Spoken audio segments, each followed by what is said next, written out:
Thank you for tuning in to Summer in Shoreline.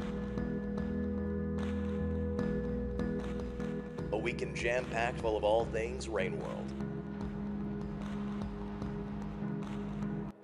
We're happy to have you here for this incredible marathon in support of Rainforest Trust, a charity dedicated to protecting tropical forests and endangered species.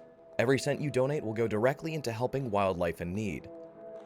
As a speedrunning event, we will be including story speedruns including Monk, Spearmaster, Rivulet, Saint, and even the Secret Slugcat, as the runners follow the story path for each of these characters.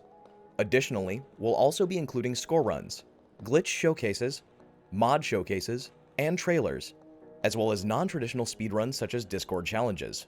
It is incredibly exciting to finally have this event come to fruition, and we're hoping to make it the best it can be, so thank you for your presence and attention. Make sure to keep your eye on the schedule, linked down in the panels below, to stay informed on what's happening and when, and let's get started.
Hello everyone, my name is Ice37, and welcome to Summer in Shoreline, the Rain World Speedrunning Marathon supporting Rainforest Trust.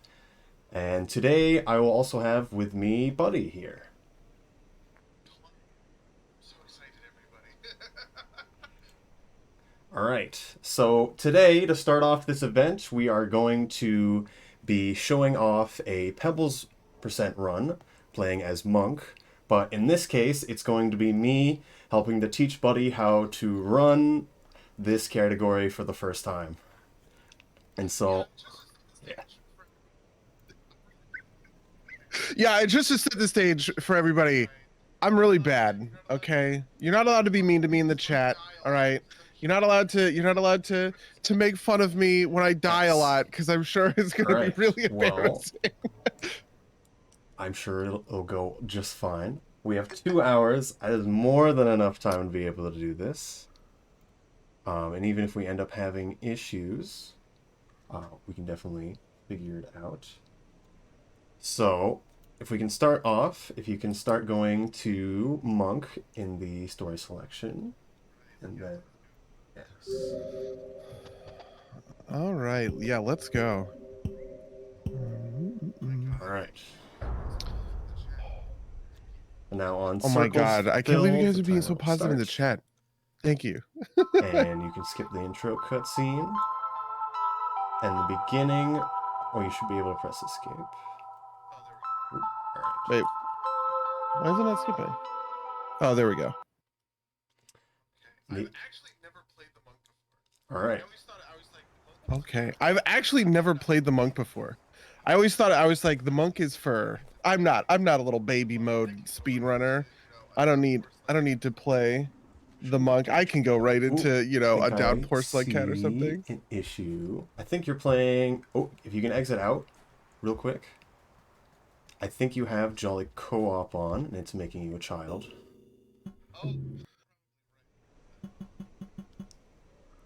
Oh, you're probably right. Hold on. Click out. Oh, you also just go to the top of the show. And then just change next to the Monk. It just has a little icon. Okay. All right, Here we perfect. And then it'll work. Okay, let's try this again. No, we'll just have it be child. what it Is that bad for some reason? That's different. not entirely sure how much being a child actually Yeah. changes everything. Okay.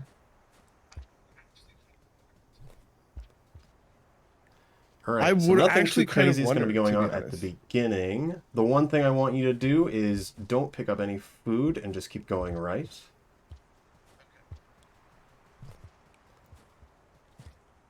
Okay.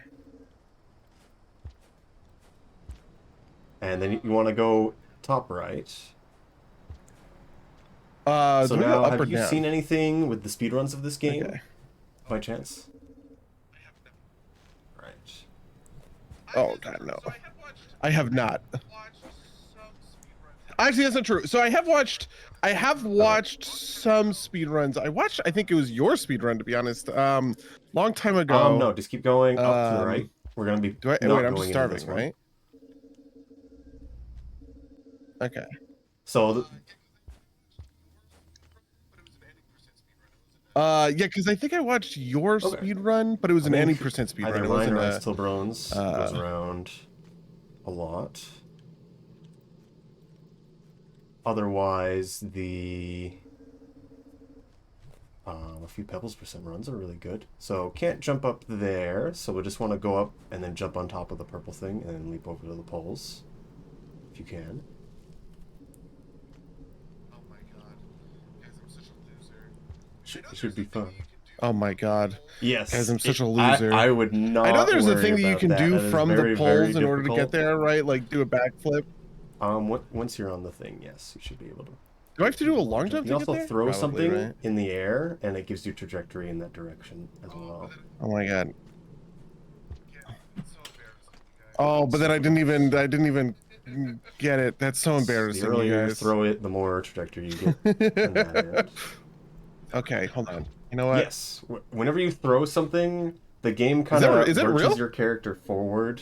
Oh, I just didn't to actually know make that. it appear like you have a lot of power in it, but it also moves you forward. Yes. So for now, drop that, and then you want to I guess I have to get rid of this shit. 5 of these berries. Well, 4 of them. As monk. You should be able to get all of them except the one directly above Can you. I get up there and get those you two? just full jump to the one all the way to the right. And then just stay. I'd just wait till it goes. What if I Otherwise, die you to can go this the room to the lizard on left like and get turn some 1? Flies. That also works. Ooh. We made it by him. I was a little scared. There we go. Yep. So now go up now, either left or right. Are we good? Can I go back down? I'm at 4. Oh, okay. Oh, hey, what's up, buddy? I'm outie. Let's go over here. All right, go to the top right. This is probably. And then you want to go up Okay. again, and then there'll be a shelter up there.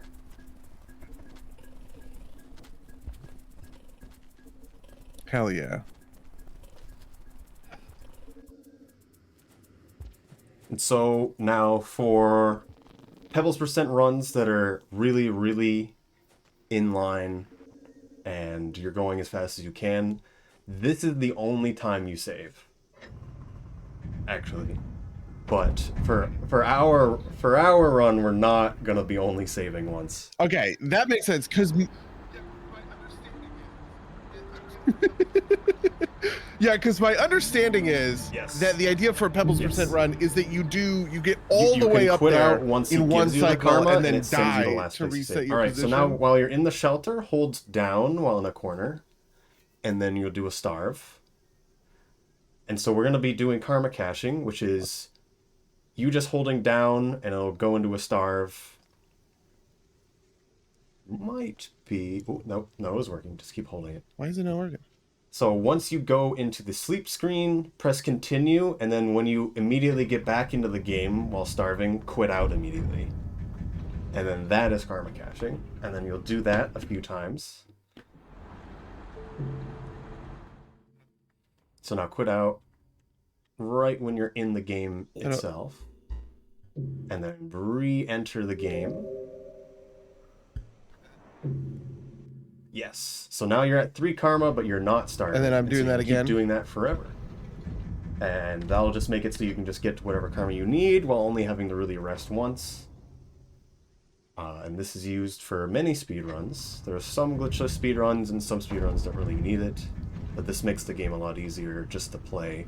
And even if you make some mistakes, we can just go back on this so karma isn't an issue. Alright. So do it one more time. How many times do I need to do this? Okay. And then what we're going to do is we're going to see if you can get all the way to the end of Industrial and then save there.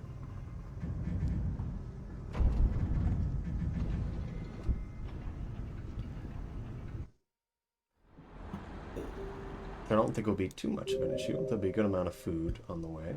All right, so now Okay. quit out the last time so you're not starving. Yeah. And then you'll be good to go. Nope, no, you can quit out. Quit out Do again, and then I want to be starving now that I'm going while actually you're not at starving. maximum karma?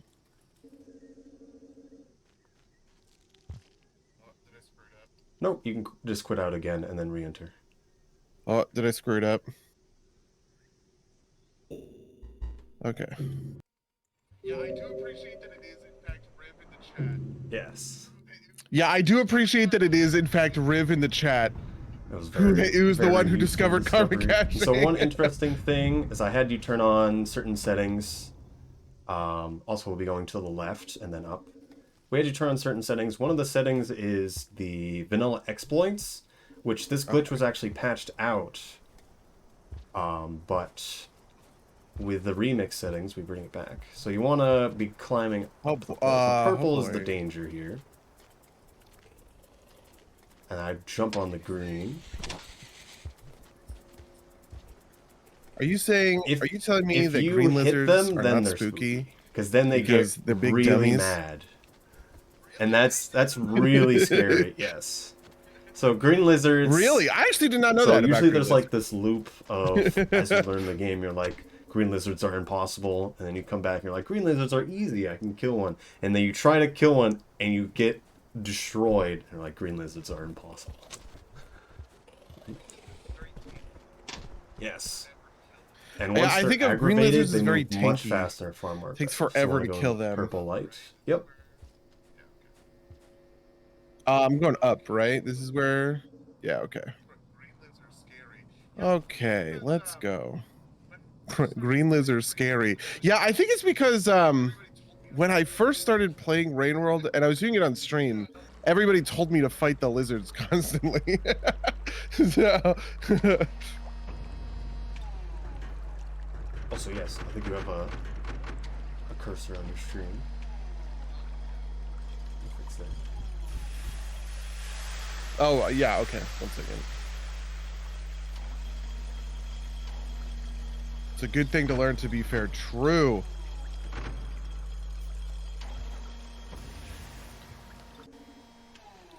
All right. So I'm just headed up, I'm sure. And then you want to go to the first one on the right. Additionally, actually go back down. You can hit the popcorn with a spear that's below you. It's a good way to get food. There's also a lizard above you, it sounds like. Just want to be aware. Ooh, blue lizard. So if you do get bitten, just the moment you get bitten, press throw. And then you should just get away from him. You have to stab him twice for him to actually die.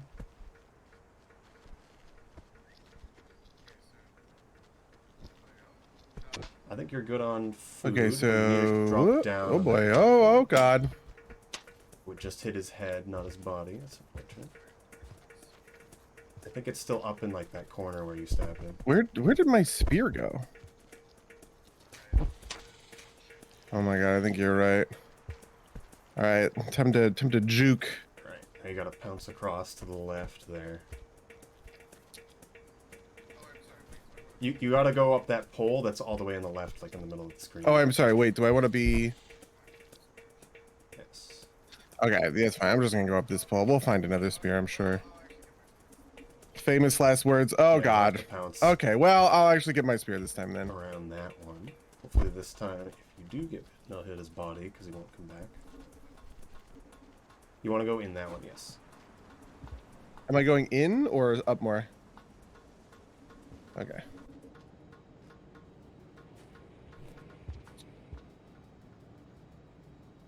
And then am I going up or to the right? Alright. Okay, fair enough. Should be fine. They're down below you. That sounds like danger, you guys. Take the top one. Can I take this up? Probably. Yeah.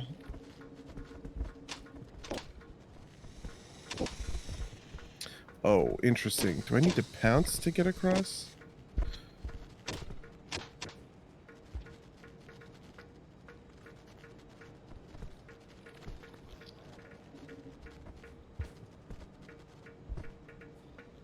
Alright, very good.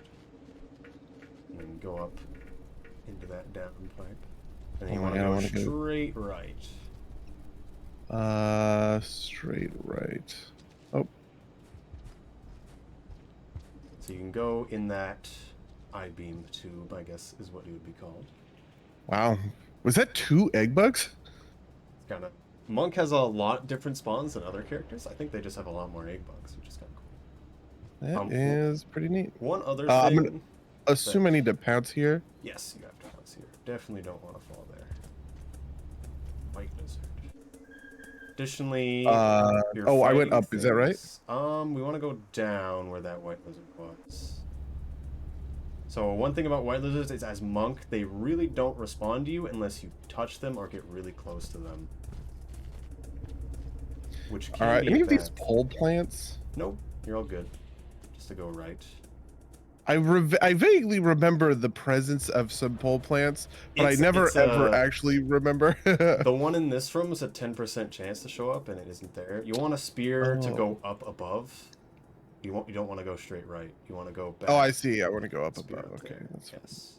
So spear the little beam that you're gonna go up on. Perfect. And you got another spear right there. It's perfect. Let's go. And then you should see a shelter in the next room, and you want to take that one. Yeah. I think when I was playing with this was our home away from home when I was playing with Gerard in that stream a couple of months ago. The completionist, he and I just got like stuck in this shelter for like 3 hours. That's fortunate. This one's pretty good to be in because it's the most central shelter in the game. You can pretty much go in Really? here. I actually did not know that.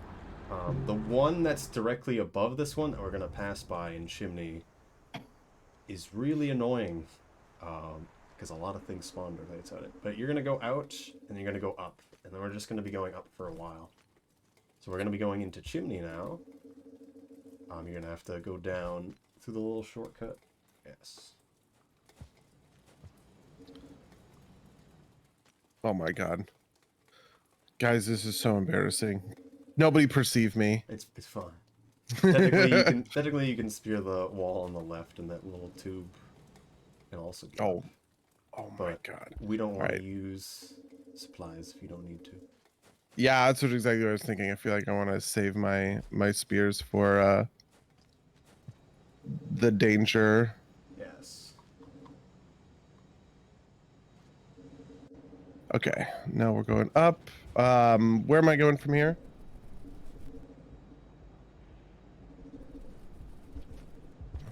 You can go up the pipes on the left. Yeah, that's exactly what I was thinking. Perfect. Stay away from me. Ooh,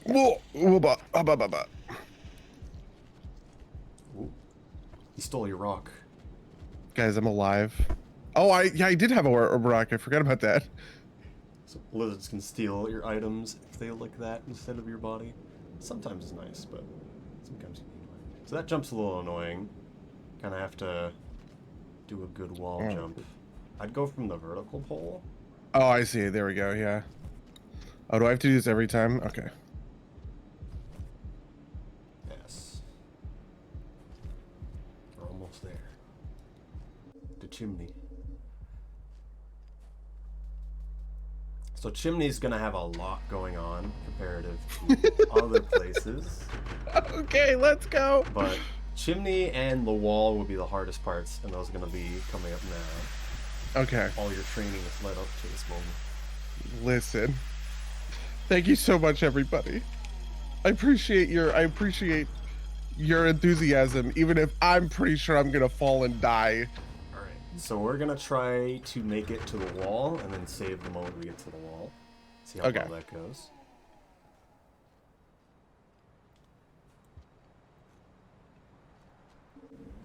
So. Oh my God! What on earth? Oh. All right. Huh? If you stab him twice, okay, it's fine. These things happen. So I would karma cash the moment you load back in. So just starve again, and then go back. Yeah. In. So one thing to know about vultures is if you stab them twice, they will always leave. So they're actually not that big of a threat, more often than not.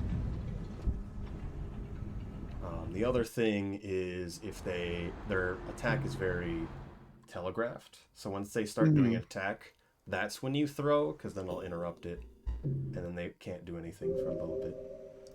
But it's a good spot to have that show up, because it's not too much of an issue.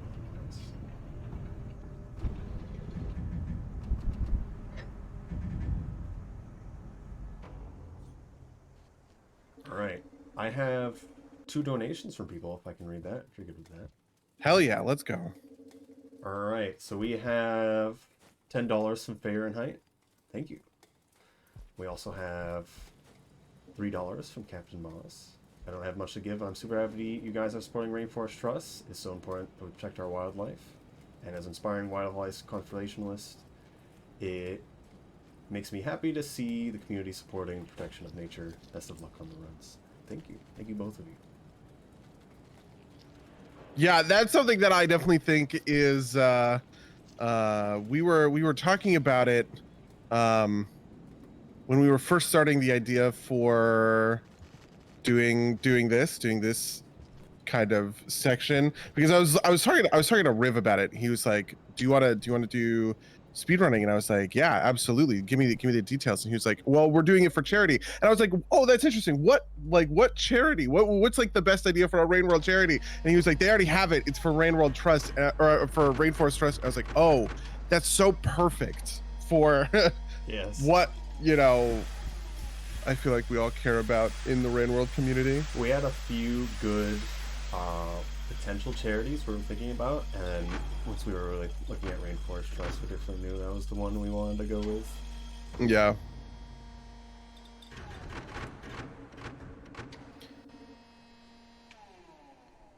Yeah, those wildlife charities are always the ones that I care about most. When I first moved to LA, one of my first jobs actually was working for the World Wildlife Fund. Oh wait, where am I going? Am I going right or left? You're gonna be going right. There's a shelter to the left. We're not gonna worry about that though. I'm gonna pop this popcorn plant, and then we're gonna. Yep. There's another one at the top, this speed. but this one's a good one to get. Oh, come on. Just remember, the vultures are not an issue. You stab them twice, they run away.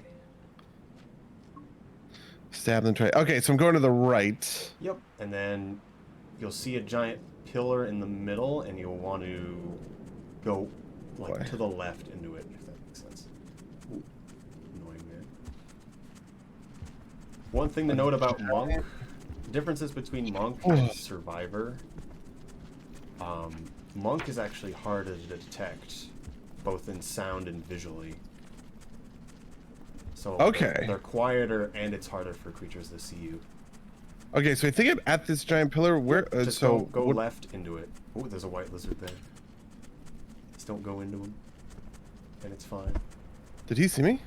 Go left into it. Here we go. Yes. The white lizards, unless you're like standing on him, don't care. So it'll be fine. I appreciate that. I appreciate that. That life philosophy. Oh, am I gonna have to do like a wall jump here? Yep, you'll have to wall jump off the left. Might be a purple above you. purple lizard, you dummy. Am I going all the way up? You want to go to the right where that purple came from. Okay. And then you'll just keep going right. Just watch out for the giant death pits. Just be confident in your pole grabbing.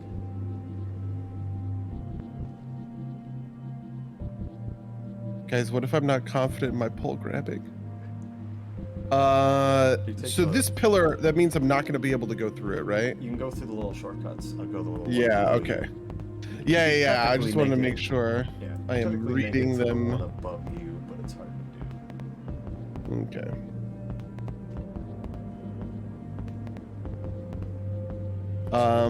For the subscription can't talk. Going to this next room is a hotbed for action. Watch out for the pit in the middle. But I just take the pipes going up to your right. So go on a little bit at a time. Yes. Okay. How am I supposed to do this? Should just be able to wall jump between the little thing and the left. Oh, I see. I understand. Oh, this is clever. Look at you, Rain World. Level design.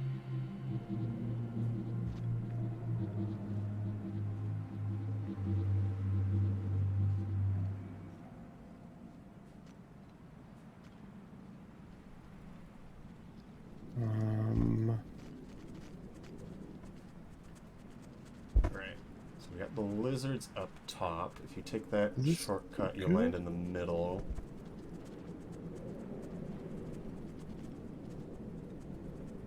Go back. Oh, no, he went down. Nice. Yeah, we're alive. This room can have a lot going on. So when it comes to creatures in this game, they're all consistent spawns. Some kind of show up randomly, but for the most part, it's very God. But scavengers and vultures can be anywhere. Just try to be in an enclosed space, and you should be fine. Okay, so am I looking for the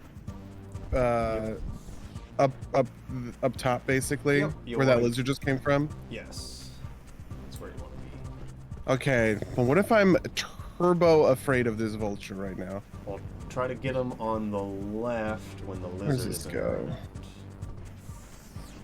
Okay. As long... Oh, there's another spear in that little tube you're in. Oh, you're right. So you have two, in case you need to scare him. Okay, he scared the blue lizard, so if it goes away... Going for it. Let's leave. Let's get the hell out of here, you guys. So the one interesting thing about vultures is... So they'll run if they're stabbed twice, and they always have 0 chance to kill you when they grab you. But they won't always let you go if you stab them. All right, where am I heading from here? So go the top one. Top one. Also, I see you, Mr. Pole Plant. I see you. Just don't look at him too hard. He's not real. Yeah. It's just a normal pole. What are you talking about? Right, so just keep going up different shortcuts. Oh God, there's another. There should be white lizards in the room that can show up with a vulture there. Just stay near shortcuts and then just take it slow. You know, yeah. As long as you go through shortcuts, you'll be fine. And then fall down a little bit into that horizontal one. Okay. When you get the chance. Ooh, you should be able to go. And you want to take the one above you. Yes. And then once you get up to the next room, you'll be wanting to go right, which will have a little scary jumps. So I'll try to get high up in the room.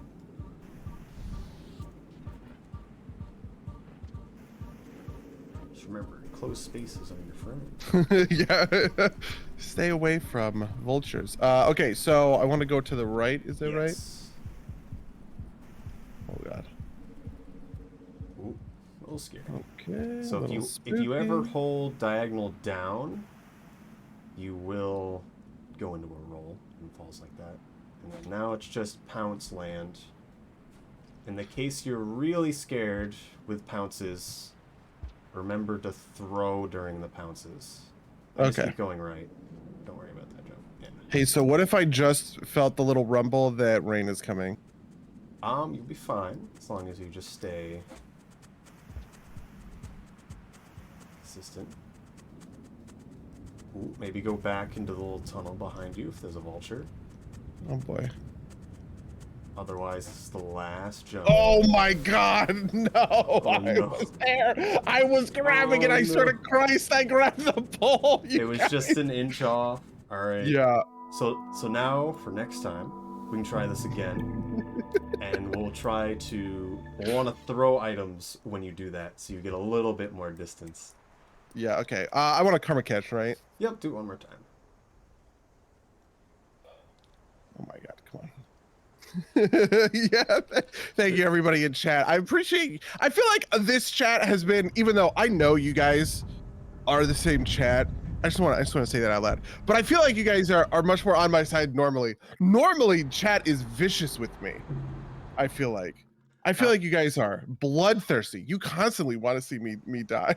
Now that you're doing a speed run, failing here isn't that bad. Everyone fails here at least once. Yeah. Remember to quit out. Because that jump can be very annoying unless you're really confident with it. We could teach you another way to jump it, but I don't know. That might be too much. So you can do a backflip and then be able to do that jump. Oh yes, I am historically dog shit at backflips. That's true. All right.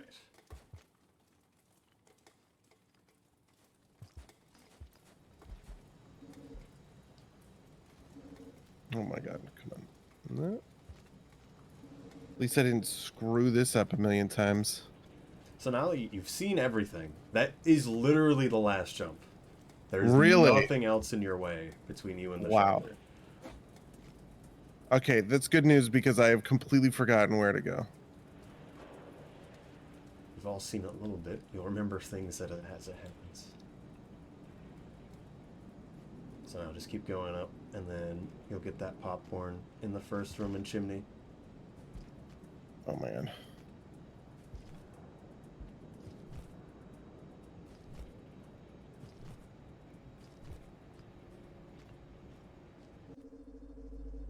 Don't forget the pack of orange lizards. Well, that won't matter till we get in the wall. We're gonna save before we see those guys. Thank God. I feel so hard with forgetting where to go. True. Yes.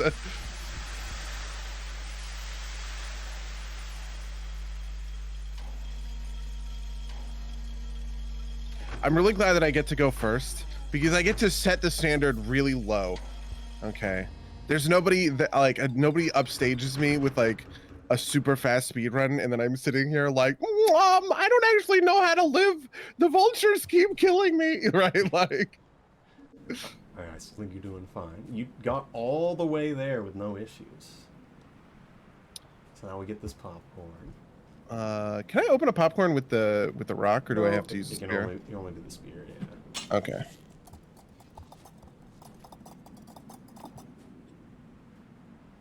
And you have to have a free hand to actually eat the popcorn.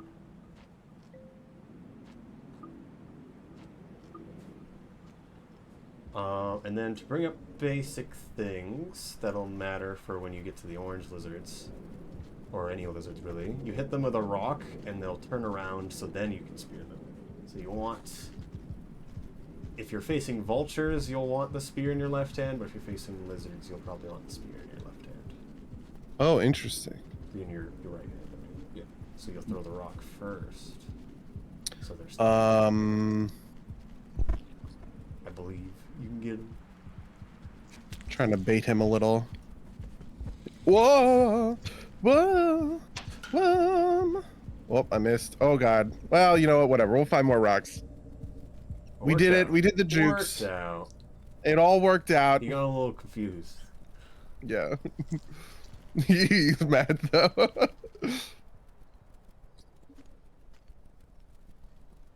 Oh wait, I remember this. Is the thing about kind of noticing things with Monk here definitely makes this better. So this is the same exact speedrun you play as Monk or Survivor, but the amount of creatures and how the creatures act is quite different. Hi Scav. Yeah, it's very hard for me not to want to do war crimes. I got this purple lizard in your area. Yeah, he's like right on top of me. Can I? I wouldn't. Can you move? Can I bait you into That's coming in? awesome. Yeah, that's what we want to do. Little tunnel juking action. Oh boy. Yes. Oh no, go in. No, no. Oh, come on. What? Why couldn't I throw my spear? Oh, that's Okay. unfortunate. You know what? It's fine. Yes. Just listen for the sound and then try to throw the spear. Yeah. It might have been. It's the scav slightly that too late. it's the scav that got me off my game, you guys, okay? Too much for the, distraction. the munch crunch.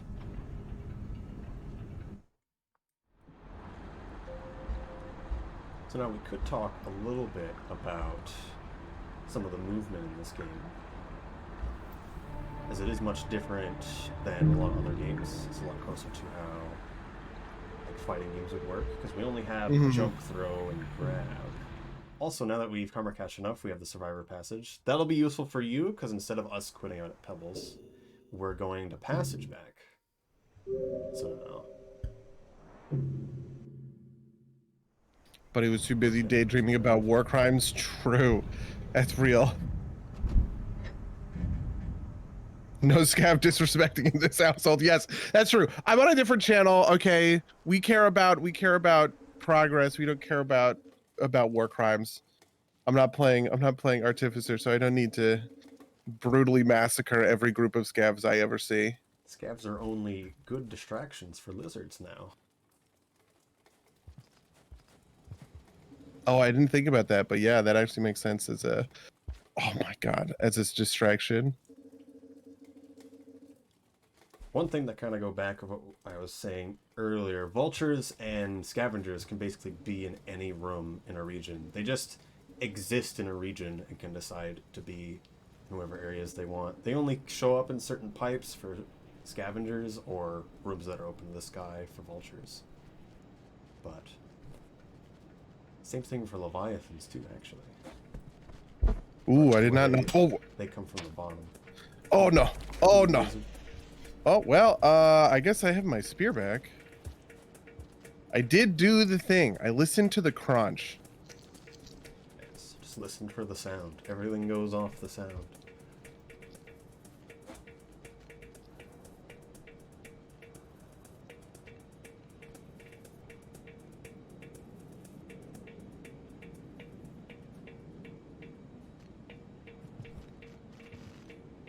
Oh.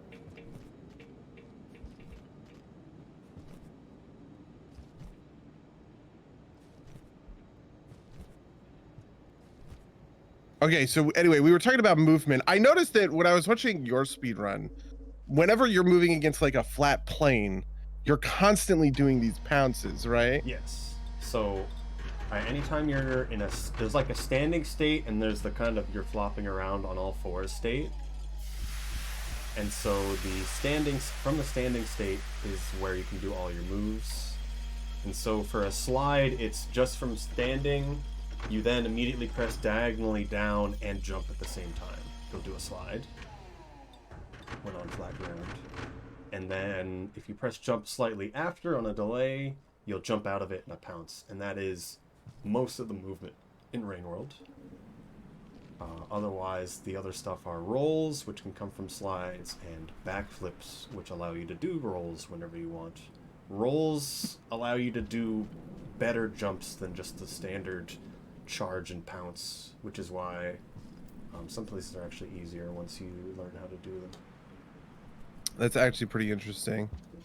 So one thing that you just tried there, as monk, you do randomized damage, which is the only character that does that, really, and you do between 0.6 and 0.9 damage per spear, comparative to 1 that Survivor does. And that also affects how your spear travels. So the spear will sometimes not move as well.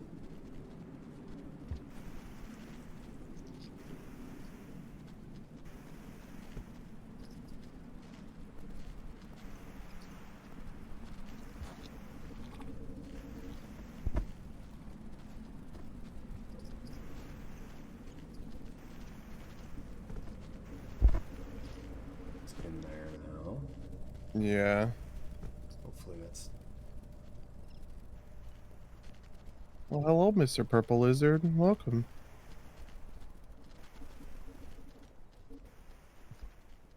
Whoa. As Drucky kind of said, a lot of people like to call this the Pipe of Doom, or just this one room is not. It may have wind chimes, the song that plays when you go through it, but there's a lot of bad things can happen there, especially as the other characters. Dropwigs like to set up on the ceiling, and you can't see them because they're off screen, or you just came in the room. But the stuff getting crowded in there is annoying. Got this purple lizard again. So you can spear up to the right to climb. Yeah, I would definitely want to keep my, I definitely want to keep that spear. Come on.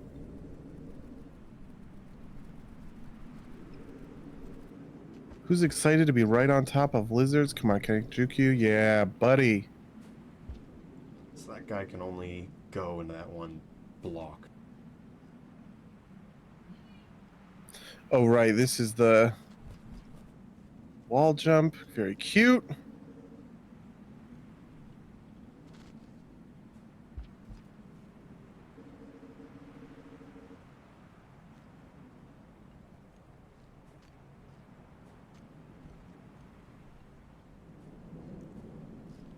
Oh, no.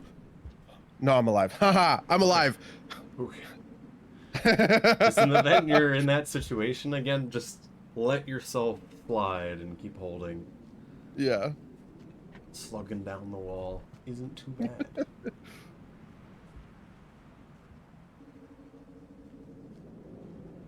All right, this is where we got like sidetracked by vultures for like 800 years. So now you gain Oh my god. the time save.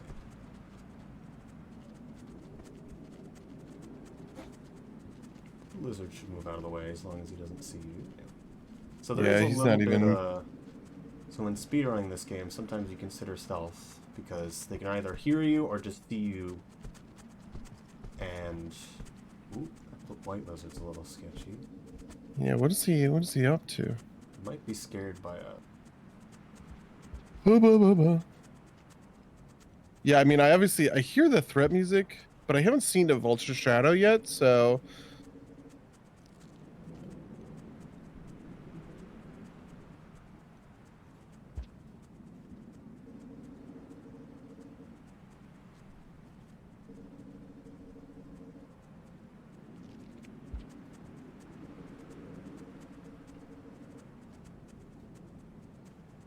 threat Oh, wait, what? theme's getting louder, so there might be something in here. Oh yeah, that one goes down. You want to go up the other one above it. Okay. Nice blue lizard. Yeah, yeah. Jumping to his doom. So sometimes they do that on purpose. There was a white lizard right on top of me. That was really brave, to be honest. Oh goodness. I know. I was like, he's not gonna see me. Alright, it's the room. We're here. Oh my goodness. You jumped out of a roll there. So if you're afraid the pounce isn't gonna work, just also throw things. Okay. I think I am okay to lose my spear. Or I can throw the rock as well, right? Just throw everything you have in your hands on that last jump. Okay. just get rid of everything. Okay, I jump back to the left. I don't think you're gonna make it from here. Yeah, you're you right. Want to be up on top. Wait, is this not a thing I can go through? Oh my god. No, you have to jump back to the left. Come on. Okay, very good. I'd go to the left instead of jumping on... Oh yeah, you did. Never mind. Final jump. All right. Just throw things and then hold up.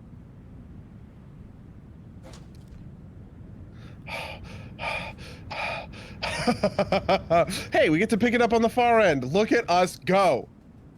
Perfect. All right. Guys, Now I'm just such a need to hold caver. right. You made it. That is very hard, especially when you're first learning. Stress. Listen, 45 minutes later. Just because the world record's been done for 15 minutes doesn't mean you're... Yeah, true. Listen, we just want a place, okay? We just want to get on the scoreboard. I don't care what number.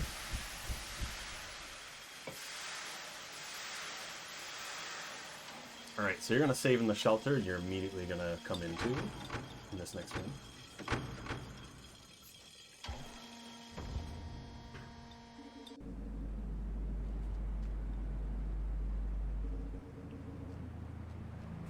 I feel like this is gonna be rough. All right. I feel like this is gonna be real hard, you guys. So it's a whole pack of orange lizards and 4 white lizards and a blue lizard. That is all that's there. The white lizards act more like landmines because they won't really move. It makes them a little annoying. Also, while you're going up, you're gonna go to the left and up. We have a bunch of donations, and I'm very surprised to see all of this immediately. We have $25 from Nano. Money number go up. Colton 3. We have $100 from Cole the Cobb. Skunk World. Thank you. Oh my god. We weren't sure what to set the donation estimate to. We had it at $100, so literally that donation alone entirely meets our full estimate there. So thank you very much. Thank you everyone that's doing it so far. And we have $5 from Anonymous, and then $50 from Drecky Ormer for the Rainforest. Thank you all for donating. It's already at 200, and it's been one run. We're not even done the one run. Not even halfway true. through the one run.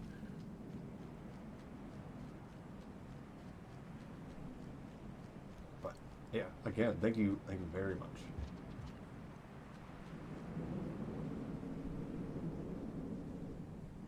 Okay. Is this over here correct? You can go either on the inside or the outside. There's like a I'm pole gonna jumping. give you one guess where I want to go, Yeah. where I am afraid of and where I'm not. So 2 things about this room that you've just gone through. It doesn't matter for Monk because Monk doesn't have a drop wig. Drop wig can be anywhere in that room, which can scare people. But otherwise, when white lizards or cyan lizards go into that room from the top and they want to go down to the bottom, they'll always walk out to the edge and then fall all the way down because it's faster. Because that's how their AI routes it, and I find it funny every time it happens. Sometimes you'll run into that. All right, so there's technically a skip, so you can go up the right side of the wall. We could try that. Otherwise, you're gonna have to go through orange lizards. Let's assume orange lizards suck. Okay, so go up. Just keep going up the right side here. And then this next screen transition. So we're gonna do the easy version for you. So on this screen that you're looking at right now, if you see at the top right of it, you want a spear above that pipe that's going into the tunnel that's going to the right. Okay. Makes sense. You want to climb up At the there. top of that, right? Yeah. So I'm gonna come in just here. the block above it. I want to makes sense. spear above that block, or I want You to want to spear spear that block? above it. So just above the pipe you're crawling out of right now. Okay. So I would jump from the left. Oh Christ! Oh Christ! I'd jump from the other side of the ladder. Okay, so I'm just gonna jump spear. You mean? Yep. Jump spear going to the right. Come on. Perfect. Now go down and get another spear. Where is there another There's, spear? there's 2 in that little alcove to your left in the middle of the screen. You have to fall down into it. Oh, There's yeah, orange yeah, lizards yeah, I below see. you, just so you're aware. They've fallen down below you. No! No! No! No! Ah, come on. Oh No. my God, I'm such a moron. You I want can't two believe I jump? missed that jump. That's fine. But so we want 2 spears, and then you'll be spearing up that wall. Okay. Is essentially what you're doing. Not so too far back. You don't have to karma cache. You don't need karma anymore, actually. Oh, really? Yep. Okay. Just keep Well, going. you know what? We're just gonna die a lot, you guys. I hope that's okay. It was right at the beginning. I wouldn't worry about it. Now you get to try Lizard to crotch go counter. faster in this next room. But you want 2 spears to go up that way. For people who are really, really good, they can do it with 1. Just by like aiming it at like the right spot. No, the second jump you can do, it's just really, really hard, and you have to practice it. It's hard to explain unless you see it, but let's just get a second spear so you can go by it. So that will be ignoring the whole area with orange lizards on the left, is what we're trying You know to do. what? That's perfect for me. I'm down to ignore those orange lizards. We'll need to do another more tricks with spears later, because technically, you're supposed to get into 5 pebbles not from the wall, so from the underhang. Mm-hmm. Although they still allow it, but we just have to be able to throw a spear downwards. So we're going to teach you that a little bit later. Won't be too hard. Just remember, if you're going backwards in a pipe,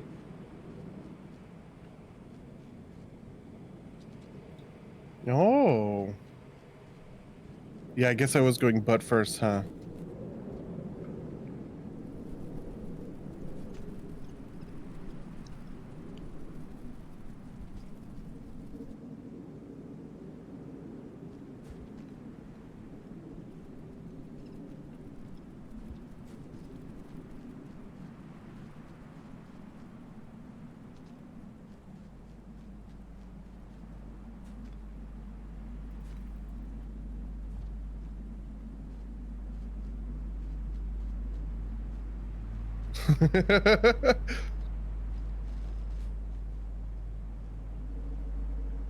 Oh, wait. Oh, I'm dumb.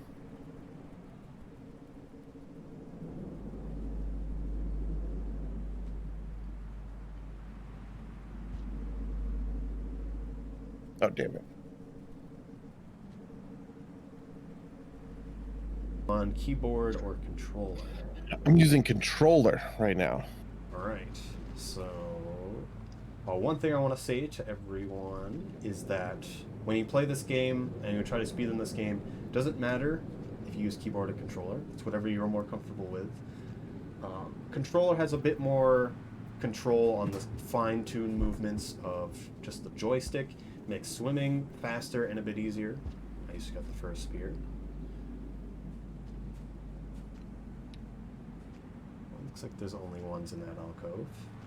But for keyboard, it can make some certain movements much easier, specifically the ones where you have to press one direction and the other direction really fast. Alright, so now what you want to do is climb up on that spear you put in the wall and then jump up onto the square that's jutting out from the wall, if that makes sense.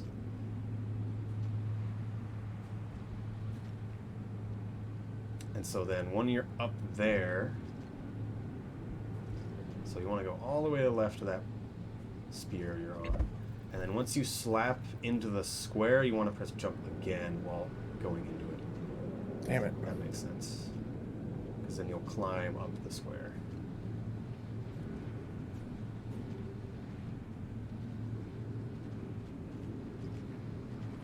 Sorry. It is a little tricky, especially if you haven't done this kind of thing before. You're close. Is my spear too short? Nope, it's perfect. It's just you have to press jump a second time right when you touch the square, essentially. And then just keep holding right once you hit that square. So jump a little bit, then be holding right. Almost got it. So be holding... Oh, that was sort of it, huh? Yes, okay. Oh, yes, and then what you am I got it. doing here? So Just jump and spear? jump up and spear as high as you can there, And then you want to climb on that. Ooh. Try that again.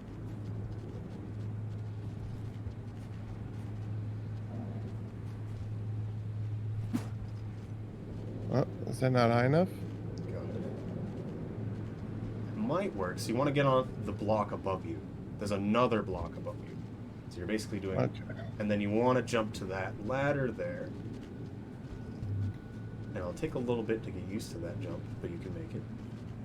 And that'll skip that whole section. You might, if you get the chance, try to get another spear. But just worry about making it up.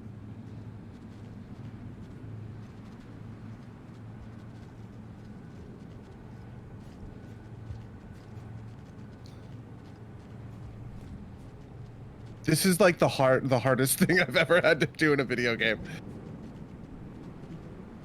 Just consider the spears Oh my to God. be 2 blocks wide, and so you want to just be standing on that left block. So then you just slide right up the side of that block on the other side. The orange is dancing for you. Yes. Okay. So, and then how do I do this piece?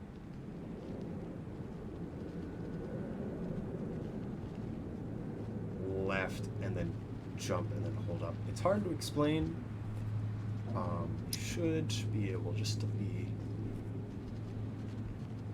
So there's a thing called coyote time where basically you have a little bit of time to jump even after you've left the ground. So just be running off. So like start holding left before you press jump. If that makes sense. Okay. It's all a timing thing for me to the point where I just do it. Oh my God, I got it. Yeah, that explanation was perfect. Yes, perfect. All right. Coyote time. So now we actually need another spear because we can't. Okay, that's fine. we There's we one have down to spear up that block. So here, either you right? jump across to the left or in that alcove below you. Jump then- across to the left. Or the Is that a alcove. dumb idea? There's the orange lizards on that side, just they're probably not. Or where? I jump across to Okay. the right again. There is a one on top of the orange orb, I noticed. But you've got those 2 spears there. And then you want to put it... Alright. So you see like the giant fillet head block up there? You want to put a spear in there. That's what's going to happen. So either you Do I can have do to drop back down, I guess? Oh, you can either drop back down or you can go into the left, which has orange lizards. So whatever you're good with. But I think you we're... have, you have oh, to wait. drop down one way or the other. Yeah.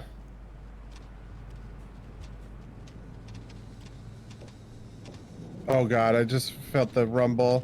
Like I spent too much time doing my... If you make it past this room, you will be fine. Okay. Oh my God.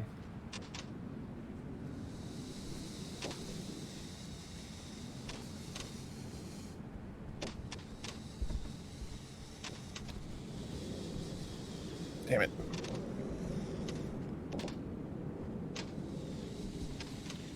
You can do this, you can do anything.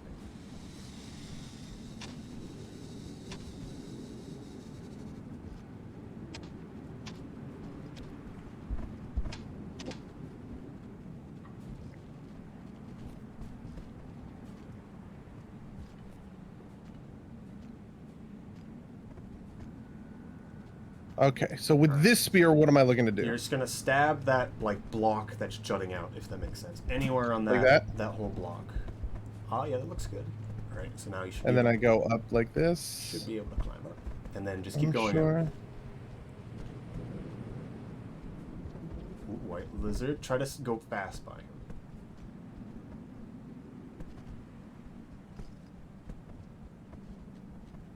him. No! Oh! Ah! Ooh. Oh no. Okay. Just keep going. We're good. We nailed it. I think the lizard might be... No, just Freaking out. Pretend he's not there.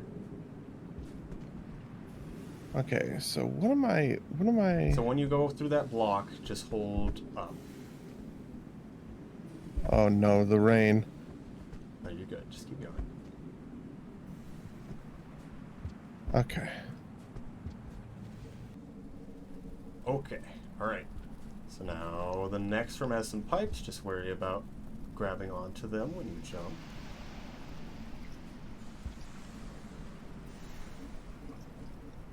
Okay. So a lot went really, really well.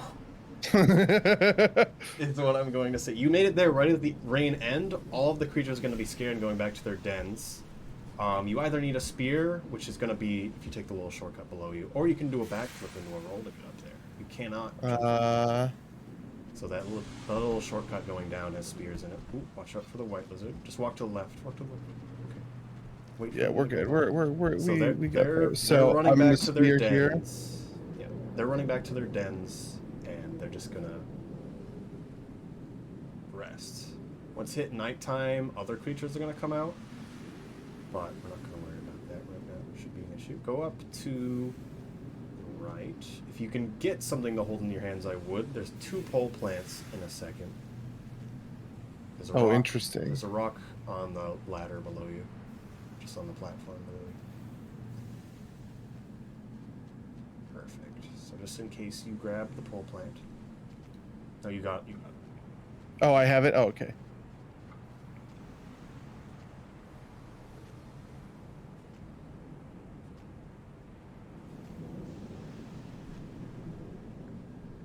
So there's 2 pole plants here. It's the 2 that are coming out of pipes in the bottom, if that makes sense.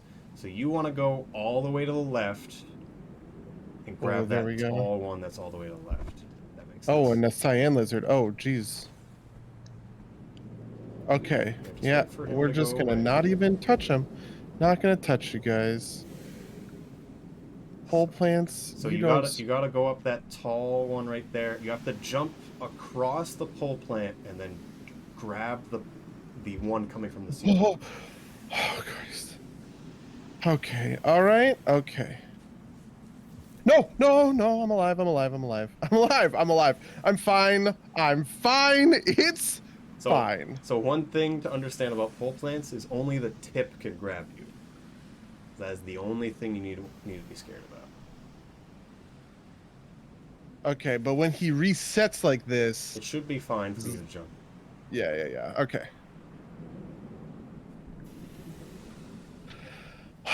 All right. Okay, so you can go either left or right here, either the shortcut or the pipe on the right.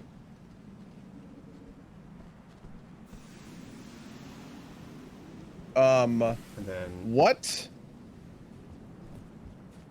That is a little spooky. Don't worry about it. It's not real. I'm a little if you don't look at it.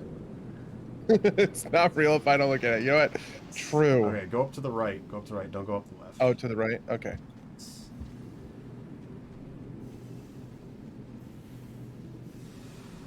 Actually, I've entirely forgotten if we've eaten food this cycle. Oh, I don't think we have, actually. You have enough to starve. So it should be fine. We can go all the way back down to the bottom of this room, and actually, wait, we don't need to save here. Just keep going up. Okay. Forgot. Oh, I see, because there's this shelter. Do not save in that shelter. We're not going to rest there. Going on monk nighttime adventures. You know what? I'm down for monk nighttime adventures. Let's do it. So at this point, there are no creatures that can affect you. Was this dumb? You can get a spear from over there. Oh, I see. Yes, you'll want a spear. You'll probably. This is actually like a little spooky because it's so dark nighttime. Yes, different stuff shows up. That cyan lizard isn't normal for a monk. But now that Downpour has nighttime stuff, it'll be the nighttime spots.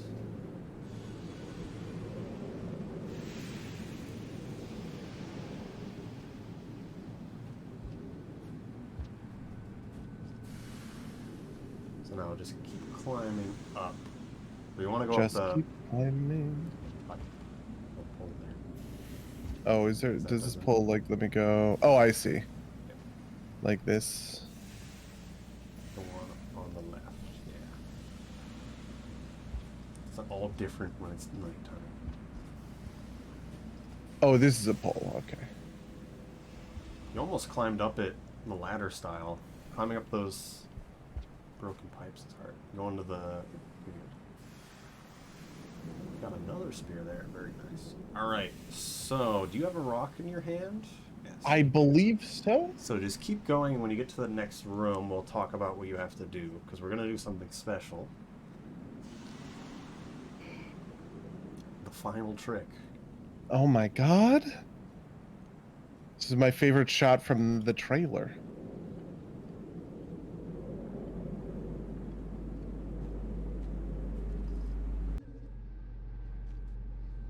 Okay, I'm in the next room.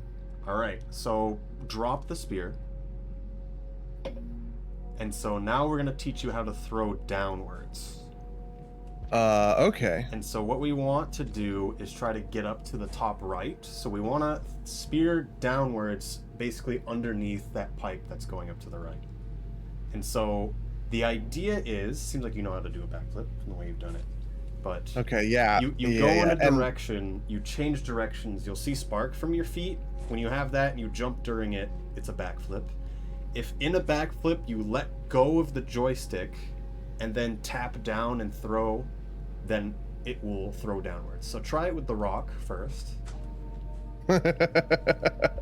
This isn't gonna go well, I'm pretty sure. So just Let's stay on that try. platform that's in the middle. It's like slightly raised Okay. there. And so come from left and go right. All right, So let's go just from, do some. Go from all the way on the left of the platform. And then go like to the end of it. And then once you do press jump for the backflip, let go of all directions and then tap down. And then throw. I have watched Riv do this a million times, and he's so good at it. He can just do it like without even a second thought. Man, I'm so bad at this. You gotta move a certain distance on the ground before it does a turn. Okay. If that makes sense. So now try to throw. All right. So it's okay to throw the rock as much as you want, because you're not gonna lose the rock. Yeah.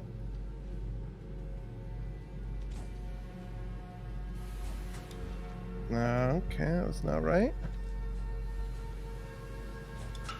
Oh, I did it. Okay. All right. Alright. That's that is hard. So you'll wanna do the same thing with the spear, except you want the spear a bit more on the right. But yeah. So basically you're picking up speed, then you turn, then you backflip, and then you wanna not let go of the joystick for just a slight moment, and then you tap down and throw. Damn. Yeah, it's doing it at the apex of the. I wouldn't worry about the apex. It's just all in the sounds and the timing. Okay. When you let go of it.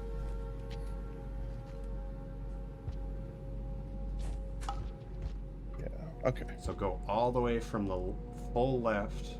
There So would be a perfect spot. This right here is what I'm looking for. You want to go up to the right, so you want to spear downwards, just in the raised platform, basically. Oh, it is in the raised platform. Okay. Yes, you want to All right, spear well. in the raised platform. That's just a stream of light. So if you want to try it with the spear, if you can throw it down there.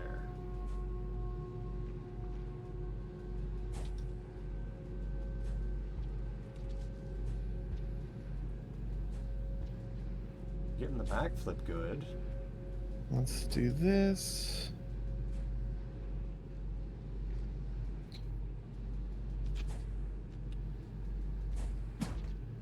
I think I got it. There we go. Now what do I do? So now take the second spear and then jump off of that spear you put into the ground and throw it into the wall to the right above you. Oh, I see.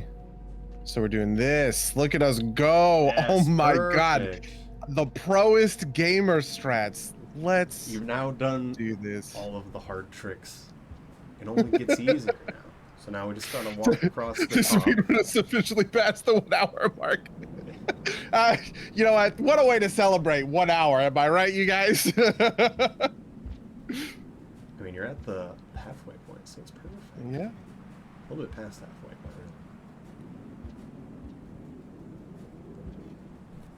From this point on, it's just going to be doing stuff. But what we're going to do, we could save, or we could just see Pebbles now.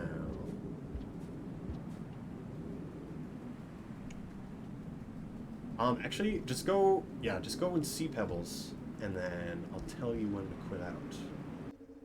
Because then I'll send you back to the last relevant place you saved. Okay. So then you'll be back in Industrial.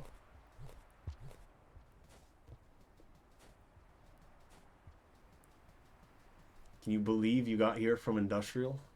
Well, yeah, Well, honestly, you I got kind here of from can't. bottom of the wall, but yeah. Yeah. Right, you saved there for some reason. Yep. You did the whole orange skip. You did the backflip throw.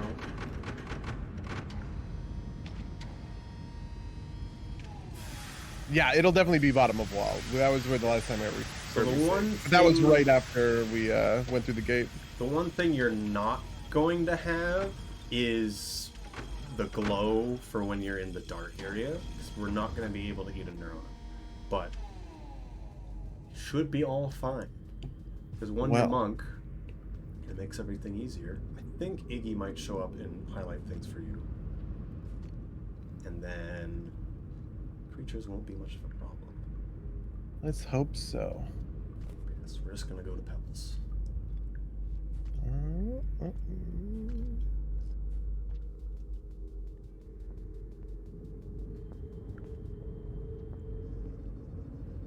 So now, one thing about Pebbles is, I don't know if you've met Pebbles as a survivor in the save slot that you have. I have never met Pebbles as survivor in the safe slot, actually, no. Oh, just keep going down. You go, like, go zigzag back and forth. It's on the left. You can go down. And then the right.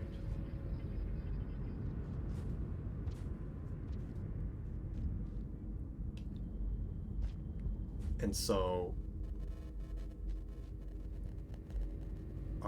if you get to Pebbles as either survivor or hunter, it'll make the dialogue when you first meet him as monk or survivor, if you met as hunter, much shorter.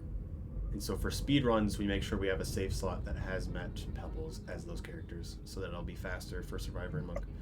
So the Well, 0G is weird. So I may have- throw downwards with the spear.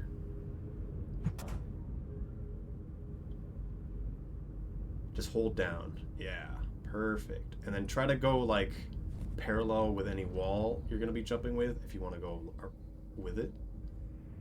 Okay. And then if you're just like a certain distance away from the wall, your arms will like move you along the wall if you just tap.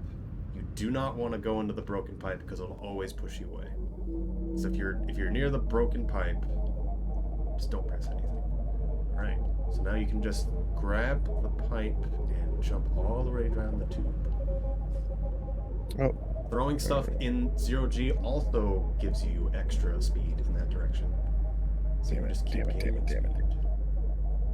So you want to try to grab the pole that's directly in line with the giant tube.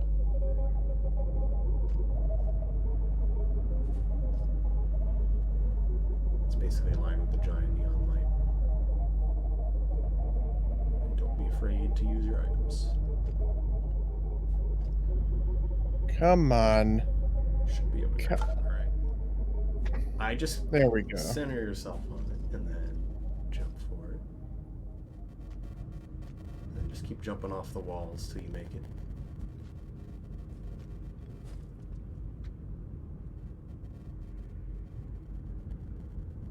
I thought extraterrestrial was just the up throw. The 0G vertical throws were standard. Okay, come on. No, all the new 0G throwing up and down is new. So just keep throwing stuff to the right. You want to be going right. grabbing stuff as you go by. So one of the biggest things in speedrunning is definitely managing your items. And so just pressing grab whenever you think you're going to be near something is generally something that's going to happen. So we're going to see Okay. pebbles. Hello.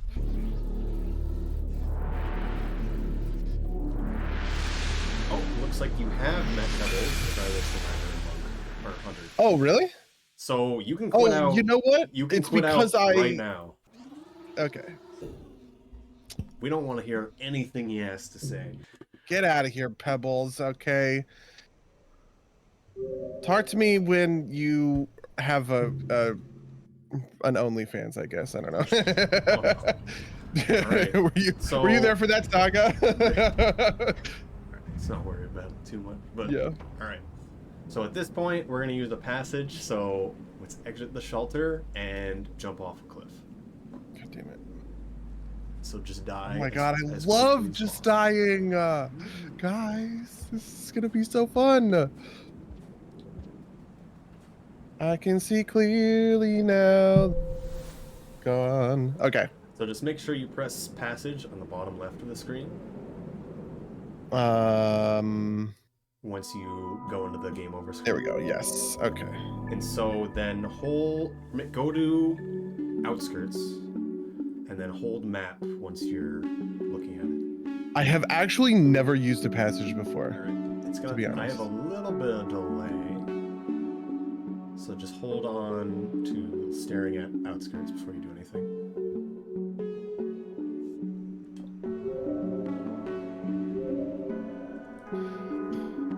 Okay. Alright. So now hold map when you're just staring at outskirts, and it should show the correct pipe. The speedrun isn't legal if you passage to a shelter you've never been to. Looks good, just fill the circle in the middle. Now let go of map and then fill the circle in the middle. Sounds good.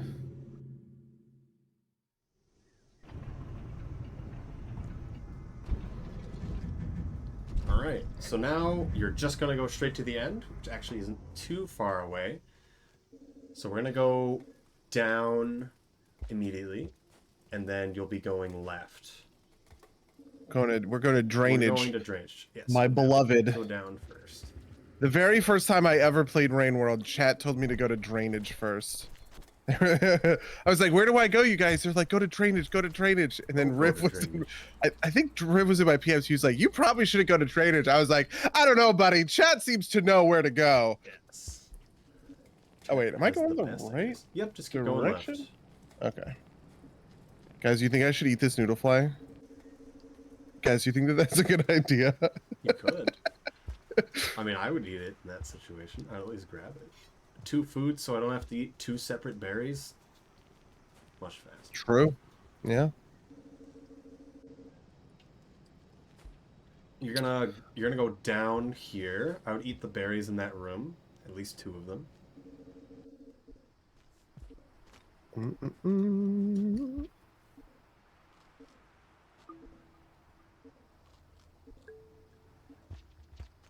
Yep, you only need the 2.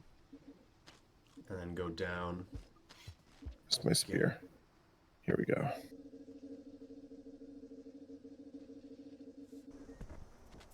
Oh, and this is my favorite pole plant is over here. I don't even know what it is.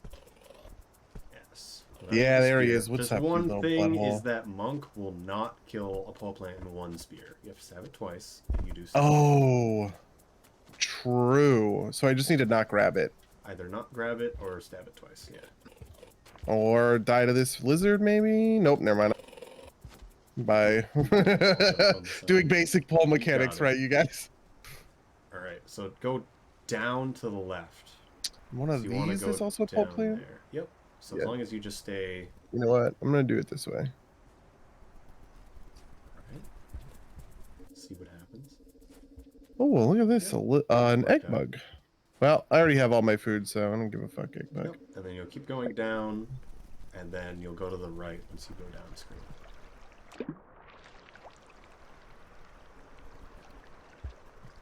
Honestly, the last time I did drainage, I did it in the I did acid drainage.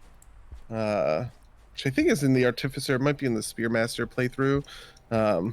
So this is going to be a piece of cake. Yes. So now we're gonna go in here. We're gonna go in a few rooms, and then we're gonna save. Okay.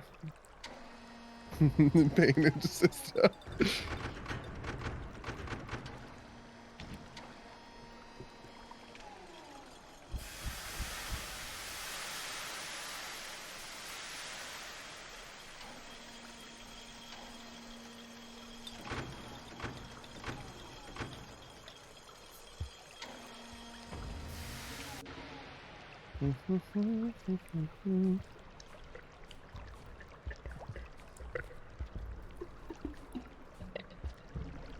Uh,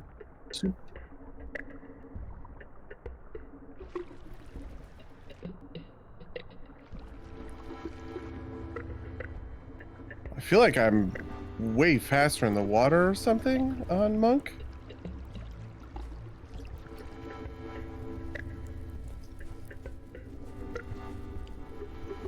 If you do a snaking motion in water, it will be faster. So I want to go all the way to the right, is that Yes, just keep going to the right where those right? pink I'm a lizards. little Just remember, spooked. there is a pink lizard. We're gonna do it this way.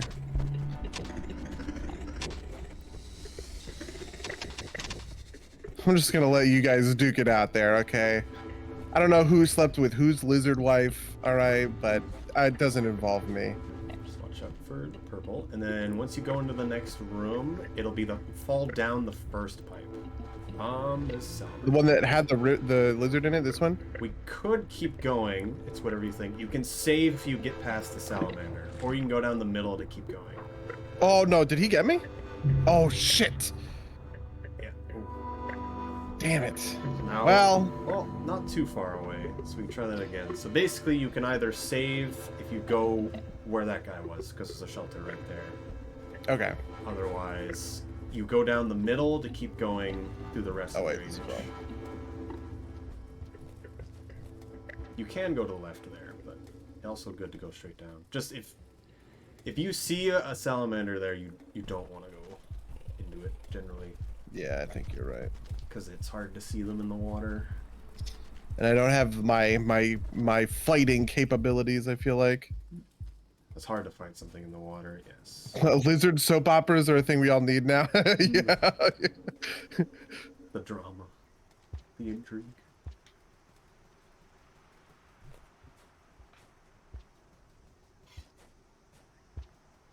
So a lot of places like this long room that you're in are really good for slides. So just while you're running, you press diagonally down and jump. You do a lot of the slides, get across the room real fast. A lot of the things with slides and stuff is chaining rolls. And then basic ideas, if you do a roll and then jump out of it, you could do another roll if you fall down one block unit.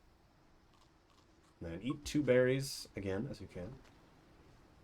Technically, you can save in the shelter that we passed by in Outskirts if you really want to, but the one in Drainage is just a bit farther and not too much is an issue other than that salamander, which usually he's not there. Very surprised to see him there, but of course we would get the bad luck.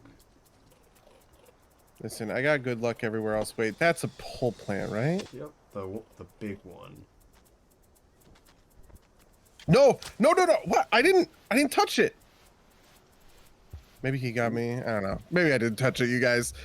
Maybe I'm like, oh my god, now I'm gonna die though. Oh, can I get down? What? I literally can't move. You should be fine. Just wiggle a little bit and then keep holding towards the pipe. Come on. Just jump if you need a little distance. I actually am pressing everything. Oh, did he get me? I can't actually tell. Am I in his jaws? So He hasn't snapped me. Oh my god! Wow. all right, it worked out. So something to say about green lizards is that they literally can't bite you if you're too close to them. They will not close their jaws unless you're at the end of their maw, essentially. Okay.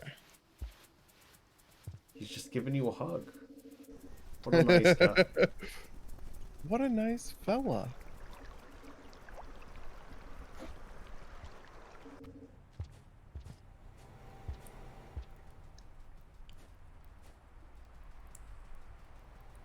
Literally the nicest lizard. Yeah, that was just friendship. Yeah, I agree.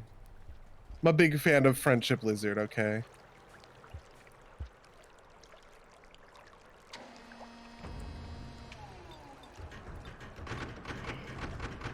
Alright. So now 2 greens, purple, and a salamander. Salamander is the wild card. But knowing they exist now is half the battle. And so when you fall into one of those giant tubes, like the one going to that shelter, try to slap against a wall, because if it's on the pipe and you just don't know, and you're like sliding down the pole, it'll bite you immediately just on the screen transition, and you can't do much about it. But if you're on the wall, it can't really react to that. That makes sense. Oh god, I'm fine. Should be okay, as long as you're fast. Man, why can I make this jump? This is a hard jump. Oh I'd go God. up from the block from above. Sometimes I like to throw something while I do it.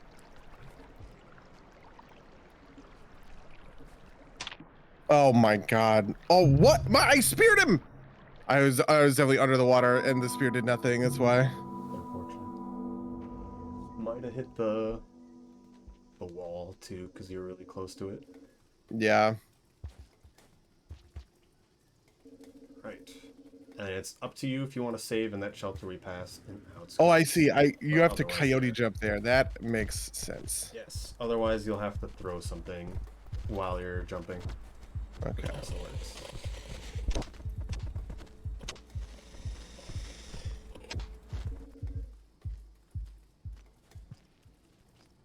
So the thing about playing Monk, and we don't have the setting on to give you more air, is that Monk doesn't have a lot of time, a lot of air when they're underwater. They have the least of any character, other that's not Artie. You can still do everything, but I wanted you to save just to make sure that it's not an issue.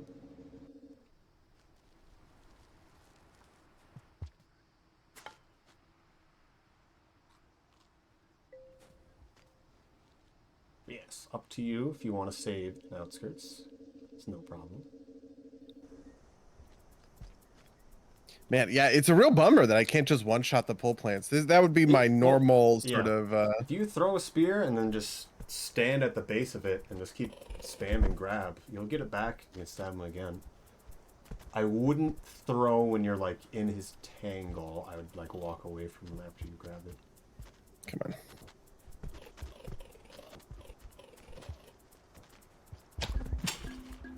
Oh. You can just jump straight up on that.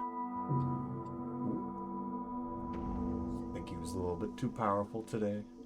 Yeah, I hit the wall. I heard like the little tink of it. Oh wait, well, you know, just a little we'll just go to the too- far side. Monk's a little too weak today.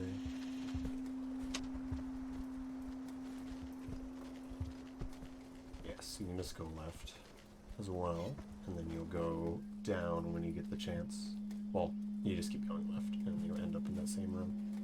Yeah. The lizard gave me a little smooch. Yes. Is there ever a reason for speedrunners to take drugs? No way, right? So when you take it, you actually do, your jumps do go higher. Really? So if you're not confident in some jumps in Sky Islands, people have used the mushrooms. Oh my god. It's not something that we want to use because at the end of the day, it'll still be slower than just doing it really well. Yeah. But there is that option.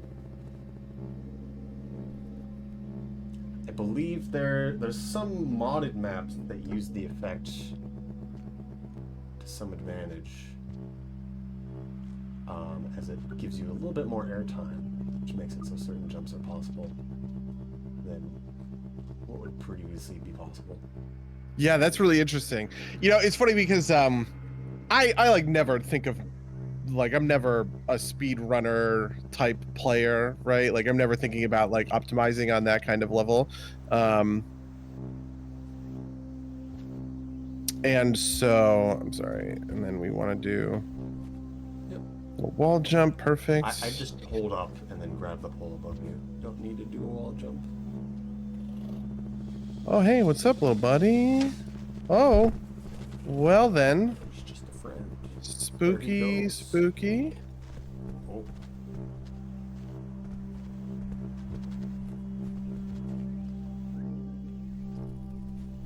Yeah, I know. he was thinking about inserting himself into Green Lizard drama, into Green Lizard soap opera.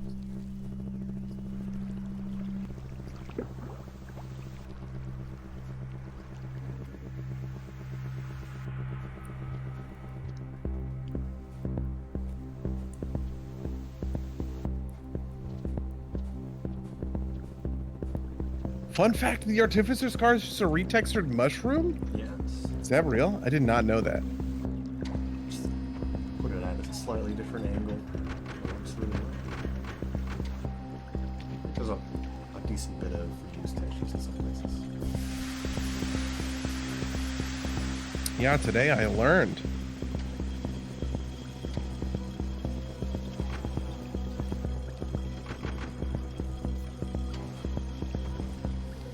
Gotta get revenge on these. Yeah. And by that I mean avoid them if at all possible. Yes. So we've got, it's only these 4 that you're gonna run. It's purple and the solid.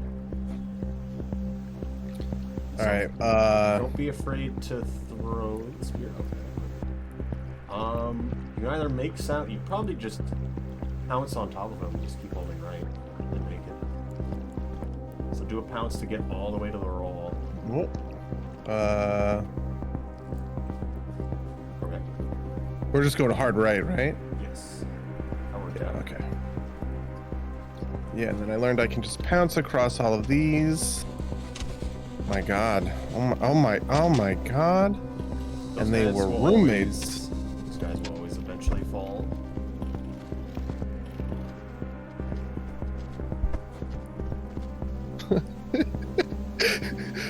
You slept with my wife. More lizard drama, yeah.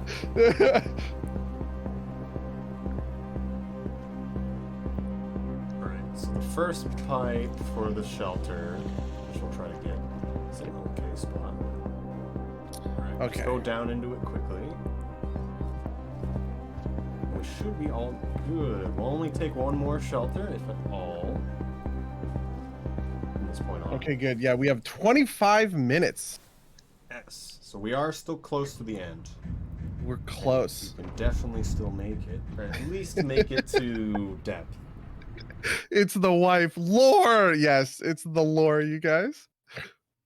So Oh, boy. now you have to go back up and take that center pipe instead of falling down the left one. Okay.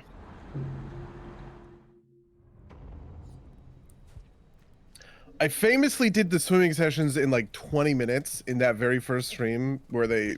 Oh, actually, there's a spear there. Well, now we're gonna go very particular direction. So maybe I'm actually good at... Maybe I'm like actually good at swimming. Who knows? Down the center pipe. And then swimming sections. Okay. Okay.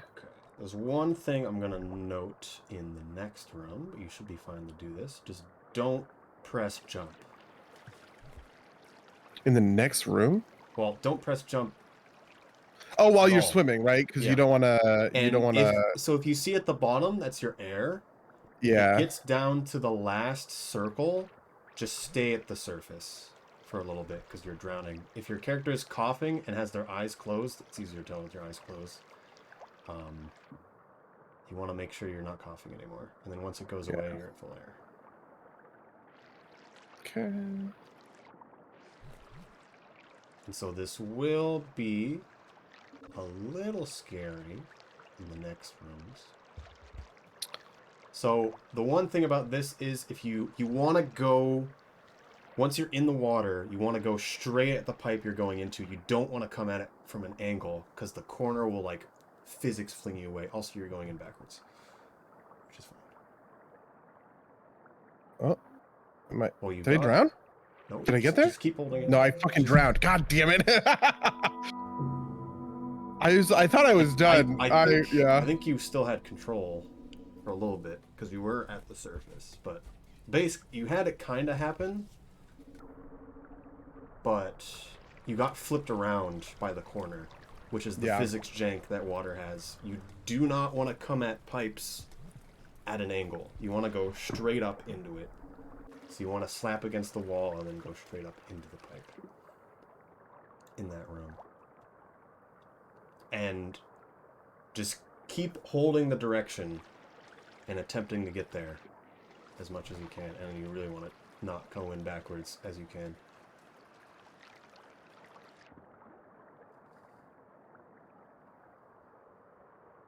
I feel like going in backwards is probably what owned me in that one. If you are going backwards, just keep going.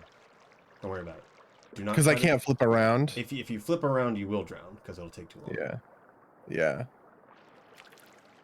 So just don't press jump in the water.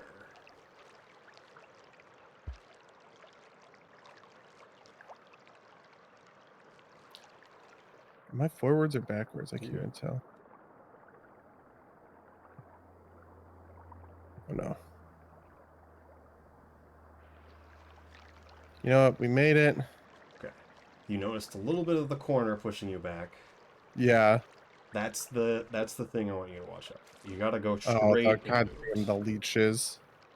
There's not a lot of leeches because you're playing monk. You can spear the wall to get out, or you can wall jump it. Nice. The secret for that when you fall is just to hold left while you're falling, and then you can tap up, and then it'll work out. Oh, I'm gonna fucking drown.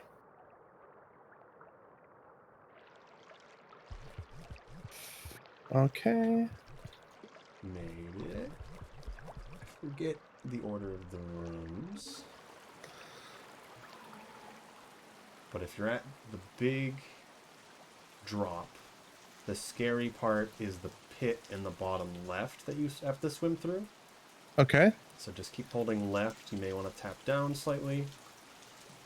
You want to take the shortcut to the bottom right first, then go up to the air pocket. So whenever you get a chance, always take the air pocket. So you want to go to the shortcut to the right.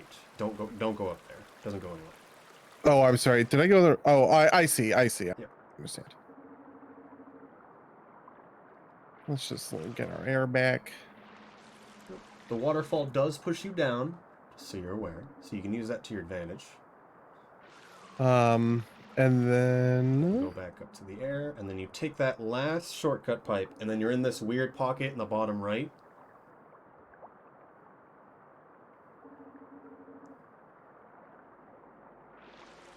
Oof. Oh, it looks like it worked out.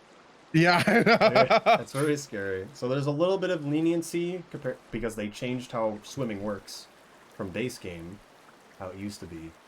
So now you no longer naturally swim upwards, naturally float upwards anymore, but you have a lot more. You have a lot more leniency when you're drowning.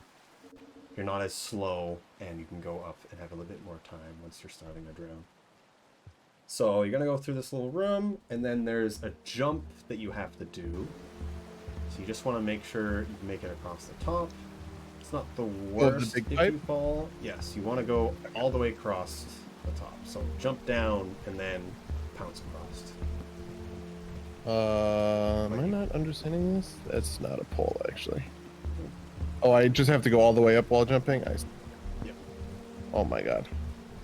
Slightly different wall jump. The wall jump trials. Oh my god. Okay.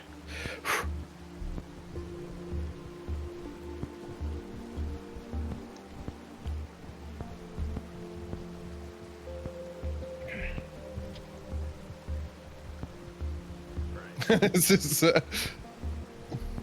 After a while, you just think about timing. So the important thing about wall jumping is only press jump when you're holding a direction. Just think about that. And then just change timing. So you can basically just go back and forth on the joystick really fast, and then only press jump when you're pressing a direction. huh, man. You don't have to hold up, it's just left and right.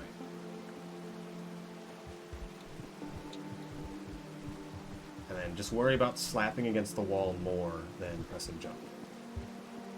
That makes sense. Getting through the hard swim sections easy. Not even difficult. Getting through this like wall jump rhythm game.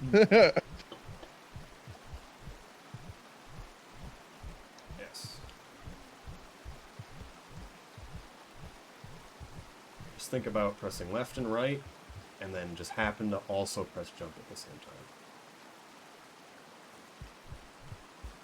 And so, if you're worried, just hold a direction. Don't go back and forth. Because if you're slugging on the wall, you're not losing too much distance. What's going to lose you distance is you being indecisive and falling down the middle. If you need to take a break for a moment, don't worry about it. There we go. Easy. We found it. We got there, and then we're gonna pounce across right here, right? Yep. And then do I go down? I'm sure. Go to the shortcut. And then...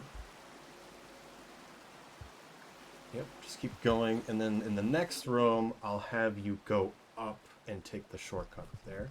There is a kelp in this room. We're going to take the easy way. So take the shortcut at the top. Unless you have an issue. You can also fall down the pit there. If you fall down the pipe going down the middle, just hold right. Otherwise, go to the shortcut.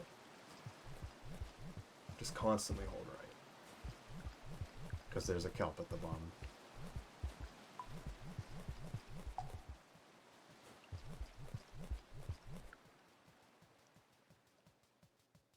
Buddy, play more rhythm games. Listen, I'm really good at Guitar Hero. I'm like an expert player at Guitar Hero. I don't know why this rhythm game is destroying me. It is much different than other things. So all right, don't die to kelp. There's a kelp at the bottom of the pit. Just make sure you don't fall down there. Okay. Okay. Why did you make that as scary as possible? Yeah, I just wanted Why to. did you do that?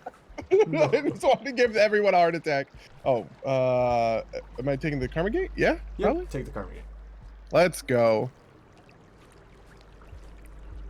I don't think I've even eaten anything. Yeah, I haven't even eaten. Yep, there's food in the next. Okay. For the drama. Yes, that's what. Yes, exactly. We didn't die to the kelp. Hell yeah. Good job, team. All right. I've got 2 more donations here as well. We've got $20 from Cam Lynn. You've got this buddy for the rainforest. For the rainforest. Thank you, Cam. We've got $7 from Anonymous. Happy summer in Shoreline. Thank you for the donations.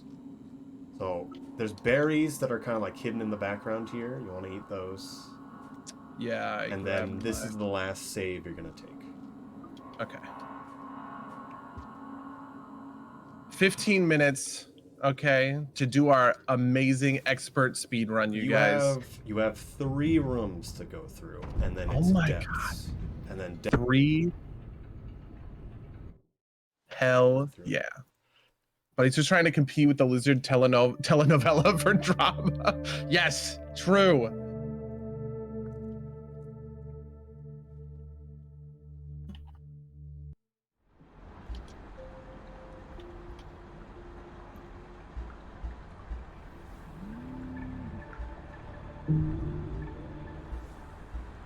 I think you're getting another passage. I'm not sure which one. Oh, you got Nomad. Cool. So that's for going through 4 different regions. Really? So you didn't sleep in the same region twice. Oh, I see. Okay. Where am I heading? Go down the left.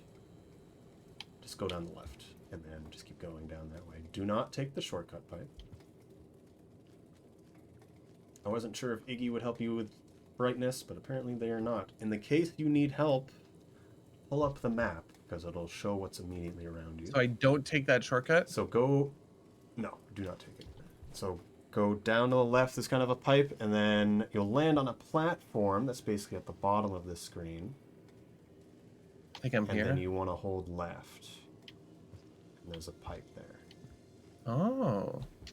And then you go down. Ooh, not down there.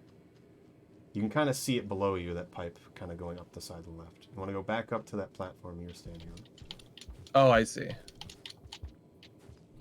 And you want to do a small jump Here? to the left. A little The bit shortcut? higher. Nope, not that shortcut. Don't take any shortcuts. Go up the pole to the next platform. Now, standing on that platform, go to the left and jump.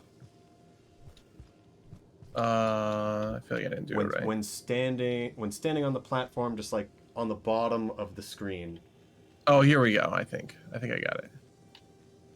Right? Nope. You half have it. It's like mirrored to it. So Okay, there's so another here's me one. standing. You got to stand on the platform that's like in the middle of a pole, not at the top of the pole. If that makes sense. So it's at the here...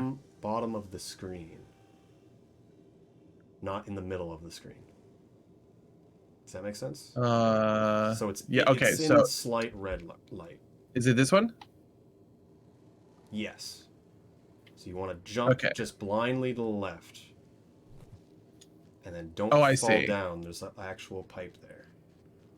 Yeah, There I we see. go. And now you go down this, and then you should just make it to the pipe there. So there are mole lizards in these next rooms. They have difficulty hearing you.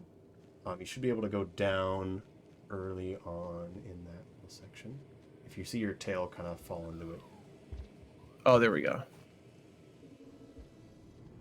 Okay. And so... Oh, Jesus. So you can fall down, but you're trying to go left.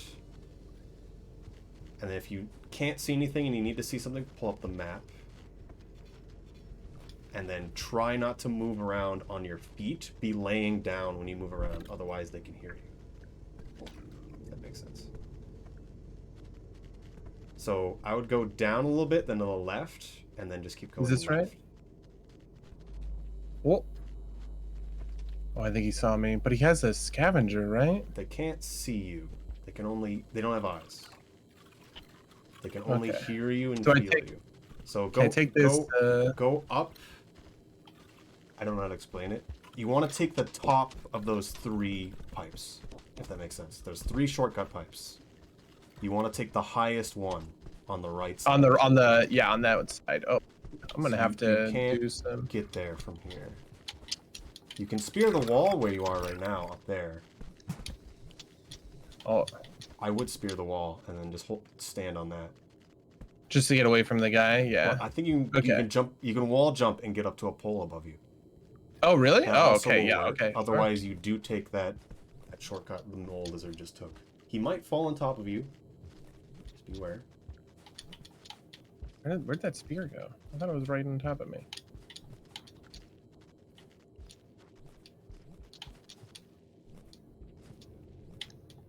Oh, there it is. Okay. And I'm sorry. You want me to wall off? You can wall jump off the left and then grab a pole that's in the middle. It's hanging in the middle. Otherwise, you can go up to where that. Oh, I got it. lizard Okay. went. Yep. And then you fall down, go up, and then go left, and then you fall down into the pipe. You can take a lantern too. There's a lantern? You went by it. Go back up. Okay. You're I see. coming I in can from the drop wrong down. end. Yeah, you drop down into the pipe to go into the next area. It's hard to explain without showing it. I see. We're very close. We can at least get to the X room in depths, which is basically no more threats. We want to go down to that pipe. To go down. Oh, I'm sorry. Yes. Not the shortcut. Okay. Not the shortcut. The actual exit into the next room. Yeah. Yes. Hell yeah. Okay. Okay. This is the last room. You want to go to the left. And then go down. And then there's like a ladder. And you fall down that too. And then I fall down the left. ladder. Yes. Fall down the ladder and then go right. Okay. Once you've fallen down the ladder, go right. And then you want to take the lower right shortcut in this screen. And then just hold left. Oh my god. Just hold left. Just hold left. Just hold left. There's that mole lizard. But you should be fine. And then I'm in this pipe. Then go into the next room. And then we see Among Us. And then slap against the wall to the right. Just hold against. Oh no. Hold against the right. Hold against the right. Oh. Okay, you didn't die. It's very surprising. Oh, I'm alive. Okay. There's a spider in there. What? Why is there a spider in Okay, here? just pretend it doesn't exist. Just go into it and then keep going left. Can it go through? Can I tunnel juke it? It's not real. Pretend it's not there. Okay. Okay. All right. You're right. You know what? I trust you. I'm just so nervous. So when it comes to stuff like spiders and a lot of other creatures, they only become aggro if you're around them for too long. Oh, interesting. So if you just kind of like zap through them, they won't even pay attention. Yeah. That's why for a lot of speedrunning stuff, it's not too much of a problem. So from this point on, it's just depths. So we're walking through the end. We want to do this here. So let's get to the next room. It's the X room. Oh my god, the X room? So it isn't until we get to the explosion. It isn't until we get to the actual void sea that it is time for the run. I know you have something to get to, but it is just getting to the end. There's nothing here that can kill you. Yeah, we can go. I think we're close enough that right, go back up. Go back to the other room. We don't want to go in this room. Oh, I see. Because we can't do anything in here. And then you want to go on that like burial urn to the right. Oh, you actually spear the thing to the left, and then you want to just get up on over it. Spear the thing to your left. And then you just want to go over. Yeah. Come, oh my god, come though. It's more of this jump. You can never escape the one block jump with a spear. Yeah, exactly, the one block spear jump. Am I going down, or am I just keep going to the left? Go up, then left. Yeah, over the pyramid. Can't go through the middle. You gotta go up to the outside. Yeah. So you're just gonna go left. Just keep going left. Nothing else matters. So once you see the guardians, the room after it, you can die in from fall damage. So just make sure you slap against the wall. I'm surprised you didn't die to fall damage a second ago, because you fell down the entire pit. Did I screw something up? No, keep going left. If you go left, then you can wall jump out. Oh, I see. It just looks like it's an enclosed area.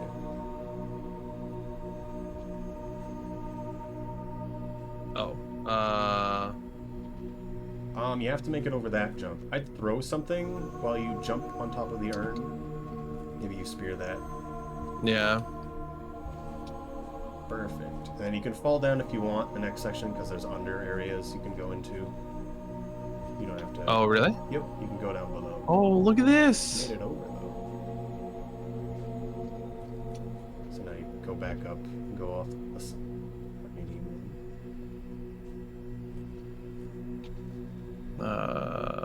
You go down on the single block that's in the floor. That makes sense. Yeah. This like little gap in the bricks. Yes. Just keep going over or under the things. You want to get a spear if you can. Otherwise, we're gonna have to teach you something extra funny.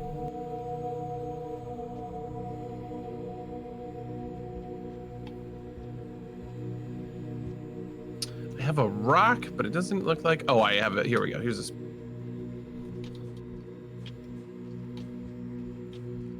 Right. So in this next room, we like to call it the hub room. So we want to go to the top left there.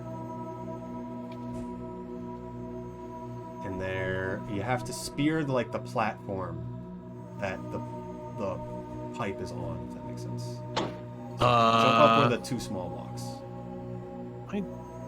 Jump up between. Oh, the here 2 we go. small Yeah. blocks, yeah. And then I spear Spear right the to my left here. platform to the left, yes. What? Oh.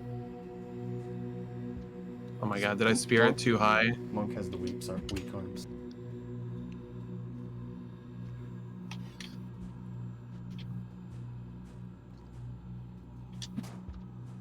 Yeah.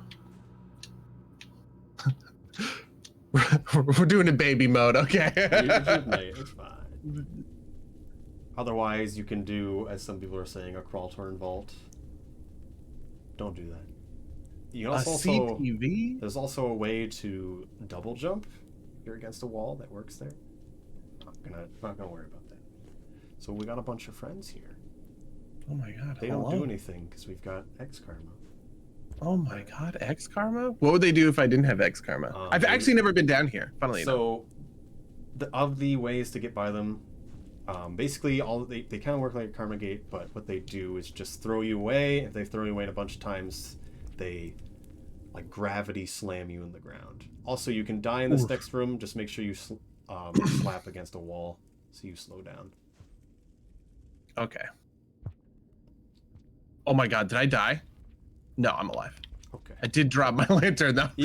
I saw the lantern drop and I was like, I'm the deadest. It's very hard to die in this room. You have to fall down the entire distance to die. Okay. So it worked out. And so where do I go now? Just hold right. Try to take the higher paths. Because it's faster. You have the lantern, so it should help out a little bit. So this is the end of the game, if anyone hasn't seen this. Yeah, spoilers. Okay. Don't take the higher path there. That doesn't go anywhere. Oh, okay, rip. Okay.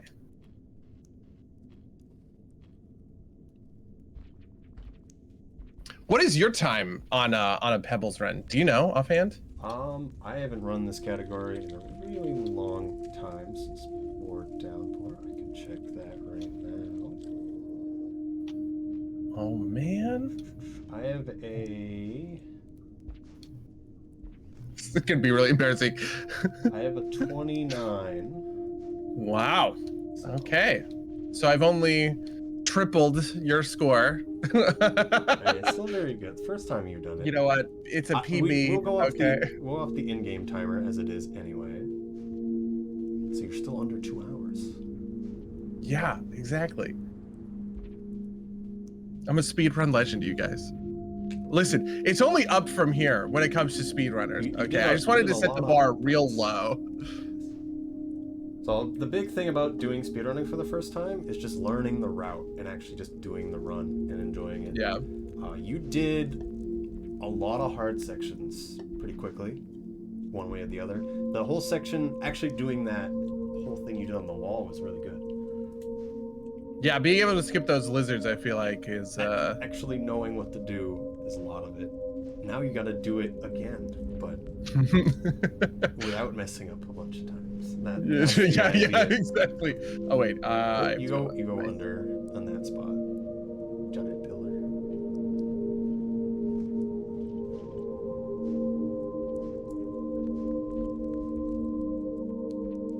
That's better than the last time I think I was streaming Artificer and I died to the acid like 23 times or something. We were just like in garbage waste and drainage, and it was just like all acid all the time.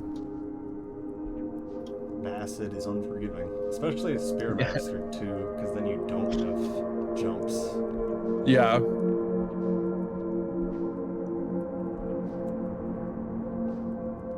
Alright, 2 more runs. We end time for speedruns once the camera starts following you in the void. We don't actually go all the way to the end, so we're not gonna go that whole sequence.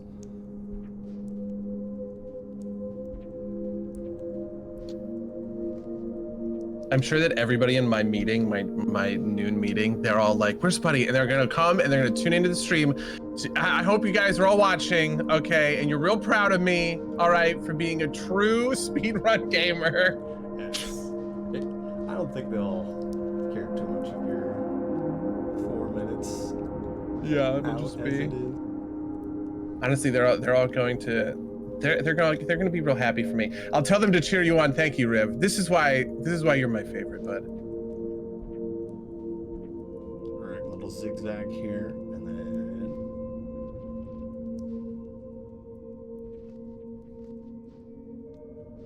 Yeah, I'm glad I brought this lantern, to be honest with you. just a little lucky. Oh my god. So now, once you get in the middle, you're just gonna swim down.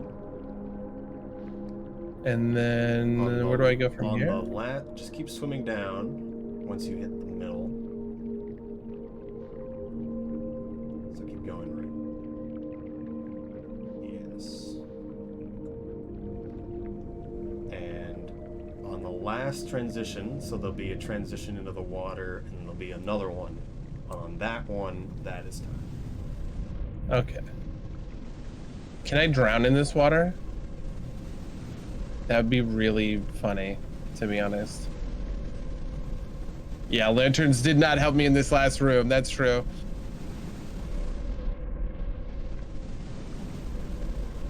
All right, just go down now.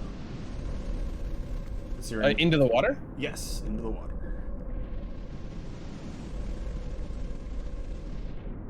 I think you're a little bit too far to the right. Oh, yeah. Soup yummy. So you can press jump in the water now to get a little bit of speed. Don't do it too often. And that is time. Very good. You don't Hell have to, yeah. but that's everything that we care about for a submission to the leaderboards. So that counts as a valid run from everything that I've seen. Okay, what is my how do I check my time? All right, so I can't even see it. just keep swimming down.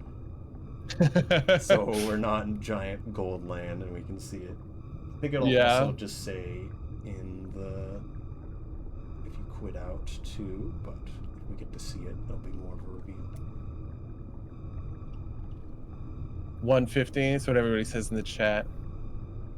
We are what? Oh my god! It's 1:49:54. Look at that. Nice. We got under Just 150. under 150. Personal best.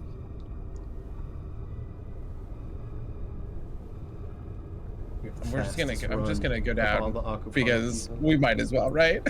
And if you want to finish the whole rest of the sequence, you can definitely do that. New PB, hell yeah. It will take like 7 minutes. It'll take 7 minutes. Okay, well, I don't have time for that. We're just gonna reveal this spooky stuff, and then I guess I'm gonna quit out. Thank you so much for hosting me, walking me through the whole enchilada. I'm actually surprised when you said I think you can do it in 2 hours. I was like, I don't think I'm gonna do that. Sounds crazy. I don't feel like I'm ever gonna get there, but we did it. Yeah, hell yeah. Yeah, I think it worked out really well. The only part that was unfortunate was the drainage system axo. That was, Yeah. that was just really unlucky. It would have been I know. I really just good died so many otherwise. times. Oh, it was fun. Thank you so much for coming out, everybody. Listen, there are a ton of speedruns. You can take a look at. Actually, do you want to do this part? What is the schedule like for speedruns over the summer in Shoreline event? All right, so we've got a whole bunch of runs for the rest of this day and then tomorrow as well. Our next run is actually going to be a single cycle score run, so they're going to be trying to kill as many creatures as they possibly can in one cycle. And then after that, we're going to have Monk story run and Rivulet story run. We've got a lot of story runs for the More Slugcats crew from Downpour. Are you running the Artificer story run? I'm going to be running the Artificer story at the end Oh of my this God. section today, yeah.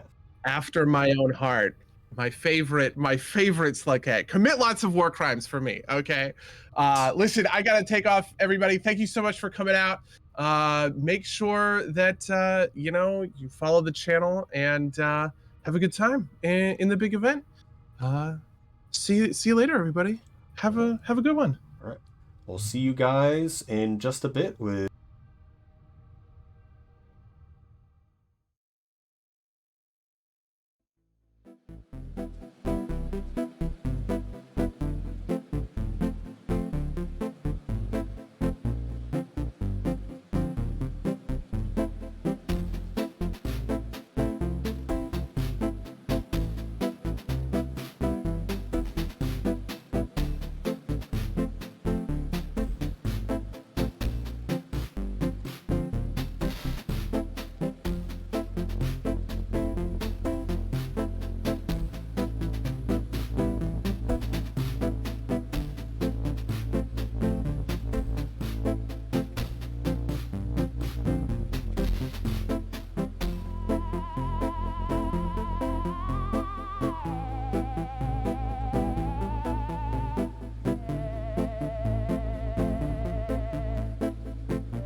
Hello, everyone, and welcome back to Summer in Shoreline, the Ringworld Speedrun charity event for Rainforest Trust.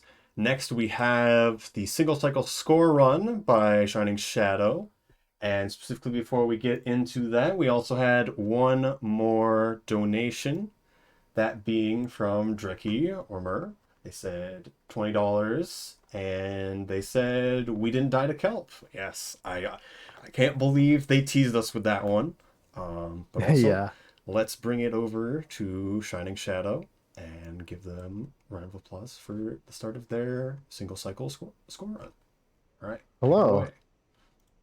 Thanks. So, as the name suggests, this is going to be instead of a score run over the entire campaign, starting and finishing, which can over the whole 20, 25, 20 something cycles.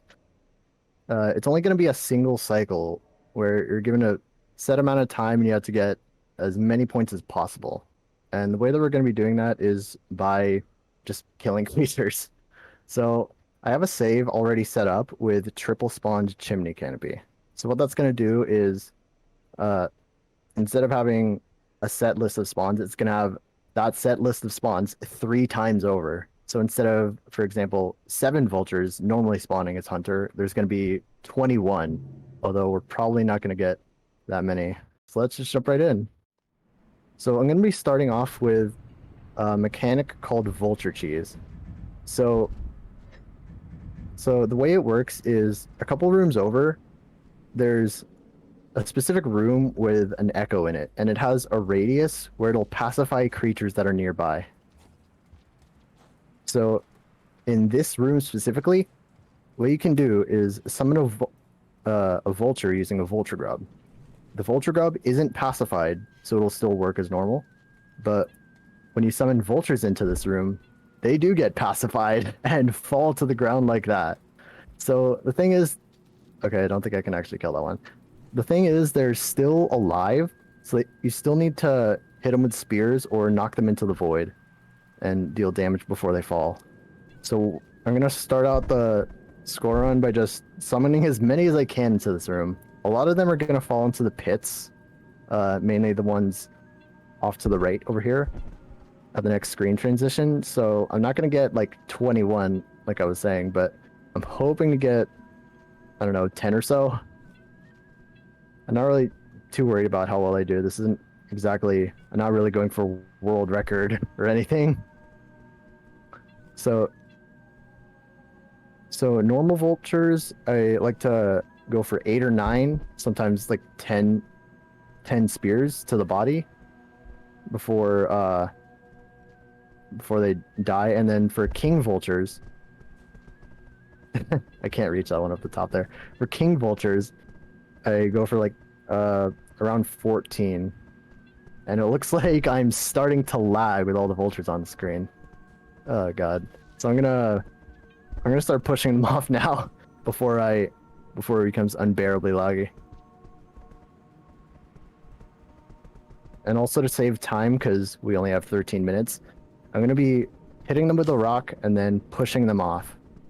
So if they die within 5 seconds of you dealing damage to them, and rocks do a tiny bit of damage, then it'll count as your kill. So that's what we're going to be doing for a lot of these.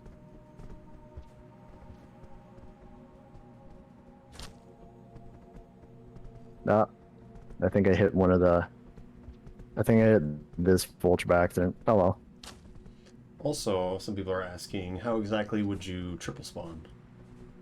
Oh, so to triple spawn a region, so you need to have never entered it on the save before. So like, the first time you enter the region, you have to starve in it, and that will double the spawns.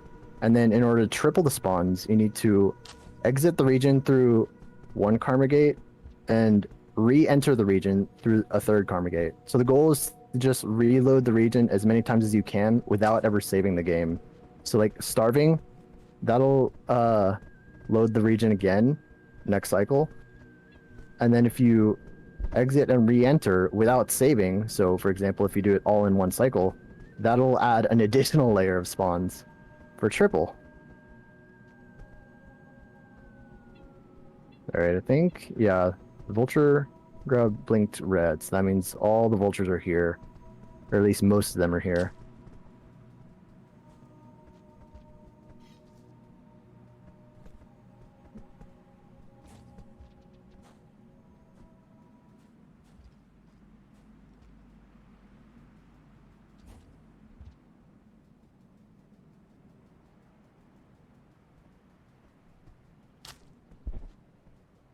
And the reason you need to go through multiple different gates is because the game will not let you pass through the same gate twice until you save.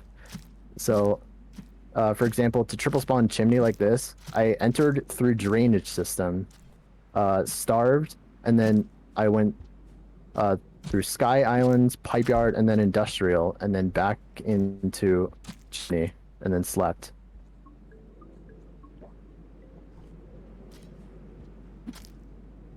I'm gonna grab this. I'm gonna try to grab this mask here. And I believe you. Yeah, so because of the requirement of like not passing through the same gate twice, I think it's only possible with industrial. There we go.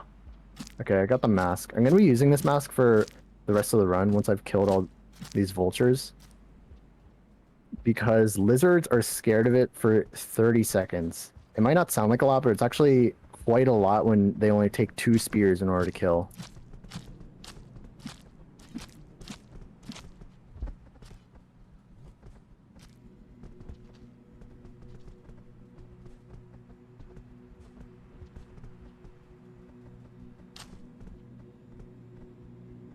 How are we looking on time? All right, I'm just gonna go now. There's a couple more vultures I could have gotten, but I want to get to the rest of the run. Beyond just killing vultures that are AFK.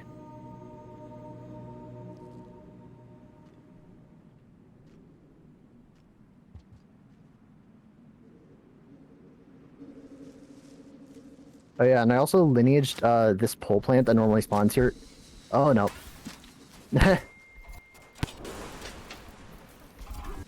I let go of my mask by accident. So I lineaged this monster kelp here in advance from the... Okay, looks like I'm out of spears. Oh no, never mind.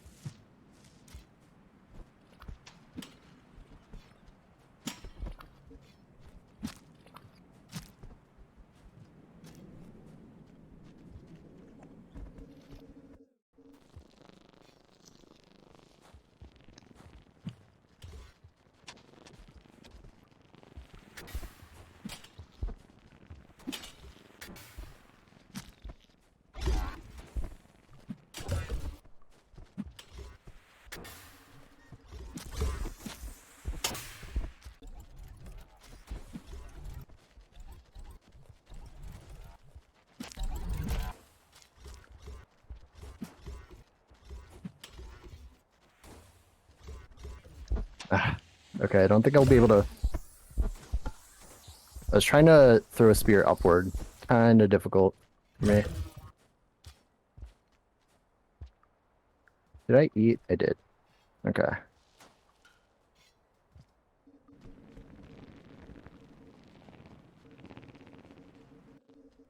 Oh, whoops.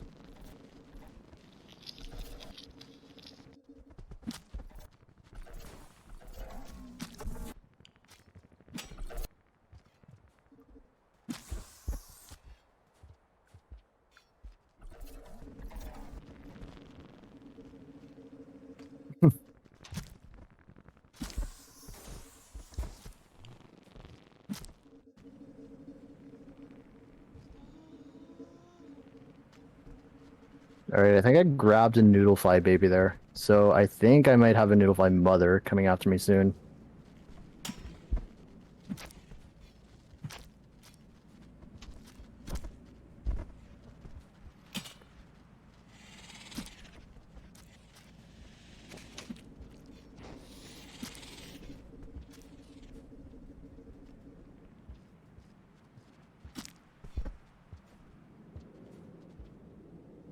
Not gonna worry with some of these. Oh boy, looks like I missed a king vulture. Oh yeah, I guess I did leave a couple in that room before. I'm not gonna bother with all of these lizards, like the one white at the top left, because they're kind of out of the way, and there's plenty more in some of these other rooms. Like once I get to the bottom of chimney, there's gonna be a lot. It might start lagging, in fact, but let's hope it's not too bad.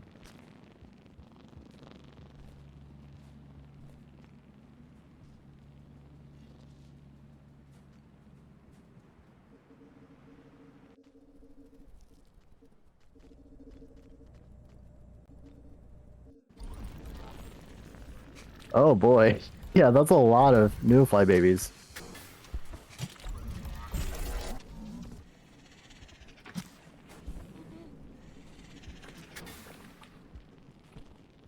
Okay, it seems to be clearing out. Okay, there we go.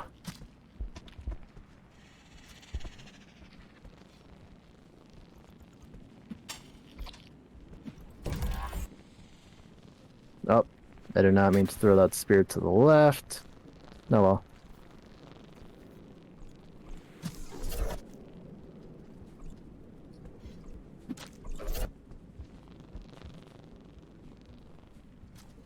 Okay, looks like I grabbed a noodlefly baby.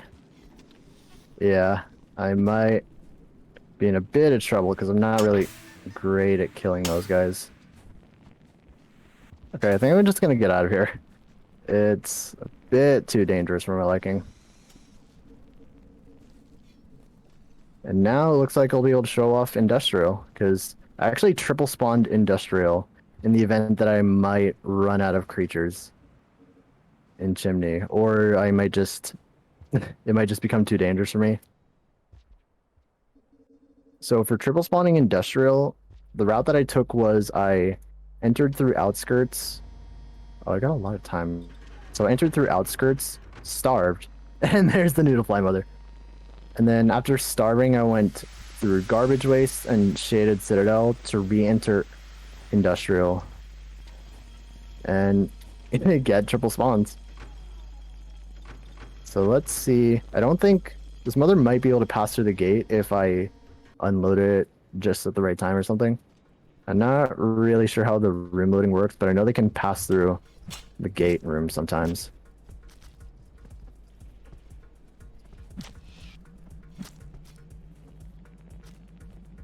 Oh boy, and there it is. Okay.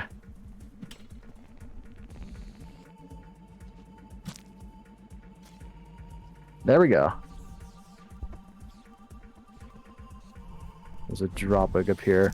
I don't normally see drop bugs up there.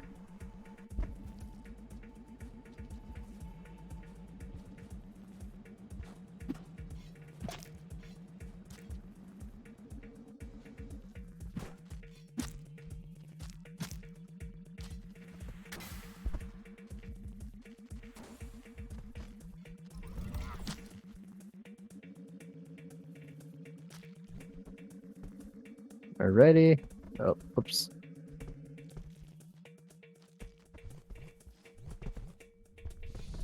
There we go.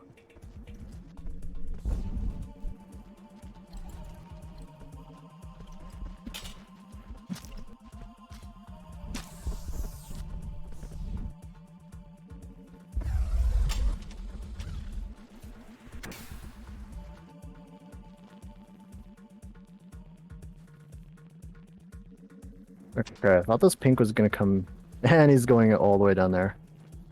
Okay.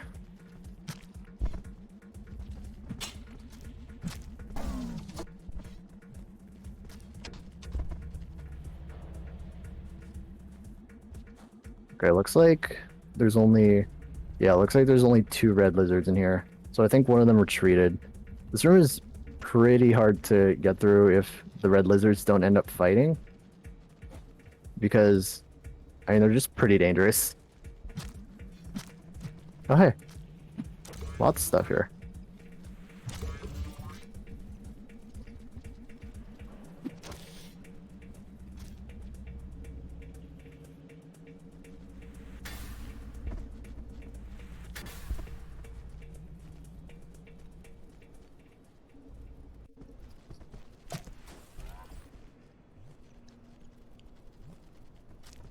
Okay. I had a feeling because the music stopped playing, but it looks like the rain's here, so run's about to be over.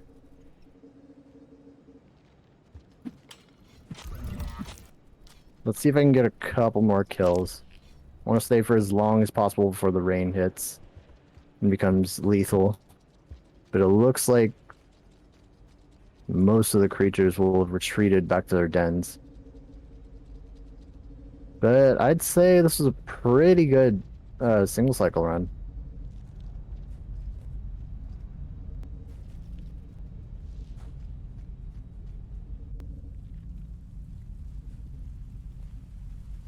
I'll check up here and then rest.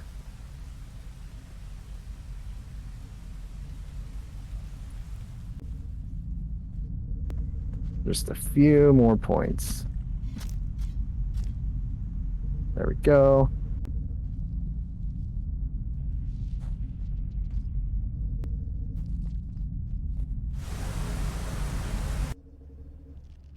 And just in time before the rain started to become lethal. So, let's see how we did. I have a mod that allows me to count up the final score for me. It does take into account some other things, like the amount of food I've eaten and the time that I've spent. But let's watch the kill counter go up and then see what the final score is for the cycle. My personal best is 593, so I'm hoping for 423. Not bad at all. And that's the entire run.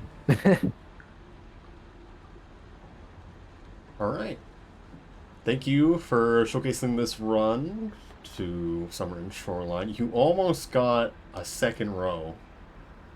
Yeah, it's really hard to... It's really satisfying, though, to get to the second row. I've only done it a few times, maybe like 4?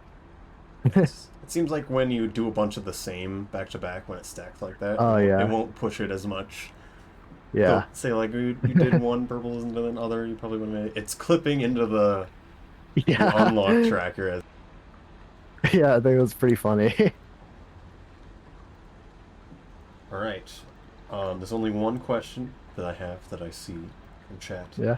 Is there was one scavenger that you didn't kill? Are you trying to avoid the scavengers, or would you try to kill? So for scavengers, it's a bit tricky. So I like to kill them when they're like alone, because if other ones see you, then they start to get aggressive on you. I'm not sure how I lost the chieftain here. Maybe I stole a spear from one of them, but or maybe it's because I didn't help them out in battle, or at least they didn't consider me to be helping. So if I can get one of them alone, then what you can do is give them the King Vulture Mask, because if you trade with them for something of such a high value, they'll usually drop all their items. So all their spears, they'll disarm themselves when you give your mask to them, and then you can kill them pretty safely. But yeah, I don't usually go for too many scavengers. They're only worth 6 points, and it takes sometimes one, sometimes 2 spears in order to kill. Versus like blue lizards are also 6 points, but they take 1 spear. Or cyans are 9 points and they take 2.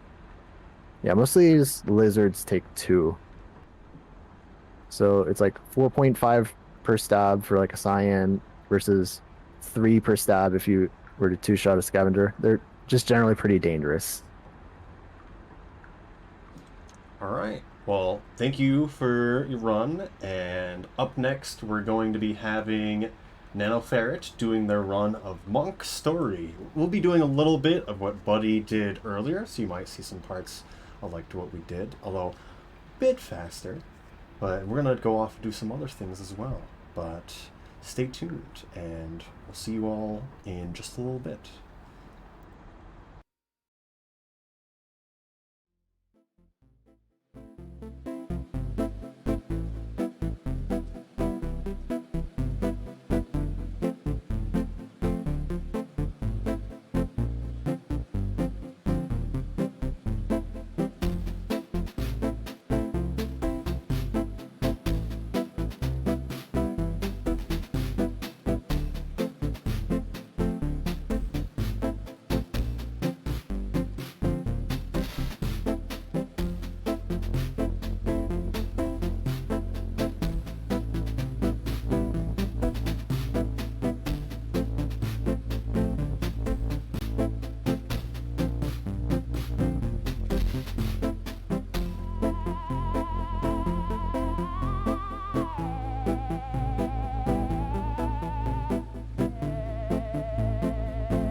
Hello, everybody. I hope everyone is doing fantastic today.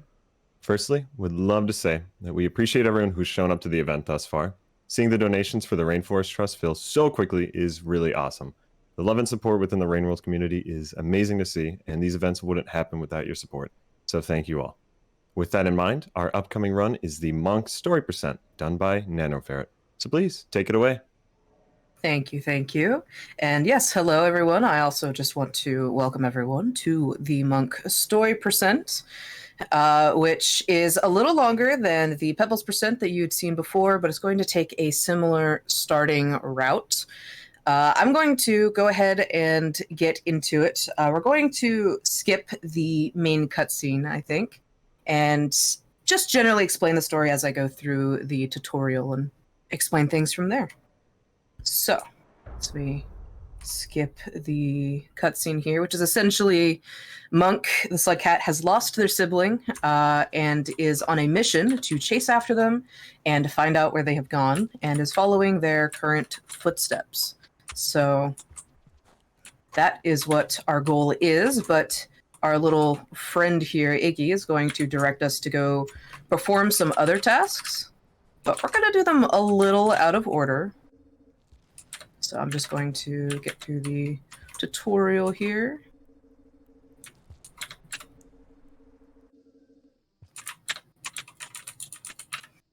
And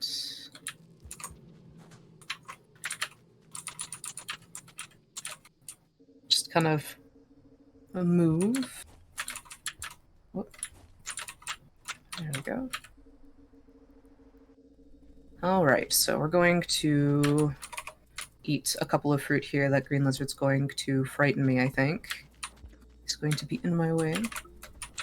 We're going to grab these fruit, and we're going to take them with us because we can eat them while the gate to the shelter is closing, which will save us a few seconds of time. If I can pounce up this particular pole properly. There we go. So now the gate is going to close. We are going to eat this fruit, and then we are going to take a nap. So we're going to be doing some karma caching in a very familiar shelter. We are going to be karma caching until we attain the Martyr achievement, which is essentially a passage that you get for starving consecutively for so many days. I believe it's around 5. I'm not entirely sure on the exact number, but what I do know, and I could be incorrect, I've never counted, I just know that there is a time when it happens. So we're going to karma cache to the topmost karma we will get for now, and then we're going to karma cache one more, I believe, and then we will go. So we're going to be stuck here for a little while, just starving, getting some passage progress, some karma progress, and then quitting out before the game tries to save over the starve. And continue on from there. So we got a couple more starves. And hopefully this will be the last time that we have to do this.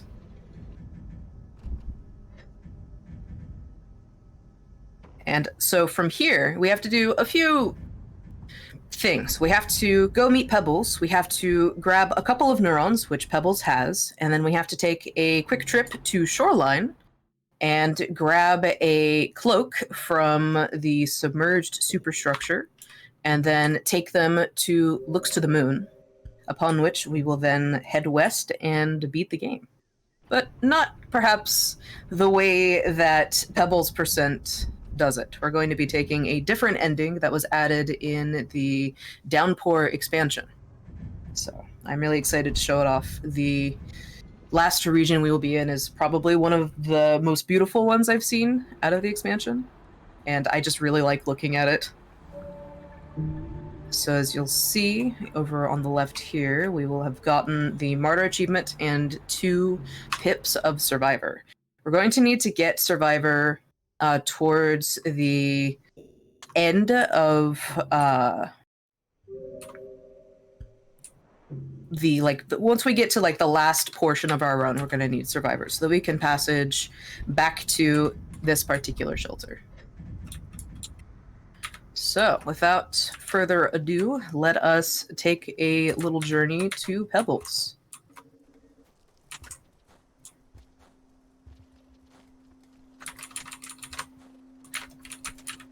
Going to avoid the lizards here.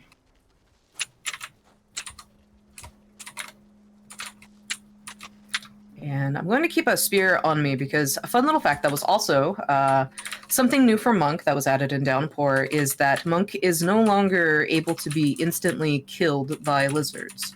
It's a fun little thing, the lizard bite RNG. Each individual lizard has a different bite chance, which is a chance to instantly kill you when they actually grab you with their jaws.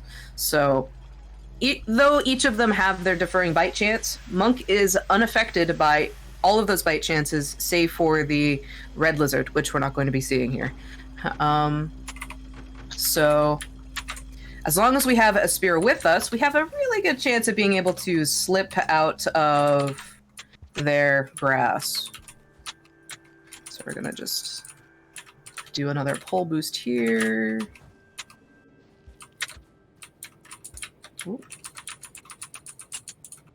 If I may, we have a new donation that just came in. Go ahead. All right. We have our latest donation from Abyssal. It's a $20 donation, and they say, Wawa. So thank you so much for the donation. Thank you. And Wawa as well. Okay.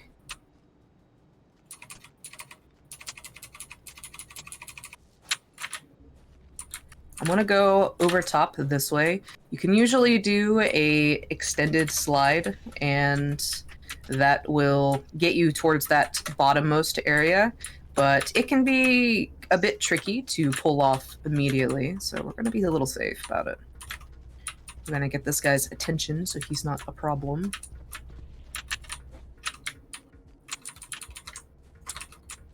And then we're going to go up this way.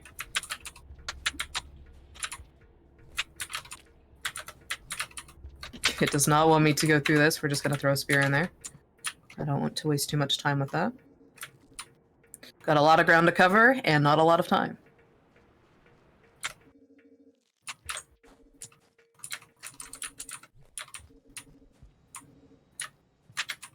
Whoop. We're going to use another spear and just pretend that didn't happen.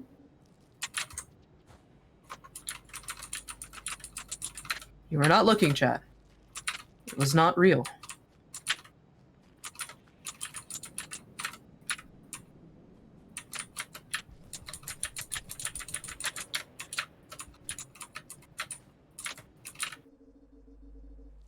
Okay, now we are heading into Chimney Canopy. We're not going to rest, we're just going to keep going up Chimney and make our way towards the wall. If everything goes right, we will make it to the top of the wall, be able to meet Pebbles and grab a couple of neurons, and then take our second proper save of the run.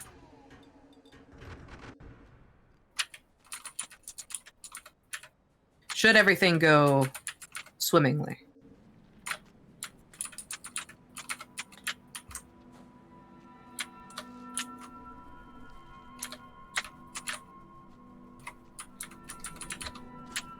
Ooh.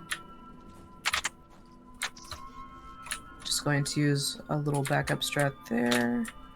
Jump this way. There's not lizards anywhere, so I'm going to be a little on guard. Usually there's tons of lizards here, even as Monk, and very scary. They're all somewhere. I just don't know where that somewhere is. Okay. Oh. I'm not doing this fast enough. There we go. So instead of going on to the right, we're going to do a double hop there. And we're going to just go up this way.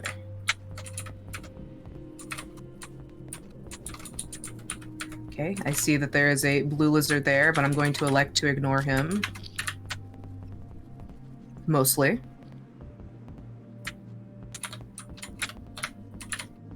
I'm going to keep going up. That is a white lizard. I'm happy that he's not in my way. And I'm going to grab this fruit as a surprise tool that will help us later. We need to keep hold of this fruit through the wall and be very careful about not dropping it into a particular abyss.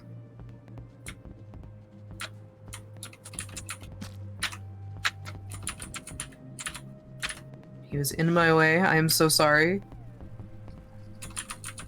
It had to be done. Okay, we don't need that guy. Okay.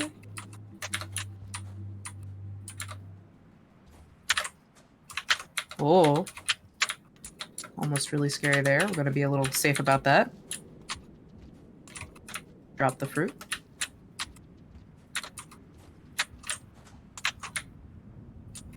The fruit is our best friend. We need to keep it with us at all times.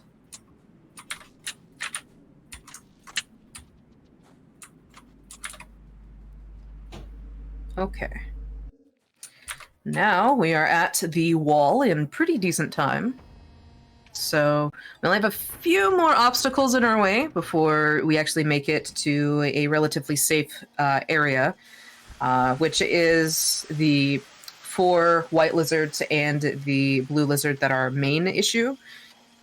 Should everything go right, we will not see the nighttime cycle, and that will not be a problem. 1, 2. I need to eat that down a couple times for reasons that I will explain when we get to it. So, because we are moving so fast, we will not see the nighttime or sunset sequence, unfortunately. Should everything go correctly.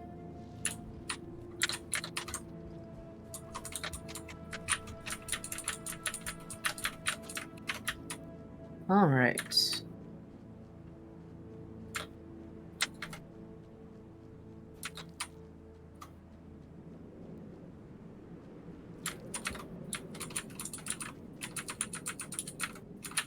There's no drop wake, so we can safely take this instead of going to the right. It's just a little faster.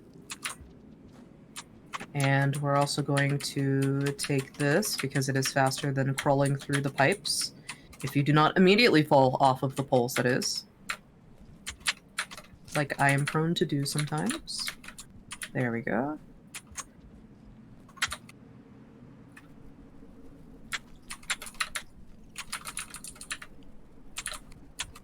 Grabbed the second pole to the left, which was a little unfortunate, but it's okay. Okay. Now we get to do the lovely orb skip.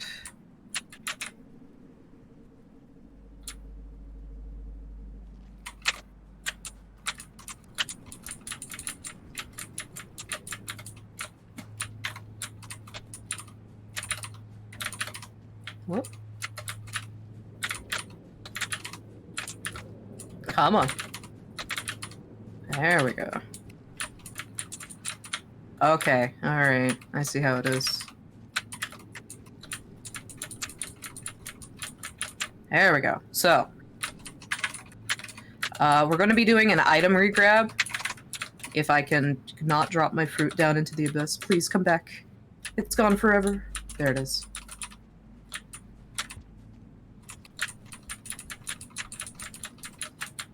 I am not getting enough air on my double hop, which is causing some problems with the trick. Why am I having so many troubles with this? Come on. Come on, baby. You can do this. Come on, little guy. I believe.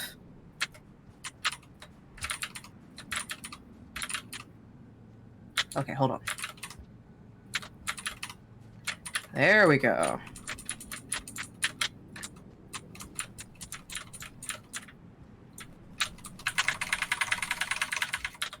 Okay, we're gonna throw that over there just in case. I have fallen down here before and have had to improvise when it comes to getting up there. So we're just going to be a little careful. There we go. So essentially what that was it was called an item regrab. If you take an object that has collision, aka if you can walk over it and it moves, you can use the throw boost that you get from throwing it and regrabbing it, that slight upwards momentum, in order to be able to go vertically upwards without any use of a ledge or anything like that. So, and you essentially spam grab and throw until you reach your intended destination. And various objects have various, I guess, rates of going upwards. It's faster with some objects than it is with others, and so on and so forth. Okay, we're gonna be careful and not grab this pole plant.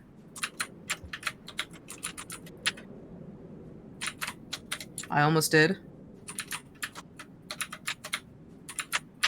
Okay, this is taking too much time, so we're just gonna go across him. Touch him for good luck. Sorry. My bad. I'm just gonna go around you. Okay.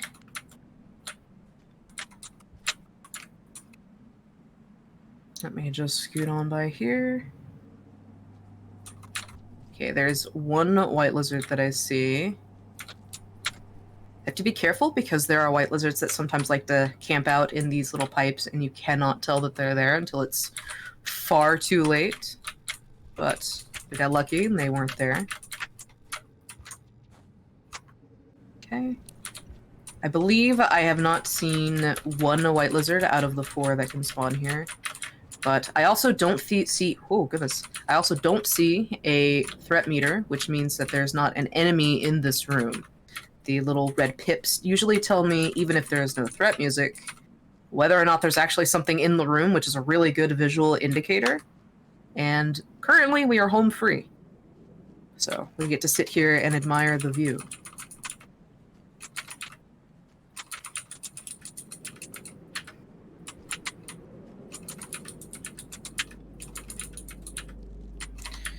Okay, so we're gonna be hopefully quick about this. Cool.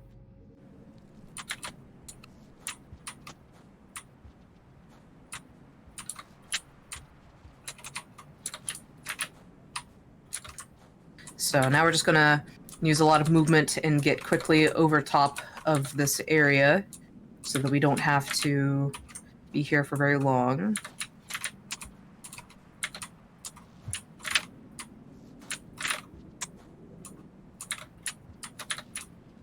One out of 2 EI hops is fine. So, for a little bit of extrapolation on what I just did back there at the Echo, I used a crawl turn vault and then threw a spear into the ground. It's a little faster than using the method where you put a spear into the ground, a spear into the wall, and also using a roll pounce to put a spear into the wall also. Just a little smidgen faster. Which is a semi-frame perfect move that can be hit or miss. I still have some issues with it here and there, but I find it highly effective when you can get them consistently. So what we're going to do, because we didn't eat things, we're going to pop this popcorn plant. We haven't eaten anything, and we need to in order to do the next thing that we're going to do. So we're going to grab that. And then we're gonna go see our guy. And essentially what we're gonna do is we're not going to listen to anything that he tells us to do, and we're going to steal from him. The stealing part comes after he tries to kick us out. Ow. But we will see how it goes.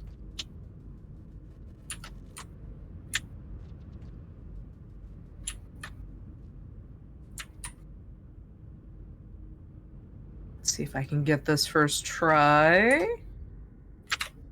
We did. All right. So we're gonna just throw objects utilizing the 0G and the momentum we get from throw boosting in order to advance how fast we're going through this area and also slow it down so we don't immediately let go of the pipe. And then we have Pebbles. So he's going to give us the mark of communication and Karma 10, and we're going to sit here and listen to him blabber on about how much he doesn't like us to be here.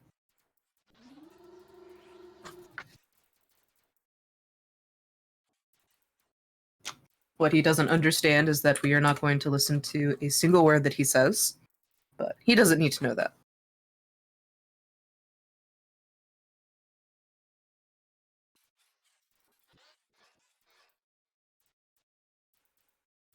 We're going to also restrain from grabbing the pearls because he will interrupt what he is saying to tell you that they are not edible and then say the same text box all over again. So as much as I want to start throwing them at him, I'm going to restrain myself and just sit here and stare at him and nod my head affirmingly that yes, yep, I know what you're talking about. Yeah, I totally understand. Going to do exactly what you say. Yes, of course, Pebbles.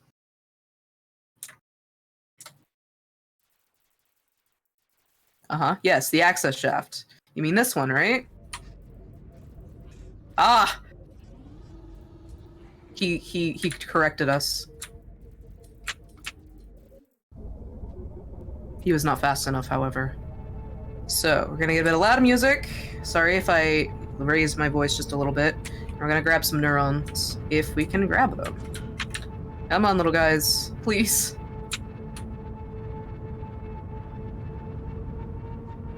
Okay, there's one. We're going to eat him. And then we need 2 more. So we're gonna be here for a minute or so. Come on. Ah. 1, 2. Alright, let's go. So we're gonna briefly say hi to Pebbles and then we're gonna leave. I'm sorry. I'm sorry. Okay.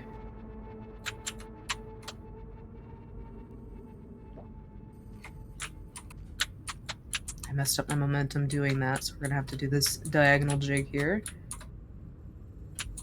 There we go.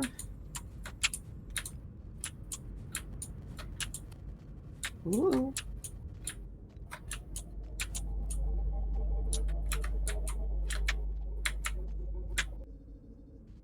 There we go.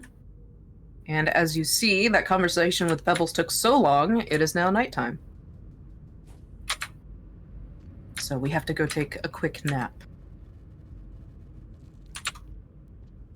So, we have 1 neuron in our stomach, and now we have an additional neuron.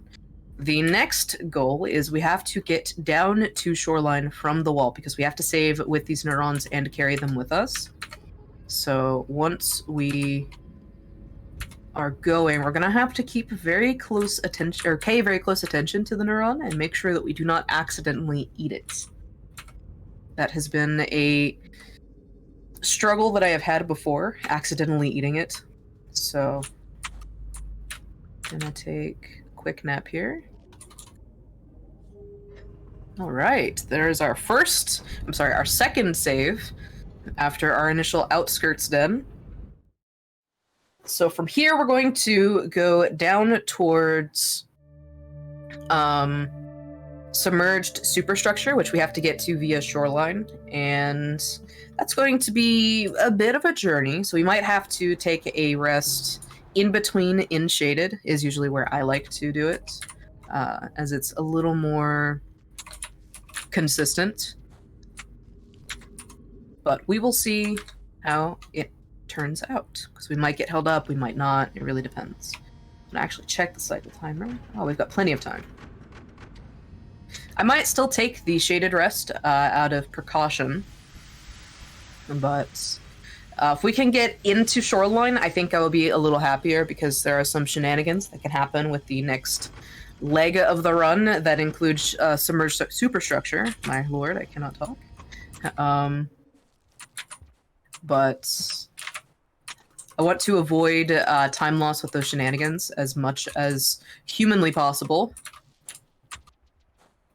So we're gonna retread some ground here.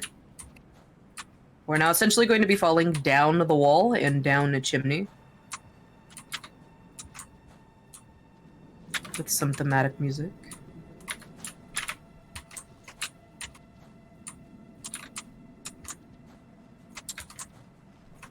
One thing I'd like to bring up real quick as well, if you'd like to explain this. I did see someone ask this about earlier, but someone was a little curious about your extended throws and the slide specifically, so they were just probably wondering how that worked.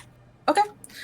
So essentially what I am doing is I am doing a slide, but at the very frame where I start to go forward, I use a throwable, either a spear or a rock, and...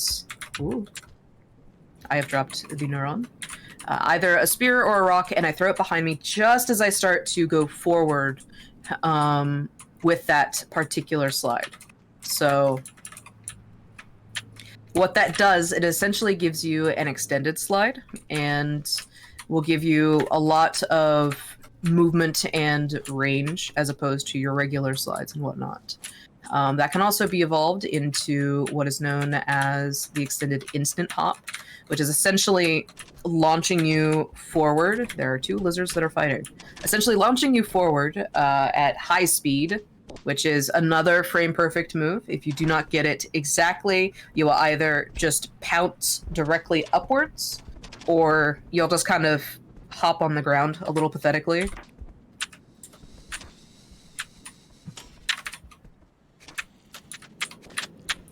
I'm going to ignore him.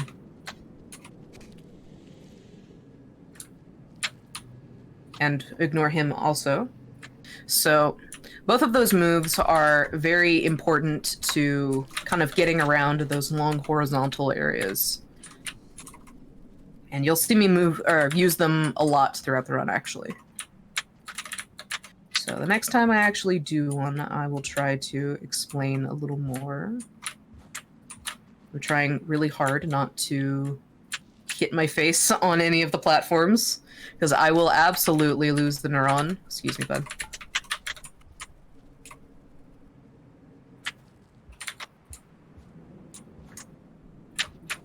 Hydration check, yes.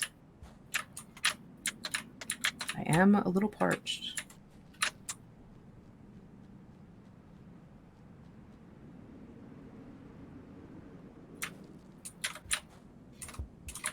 Whoa.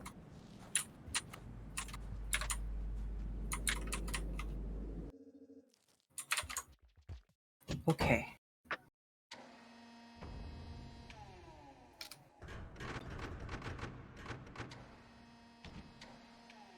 Let me get some Wawa.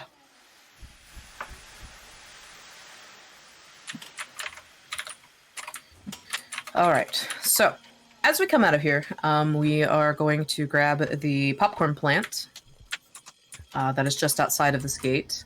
That way we don't have to worry about getting food along the way. I'm gonna throw that over there so we don't accidentally eat it.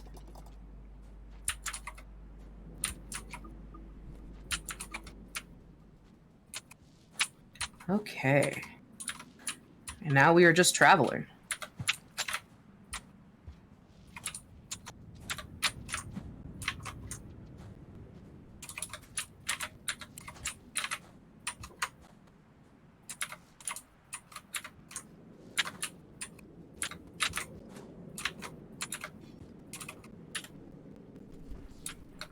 Oh my.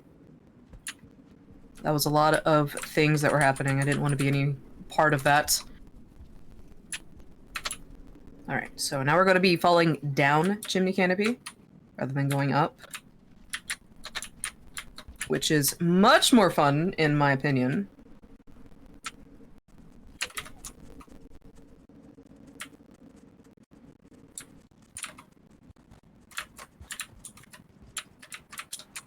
Hello, good sir. Fine morning. Hello, other good sir.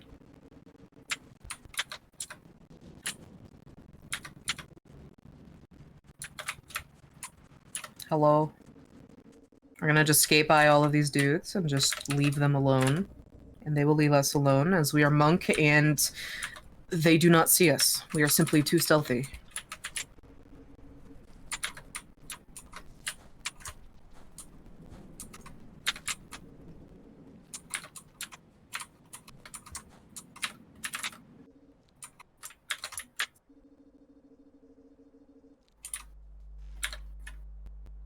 Okay.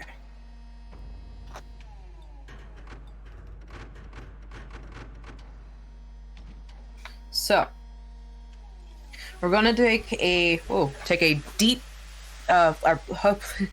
words. We're gonna take a foray through industrial, and go into Shaded Citadel and make our way towards the middle of it and see where our timer is.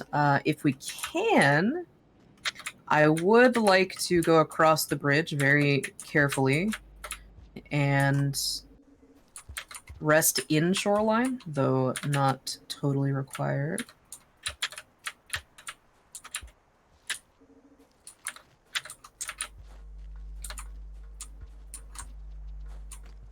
That is a scavenger. Ooh.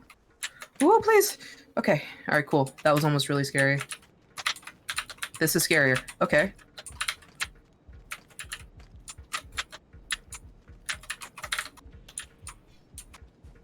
If we can, we're gonna try and give him spears. He did not want them.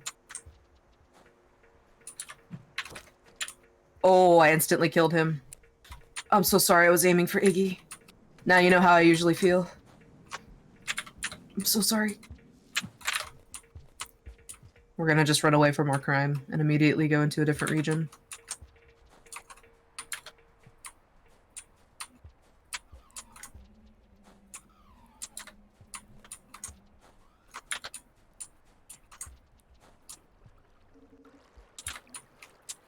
Alright.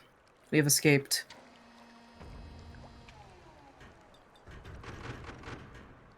I'm so sorry.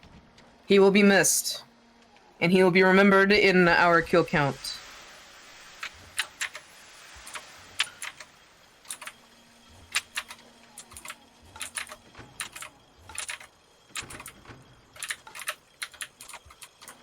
In my defense, I was aiming for Iggy so I could get rid of it so that it would not become a target for the scavenger and the scavenger would kill me.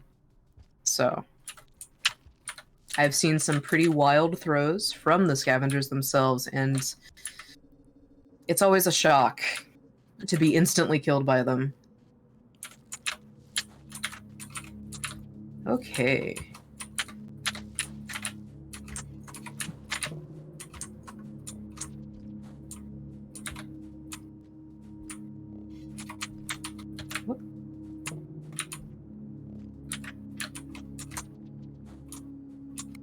I can climb up on that pole there. It's okay.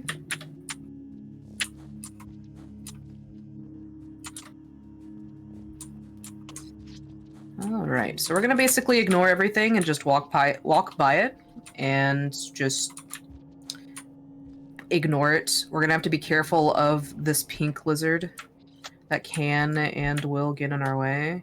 Come on. There we go. But after that, we really shouldn't have any opposition against us. Except maybe the odd spider that can kick us off of ledges.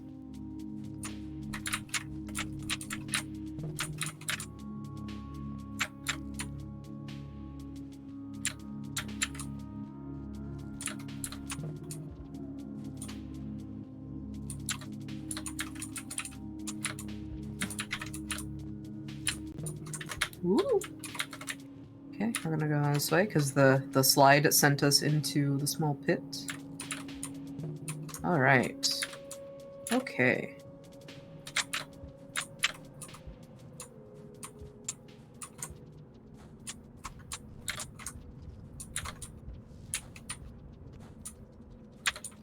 Hello, scavenger. I'm sorry. You saw nothing beforehand. You weren't there.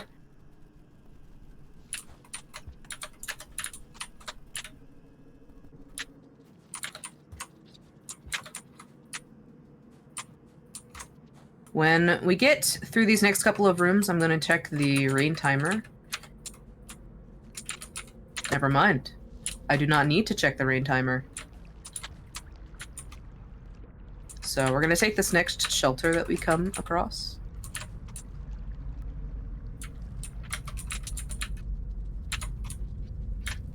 As everything is panicking and trying to get to their dens, this poor Lantern Mouse is a little confused. Sorry, I didn't mean to push you off there. He'll be fine.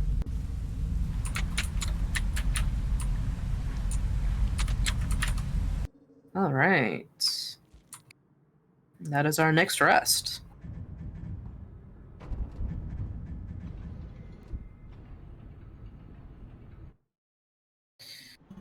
So, we're going to keep going on.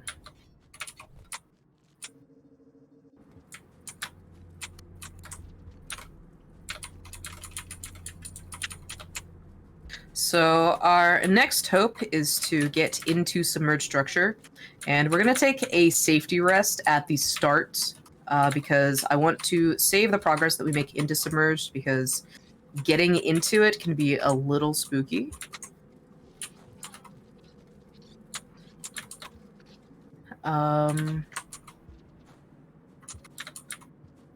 And I want to maintain that that will go well. Okay.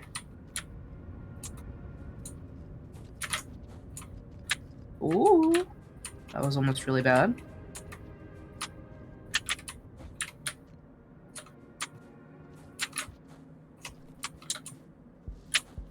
I wouldn't be surprised if I had fallen off. The shaded bridge has yet to claim a life today.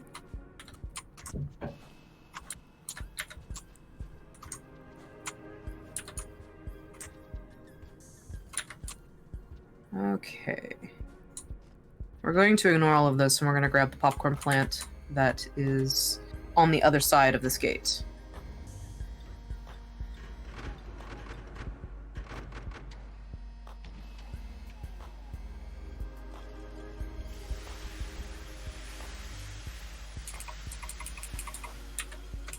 Just kind of wait here.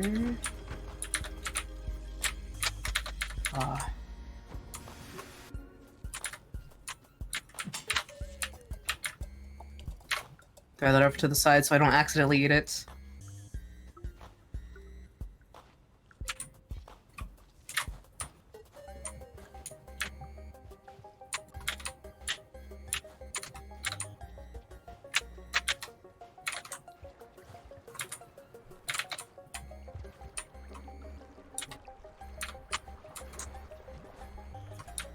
Alright, so there's bubble fruit off on this ledge on the side. We're going to grab some of it. We're not going to grab some of it. It's fine. Huh. We'll actually take a different backup strat then.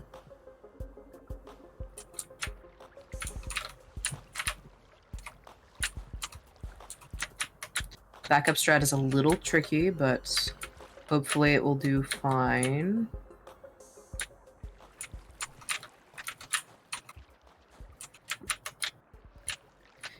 Usually if I lose the pounce there, ooh. I usually go to the backup strat because it's just going to be a little easier than going all the way around.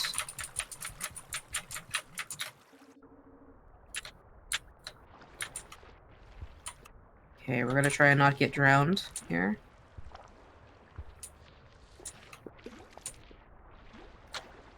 Okay, the jetfish were kind of nice today. Makes me hopeful.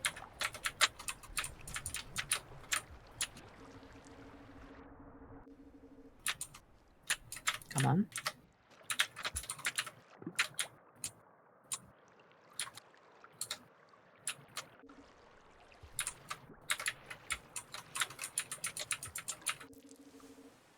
So we're gonna throw both of our neurons in here. We're not going to rest. But we are going to come over this way.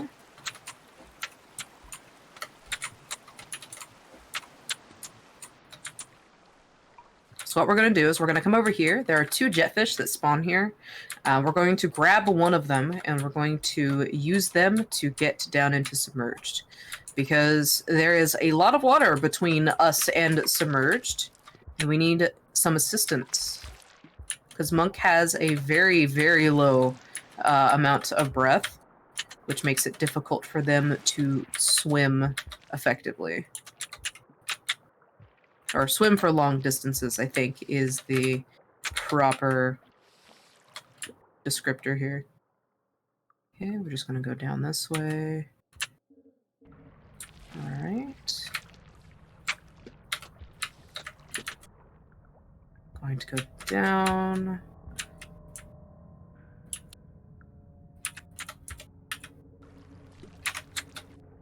Whoop. He has already left, which is good. I'm gonna take use of the little air pocket here and catch some breath. Alright. I actually don't want that spear. It's not needed. Okay, we're gonna grab this jetfish here just to save a little bit of time. Go on, bud. Go back to your dailies.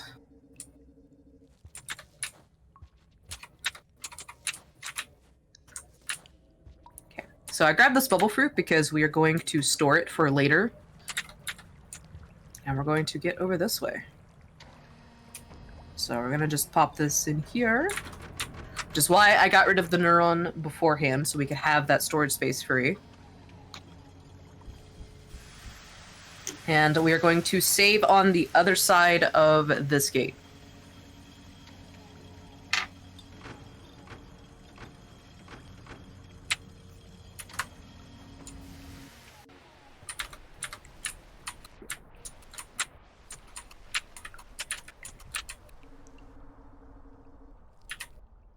All right. Though I fully believe that I could go to the end of this submerged route, there is a specific creature that I find is sometimes there, sometimes not there, but when it is, you most assuredly die. So I want to avoid the Leviathan that spawns in the big open water rooms. And I'm not entirely hopeful that I will be completely safe. So I'm going to do the smart thing and safety save. So what we're going to be doing here is we're going to be doing a lot of swimming through just total water areas. I dodge the leeches here because they're going to get on our nerves. I'm going to go this way.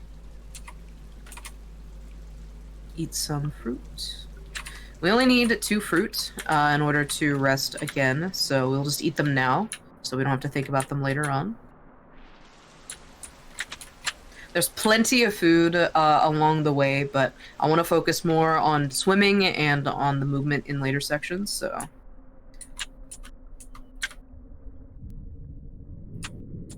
So we're gonna just keep going here.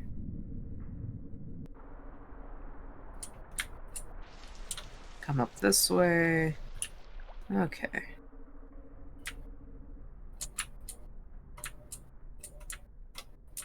So one thing that is not the most commonly known is that this bubbleweed does not get used up when you are boosting in water, essentially just pressing jump. So you can use that to essentially get a lot of speed in the water, which is very, very helpful in instances like this. So we're gonna just like poke our head in there and see what the situation is. Situation looks clean, we're gonna just immediately run. Yep, the jetfish are having the time of their lives, which means that there's no danger here. So we're gonna just eke on by here. We're gonna immediately drop this bubbleweed because it's no longer useful to us. And we're gonna grab the bubbleweed over here. And we're gonna repeat this several times because each long stretch will not be held by 2 bubbleweed. Or by the 1 bubbleweed, so we need to grab a replacement is what I mean. So This is us. This is what we're going to be doing. We're going to immediately bump into some geometry. All right.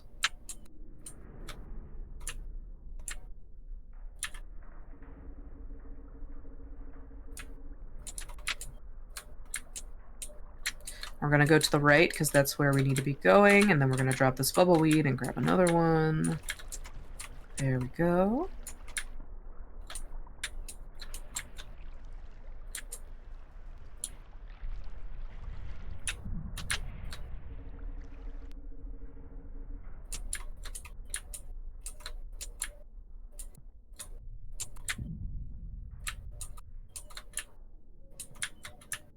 All right. Again, we're going to drop bubbleweed, grab another one. Move very fast, Blake. This is going to be a long, like, horizontal room. We need to go to the right.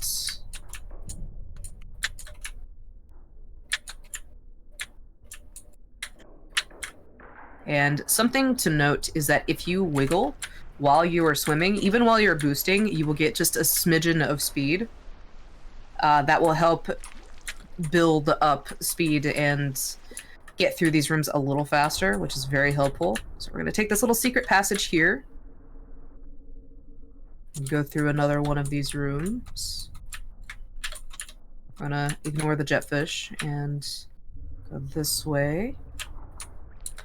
So we're going to keep our head above water so we don't have to use up the bubbleweed, because there's a small stretch of swimming that we need the rest of this for, which will be highly useful.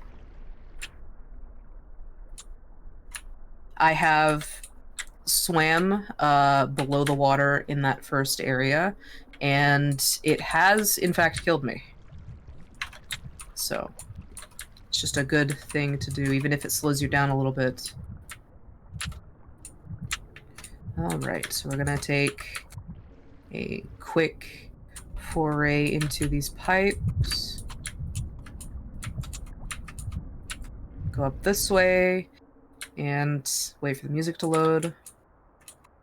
And then we're going to run. We're gonna swim as fast as we possibly can. Alright. And there we see that we have the cloak. And we're gonna grab it and immediately put it on. And now Monk has a beautiful cloak. And we're essentially trying it out, wearing it, so that we can take it with us. And because we are wearing the cloak, there is a very interesting fact about that. I'm going to throw this jellyfish over there because I don't need him. I actually might want to eat just one more pit of food, as it will help us later. So we're going to take this one with us.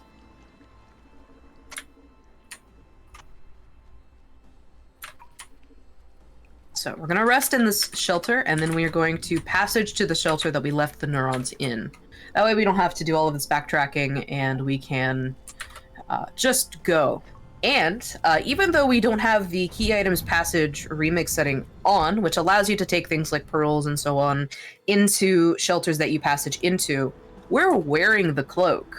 So everything that is on you and that you are wearing or have stored in your stomach go with you when you passage. So because we are wearing the cloak will passage with us, which is very useful, as it will allow us to passage back to where we need to go.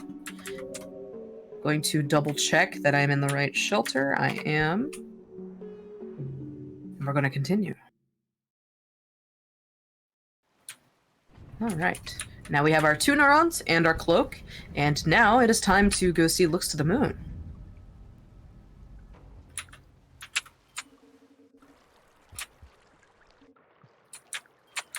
So we're going to take this little exit that we had gone through before, because this is actually the way to Looks to the Moon. I just love the way that the cloak jostles around when you do this. It's so good. So, we're going to swim to the right. We're going to be very careful because things can and will jump out at us. There can be another Leviathan in this stretch of water that can be a little spooky. Doesn't look like there's anything in particular that is bothering us just yet. So we're just going to keep going.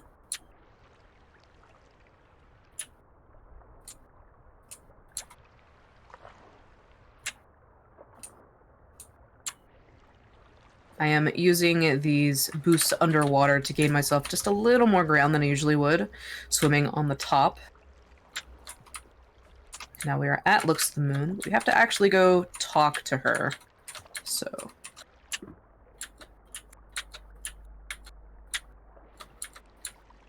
I'm going to swim underneath the boxes because it's a little faster. Accidentally wind ourselves. Oh.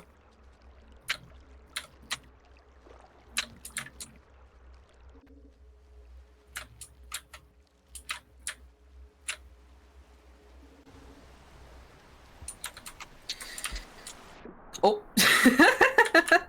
Where did that go? Do I have it? I have it. Okay. Was not planning on doing that, but that's funny. The image of Monk just letting go of the neurons and they just go flying. Okay. It should be waterproof. Yeah, they're fine. They're perfectly fine.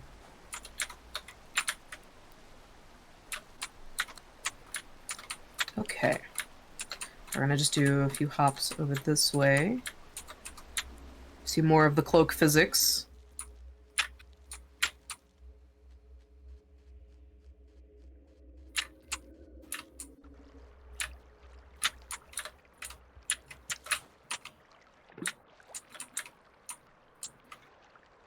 Alright, hello Moon. Take a neuron. I'm pretty sure you have Moon. I need you to take the neuron. I need you to take the neuron, Moon.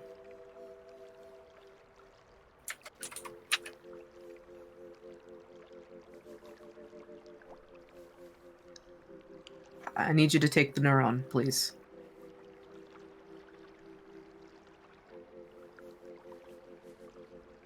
You're welcome. Oh no. I'm sorry. Yeah, sorry, I threw it into the water, that's why it's soggy. Okay, can you please put the cloak on so I can make sure that you accept my lovely gift to you?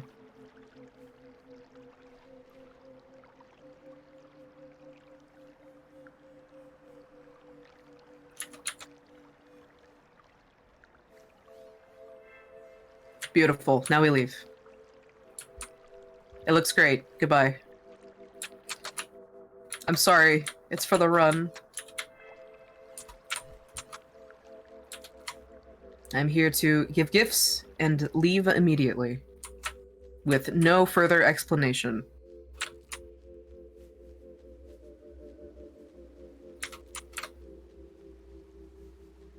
So, something interesting is that typically when you give her one of the neurons, she has a whole blurb she talks about when it comes to Five Pebbles and his current condition and all of that. And if you give her another neuron while she is trying to accept the other neuron, and as she's talking about how, you know, grateful she is for the gift, if you give it to her, give another neuron to her, it will skip that dialogue entirely, and it will give you a chance to give her the cloak also, which will skip any further dialogue she has about it. So really, you only get the cloak dialogue out of all of that, and then the initial dialogue that she gives to you when you first meet her, regardless of what you have on you, as long as you can talk to her. So, I'm gonna eat those for posterity. And then instead of making the trek back, because now we have to go west and just keep going that way. We are going to passage back to Outskirts after we get this lovely little cutscene of us being friends. And this is why we needed both the Martyr and the Survivor passages, so we could passage out of Submerged into Shoreline, and then out from Shoreline into Outskirts. And this will be the last passage that we properly need, because everywhere else is going to be new ground that we have to cover. So we're going to choose Outskirts. I'm going to double check just in case, and then we're going to go. So from here, we need to go west into Farmeries, which is a bit of a stretch of a walk when it comes to from this particular shelter to Farmeries. And there's a lot of stuff that we have to kind of pick up along the way because of the scavenger toll that is right before Farmeries. So we're going to pick up just a few objects along the way. Probably keep a spear with us just to protect ourselves. I was not expecting there to actually be a spear there. That's pretty lucky.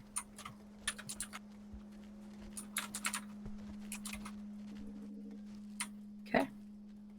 So instead of going up like we did before, we're just going to go left. Going to ignore the centipedes. We don't really need to mess with them right now.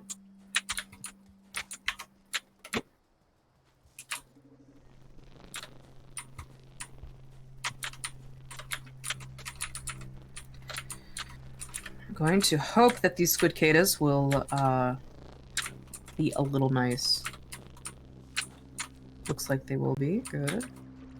So this is the first object that we need to pick up and carry, is this karma flower. It is highly valuable to the scavengers and will give us enough leeway so that we can... I'm gonna bait this guy over here. And we're gonna go this way.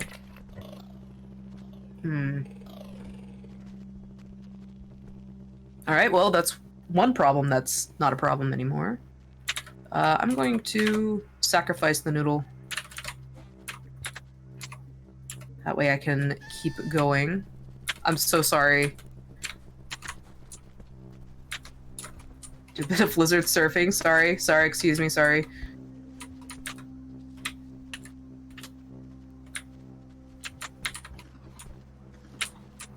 He doesn't know we're actually here, so we're going to ignore him.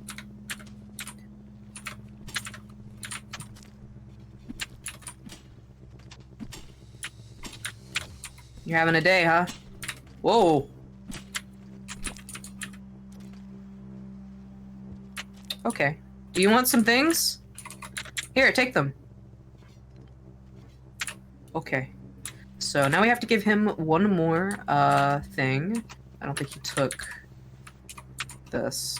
Here. Take, please. He does not want it. We will give him something else. Like another spear.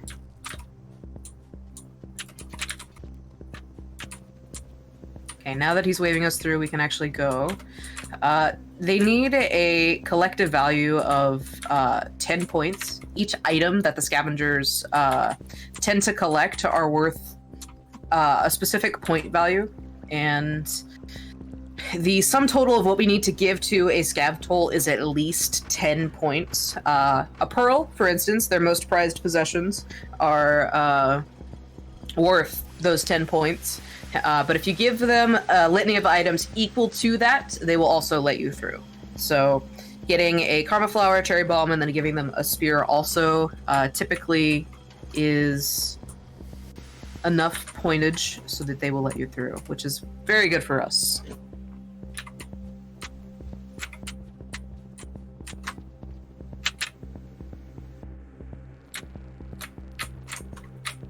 Come on. We're gonna hope that these squids play nice.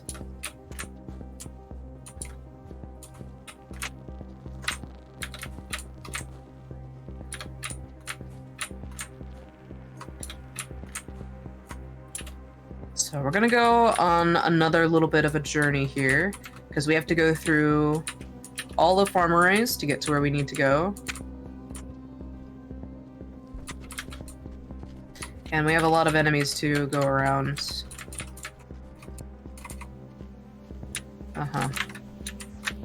He didn't move. Go.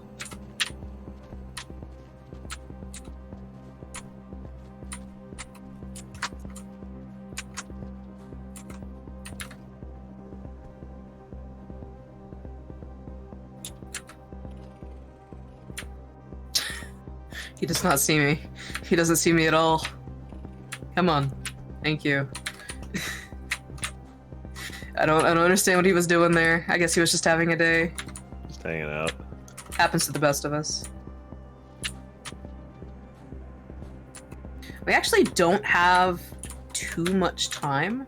What I might do is, after we get past this next stretch here, we're not going to take this shelter. We're going to take the next one. I'm going to throw a spear in here for ease. And then do a bit of funny movement and get up this way.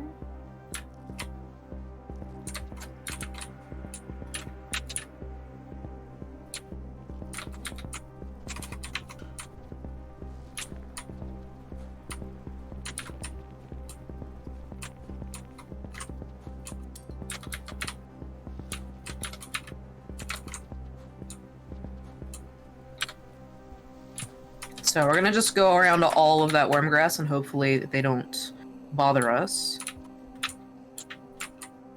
I'm gonna eat this batfly actually, because we need the nutrition. Alright. Just going to go around him. Go around him also, please, please, please. Okay. Yes, you're very talented, I understand.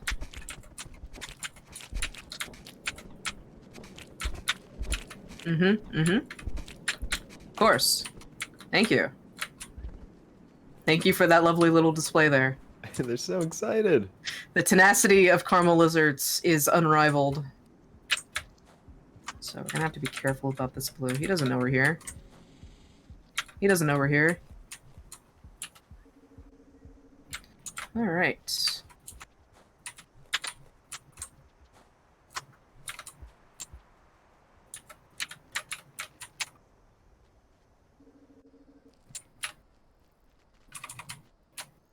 Okay, we're gonna grab a centipede here. Re-grab our spear, because I would like to have it. I'm going to take this particular shelter because, as evident here, there is not a whole lot of time. And for the next stretch of our journey, we actually need a little more time than that, because at the end of the day, the reindeer that we will have to take start going back to their dens, and then we can't use them to get across a more deadlier version of the wormgrass that we've been seeing. So we're just gonna go that way. What is in my stomach? That's a pearl. Okay, we'll just keep this with us. You know what? Actually, no, I changed my mind. I understand. We will do this.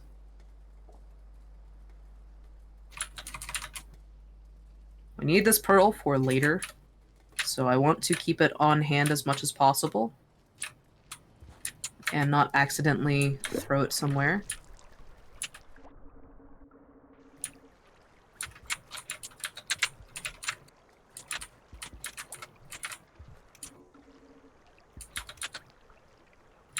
I'm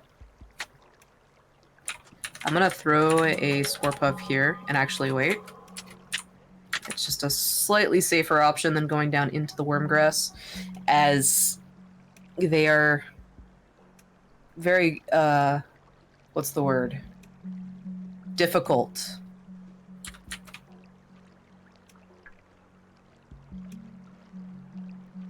Actually want a free hand so I can grab the spore puff.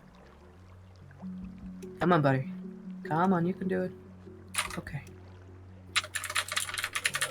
We're gonna wriggle around and direct him to the left.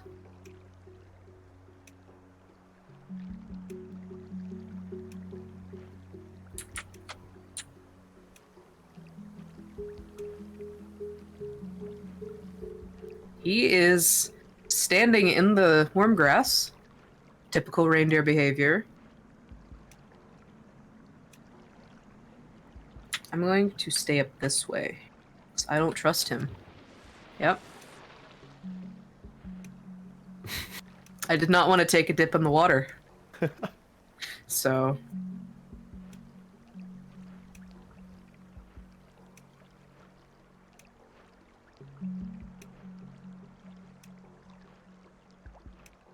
hopefully we will not have another mishap with this particular deer.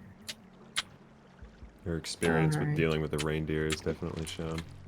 Yeah. Doing this run, the reindeer are probably one of the more unpredictable parts about the run itself, as their AI is... well, it's definitely unique. We can say that. Okay.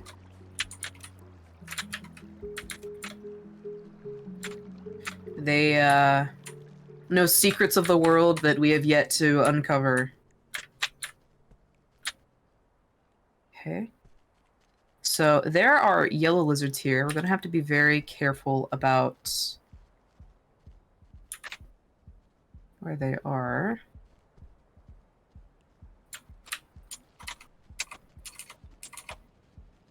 Sometimes they like to come up through this pipe here, and you have to backtrack, which can be really scary. Okay, he has kind of seen us. Hey, bud. So, I'm sorry. Does that make it better? I'm gonna believe that it does. Okay, we're gonna grab another puff, because sometimes there's not a reindeer in here, and that can make it a little bothersome. There is one here, though. I don't like the look. Okay, I'm gonna set this right here where we threw the puff.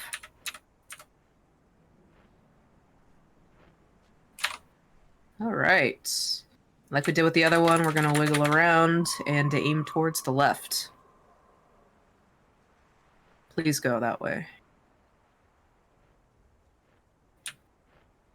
And we're gonna hang out somewhere in the middle.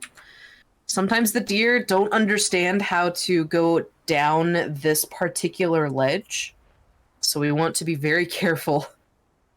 Because if he falls down too hard, he will hit us against the ground and knock us out. And that can be really bad.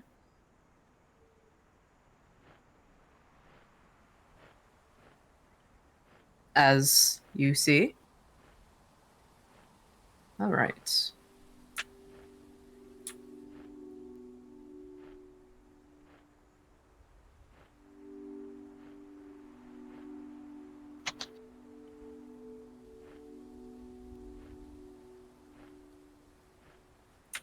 We're gonna hop off. We're taking our Spore Puff with us because we need it. Gonna grab a snack. And we're gonna keep going.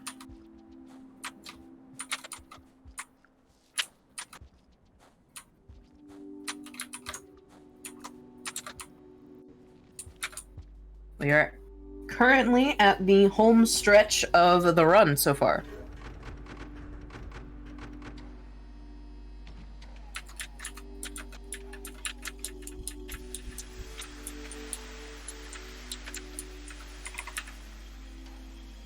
So currently we're going into Subterranean. We're going to take a brief dip into it, and then we are immediately going to leave and go to the final region of this particular run. If I don't die, there we go.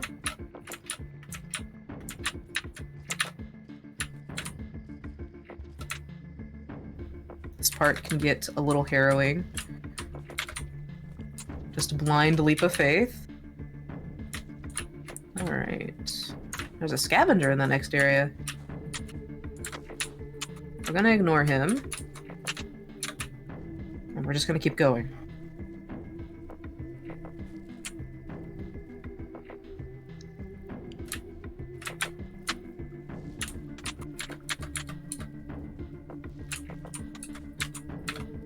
And we're going to skate by all of the big centipedes and hope that they don't cause us problems.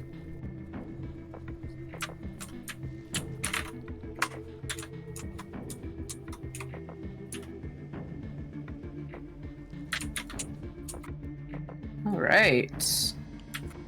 So what I'm going to do is I'm going to throw up this pearl, and then I'm going to put the spore puff in our stomach for now. That way we can keep it because it's going to become useful at the very end of the run. We're going to hope that it doesn't, but just in case a particular enemy decides to get in our way, then we will, you know, hopefully be able to deal with it. So we're not going to take this shelter. I like to take a shelter after the next scavenger toll that we're dealing with. It's just more secure in that way. Scavengers can be a little unpredictable themselves, and I like to make sure that I deal with their AI the least when it comes to something like this. Especially because we have all of these Iggies that are surrounding us. Okay, we're gonna go this way.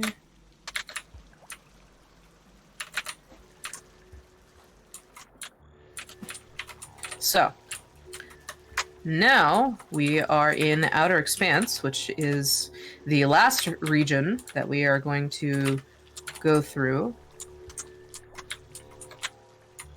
But I consider it to be extremely pretty to look at. The backdrops and the artwork is just amazing to look at. Music is always fantastic and OE as well. Yes, I agree.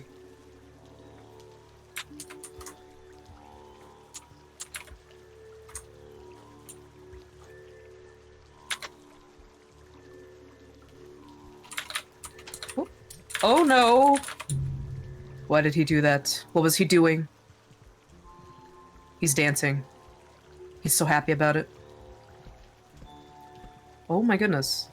I'm going to believe that he's going to try and go across the scavenger toll. No, he's going upwards. No. Maybe. I don't know what he's doing anymore. He's gonna swim.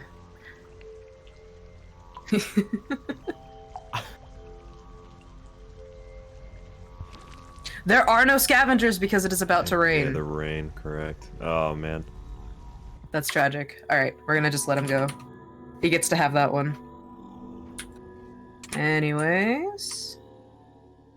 Unfortunately, we're gonna have to do that all over again. But that was extremely unfortunate. We were right there. Happens once every single run.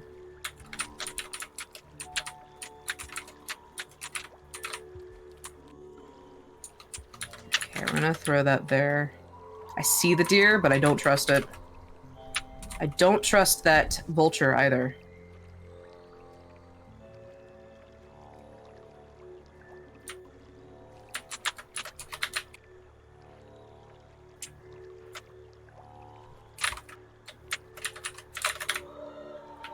We're just gonna do that. Come on. Come on, buddy. There we go.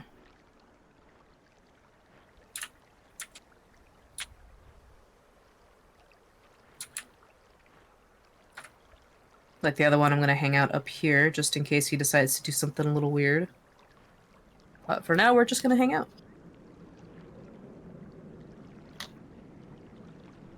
Take this trip again.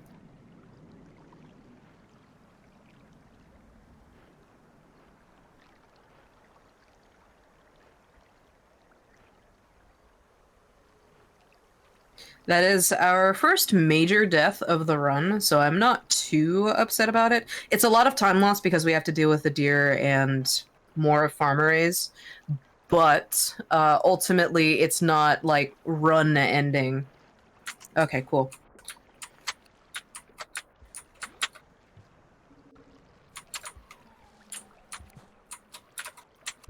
A little tragic, but I understand why the... What are you doing? Why are you there, good sir?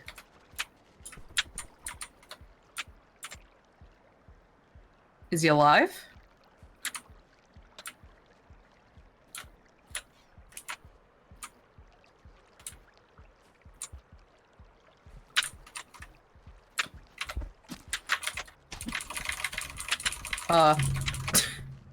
He was just chilling there? That was interesting. That was quite interesting. I don't understand what he was doing. Yeah, I've never seen the yellow. He is lizard do that injured though, before. so he might let me go. So we're just gonna keep going.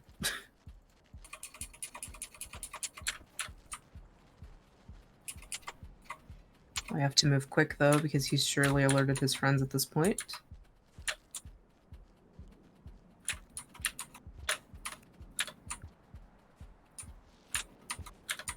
I don't know where they are. I've realized. I have now found them.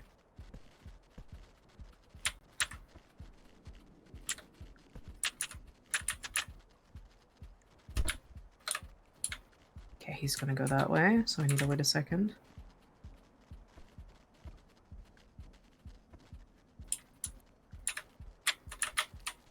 Alrighty.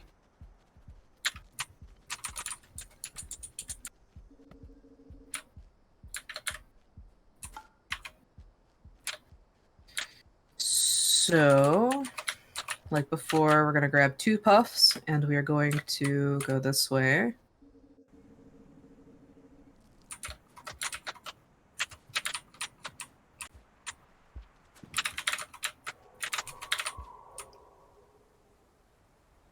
Okay, there's a deer coming this way.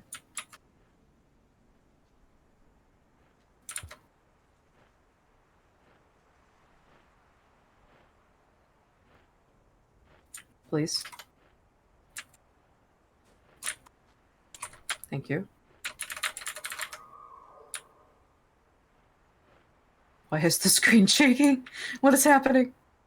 Okay. Out of all of the things, I didn't expect it to be a blue lizard. Yeah, just hanging right out by the gate. He's just sitting there dancing. He's just doing himself a wiggle. If I would have committed and gone fully straight, I think I would have been fine, but I was trying to go, okay, you okay? He's fine.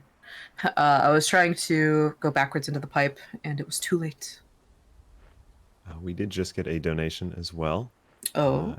From Anby, $5, and the message is paying the deer fare, which is quite applicable given this. But yes, thank you so much, Anby, for the donation. Okay. I'm gonna eat him in the gate.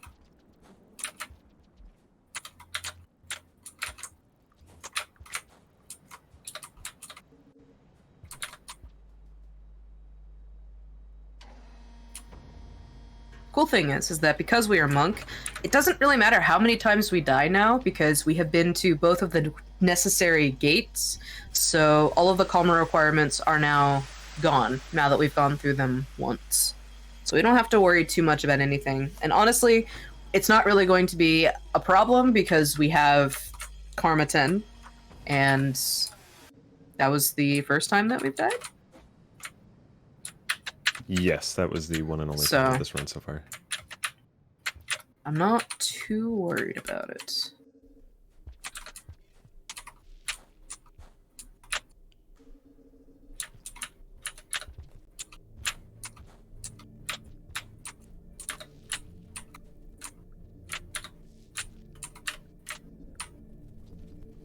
I'm going to do the... Do we be just as risky? Or do we be a little cautious and safe?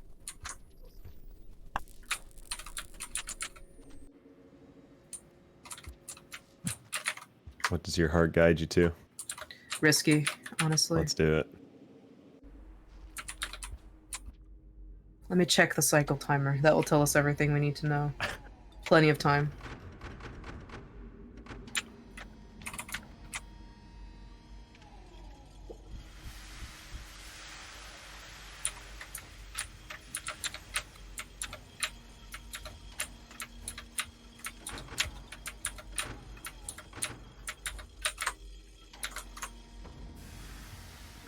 I would like to mention as well, especially for those that are interested in actually getting into the speedrunning and the general community around it too, never to be discouraged to just reach out to those who also speedrun as well, such as in the Rain World Discord or in the actually the speedrun event server.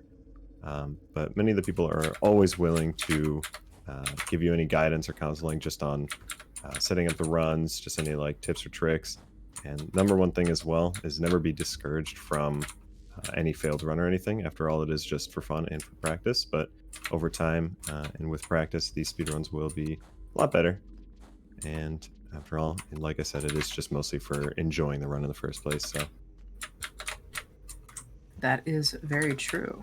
I've heard, I can't remember who said it, but someone essentially said, if you can beat the game, you can speedrun the game, essentially. It's just, for this particular game, it's not a whole lot of, like, crazy, glitches or anything like that. And all of the glitches that I find you have to do for particular runs to get a decent time, they're usually really easy to learn. So it's all a matter of where or how you're going to get there. So just knowing the map in general and knowing where to go is the biggest thing about any of the Rainworld speedruns.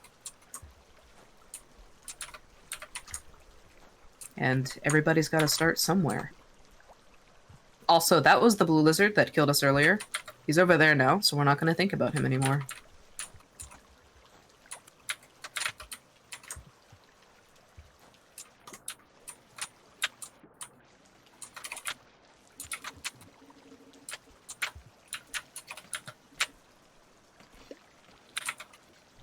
We're going to give them a... Excuse me. Pearls so that we can go.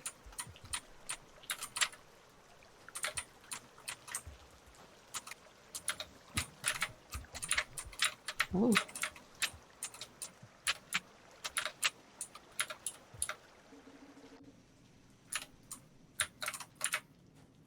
So, contrary to popular belief, this is actually a shelter.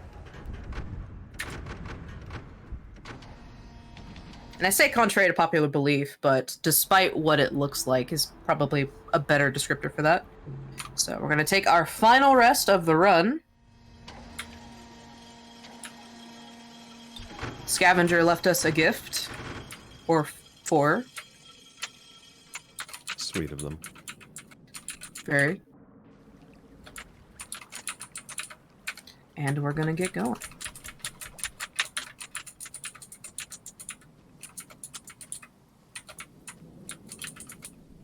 So, now we are getting out of the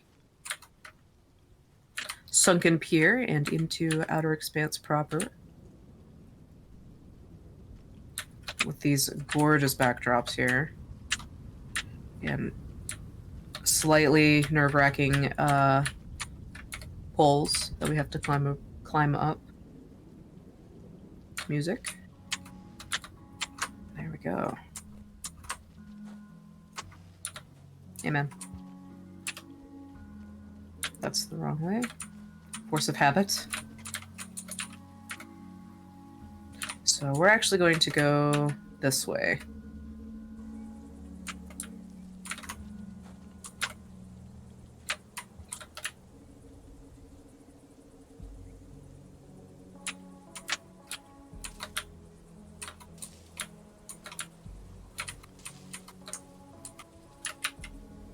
Just gonna clamber over all of the dangerous worm grass there.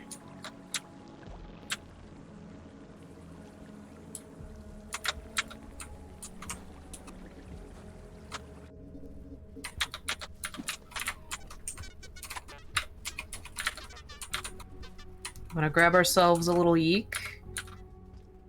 And he's going to, hopefully, be with us for the rest of the run.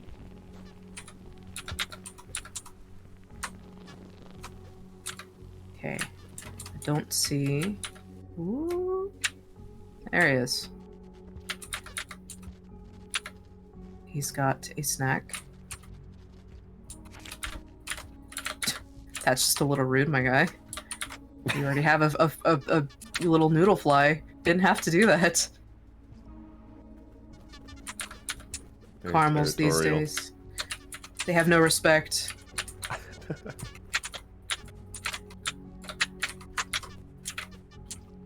And something to remember is that yeeks are actually are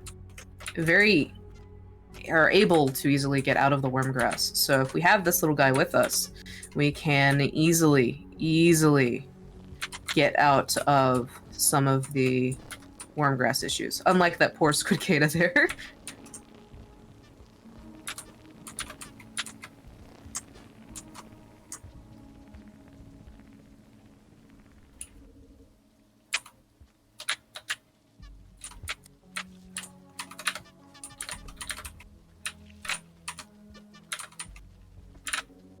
Gonna go around the blue lizard.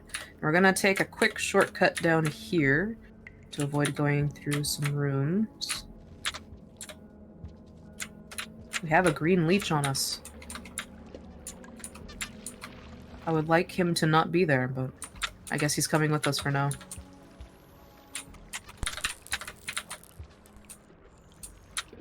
One of the things that we have to be careful about is we have to make sure that a centipede does not grab us while we have a green leech on us. As it has been discovered, even the little infant centipedes can kill you if you have a green leech on you. I don't know what it is about them, but I had not known that. they're just like that. They're just like that. But our little squid friends here are going to take it away from us.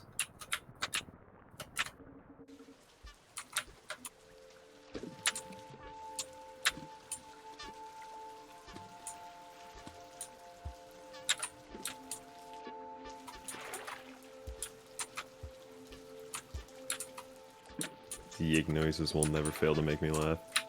I love the little squeaks. Precious little thing. They are, like, my favorite creature from Downpour. Unlike this thing, which is my least favorite. Why is he there? Take him, not me.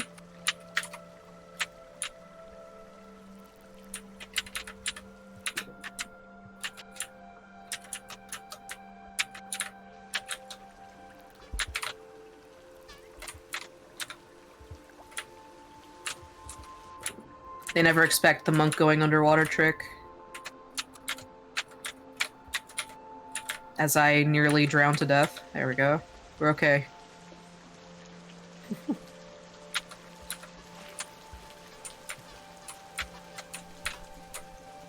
Ooh. No! Ah.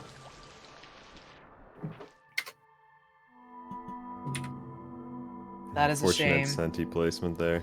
Unfortunate centipede placement. Truly, truly terrible. It's okay.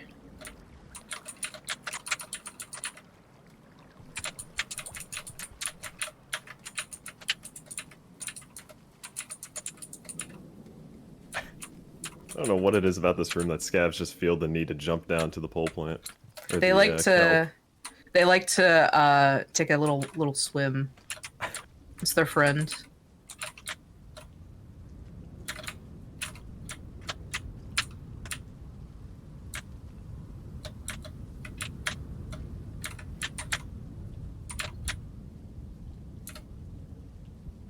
Okay. I was not expecting both of the centipedes to be there. That is why we have the Spore Puff with us, but centipedes. Yeeks are two-handed objects, creatures. So you kind of have to do some inventory management when it comes to that.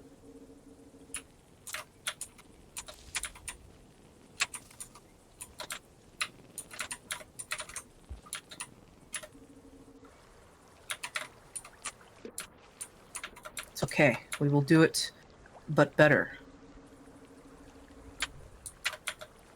And I would like to remind my own game that the run estimate was not a goal.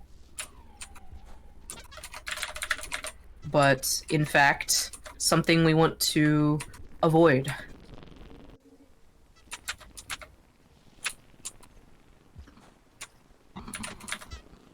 Sorry. Accidentally bumped into the caramel. He did not appreciate that. Some more really good music. Perhaps worth.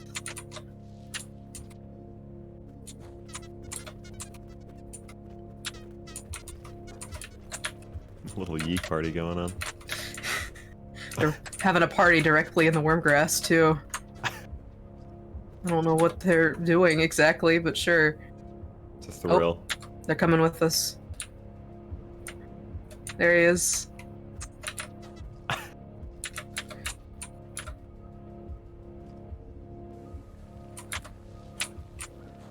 If there's one thing Yeeks love to do, it's dance.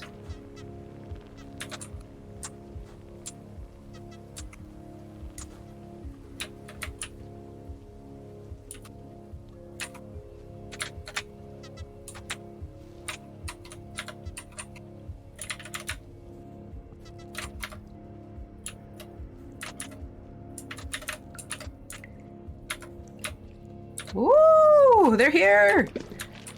They're climbing! That's so unnerving! Why can they do that?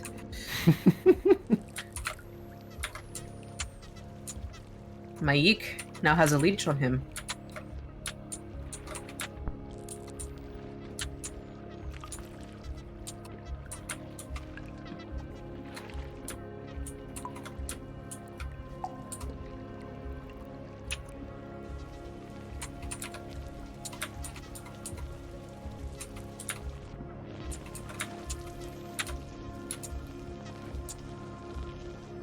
Okay, we're gonna go down here. Not drown.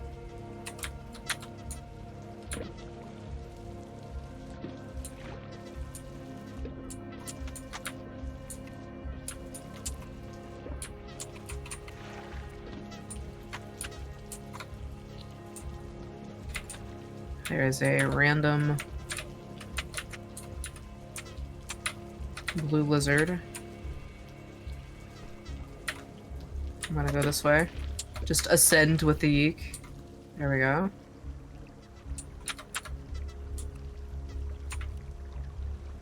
Hoping it will be too early in the cycle. There's something here. I can feel it.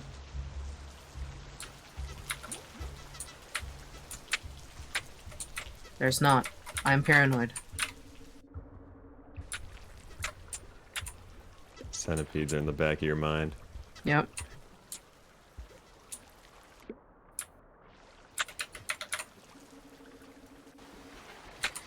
When it comes to this portion of the run, they're definitely the last thing that you have to think about.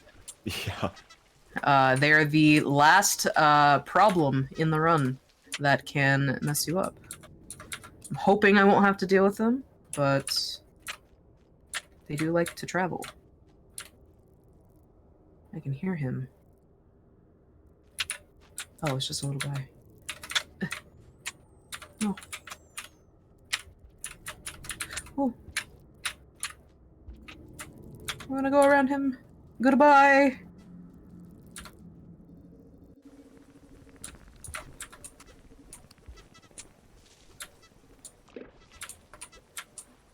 Okay. There is that one guy, but he's too small to cause us any issues, I hope.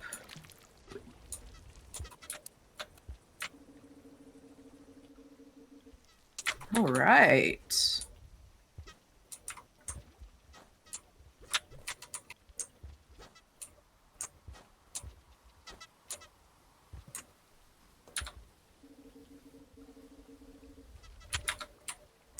This is the last room.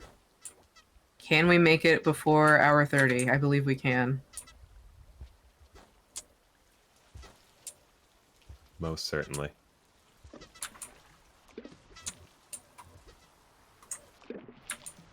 All right, I no longer have control, and that is time. Hour 29, 26 seconds. GG's on the run. Thank you. And thank you all so much for coming to join. We get to see this lovely cutscene here. Yeekless, of course. That was a splendid run by NanoFerret there. Once again, I would like to say thank you so much for said run. Thank you. And you're welcome. Words. Exactly. Well, at this point, our upcoming run that we will be having here is the Rivulet Story Percent run being done by Regan. So stay tuned and keep an eye on the stream. Yep. Thank you all. Thank you all.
weekend jam-packed full of all things Rain World.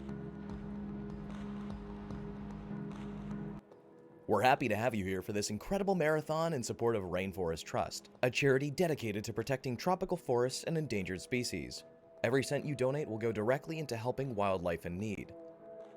As a speedrunning event, we will be including story speedruns including Monk, Spearmaster, Rivulet, Saint, and even the Secret Slugcat, as the runners follow the story path for each of these characters. Additionally, we'll also be including score runs, glitch showcases, mod showcases, and trailers, as well as non-traditional speedruns such as Discord challenges. It is incredibly exciting to finally have this event come to fruition, and we're hoping to make it the best it can be, so thank you for your presence and attention. Make sure to keep your eye on the schedule, linked down in the panels below, to stay informed on what's happening and when, and let's get started.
Okay, welcome back everyone. Thank you all for being here today. These events are awesome because not all of the runners only, but also all the people watching. And now we are gonna go through the Rivulet run, the Rivulet story run, with the current world record holder, Regan.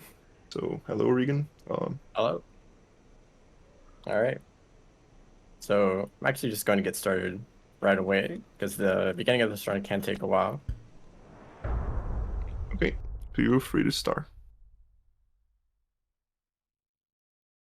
So we start here in drainage if it wants to start.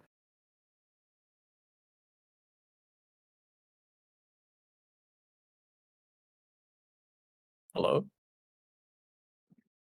Long loading. Very long loading screen. This is wonderful. Yeah, this is normal. It always happens. Awesome. I may have to restart the game if this doesn't want to start. Yeah, Yep. right. That's okay. Of course, it's never done this before, but right when we start this event, breaks like that, I'll have You know, it's a bit of marathon expense in the moment. background. It's now that we catch up with chat, see if there are any new donations. Just remembering that everything donated goes directly to the Rainforest Trust to help out endangered wildlife and tropical forests. All right, now And it now works. we're actually starting to run. Okay. Regan, take it away.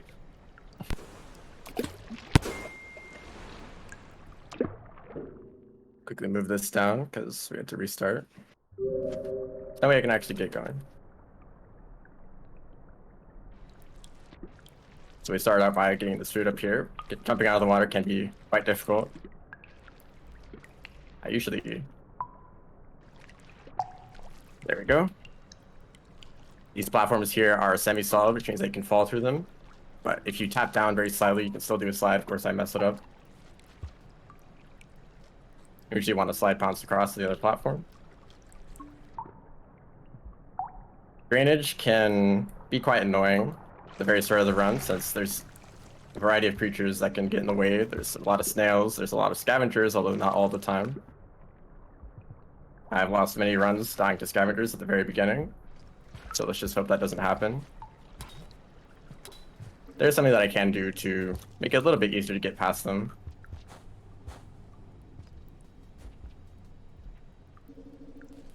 No scavengers at the beginning. A lot of snails though, they can get in the way. We just want to head down to this shelter right here.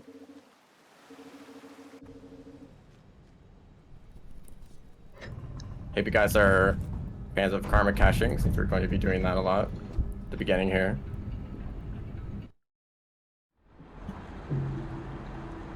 The gate to Chimney Canopy has a 5 karma requirement, which means that we'll be karma caching for quite a while.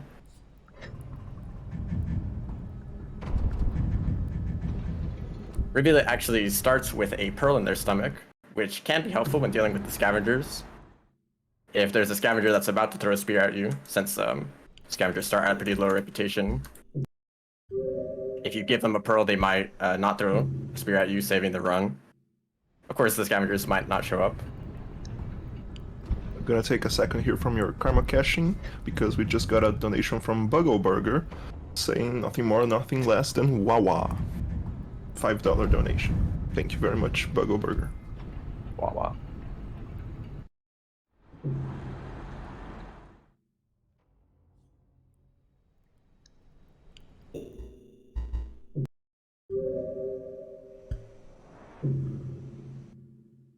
So I want to explain a little bit about Rivulet's movement before we get into the actual start of the run.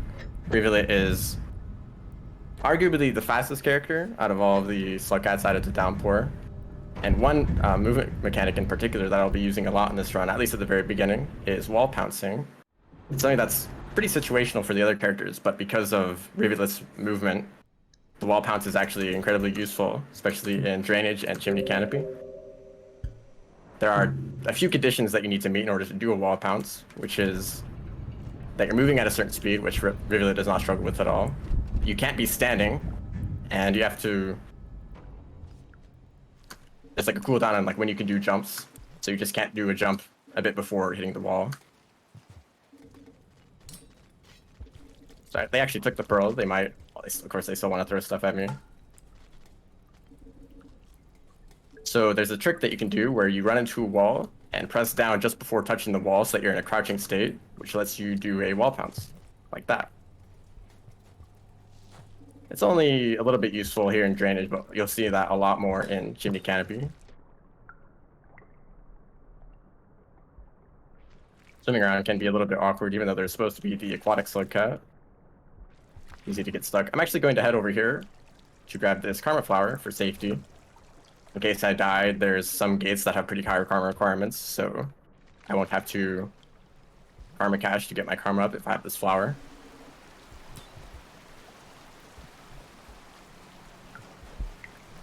Another place we can use that wall pounce. You can't actually do it up this entire room, although the timing is quite weird since the walls are at different distances away. Now that we're in this gate, we can eat the food without losing any time.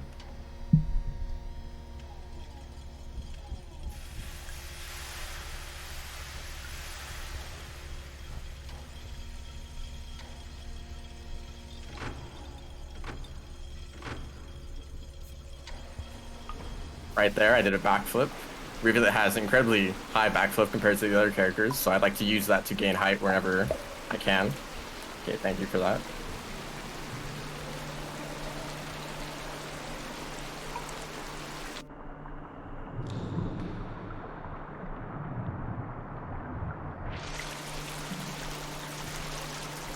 Here's where we start running into some creatures, some spiders, some slime lizards that yield there, although he's a little stuck.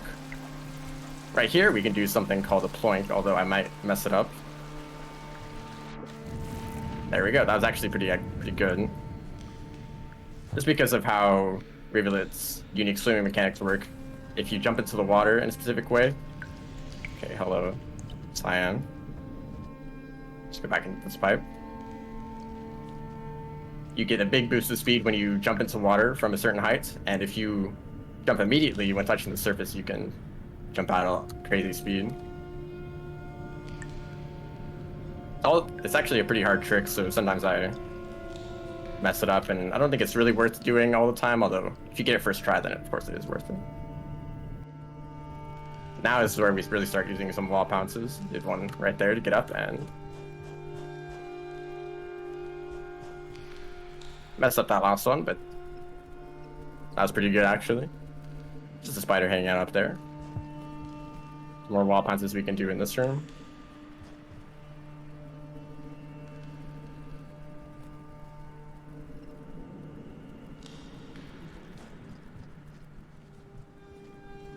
That's the up right there.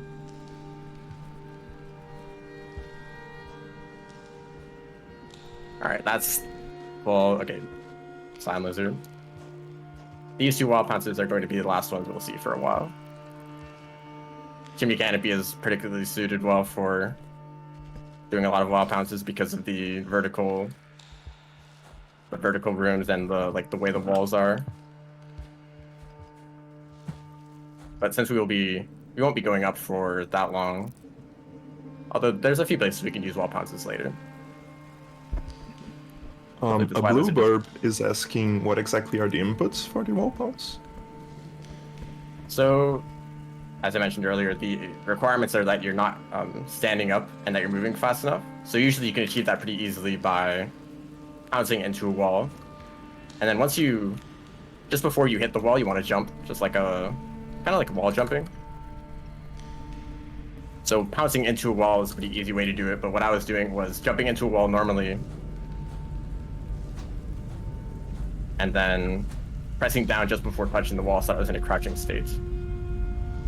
Now what I'm doing right now is a lot of extended slides where you start a slide and then throw backwards, which makes the slide significantly longer, especially for rivulets.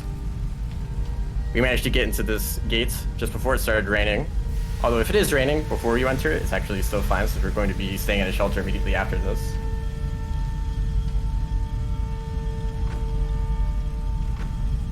But it is quite tight trying to get to this gate before it rains, so a lot of the movement that I use is quite useful, although it's not necessary. There is a shelter that you can take in the middle of Chimney Canopy if you aren't fast enough to make it to the gate in time. Now we are heading to Underhang. We're heading down here. This next bit of the run, we'll be using a grapple worm that we will get in the next room. Sometimes they can be in a bit of a weird spot. Not that much of a problem though.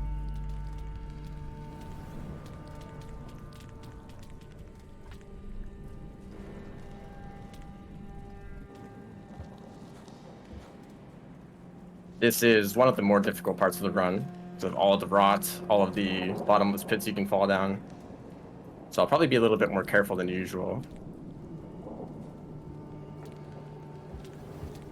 Although since I did take a shelter just now and I have a karma flower, it's not the worst thing if I do die here.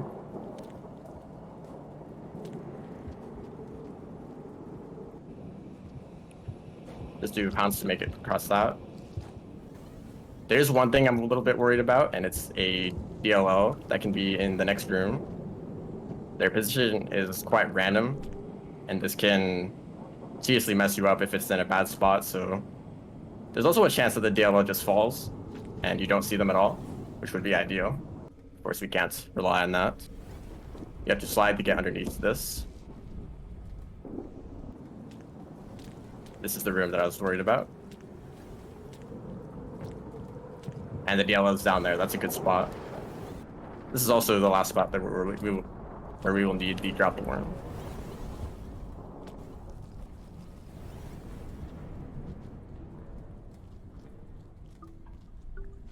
You need to eat this slime mold.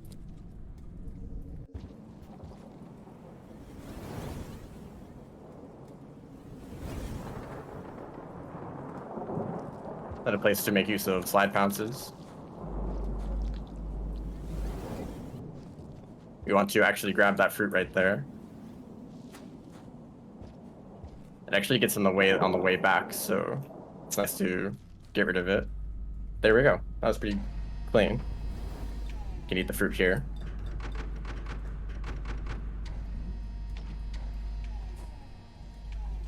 Actually, I think I have more food than I normally do because I wanted to get one extra food trip just in case I died and I needed to karma cache, which is actually less of a problem since I had the karma flower. But if I actually ate too much food, then I wouldn't be able to eat a neuron in this next area, which I would like to have the glow for later. So in this region, the gravity keeps switching on and off, and how long it takes to switch is random, so you pretty much need to be prepared for it to be normal gravity or low gravity in like any given room. This room is a particularly bad spot for it to be normal gravity, but you're able to get past it anyway. What I just did there was a turn storage where I turned before grabbing onto the pole so that I could do a backflip once I got to the top of it. It's also what I did earlier in Chimney Canopy, but I didn't have time to explain it then. Here's where we want to grab a neuron.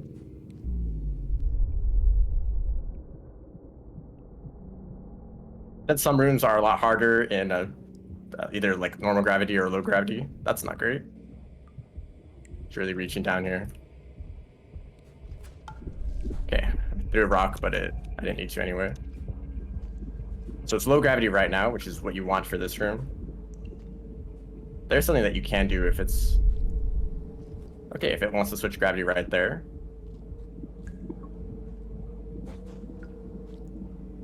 Yeah, almost got caught by the rot. Well, now that the gravity is switching anyway, I might as well do it this way, but you can do wall pounces to make it up this room. That's how you normally make it up in low gravity.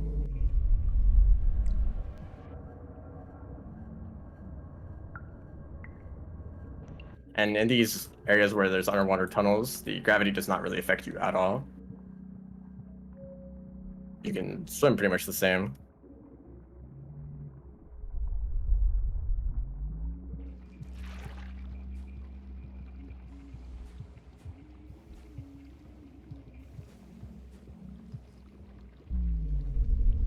It's nice that gravity came back to normal right for this room, because it can be actually annoying if it's low gravity.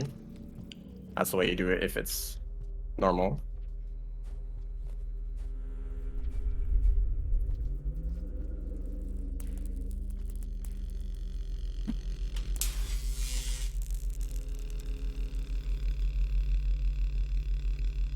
Luckily I was lined up correctly. These few rooms can be a bit annoying in low gravity. There we go. Now we can get to the rarefaction cell. Grabbing this stops the gravity from switching, so it's constantly normal. But now I have the power to activate low gravity whenever I want. Now we'll just be heading back the same way that we came from. The thing about the rarefaction cell is that activating it underwater makes you swim faster. And that's useful for a few of the underwater sections that are coming up.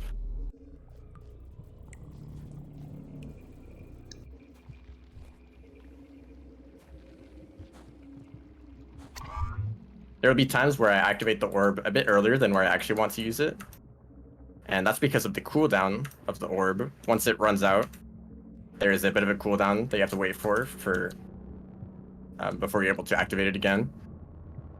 And if I want to activate it in a specific location, then I may want to activate the orb earlier than usual so that the cooldown comes back by the time it gets to that point. So there's a few locations where I do activate it early. See that it's inactive right now, but it activates right in time for me to get to this underwater section where I want to use it next.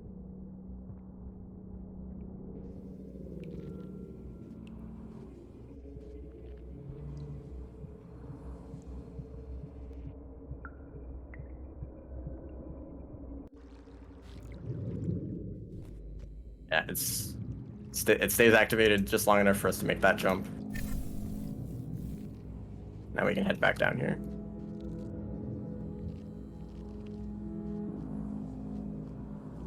Now we do need to stay in the shelter because it should be quite late in the cycle since we came here all the way from the start of exterior. So it would be raining outside, well, the electrical storm and all. So we need to shelter here. But from this shelter, you can make it all the way to the end, just from here, although I will be taking an extra shelter for safety.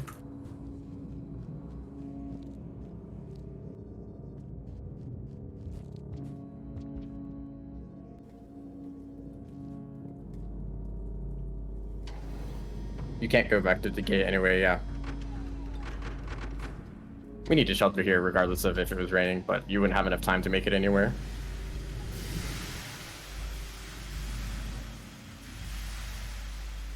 Now, this next section, where we head back through Underhang, this time with the refraction cell instead of the grapple worm, can be quite dangerous, as well as quite RNG dependent, because there are a lot of DLLs,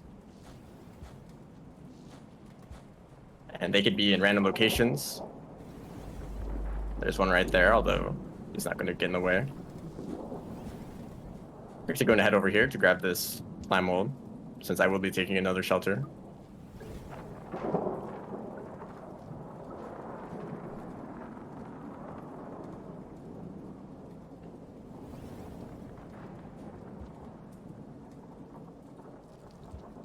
So there's a DLL that can be in the next room that can get in the way. They can even come into this room. And of course they're directly in our way. So usually you have to kind of bait them into this room, get them to follow you. Luckily, while we're traveling through pipes, the rarefaction cell doesn't... You don't lose any time on the rarefaction cell, so it still stays on for when we want to use it.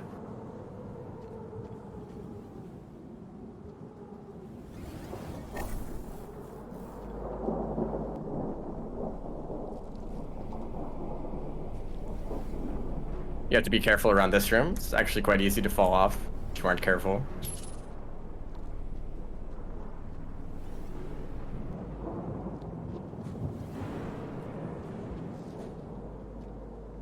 Alright, well, just about to mention that that's kind of a risky move to do. I think I did the pounce a little bit later than I should have.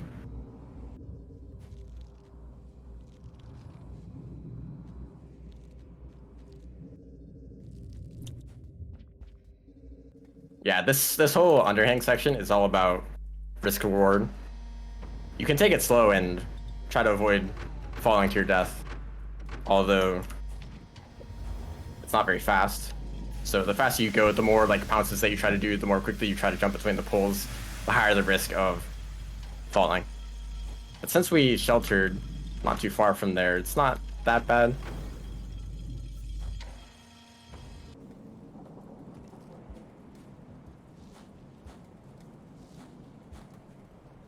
Probably won't do that pounce next time though.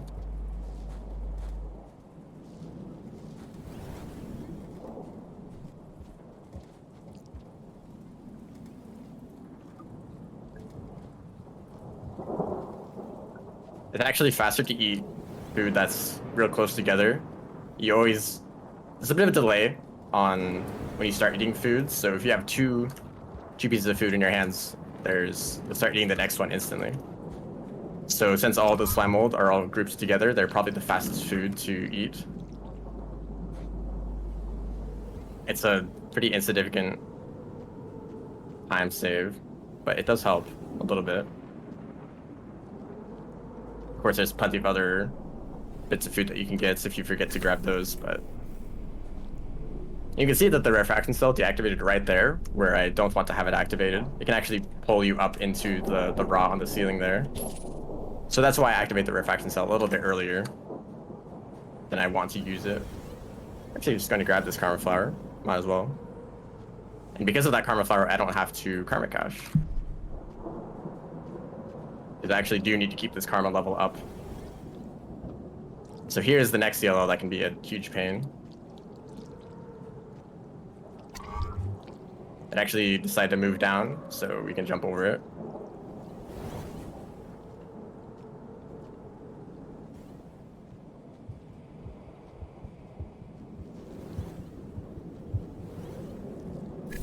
Sometimes you don't see that DLL at all.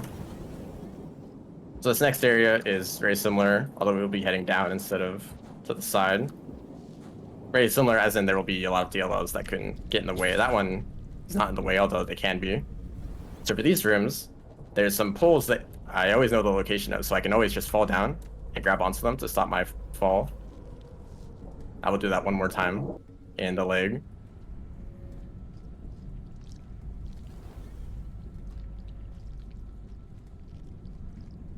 It's a DLL. Okay, they almost grabbed me. Their tentacle really jumped up to try to get me.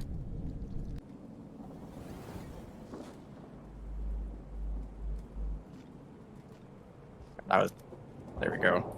Got a little bit close to taking fall damage there, but it was still fine. That DLL is not in a great spot, although I can just take this little path to be safe.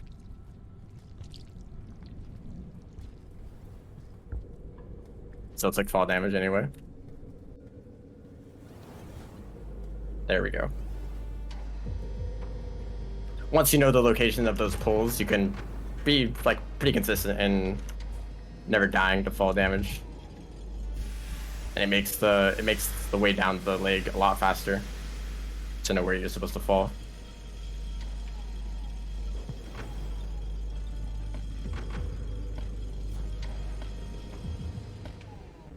I don't want to touch that rot down there, so I'm going to charge some jump boost to do a bigger slide pounce, because the Rivet can do that.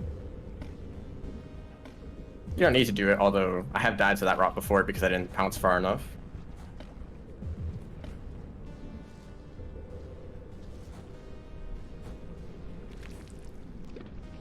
I had a turn storage there, so that's why I did a backflip for no reason. Because of the pool of water at the beginning of this room, whoops, didn't mean to do a wall pounce there. But because of that pool of water, it might be possible to do a plank across this entire room, or maybe another room in memory crypts. Although planks are quite inconsistent, and you'd have to line up perfectly to get sent specifically to this spot where you want to continue.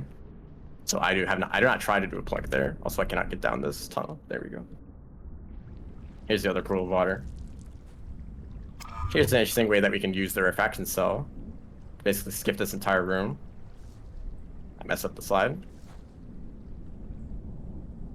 Now, there aren't actually cameras up above the screen, so you can't actually see me up there. There we go. We can basically just jump over that entire room. If I was a bit faster, I could have jumped over that last bit of rot. So there's some ore resistors here that I don't really want to deal with. Oh, they're not in a good spot.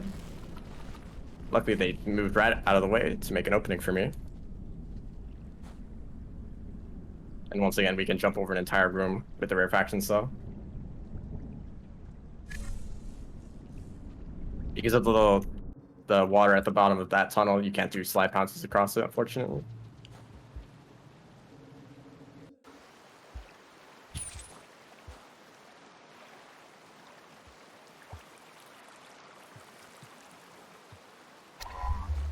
Here I like to use the refraction cell to jump over these kelp. Makes this area actually incredibly safe. You pretty much never interact with the kelp at all. So we can just jump over them again. Same as that one. Now we enter the spider zone. Here's where we can start using some more wall pounces.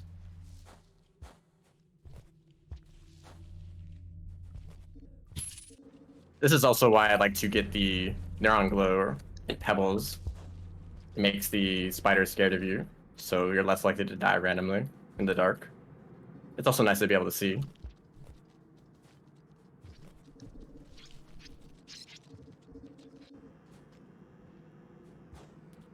There you go, another wall pounce. Didn't really get the height that I expected from that jump for some reason. Oh, hello, scavenger. I think it looked like he was prepared to throw a spear at me. That could have been dangerous. Now we're coming up on the shaded bridge, although we are once again going to completely skip this room by jumping over it. If you're ever wondering how to get past this area, if you're struggling with it, that's a good way to do it. Normally we eat the karma flower there, but since I already got the karma flower at the beginning of the run, I don't need to.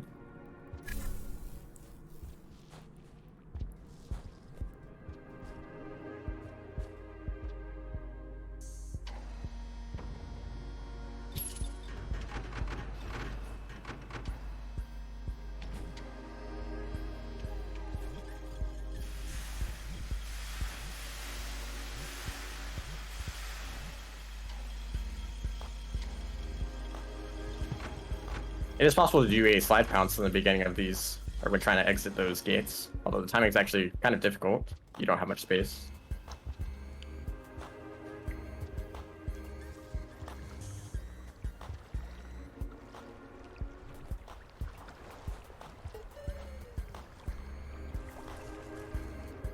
Here's a place where you can... Oh, I actually dropped the refracting cell. Here's a place where you can use the refraction cell to move faster underwater, although it actually slows you down when you're not in the water, so it kind of balances out. And also, the reason I dropped the refraction cell is the inputs for dropping an item is to hold down and to press grab. And pressing grab is also how you activate the refraction cell. So I activated it a little bit too early when I was holding down to enter the water faster, so I dropped it. Although if you are already underwater, it is impossible to drop the refraction cell. That's what I was expecting to happen, to enter the water so that I couldn't drop it, but I was a bit too early. Now here's where there's a bunch of jetfish. They like to bully you. Although they can't actually push you forward to speed you up, but most of the time they just slow you down.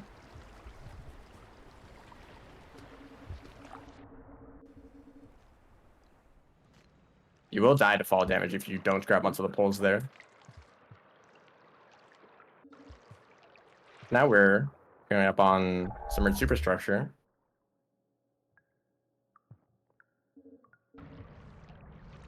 A familiar location from the previous run.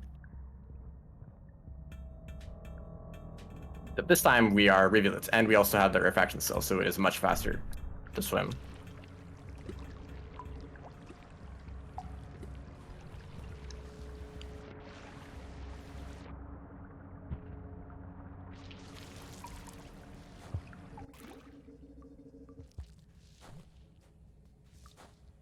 I should throw the refraction cell here, because there's a chance that I'll pick up a rock so I can do an extended slide to chase after it.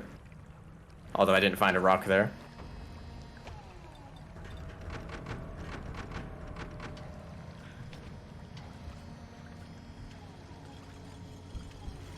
So I will be taking a shelter just in the next room, because dying here would send me all the way back to 5 pebbles.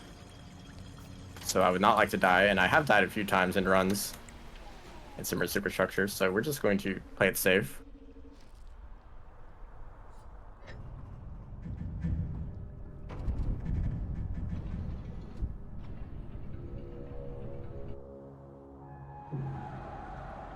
But it is possible to make it all the way to the end without taking this shelter.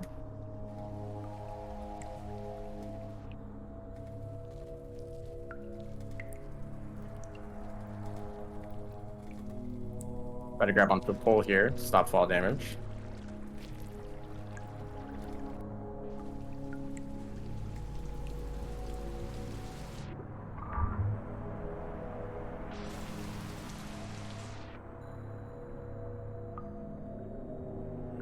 There's a kelp here that likes to try to grab you, so you have to swim quite wide to avoid it. There's also a lot of jetfish in this area that are, once again, quite annoying. They can really get in your way in these tunnels. It's pretty much impossible to push them out of the way, so it's always worth it to try to wait for them to pass you.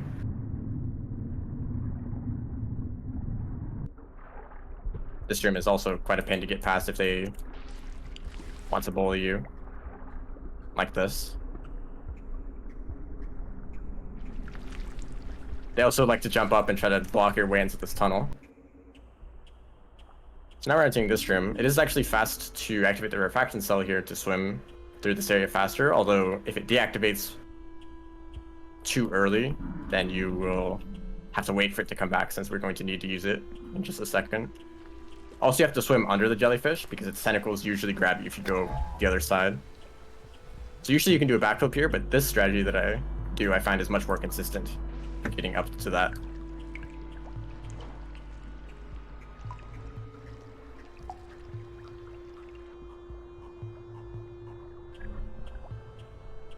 There's a bit of a debate going on in chat. Do you know if the rarefaction cell negates fall damage if you activate it midair? I'm not entirely sure. I know that if you activate it early, you won't keep speeding up, right? So you won't take fall damage if you activate it early. If you're already like about to take fall damage from a long fall and then you activate it just before you fall, you probably would still die. I don't know if the rarefaction cell slows you down if you've already sped up to that amount. Although I'm not going to test it now. Not like there's a place to do that anyway. We're gonna be underwater for quite a bit here. Now this is pretty much the one area in the entire run where there's a risk of drowning. Because Revealet can stay underwater for quite a long time, but they can't stay forever. So this is the one area where you want to be a bit careful with doing a lot of swim boosts.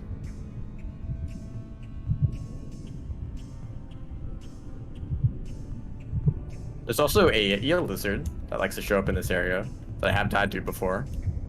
Luckily I didn't see them.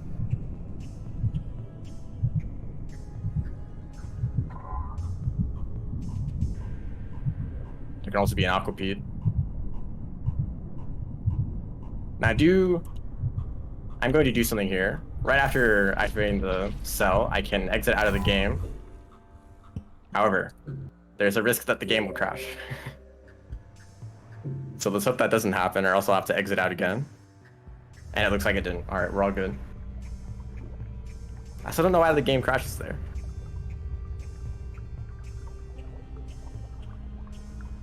This is also why we like to grab a karma flower. Since if you didn't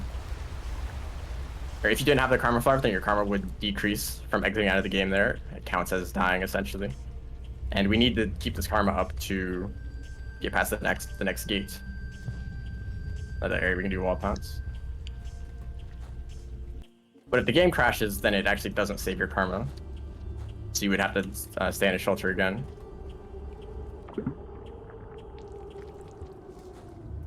Now the run is almost over actually. There were less deaths than I expected. Hence the very long estimated time for this run. But we only died once in Underhang, I believe. Although it's not over yet. I can still die here. Here's a lizard that could do that. There can also be scavengers. There can also be a Miros vulture. They're a lot of fun to see. Although they're not in this room. They usually show up here. Right at the end of a run.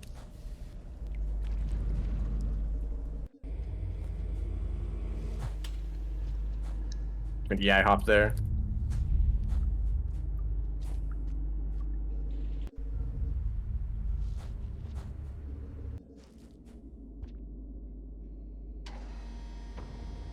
Now we're pretty much at the end of the run. This went a lot better than I thought it would.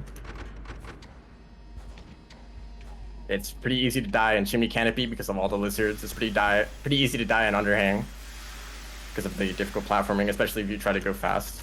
And of course I did end up dying, but it wasn't that far from the shelter. There's all the DLOs that can kill you. There's the lizards in memory crypts. There's the eel lizard at the very end. But none of that happened, luckily enough.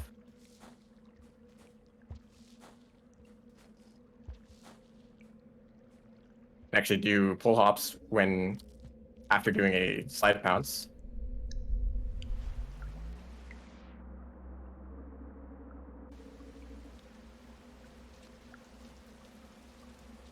So the low gravity sliding around. And the timer has already stopped, so the run is over, but I'll make it to this last room. And there we go. That probably would have been a pretty good time if I didn't die.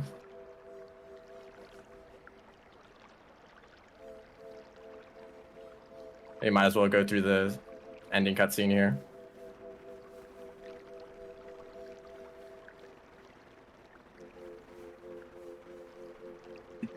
Nice. GG's.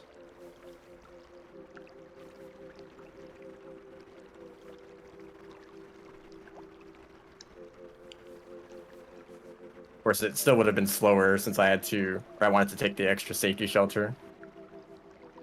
Yeah, but that's probably for the best for the marathon. Yes. But There's still absolutely a a chance I could have pretty died. nice run.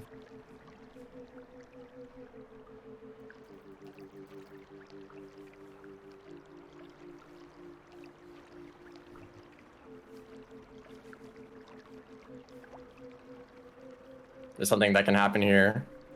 Since I exit out of the game, after inserting the refraction cell, the rain timer reset. Although you can actually make it to moon. Well, after inserting the refraction cell, there's usually a cutscene that plays out. And that leaves you into Bitter Airy with only a few minutes left on the cycle. And if you make it to moon, it'll start raining during this ending cutscene. So I think you do die if that happens. But of course, it still counts as getting to the end.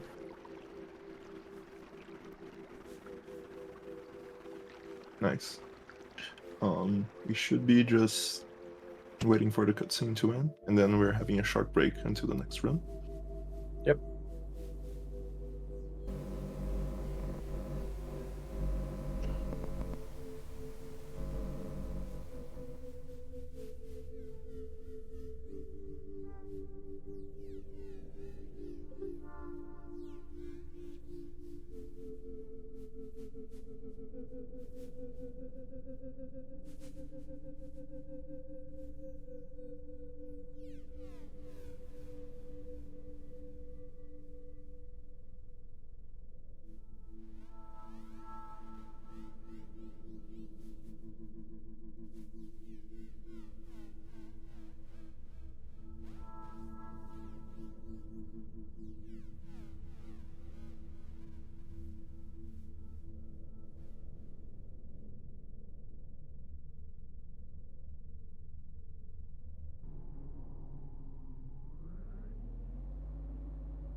Look at how long this ending cutscene is.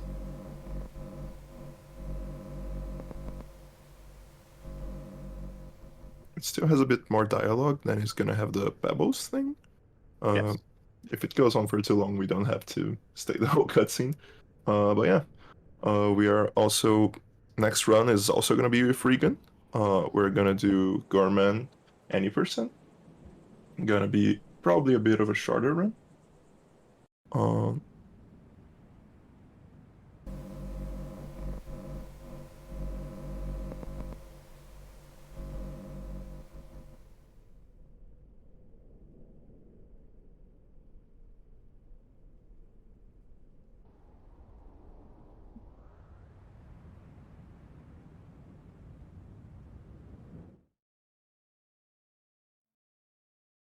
now we get to see Pebbles for the first time. Because we don't actually end up seeing him at all in this run. The route used to go up the wall to meet Pebbles from the top, and you would hit him with a spear to skip his dialogue. But we found that it was faster to go through Underhang to get the cell, and that meant that we never got to see Pebbles.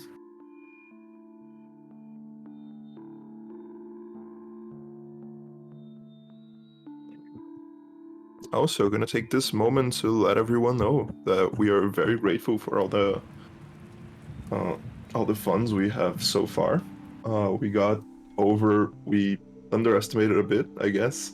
So what we're doing, we're putting up an incentive that if we can double how much we've got so far. So if you get to 500% of our original goal, we are having an extra run on Sunday, which is gonna be Saint.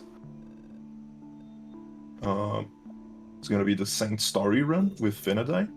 If we are able to get to $500. So get those donations going. And for now, we are gonna cut to a short break and then have the Garmin run. Thank you all for watching. Thank you, Argon, for the run. And we'll both be back here in a bit.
Hi, okay. We are back. Now we're having another run by Regan. We are doing the Garmin any percent. So, Regan, whenever you're ready, just take it Yep. away. Well, welcome back, everyone. Doing another run, this time Gourmand. They are not quite as fast as Rivulet, but I hope that you can see from this run that they aren't exactly slow either. So this is any percent run, which means our goal is to make it to the depths to do the ascension ending. So this is not going to Outer Expanse, but there are quite a few things that make this different from a Survivor any percent run. So get started.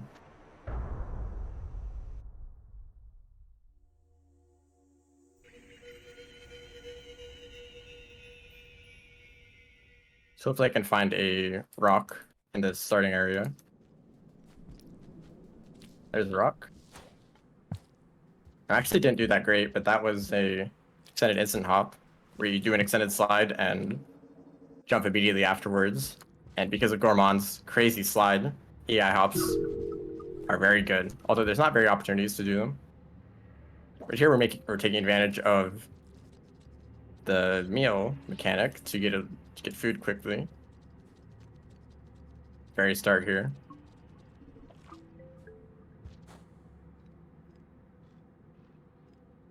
We will be heading to Shoreline. Thank you for the Karma Flower.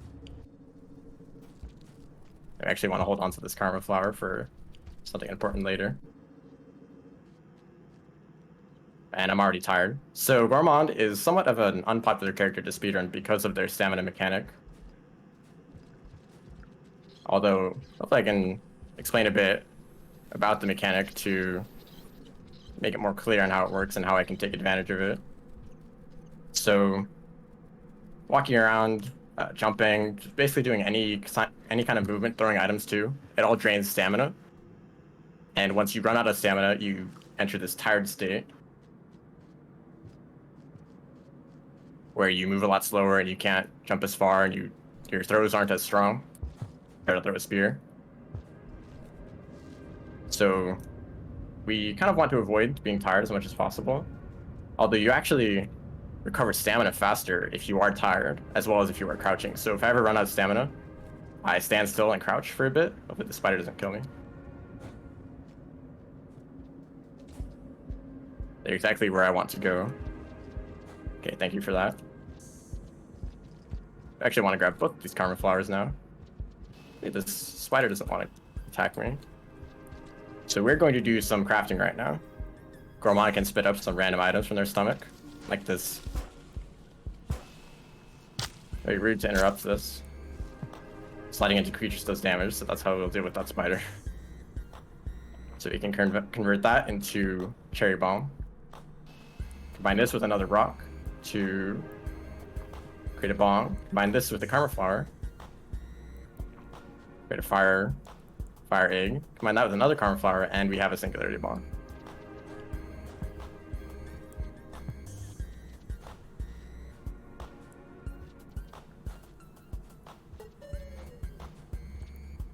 And now we need to Karma Cache for a bit. We actually want to get up to max Karma because of the gates that we'll be seeing later. So you'll get to see that Singularity Bomb later in the run. But once again, we are Karma Caching.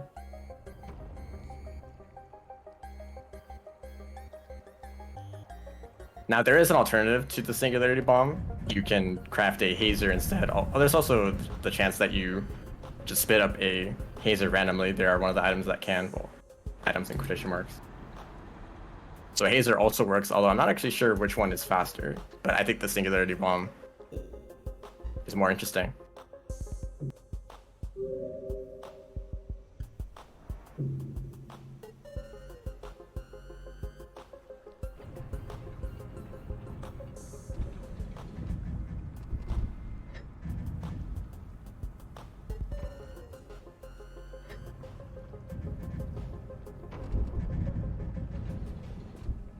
I guess I should explain a little bit more about the stamina mechanic. did not have much time before. So any movement lowers your stamina. Although one action that's particularly stamina efficient is rolling. And Gourmand has the ability to roll for a very long time, a lot longer than the other select cats. It also makes using fast rolls much better. Fast rolls is this thing that you can do on controller or with a mod to do on a keyboard. That mod is allowed to be used for speedruns. It makes your roll faster, obviously, but it also lets you do a few other things like roll on semi-solid platforms, pick up items, and start the roll from a shorter jump. And it's very useful as a Gourmand since you want to roll all over the place. So rolling is pretty much the main method of movement for Gourmand in the speedrun, because it's very stamina efficient, and it's like just fast compared to the other movement. And of course, like the slide that you can do is also very fast, but it's not great for stamina, and there's not many like long flat stretches of land for you to slide. And now after karma catching, we have to wait for this gate to open. If there is a good place, you can use slides as well as like extended slides, extended instant hops. All that stuff is very fast, but costs your stamina, and is very situational. So rolling around, as you can see here, the fast rolls. If I just hold down, it doesn't activate a roll, but if I hold the fast roll button, it actually does start a roll from this height.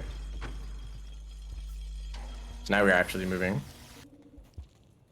I want to grab fruit here. And we also want to pick up a rock.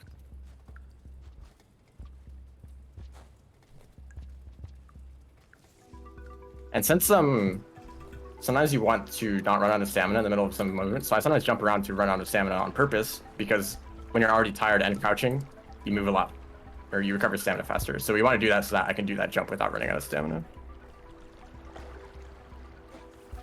And there you can see an example of how good the extended instant hop is as a Gourmand. Okay, there's a lizard down there. Don't want to drown, but I think it should be dead. Yeah, Gourmand spear throw is very strong, so I managed to save myself.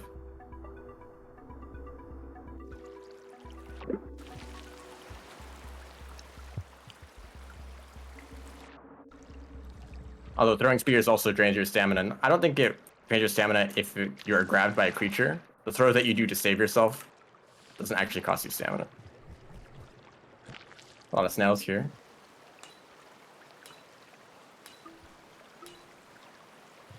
I like to get them out of the way. Oh, I just killed that one.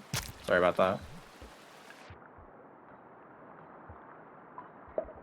So if one of those snails pops you when you're underwater like that, it can kind of be dangerous. So is this next area. There's a quite dangerous swim that we have to make. Could result in me drowning. So hopefully I can do this quickly. Wiggling around a little bit underwater can speed me up and make this a little bit easier. And once you get past that lip there, you're pretty much safe since you start rising automatically. But now I have to spend a bit of time to regain my breath.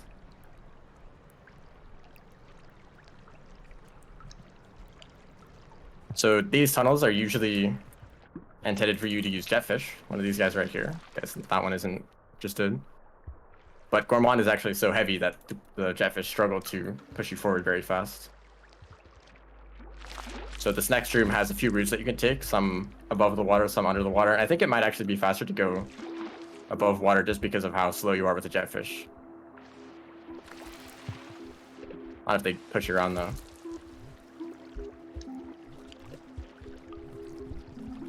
And also because you can do these slides. Oops. As Gourmand, it's very easy to accidentally kill stuff by falling on them. Oops. Somehow I'm very far down there. So now we are already at subterranean. For any percent I used to go to industrial from shaded. Industrial to like outskirts, drainage system, and then like basically the regular any percent route. But I realized that you start in shaded, so you might as well just head over to Shoreline and then you're already at subterranean from here. Now, this is where the run changes quite a bit, since this bit of subterranean is very dangerous. A lot of dropwigs, a lot of centipedes, monster kelp. So I will be taking a shelter. Although the shelter is actually not great because there's some centipede dens close to here. You can't see any centipedes now, but after I shelter, there will be some centipedes. So they're a bit annoying to get past, but I think it's worth it to take the shelter anyway. Otherwise, I'd have to go all the way back to shaded. Plus karma caching again.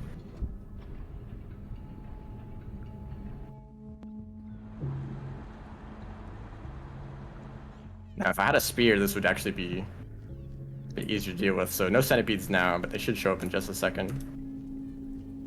Actually, yeah. Pretty small centipedes. That's a bit of RNG. If the centipedes are a lot larger, they can be quite difficult to deal with. But I got lucky. And subterranean is a wonderful place for Gourmand to make use of a lot of slides. Like that.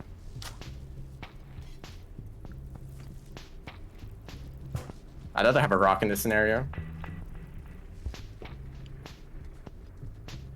So I'm going to actually craft a bomb right here.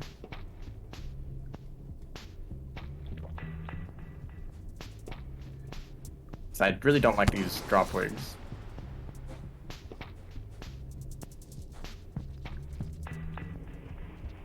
So now we can really start making use of a lot of rolls. I ran out of stamina. You see that it actually doesn't take that long to recover if you crouch.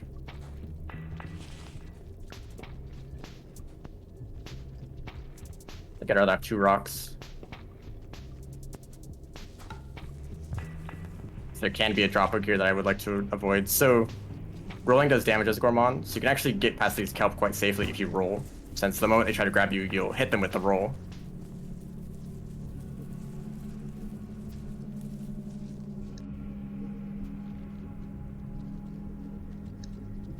See if you can spot the stowaway here. Now there's a lot of stuff going on lower down in this room, but we will just be going above it all. Just making sure that there's nothing down there that's too dangerous. There are scavengers, but there we go. We could just do one big slide to make it past. This is not a great scenario. There's a centipede there and a Mirror's bird. Like if they moved out of the way, because I would most definitely die if I tried to approach it.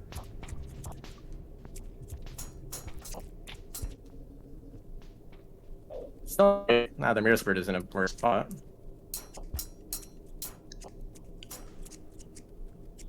I don't know if I can make it past them without. Okay, now's an opportunity.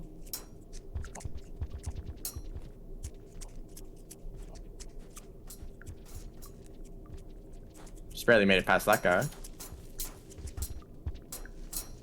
This was actually pretty easy subterranean, but now we're entering filtration, so it's not over yet.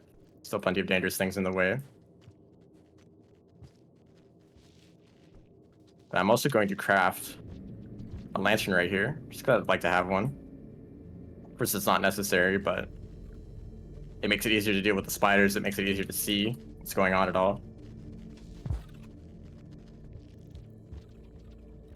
And it does not take that long to craft anyway. So these few rooms are, I think the room after this one, are some additions from Downpour.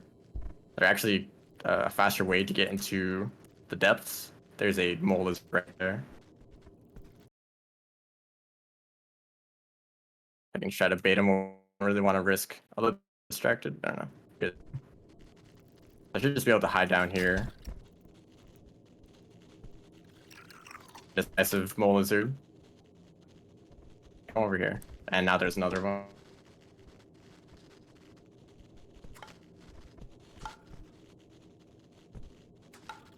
Okay, they took the dangerous path. That was very close. So these are the expanded rooms, which can be quite a maze if you're not familiar with the layout, as everyone was when Downpour came out. But if you know where you're going, it's actually a fast route through the filtration system, especially since you don't have to go all the way to the other entrance. Oh, hello, spider. That's a green spider. So if I kill it, it would just spawn a bunch of small spiders. Luckily, they're not very aggressive.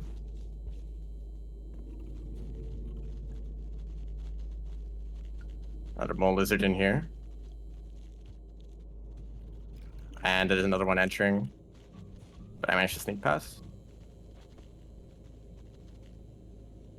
So if there's any mole lizards in these rooms here, it's actually pretty easy to fall on them to kill them. There weren't any now, but that does happen sometimes. There's a little bit of a trick that you can do here. There we go. If you fall off the platform midway through an extended slide, you can continue the extended slide once you enter the tunnel. Not sure if it's any better than just doing the extended slide earlier on the long platform up top, but it's cool to know that that's something you can do. Now we enter the depths. Another place to do EI hops. And a lot of rolls. This is actually a pretty good environment for Gourmand because you can just roll across everything. Although these 1 block high walls can kind of like slow you down. Rolling past them isn't very consistent. And now, oh, I ran out of karma, or I'm also low on karma, but I ran out of stamina there. But since we never increase our karma, this thing doesn't do anything.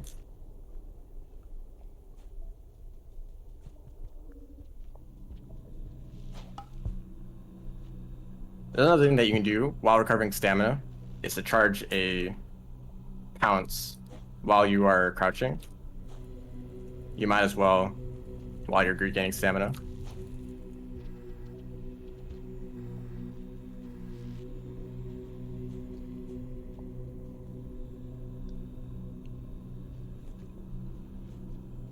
Ideally, you would just roll across these platforms, although it's not very consistent. Oh, come on.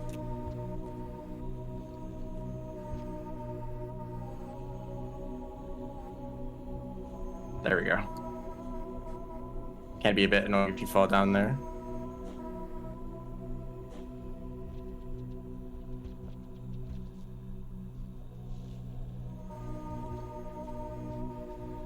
You can see that doing it extended instant help like that, it's a slide, a throw, and a jump at the same time. So it actually drains your stamina quite a bit. And if you lose your stamina before doing the jump, you actually won't go nearly as far, so sometimes it's good to recover your stamina before doing one of those.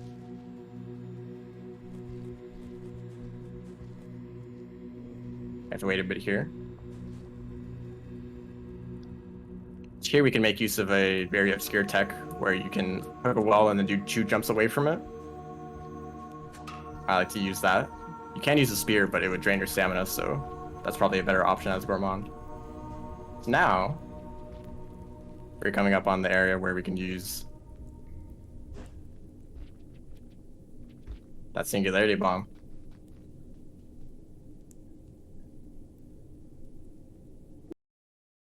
And now I should run away. The closer you are, the longer you'll get stunned. So I think it is worth it to run away for it. Yeah, that's an easy way to deal with these guardians. And now we can just run past them. The first guardian we don't have to worry about at all.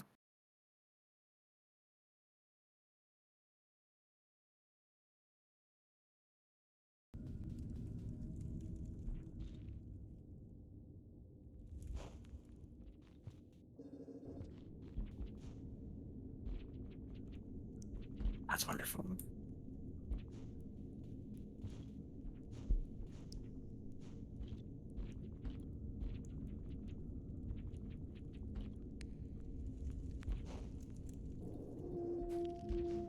So now we're in the depths, or in the lower parts of the depths. And this area is another area where we can do a lot of rolls to the uneven terrain.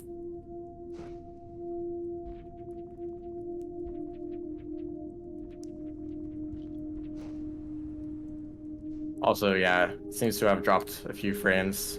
It's been a bit of a problem I've been dealing with. Something that happened right there.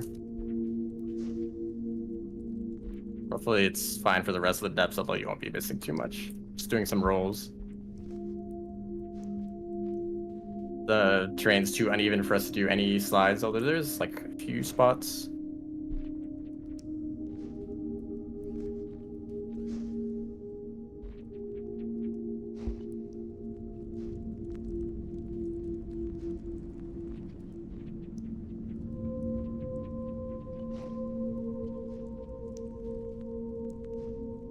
Yeah, I think I'm tired again. There's actually a possible upside to being tired, and it's that you can't like drain your stamina anymore, you know?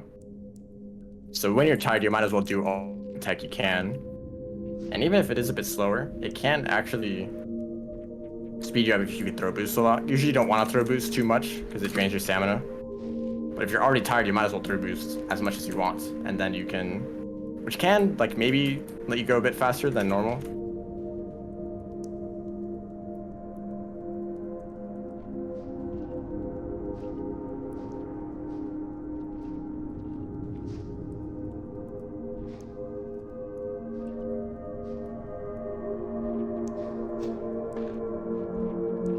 I might as well throw boost if I'm going to. Just throw the lantern too. Oh, we don't need the lantern for that. Okay. But there are definitely points where it's worth it to recover your stamina, especially if you're just walking and jumping, like right here.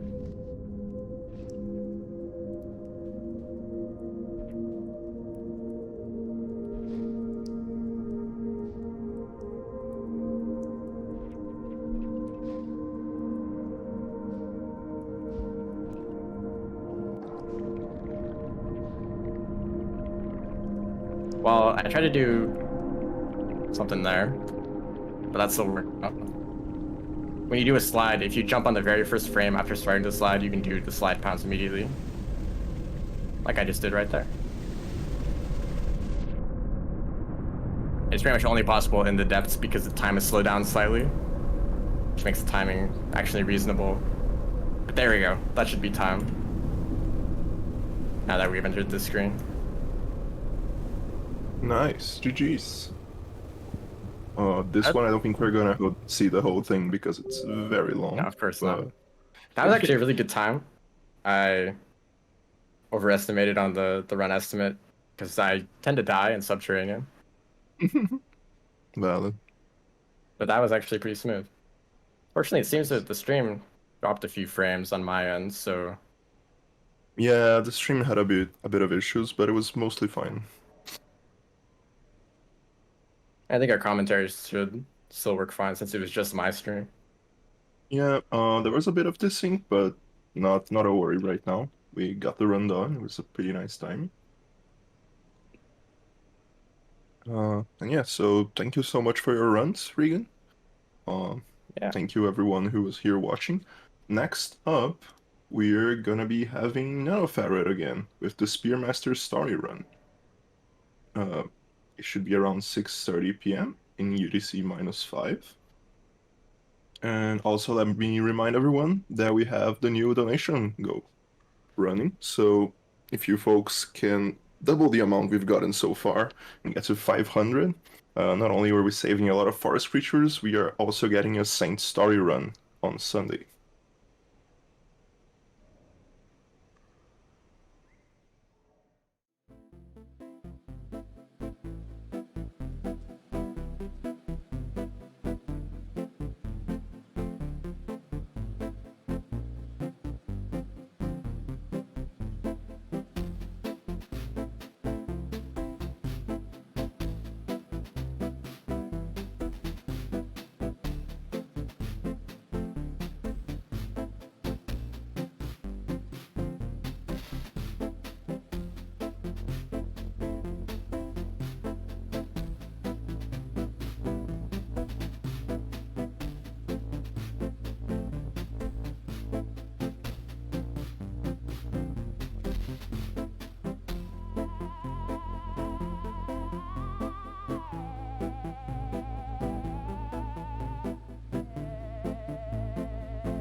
Okay, we are back. Now we're gonna be doing the Spearmaster story run, and Nano is also back to do this run. Hello again. So, okay, all right. Sorry, wasn't sure. But hello again. I was just here like a couple hours ago, but I am back to do more Spearmaster.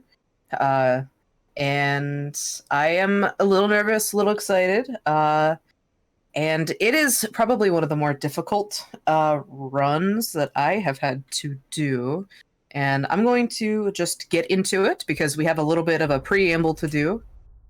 So I'm going to start by already holding the grab button so I can summon some spears. And we're just going to go. Great. So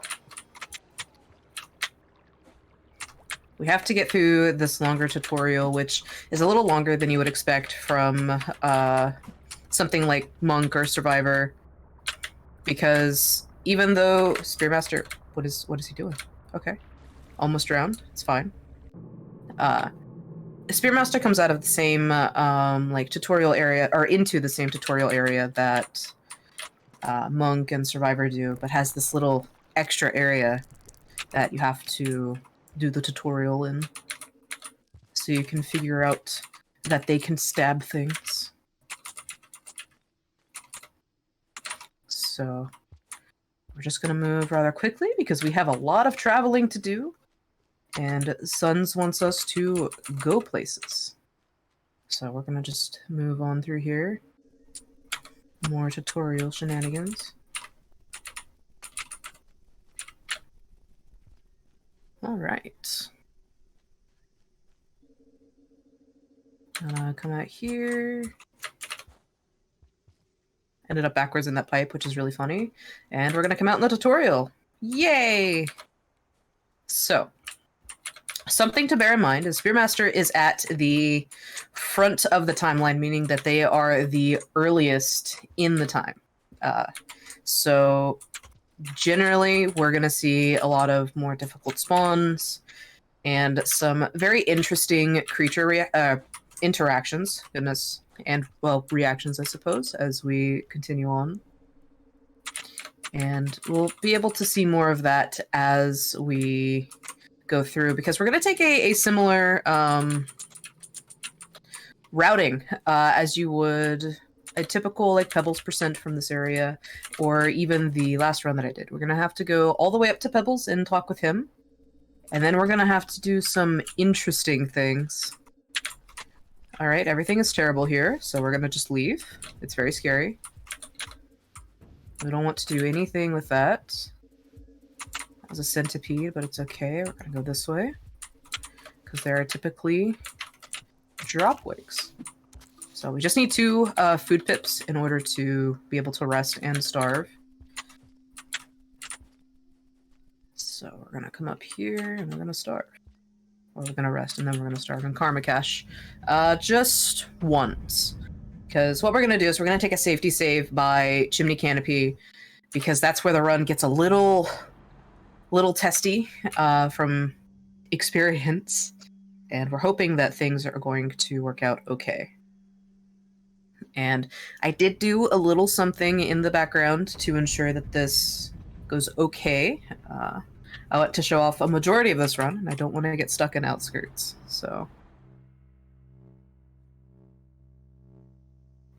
Nana, during Karma Caching, do you want to go over Spearmaster's mechanics real quick? Because it's the first Spearmaster run of the day. So. Oh, you're right. All right.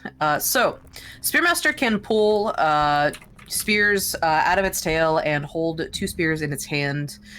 It can also use those spears that it pulls to leech life out of creatures and feed themselves, as you can see from my food pip going up right there. That is a drop wig. Hey, buddy. However, something to bear in mind is the reason that they have to do this is because they do not have a mouth. Unlike other slug cats, they cannot, actually physically eat things. That also comes with the consequence of not having a storage like all of the other slug cats do. So It's a tricky situation kind of doing item management, which you will see later on, because we are carrying a very special a bit of mail that we have to take to Pebbles. But Spearmaster is also one of the lighter slug cats, and though that doesn't technically come into play, it is good to know. Very agile, very light. I'm going to draw out a spear here because I want to make sure that I eat right here as soon as I get this going. There we go. We're going to throw a spear off to this way. That way we can just make sure that we're going to eat for the cycle. And then we're going to take your typical Pebbles route, taking the shortest direction there. You'll also notice that... One moment. You'll also notice that Spearmaster has a red overseer, rather than the typical yellow or blue ones that you'll see, as they are guided by a different iterator. I'm gonna grab this. Oh, come on. I'm gonna grab a rock just in case. I'm not going to do any special bits of movement. I just wanted to go through this way really fast because of that red lizard. This is not going through it very fast. Come on. These coyote hops can be a little tricky to do, but we're gonna just throw the spear here. Yeah, I understand. I get it, buddy. Because I don't want to be in the way of that lizard.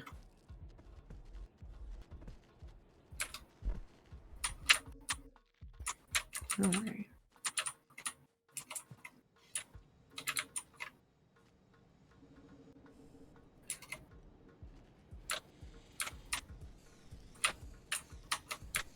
I'm gonna just ignore the white lizard here. So, something you might have noticed, if you haven't already, is that I have karma requirements turned off. Just because Spearmaster can get a little dicey with the creature RNG, and I want to make sure I can get into later chunks of the run where the karma is extremely important, and you need to have top karma at all times. And otherwise, we're going to get stuck, most likely, doing a lot of karma caching, which I don't want to bore anyone with. So if we do die, it's not going to be that big of a deal. Just some bits of time loss. So we're going to take a quick safety rest right here. Typically, in a given run, you wouldn't do this. You would just gun for Pebbles directly, as you would runs that take a similar pathing like this. But for the sake of and the way that Spearmaster's creature spawns are, being really, really difficult spawns, we're going to elect to take the safer route. Because I do not trust Chimney Canopy when it comes to being kind.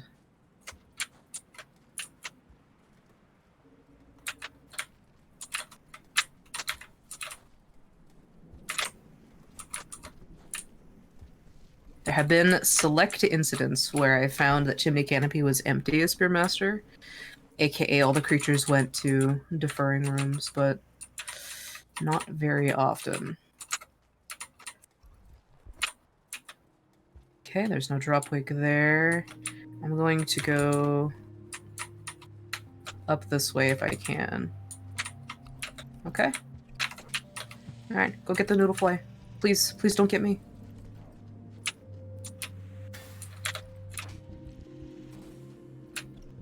Okay. Okay. Alright, cool. I was trying to not go that direction, but sure. Whoo!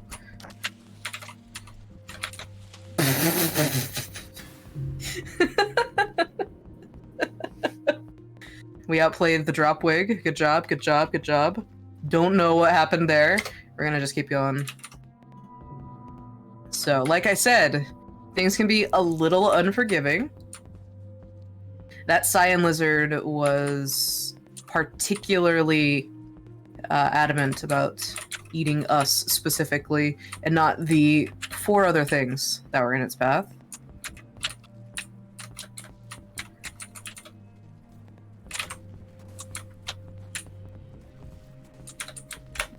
Okay, there's a scavenger there. We're gonna ignore him. There's also a king vulture there. We're gonna just go by. Okay.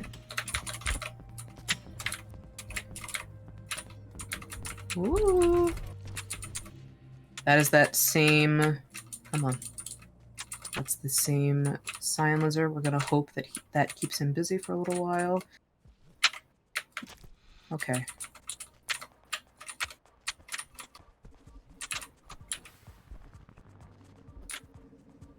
Okay. Alright. So with that king vulture in there, we're gonna just sit here for a second. It's not ideal, but it's better than dying. Okay, we're just gonna wait. 1, 2, 3. He went that way. Okay. This is interesting. I don't know how he missed that, but surely the white lizard. Surely the white lizard will be a distraction. Gonna do a quick interruption here. We just got raided by Prowler with 25 people, so thank you very much for the raid, Prowler. Letting everyone know that we have another donation incentive going right now. So if you want to save the rainforest and get a nice saint run by the end of the marathon, you should please donate. We're heading for the $500, the goal. And yeah, thank you very much. Currently doing the Spearmaster story run. Nano is the runner. Wait, where is Nano? What? I am out of bounds. Amazing. Okay. Hold on. I'm almost up. I think. Oh no! I'll leave you oh to no! the journey. Alright, this is about what I expected from this. Once we get past Chimney, it might get a little better.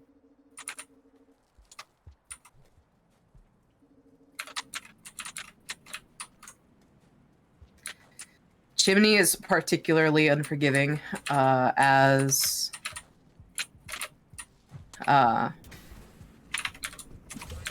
Spearmaster, because there's cyan lizards, there's white lizards, there's vultures that are spawning all of the time.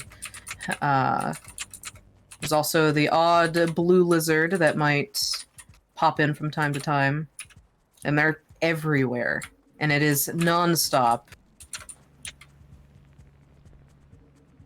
So you have to keep a very close ear out when it comes to doing things in general. I'm going to kill him so I don't have to think about it. Okay, there's a white lizard that way. I'm gonna just push him off. I'm gonna grab a spear just in case there's something above me, which there is from what the Overseer is telling us. Okay. It's every single lizard we can find in Chimney.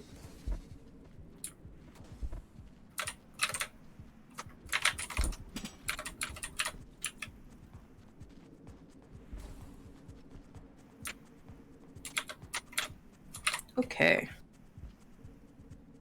I didn't need to kill him, just needed long enough so that we can do stuff. Fail our EI hop. There we go.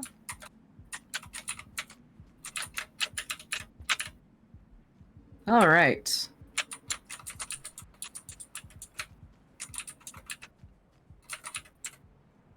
Ironically, this is still okay time.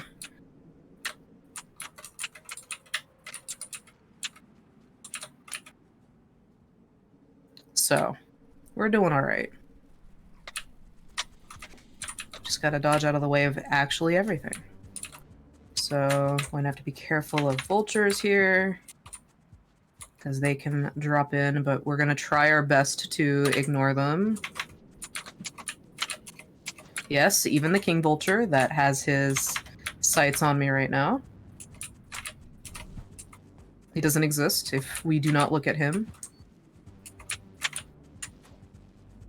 right.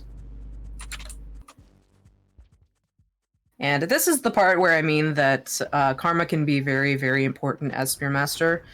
Most of the very important places that we need to go have a requirement of like karma 4 or 5, dependent on where you're going. So I'm going to pull out a spear now so I don't have to think about it.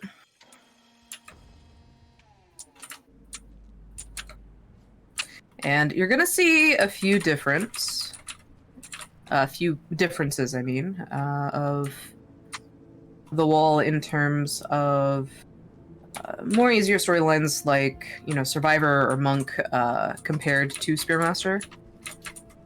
I think the best way I can describe the spawns are everything all the time. There's always something happening with the creatures or interacting. It keeps you on your toes when it comes to this sort of run. I'm specifically going to take this because there's usually a drop wig right there. He's not there right now. I bet he's at the very top, so we're going to take this route. There's also a lizard. I can hear him. There's a funny blue lizard. I have no idea what he's doing. I think he's scared because of a vulture. Okay, he's scared because of a vulture. Probably something like that. Okay.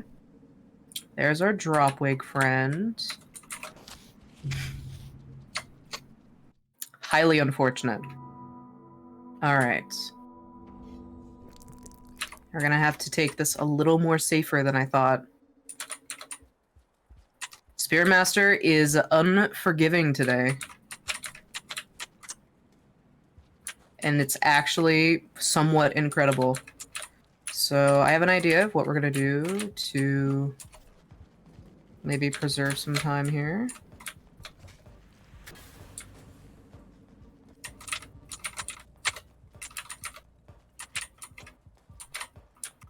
What we're gonna do is we're actually going to rest.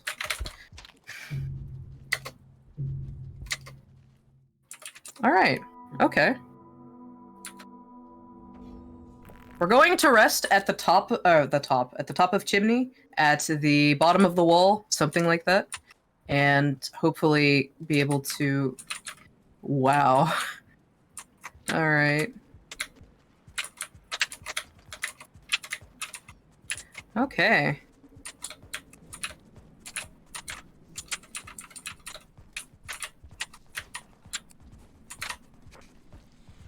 Rainworld is keeping it very interesting today.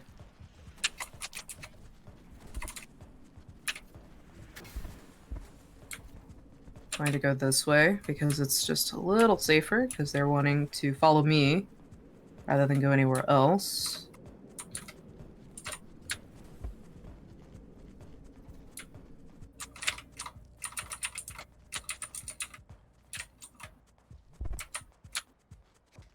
Please don't. Please stop.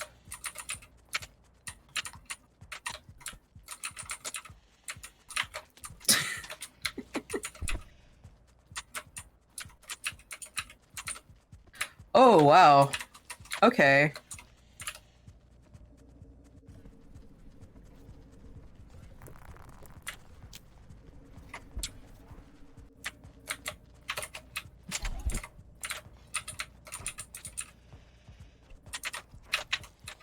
Okay. Yeah, this game's gonna be really unforgiving today, which is just so nice to understand. Please.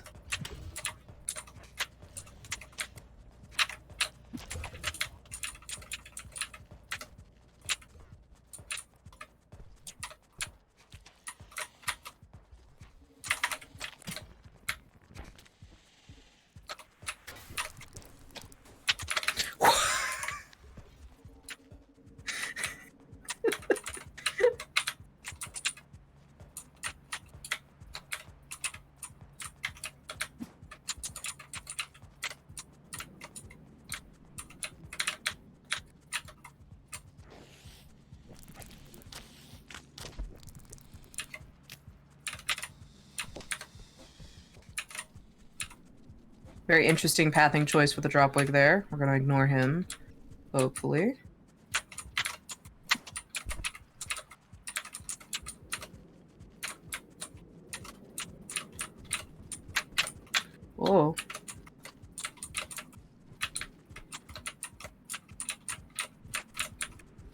I wasn't sure where he was going. Not really sure where he's going either.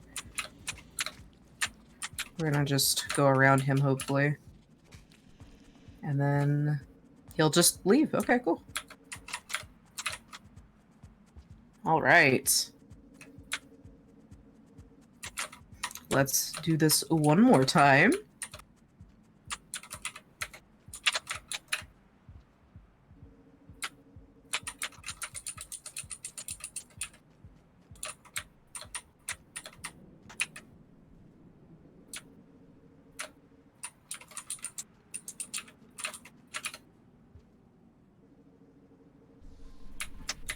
Uh-huh. All right. Cool. He's too afraid to really move anywhere. That king vulture is going to be a bit of an issue. It's okay. This blue lizard will tough it out. Nope. Never mind. He's kind of a wimp. All right. All right. I'm gonna go for it. All right.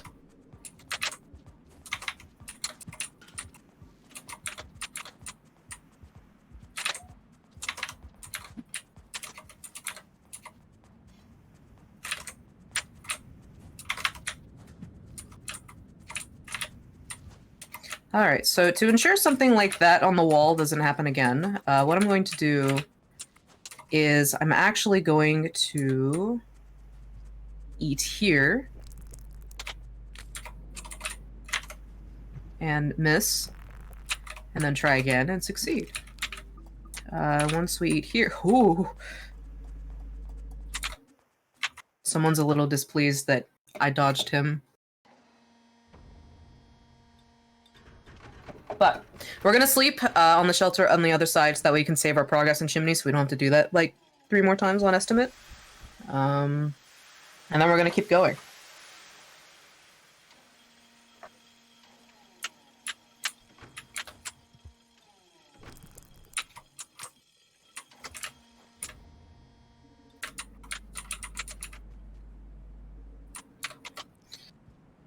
Okay. So, now that we have made it to the wall, for realsies this time, let's hopefully be alright with it.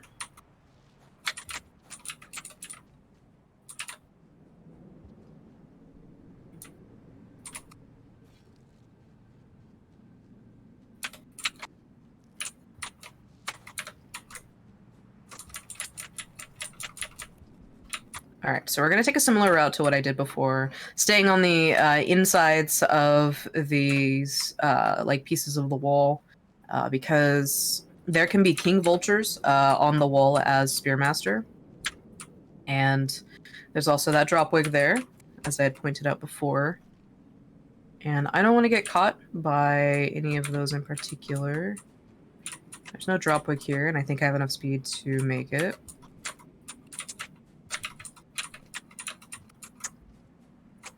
Okay.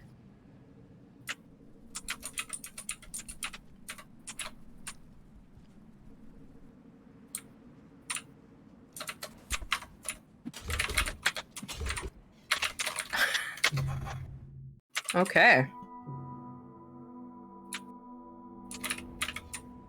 So, one thing to note is I'm getting extremely unlucky with the bite chances here. We lucked out maybe once or so, but maybe once or twice. But it seems like Rainworld has decided to choose violence this particular run. So we're going to keep that instant death in mind.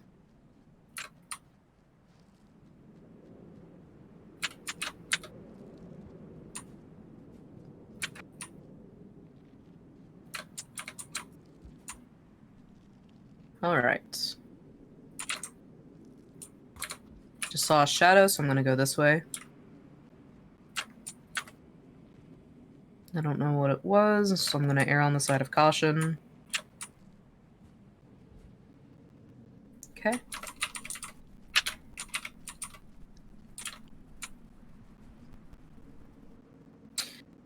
One of the things I've noticed is extremely important, especially when it comes to Spearmaster runs at least, is that you have to have an incredible amount of patience.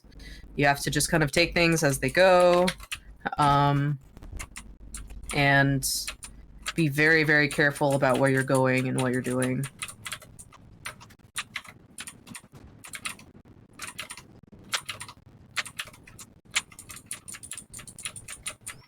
Or otherwise, you're going to find that you're going to have kind of a bad time.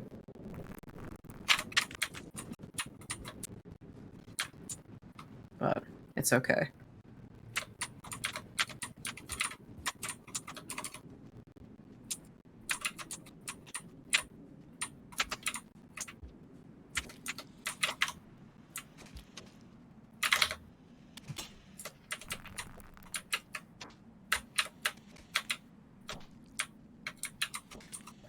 Okay.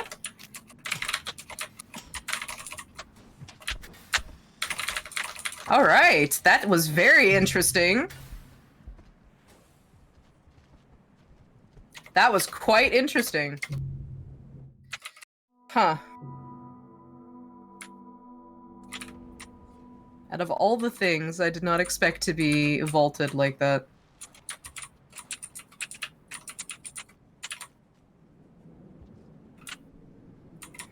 All right. Lizards are eating good. They are.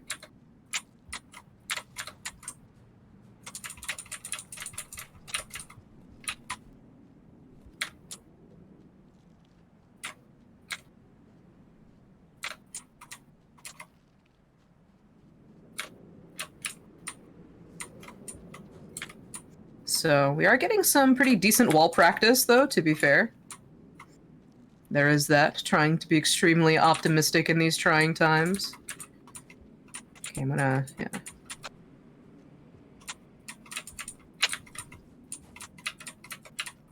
Typically what you want to do is you want to try and kill all of the cyan lizards while they're at the bottom of that larger room.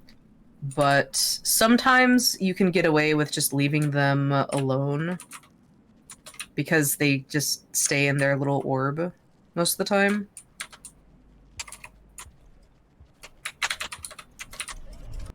I'm gonna just throw him off the edge there. And then we are going to poke our head up here.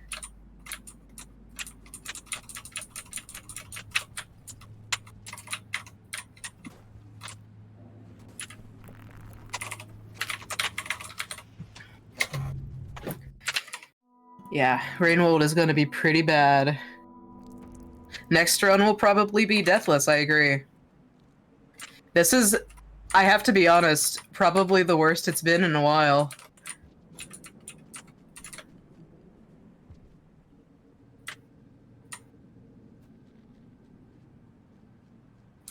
I have not had a run go this badly. So this is less a speedrun at this point and more a test of patience. Being a test of patience is the Ringworld experience, after all. So That is very true.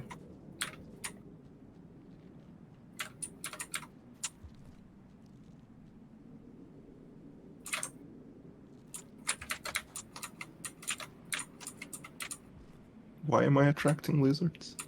Chat is saying things. Oh well.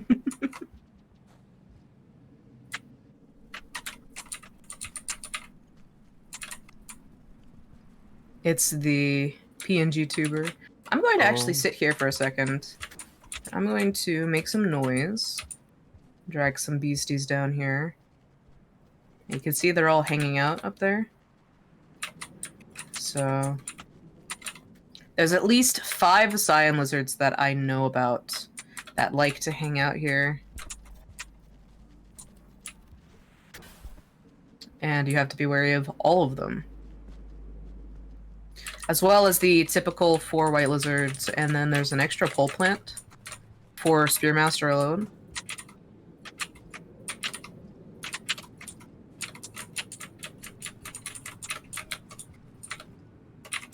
Oh, but I'm getting so lucky with these spears here. Okay.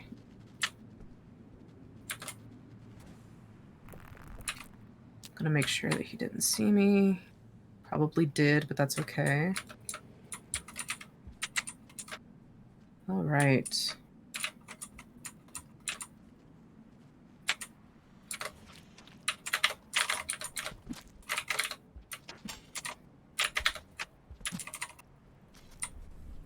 You can have him. He's all yours.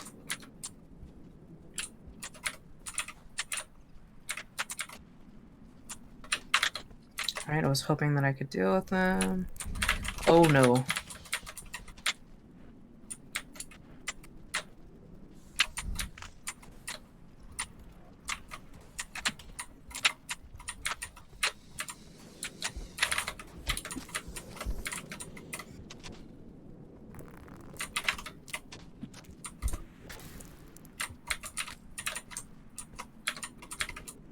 Alright, we're gonna just gun for it. Alright, let's go. There are 2 white lizards. Incredible.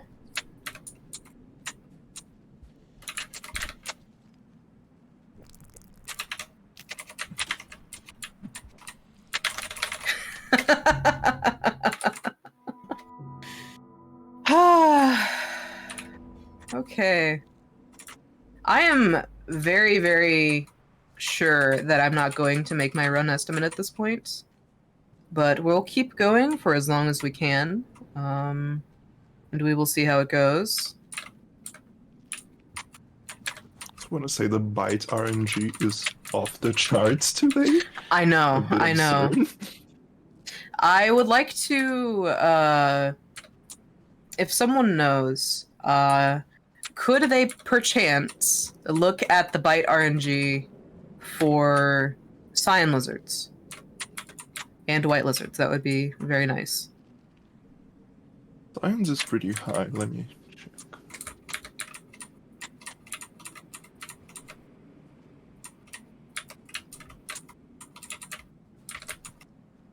Okay, that's a drop wig. We'll just go down. I don't trust him. He's scary.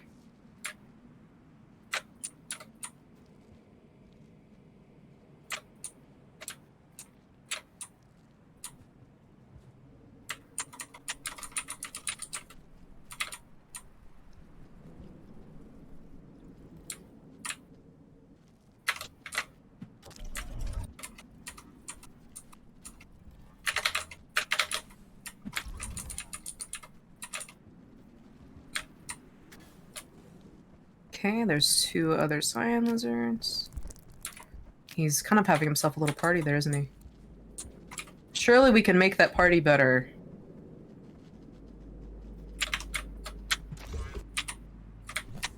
Okay, science are 1/3, as someone mentioned in chat. Yeah. And Sleepy Fox also said that white lizards have a 28.6% chance. Nuts. Okay, alright, cool. The more you know. We're having the high roast today.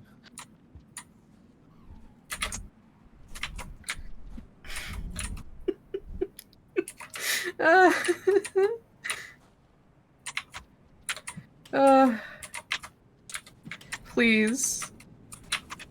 Let me get up the wall. That's all I ask.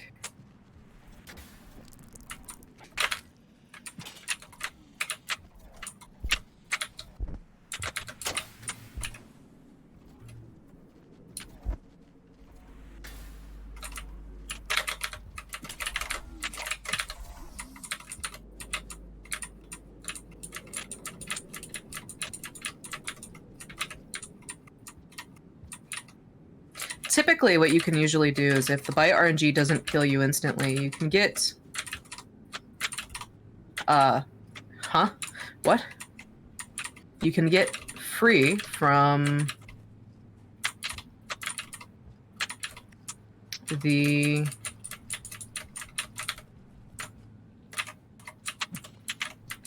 lizard itself, because you usually have a spear on you. Hey, buddy.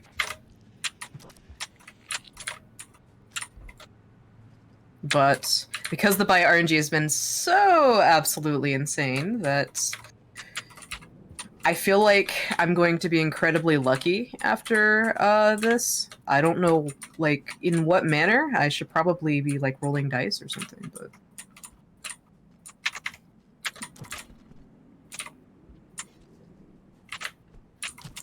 I'm hoping that my unfortunate fate will help some of the other runners in the coming runs.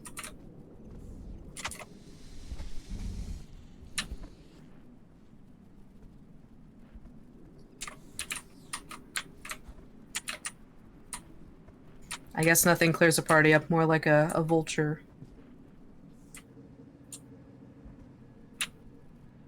Alright.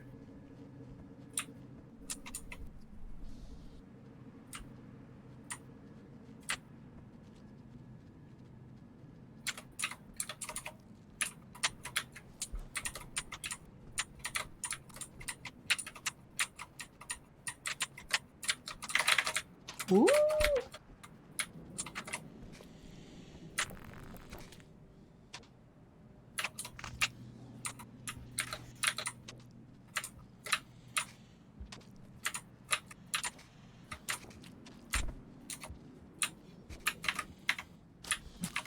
There we go.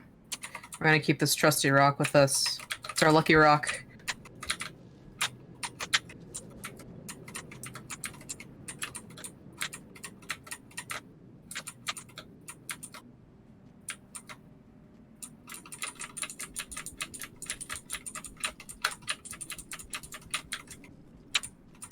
All right.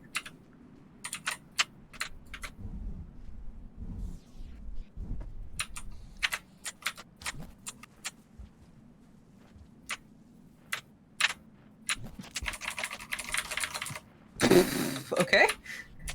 All right. That's not going to be a problem at all.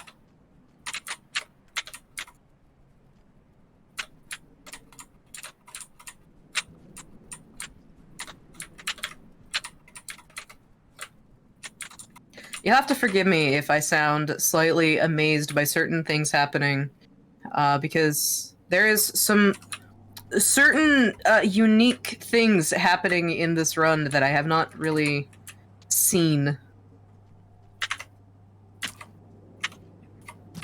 I mean, clearly now is the point you change the strat and only use the mask and the pearl for the rest of the run. No more spears. Yeah. Just trying to currently get up through here. Thank you, Scavenger. He's taken my mask, so we're gonna leave him, let him have that.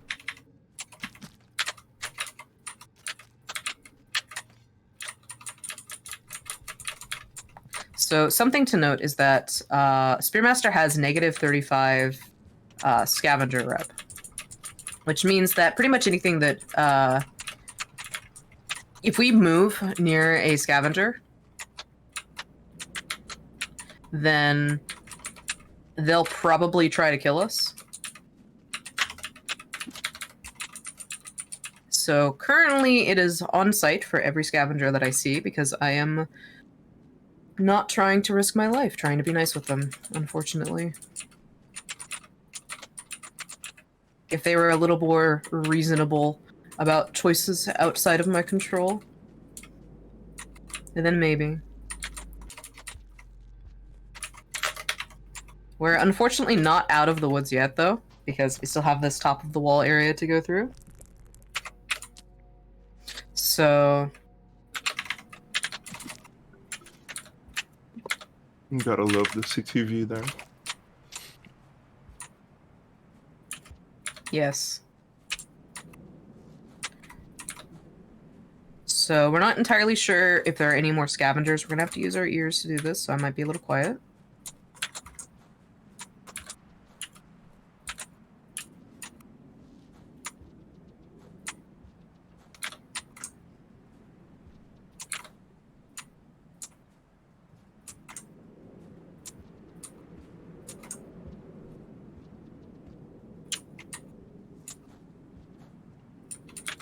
All right. There's still scavengers that can spawn in this area, but there's not a whole lot we can do to defend ourselves from them, so we're just gonna keep going.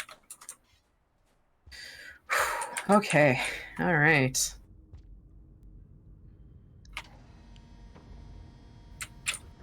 Probably the last we're gonna have to deal with that. Hopefully. Just for the next little while.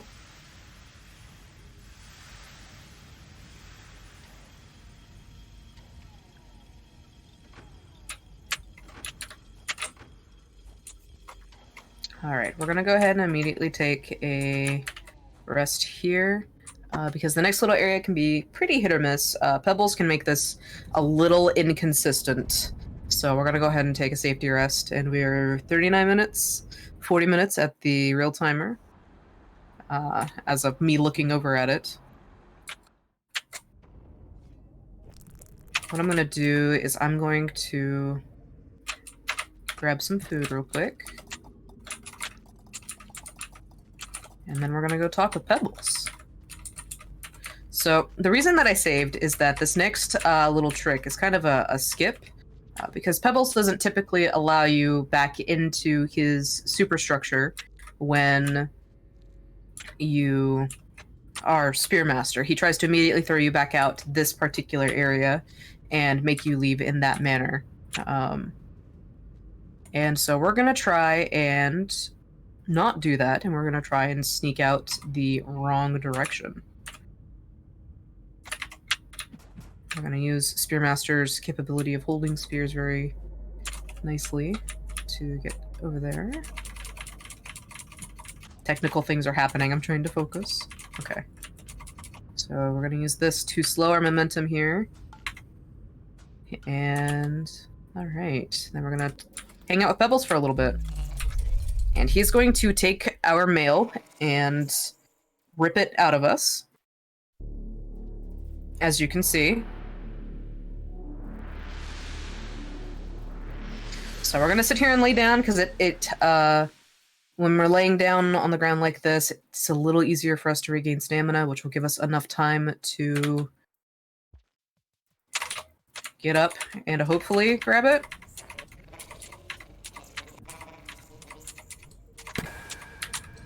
Uh-oh. We might be playing peekaboo.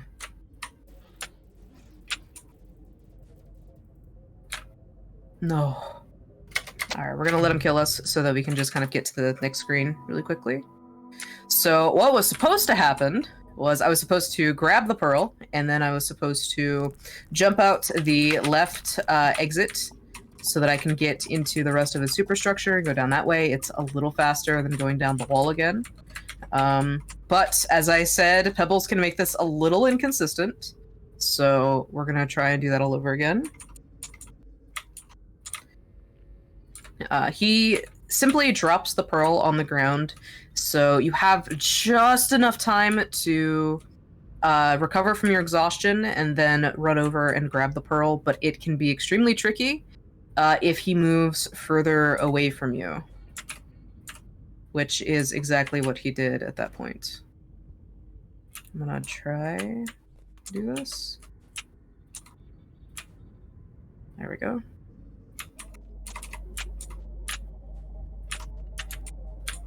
I'm gonna go back this way so we can grab the pipe here. Thank you.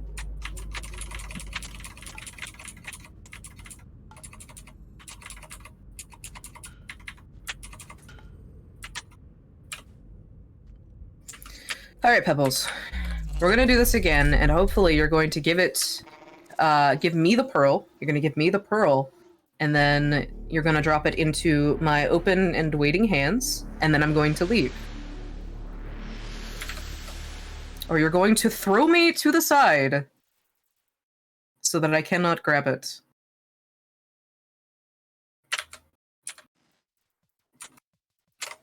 All right, we got it.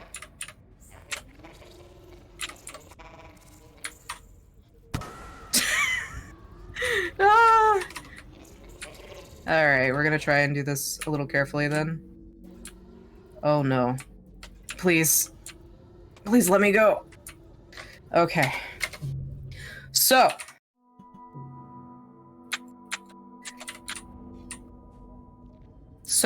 I don't really have a lot of words for this.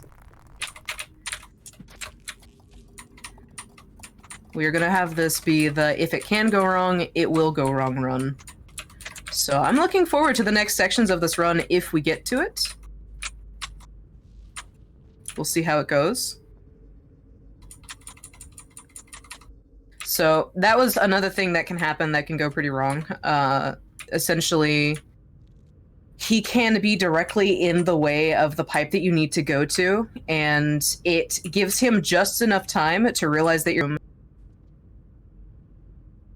And what happens is then you don't have a chance to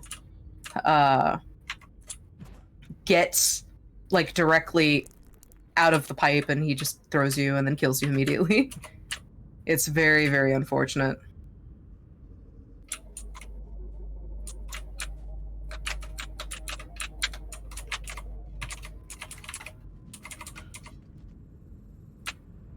I'm pretty sure this is Rainwood's way of saying that I have played enough for today and it would like me to not play it anymore, but we are persistent and I'm going to finish my run. At the very least, I'm going to get to the important bits of the run.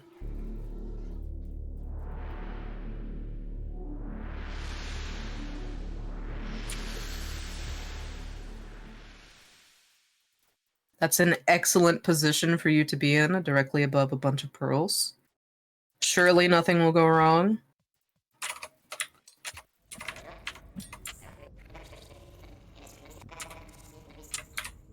Pebbles. Okay, alright, we're out. Victory!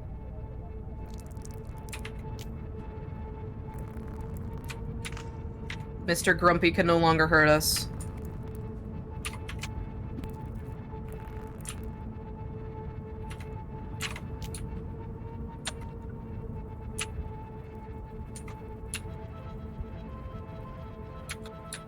I do have my... I do not. Where did it go? Where did the pearl go? Huh? I dropped it somewhere. We have to go after it again. I'm gonna take a gander and say that it's down this way somewhere. Okay. Very curious what just happened there, but I have an idea. See, the way that you grab or get pearls, I'm thinking about them now. Oh dear, where is it?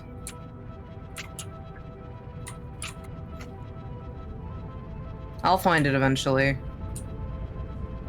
I just might be here for a hot second.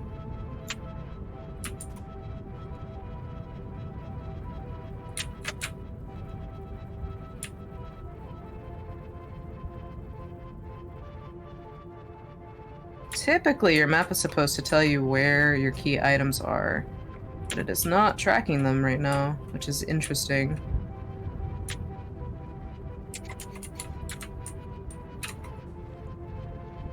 I have no idea where it went. This is so funny. I haven't the slightest clue. I might have been up here when I was doing it.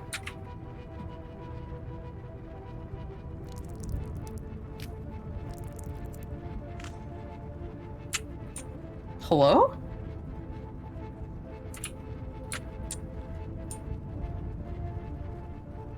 What?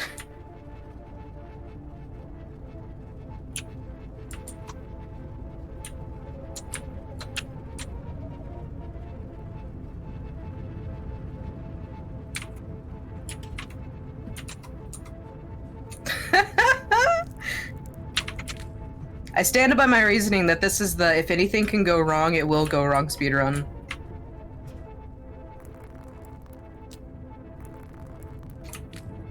Alright.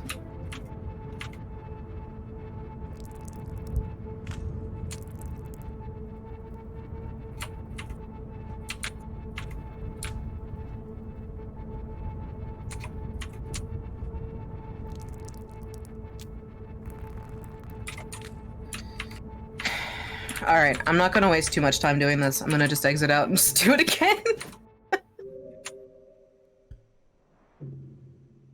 Oh boy.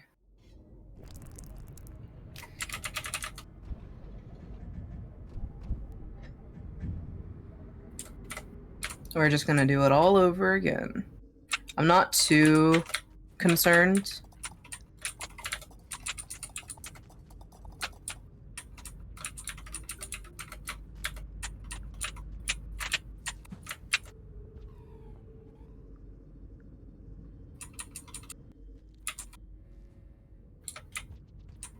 Well, realistically, I'm very concerned. I'm incredibly concerned. But it's okay. I will take the bad luck if it means all the other runners are going good. Yeah, the way I'm seeing it is that you're paving the way for the runs ahead. Yes. I am taking on the worst luck so that everyone else will be good.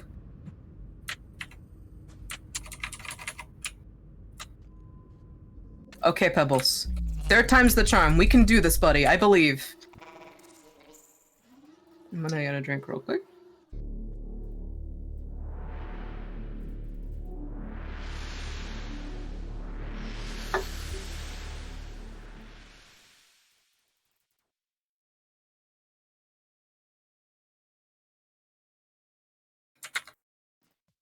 Don't drop it in the sea of pearls. Okay.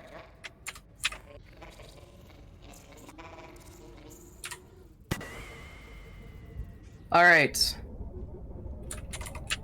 That went a little more reliably that time.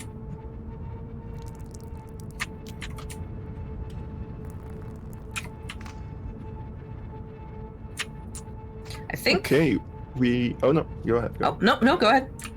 Oh, just saying that we got a donation from Gamer100Y, $3, telling me to say to you that Pebbles is in a worser mooder today.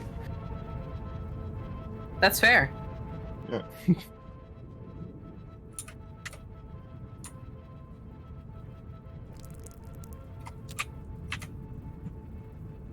So we're gonna go through Five Pebbles structure because this is a little faster than going back the way we came. Something you'll notice with Spearmaster is that there's going to be a lot of backtracking, although you probably won't see it this time around, considering we do not have that much time left, I believe. But I have a specific goal in mind, and hopefully we'll be able to make it. Though, with the kind of RNG that I'm getting, I do not think that will happen, so we will just let it be as it will be. I do not need him. Okay.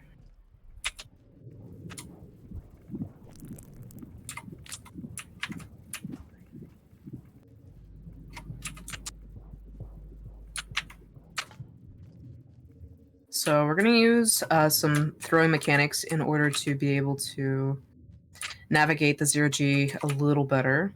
And something we have to bear in mind is that we don't want to drop the pearl as I had done before. So we're just going to go straight down here. We're kind of on a weird diagonal trajectory. And why would you do that? I know I grabbed a neuron, but you didn't have to grab the pearl out of my hands. There it is, I see it.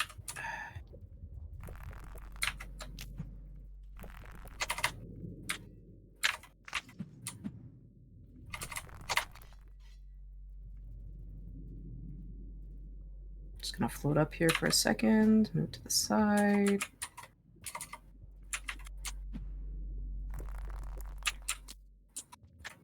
There we go. That's a little more reliable.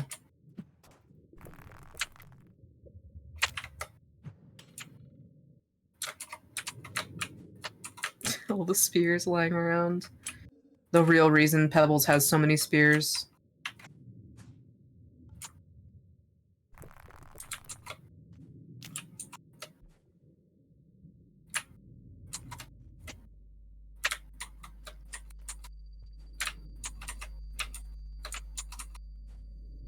Okay, we're gonna go this way.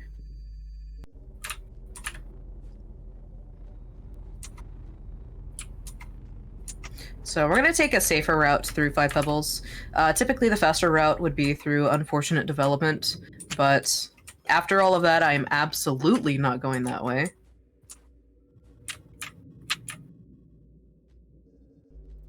So we're just gonna float aimlessly in 0G for a little while.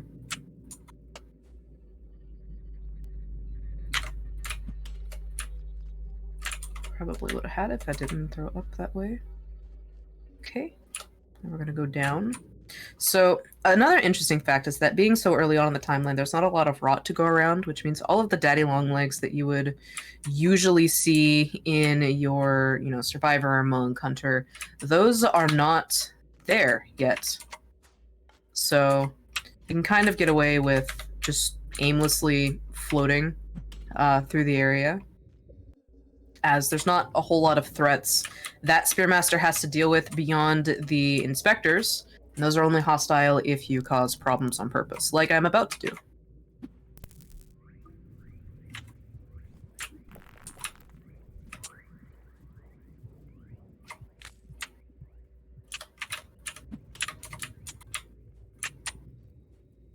Okay. So now we're gonna go this way. We're gonna see this little inspector here. We're gonna keep this rock in our hands because I don't want to upset him because he will throw spears at us, and it's just generally not a good time. Hey, buddy. I know I'm highly interesting.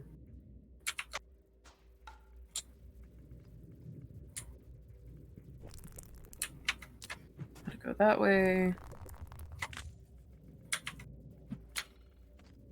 Okay, make sure I still have the pearl with me, just in case they seem to want to knock things out of my hands.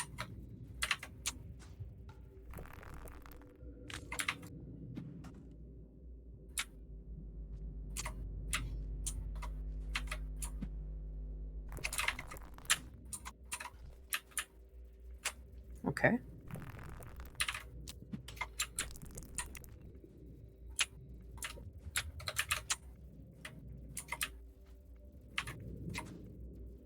Let us see here. Need to go down a little bit, so we're gonna just have a spear and just use it to adjust slightly. This is kind of what makes Spearmaster a little interesting in the 0G environment, is that it can actually summon spears in order to navigate a little more reliably than you would other slug cats. Part of what makes the routing fun when it's not destroying you with RNG. But at this point, we are kind of over the scarier portion of the run. And I mean that in terms of where RNG can be really weird. We're not out of the woods yet, considering it is Spearmaster and everything is happening. But we're doing okay. Probably the okayest it's ever been. But now that we are at the bottom of Pebbles, we are going to head into Underhang, and we are going to begin what I consider the second third of the run. So hopefully we'll be able to do something about that.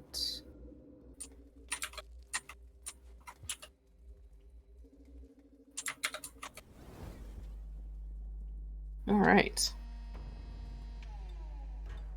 So, as we're going into Underhang, we're going to require the use of a grapple worm. It's going to help us for the rest of the run, which means that we, as a creature who has no storage space and has only 2 hand slots, am going to be holding a pearl in one and a grapple in the other. So we're typically going to lose our hands for pretty much the rest of the run. So we're going to have to be very careful about how we go about going around things. I'm going to throw the pearl accidentally. Okay. We got another donation from Gamer100Y. A $1 donation telling to remind Nano to hydrate. I'm gonna take this a bit further and also say to remember to everyone to hydrate. It's important. We've been here for a while. So yeah. take a sip. Drink your Wawa. Okay, there's a spitter spider here. I'm going to elect to believe that that is here. I will hydrate when I get to the next transition here. I'm not necessarily going to pause, but when we get to the next gate, I will be ready. Of course. Of course. All right.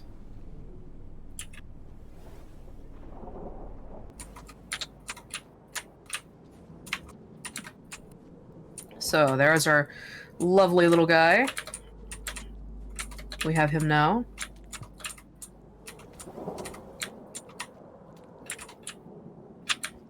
I don't like that the threat meter is going.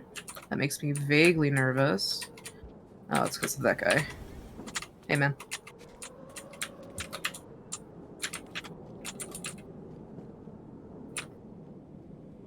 Alright, we're gonna have to be careful in this next area. There is a spitter spider. There's that blue lizard. He's right there. And there's the cyan lizard. Hey, man.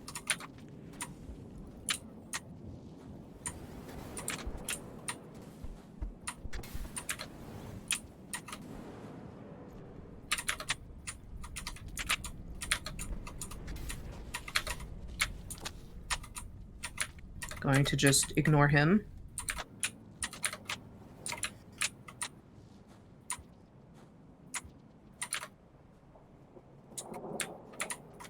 Typically I would get food, but I do not trust the game.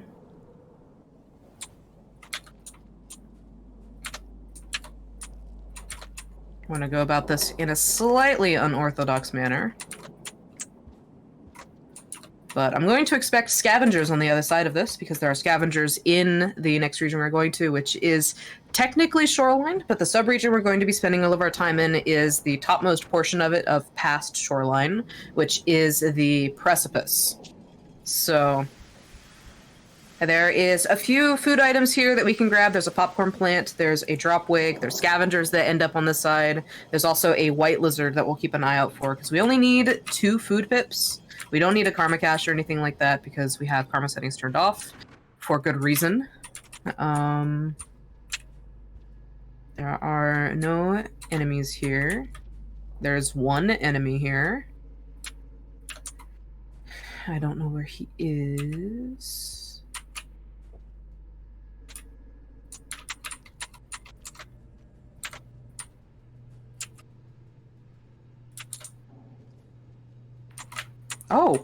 Oh, there he is.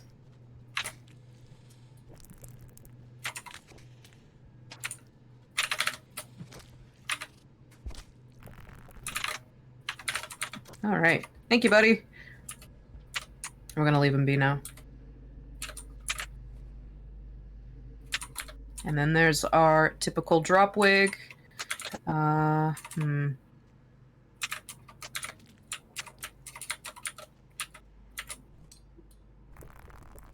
He's probably going to try and crit us. He's going to take our grapple worm. That is very interesting. Okay. We have no grapple. That is very sad. Better him than us, I suppose. All right, I'm going to take a drink. Gonna take the drink moment to remind us of the rainforest and the wetness within. Remember that we are supporting the Rainforest Trust. So if you want to get those donations going, it will be awesome. Also, if you enjoy speedrunning and Ringworld speedrunning, feel free to follow us at RW Speedrunning on Twitter. And feel free to follow the runners as well. So at NanoFerret. Or NanoFerret on Twitch in this case. So we're gonna have to do this a little more interestingly than I planned. So typically what you're supposed to do is you're supposed to have the grapple worm, but I have saved without said grapple worm because the drop wig took it and I didn't want to restart. So we're gonna be doing some uncharted territory here. which is very unfortunate. My favorite part of the run is, in fact, the grapple worm. I'm going to list that as another thing that this particular run has taken from me, and swear revenge.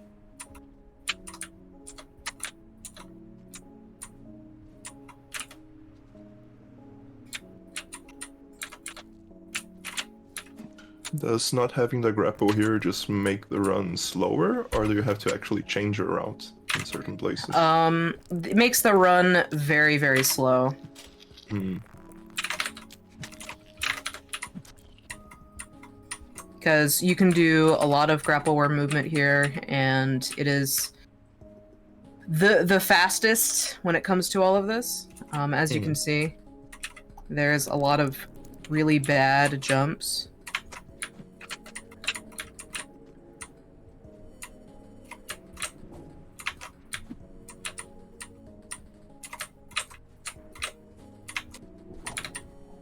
And there's also vultures and cyan lizards and the like. So it can get pretty dicey.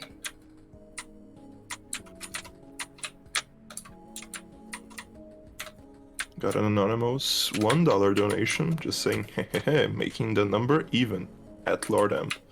I have a feeling I know who is the author of said donation.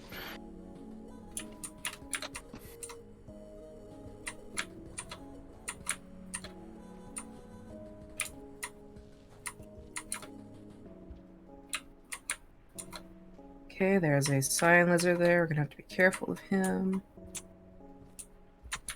There's 2 cyans. I'm going to hit him now.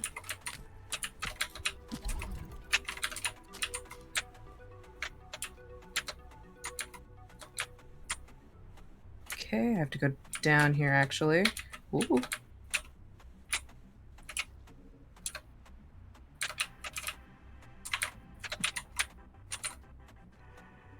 Alright, we're alive. For now.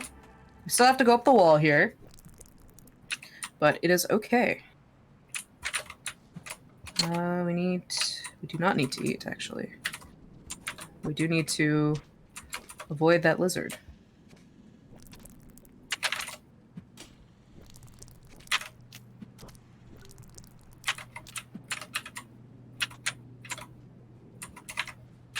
Just gonna hit him again so that he dies. It's better to have him be dead because from there it is a matter of... That is a lizard.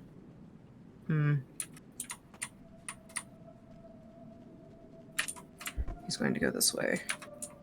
I'm going to go this way. He has no idea where I am now.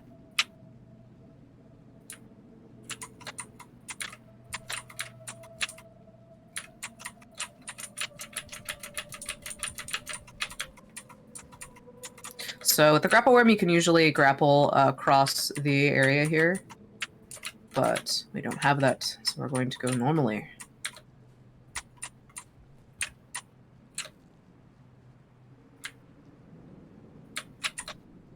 You can still go through this pretty fast without it, but as I've said, it makes precipice and the underhang a lot more slow.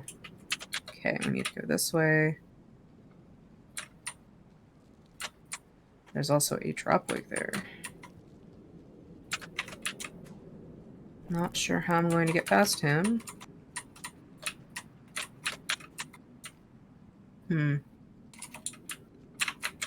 Oh. All right.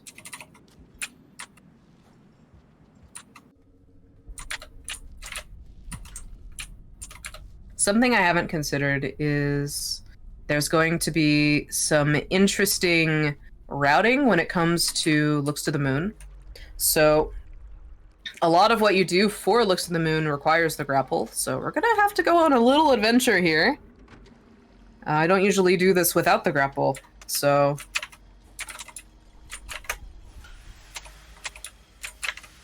Oh. We're gonna be doing some interesting and new things.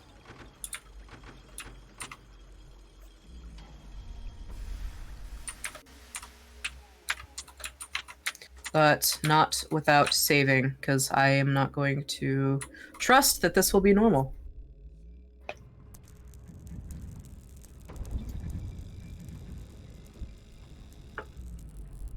So, something to remind is that this is Looks of the Moon, and we can see that Looks of the Moon is not in the greatest shape currently. So we need to kind of make our way through here as the gravity is turning on and off, which is going to be a little scary. But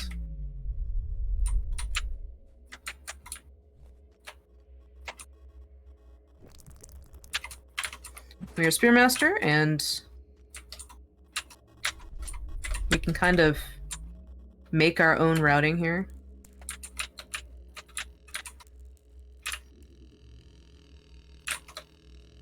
Ooh! I was trying to go around. Oh well. That is why I was being careful about it. And we saved here.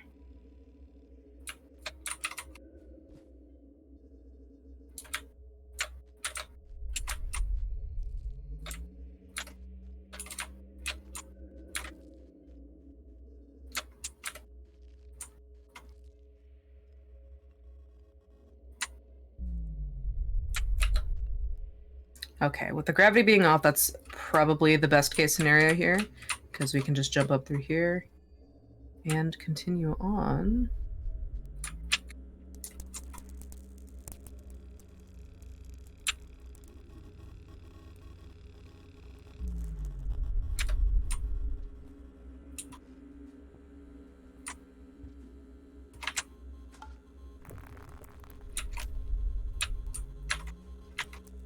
Oh. All right.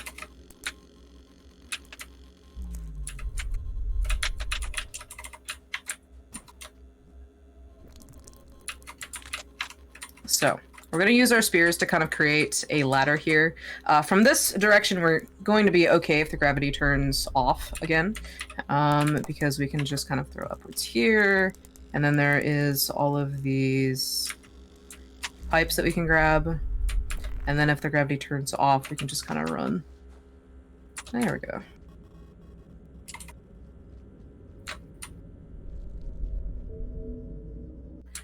So with this room, we're going to want the gravity to be on. We're going to use our spears to propel us as forward as possible, because we can now. All right. Gravity's going to turn off, so we're going to just kind of have to run through this way.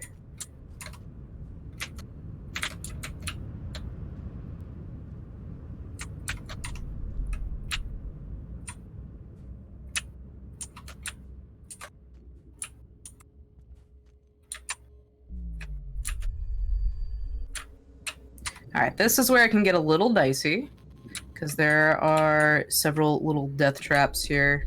I'm gonna grab onto this because there's going to be a thing over there. Alright. And I get a good idea of where I need to go, and then we're gonna go.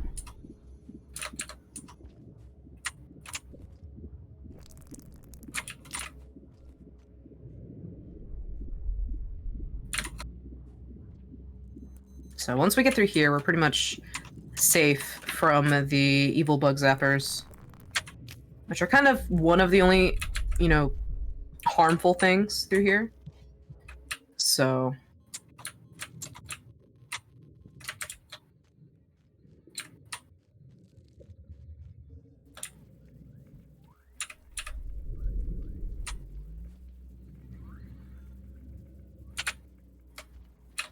all right.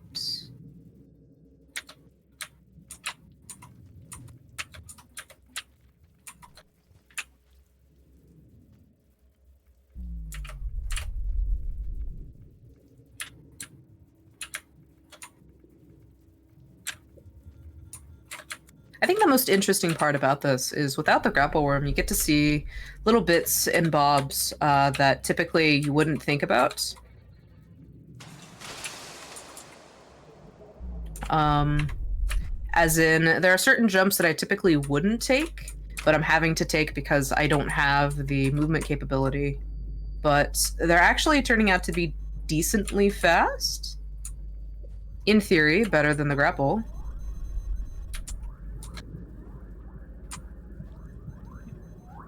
Yeah, even though the run hasn't gone the ideal way, it surely has brought him some very interesting and fun moments. So, well, fun is a bit of a harsh word to use, but I imagine that watching as an audience, it has been very fun.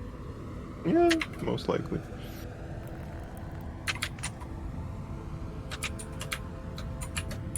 All right, and now we are going to meet Looks to the Moon. Hello there! As you can see, she actually can float and talk and do stuff, and she's like an iterator. So, you know, not the submerged structure that we've seen in both Monkey and Rivulet so far today. So she's going to sit here and blabber for us for a little bit. Which is essentially a lot of, you know, can you hear me, before she realizes that we have no idea what she's talking about and blinds us with her current desktop. But, yeah.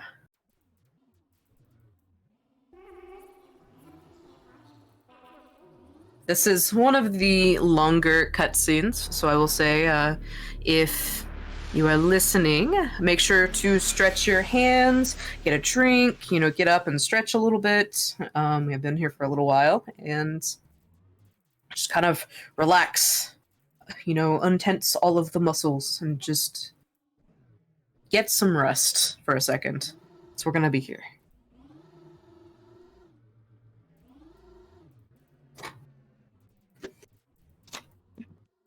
Also gonna take this moment to say that if you're interested in speedrunning or helping out in events like these in the future, you can join our Discord. There should be a link in... There isn't a link. Oh, there is a link. It's the orange lizard down there. So yeah, this is where we set up the event, and we also have announcements of the sort. But also feel free to talk about it in Ringworld Main in the speedrunning category in Meta and Tech.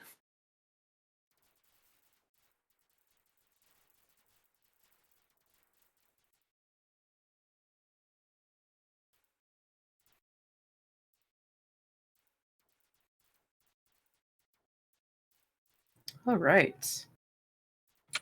I'm going to leave the pearl on the ground because she's going to pick it up here in a little bit. And it's easier for her to pick it up than take it from our hands after she has a moment.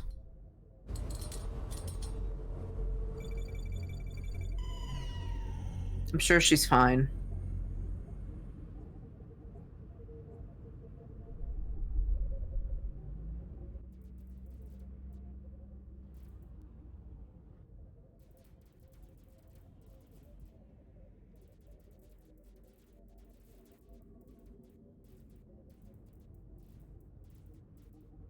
All right.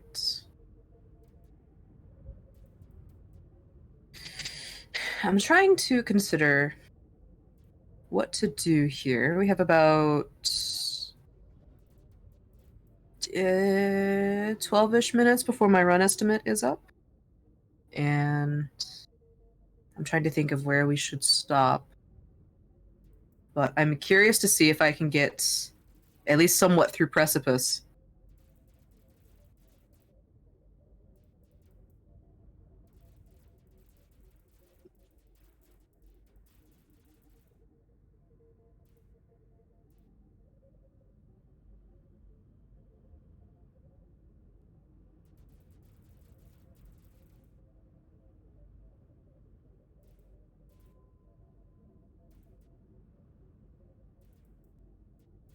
Okay.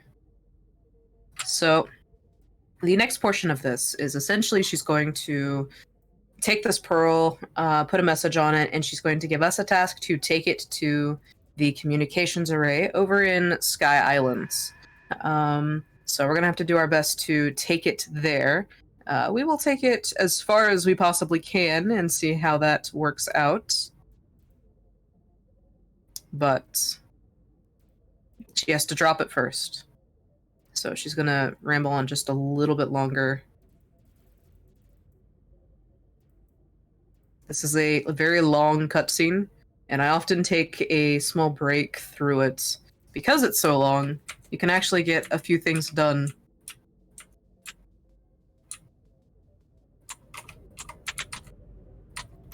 And she's not going to assist us, so we're gonna have to awkwardly wiggle our way out of her room. She will not tolerate us throwing spears, especially if they're directed at her. She will try and kill us. So we're going to go back the way that we came. I'm gonna grab this.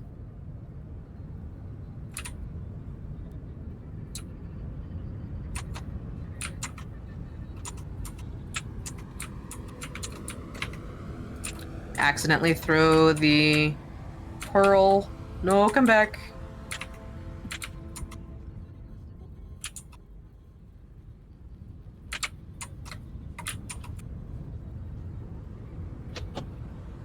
Alright. So, we're gonna go this way.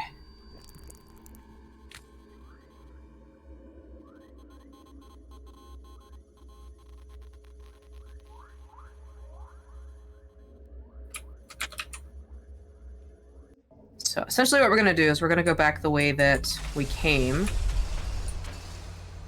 Ooh. Just exactly the way that we came, because that's the fastest way in and out.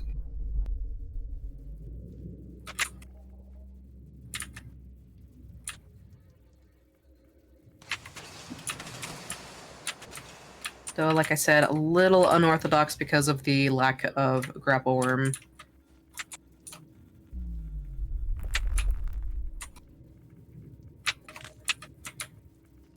But that is okay.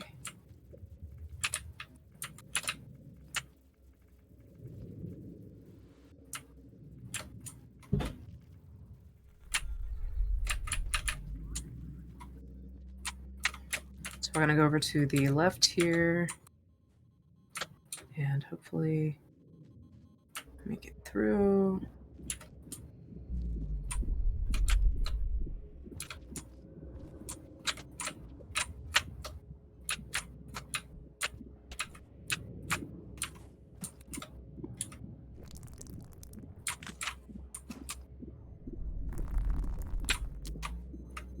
I wanted to go that way, at least to get some form of distance. There we go.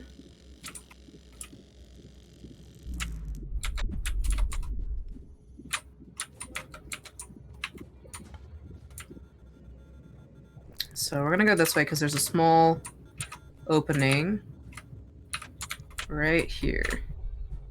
There we go.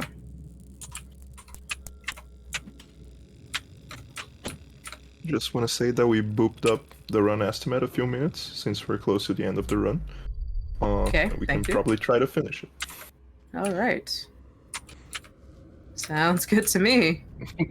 No pressure at all. No pressure.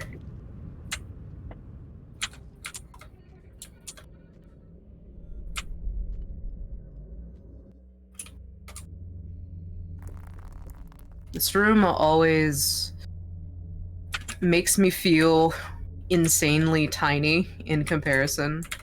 It is a very, very, very big room. We're gonna go down this way. Okay.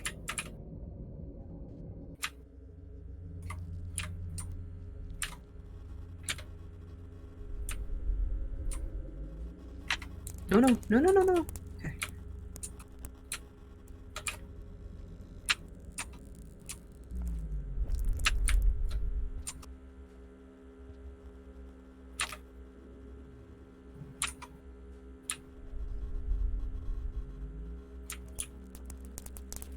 Not entirely sure where everything is. Yeah, that's about what I thought. Okay.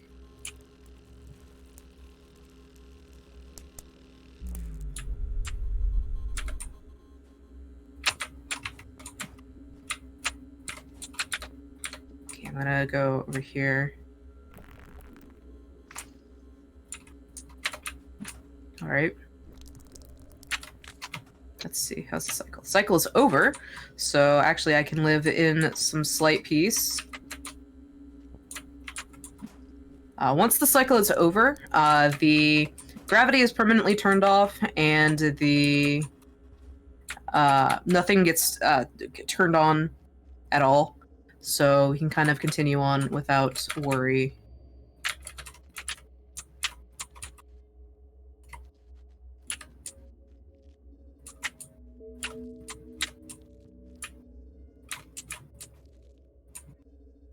All right, and Moon gave us full food and full karma. What we're gonna do, so we're gonna throw boost over here so that we can get to this little area here, and we're gonna go to the other side and we're gonna sleep there so that we don't have to do this gate transition every time we potentially die. And I'm going to just expect that to happen, considering how this run has been going. So, we will see what happens.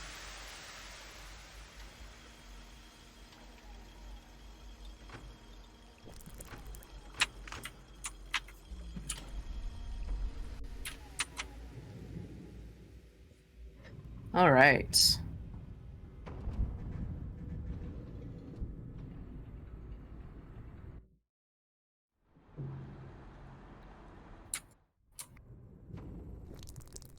I'm gonna go ahead and preemptively grab a spear, just because of the fact that there might be a drop leg at the end of this.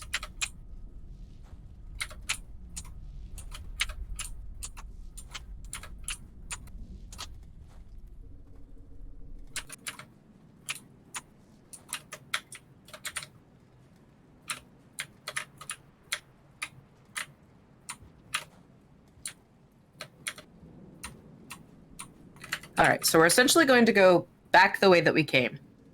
We're going to go across precipice, but again, and then we are going to go across underhang, but we're going to go across underhang all the way.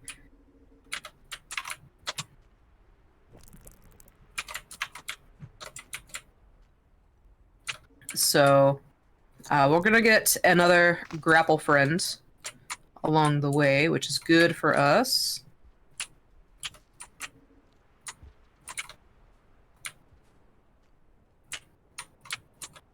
There is something around here that is causing the threat to go up a little bit. Thinking that it is a... it's the drop week down there. Okay. He's got an excellent spot. Nobody judge him.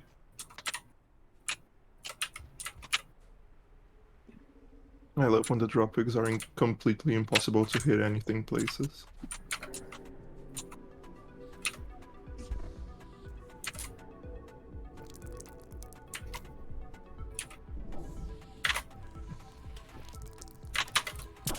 Ooh! I would like that, please.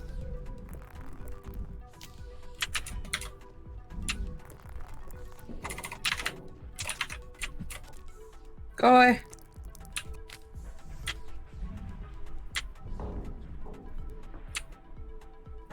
Alright. Hoping. We're gonna hope. Come on. So he's going to run away because he's a little wimp. And we're gonna keep going. We're gonna go as fast as we possibly can. I cannot see the screen transition. Thank you. Alright. Okay, okay, alright. That's not terrifying at all. Everything is perfectly fine. Another king vulture is here. Going to ignore him. Pretend he doesn't exist. We're gonna pretend that Cyan Lizard doesn't exist. Because for all intents and purposes, he just simply does not.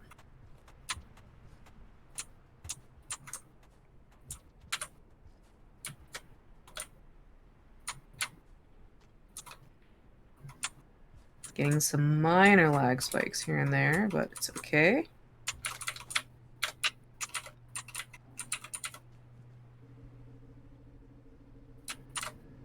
Okay, we're not out of the woods. There's a blizzard here. Yeah, there he is. Come on. Oh!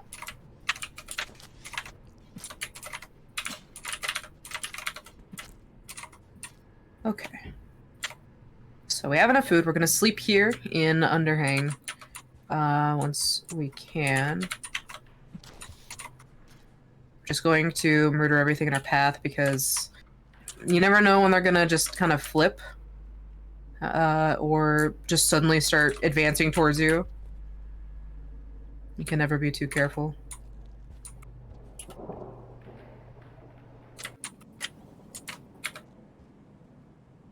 All right.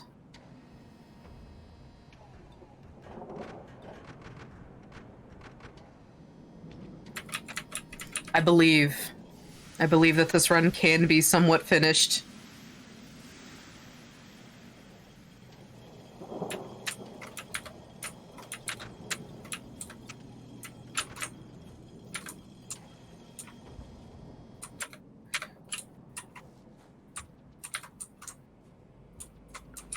So we're gonna take a quick rest here because, yeah, we can. And then we are going to keep going. And in the next couple of rooms, we're going to pick up another grapple worm, and we're going to go back through Underhang and across Western Underhang. And that will go somewhat normally, I hope. But I'm not going to get my hopes up.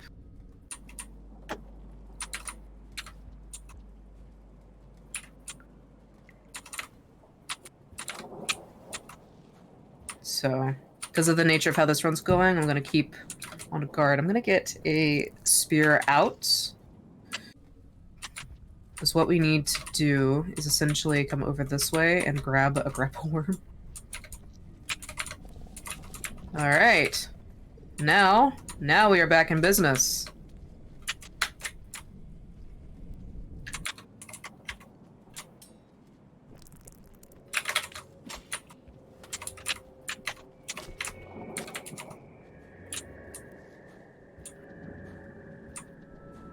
So, now that we have a grapple again, we can actually do things.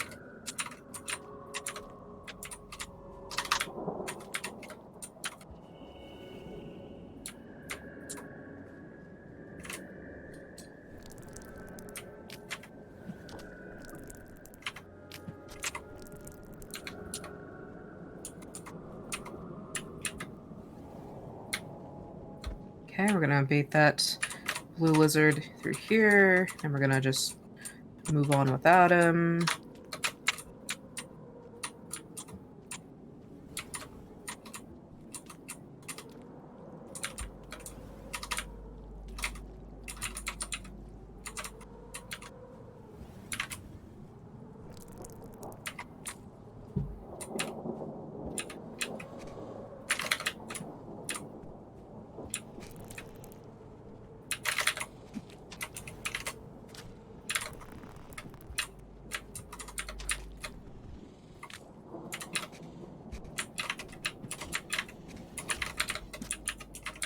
Okay.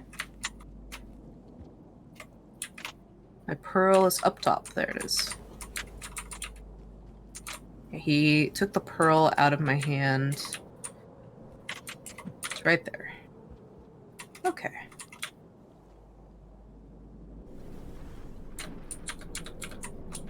So we're gonna go up here. And we're gonna go across Western Underhang.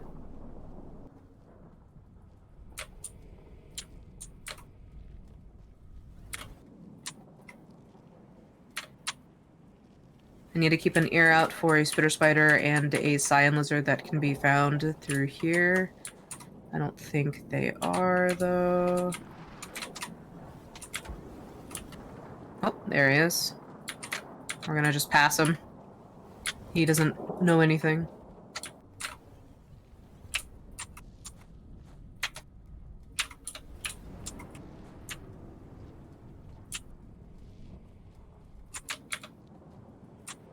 All right.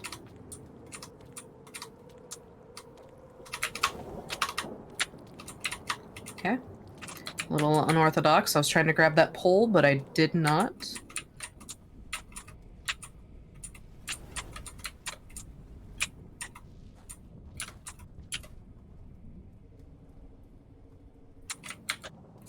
All right. I'm going to set this down here. We need to put a spear into the wall here because we don't want to deal with any of the shenanigans that are happening down below. There's an orb there filled with dangerous things. I'm gonna poke our head out. Hollow Cyan Lizard. He's gonna go that way.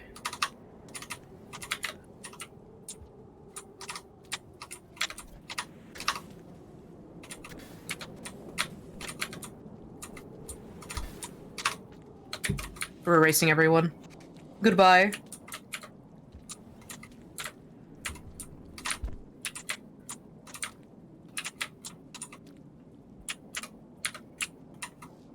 Okay.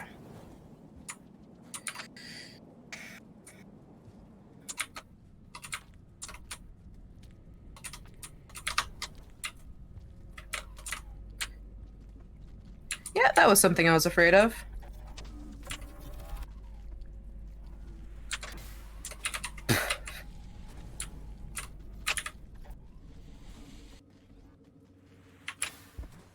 Gonna throw the pearl over there for a second. All of the cyan lizards that were haunting us before have come at last.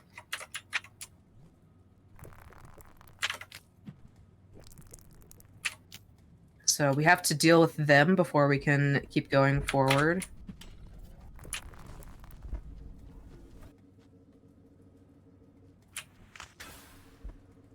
Because they're going to be problems.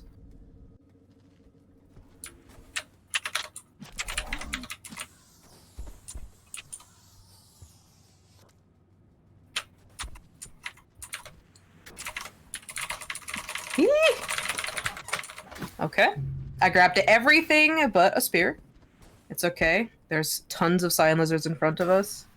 There's also that guy. Come on. You can do it. You can do it. That's not... Am I dead? I can't tell. I'm dead. Yep. Awesome.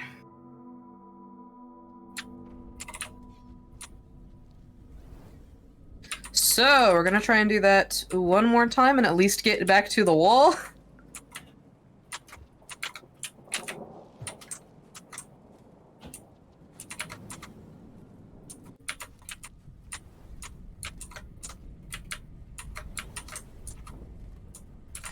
The exterior strikes again.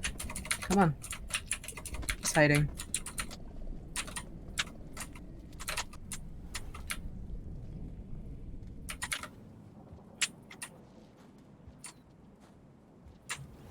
These are probably the most tenacious lizards I've ever come into contact with.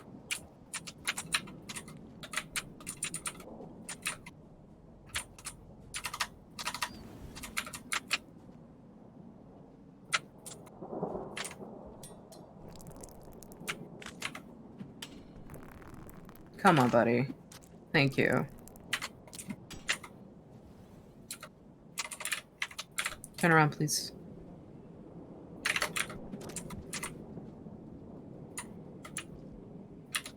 Oh my god, I didn't notice. We got a $50 donation from Wheelbarb. Whoa. Saying Slugfest. Thank you very much. I'm not gonna explain what just happened. I am, actually. But... So, it seems like I accidentally pinned the white lizard, which... When a pinned creature is brought into... another room, it essentially places that creature in that exact location in the next room, but starts by apparating it into... Yep, see, there he is. By apparating it into the next room. Via, like, the pipe here. So... that proceeded to fling me in the wrong direction. I do not like that he's going that way. Do like that he's going that way. He has no idea.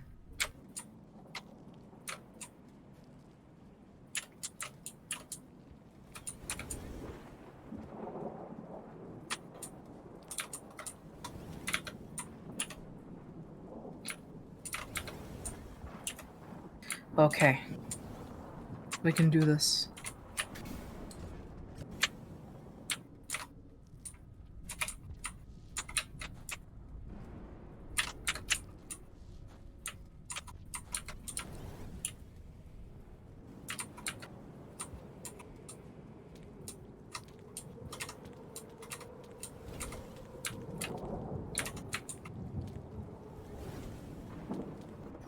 All right.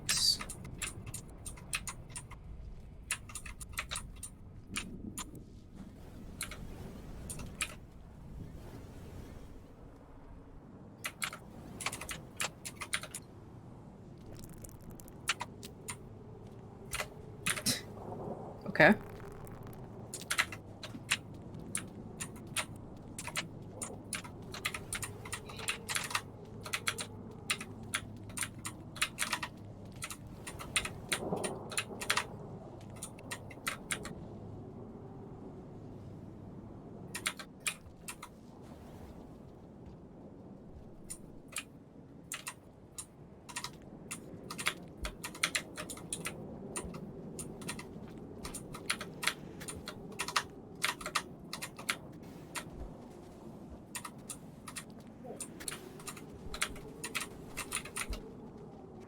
Alright, the sign is going to follow me to the ends of the earth, but not in a nice manner.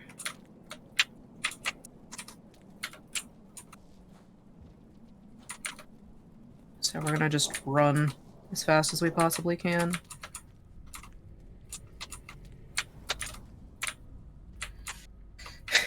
The lizards, they're back. That's a scavenger. Hey, bud. Alright. How are we doing here?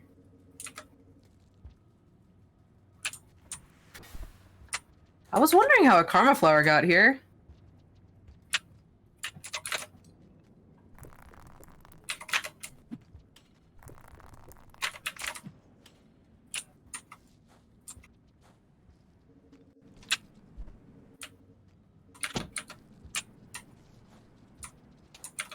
Oh, there's a train going. Hey, guys. He's going to hop up there. Alright. Excuse us, excuse. Thank you, thank you.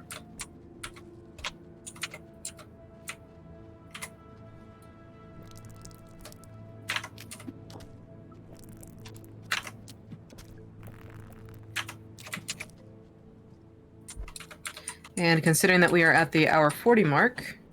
Woo! Get the skipper. Get him. Okay. Alright. I'm going to hopefully rest at the wall. And not have anything horrific happen to me. Like in the 5 seconds that could happen. Okay. We're gonna rest right here. And we're at hour 43, so I believe that is where we will call it for now. Unless you want me to continue and try to finish the run? No, you just have to get to comms array, right? Mm-hmm. Let me see with production. Production says it's fine. Let's get to comms array and finish this not cursed at all run, shall we? Yeah, let's finish this not cursed at all run. Everything is fine. This is a perfectly normal Spearmaster run. Yep. Okay.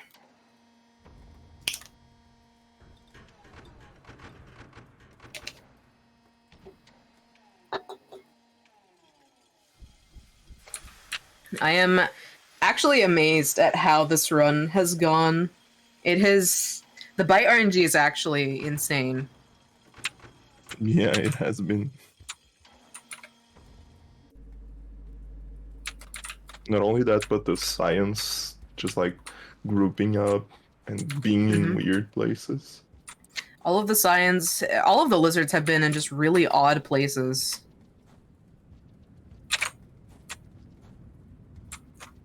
I don't know how to properly explain it other than that. They're just in places that I've never seen them be. You know, that's the world of Ring, honestly. Mm-hmm.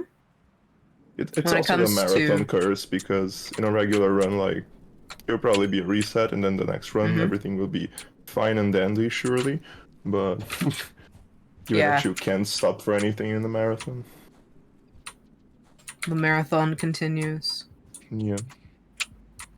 That vulture's gonna try and kill us as soon as it gets down, but we're not gonna let it. We're gonna keep going.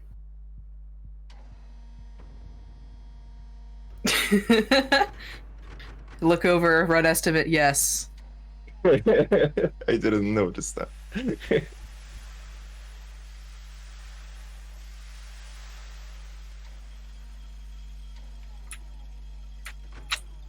The run estimate is whatever Rainwold feels like it's going to be today. Yeah. It's just like a bet on the future, you know. We can't be out of schedule if all the next runs just absolutely obliterate their PBs. And then we get That's back true. on schedule. That's true. Also love this movement. Thank The you. intended percent movement. I love the intended. There are scavengers over there.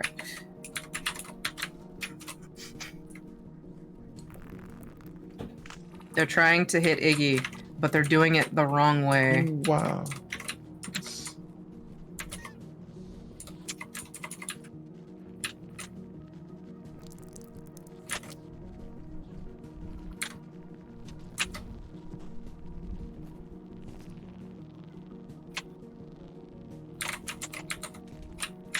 Put the grapple behind. Come here, buddy.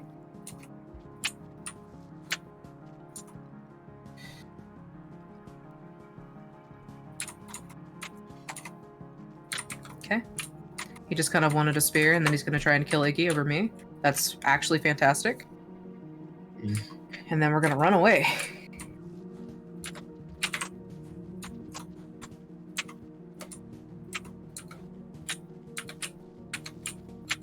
So there's still a few things that can bother us through here.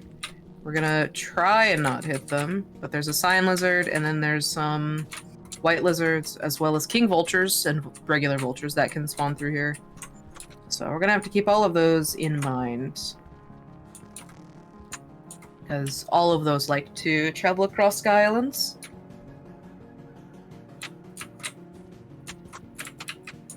Alright.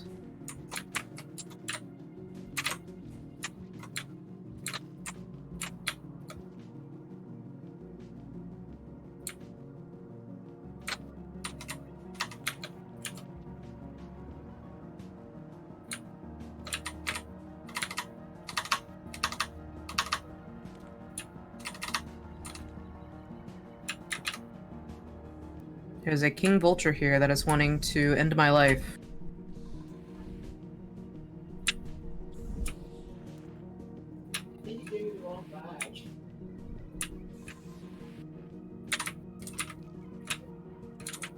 He's not the brightest though, so we're gonna skip ahead of him.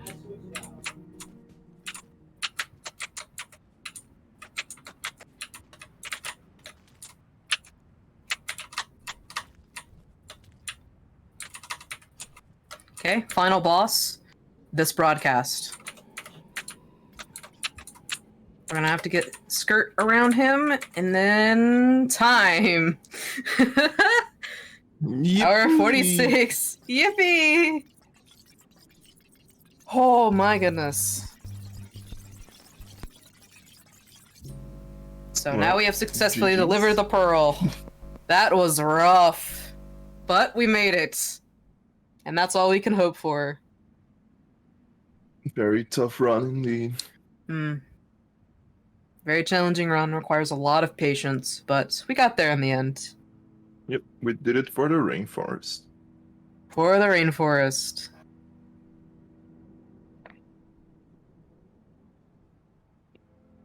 Yeah, once again, thank you very much, Nano. for this and for your previous run as well. Very welcome. We're going to take a little short break right now, so we can set up the next runner. Next up, we are having some dingus doing the Hunter Pebbles run. So stick around if you want to see that. And thank you everyone who was here and who was donating, who was running. See you in a bit.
Okay, we are back.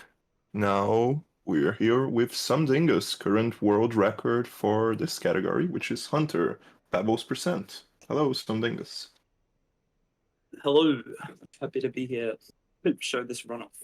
I haven't done too many runs in Downpour, but this is one of the first ones I did because it's got a cool new route compared to the base game. Nice. I So whenever you're ready to show it off, you all right, can go ahead and let's start. go.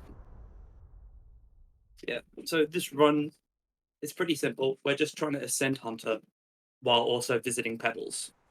You don't need to bring him the neuron. You don't need to get the thing at the end screen that shows that you've met him. You just need to get the karma from him and then ascend. So we're going to be heading straight there while also collecting enough echoes to ascend on Hunter. The category is kind of just redundant in terms of actual gameplay. Like there's no reason really for it to exist except that in Survivor and Monk as well, Pebbles instantly gives you max karma. So it made more sense for that, but then it also exists for Hunter because why not? But it's a fun run to do, so I'm glad it does exist. So in here, just going to be grabbing a grub. It's a good strat for safety to grab this grub because we're going to be getting a mask later to climb the wall. Just makes it a lot more consistent. It can lose a bit of time since you have to wait for a bit for a vulture to fall down, but we'll get to that part.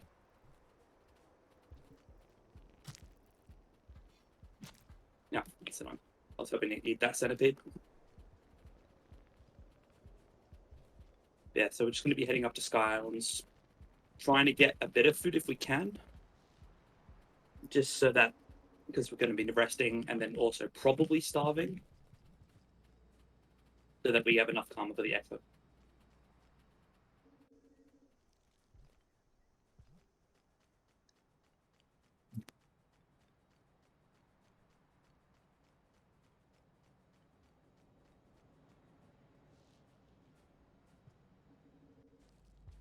All right.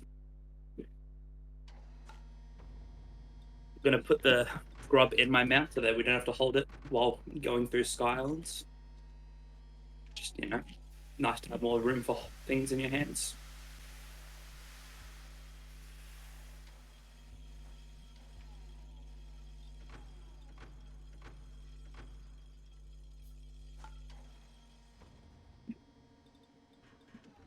So we haven't First had any humans are Hunter runs so far. So if you'd like to explain a bit Yeah. what makes Hunter different, feel free. Sure.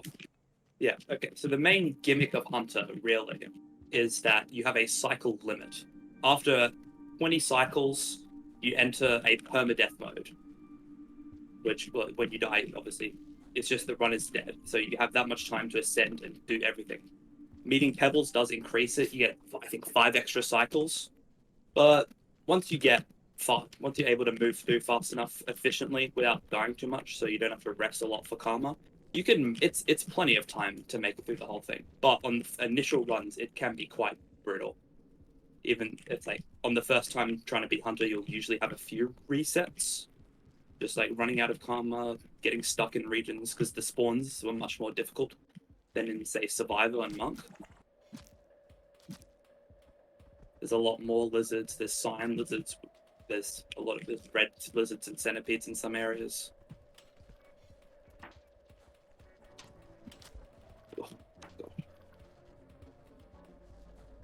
So it can be a lot scarier. But it's also really fun because Hunter, for the base game, he moves faster, you can eat meat, you can hold the back spear. And the spear you can hold on your back is actually it's really powerful. It's actually an incredible boon.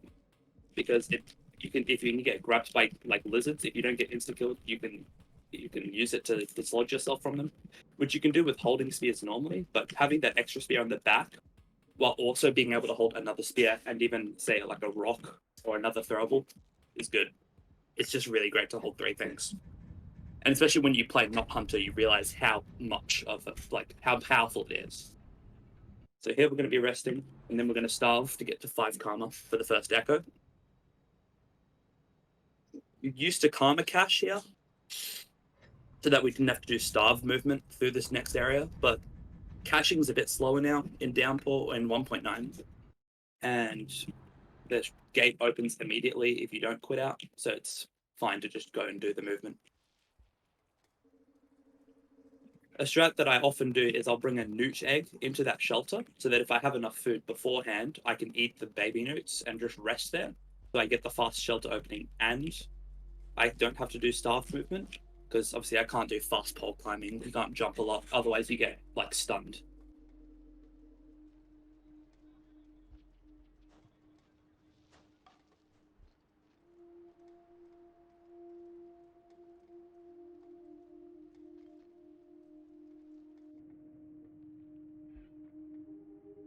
I'm gonna take this moment to say that we got a $50 donation from Rec, saying shoutouts Ring World. Freaking love that game. You guys should play it. We will. We will. Thank you so much, Rec. Rec's legend also did a lot of hunter speedrunning back in the day. Was also a world record holder for hunter pebbles for a while. In the 1.5, like well before Downpour. Thanks for the donation. It's huge. All right, so now that we've got that echo, we're gonna head. Oh, I've also realized I've actually just made a mistake. It doesn't really matter, but there's a chance the grub will no longer be inside me. Because even though I ate it, for some reason, it will just on the first cycle disappear from my stomach. So it's not that big a deal. It's just going to be a bit more dangerous going forward because we won't get a free mask if it's not there, which it probably won't be.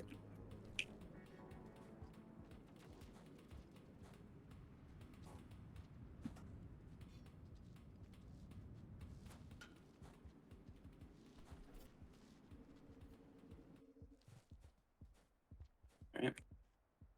Honestly, pretty good creature spawns so far. I'm going to do a trick here to get a really high jump. There you go. You can get a much higher than that, but that's a fun trick. It's really awkward to do. Just lets you get a nice high jump.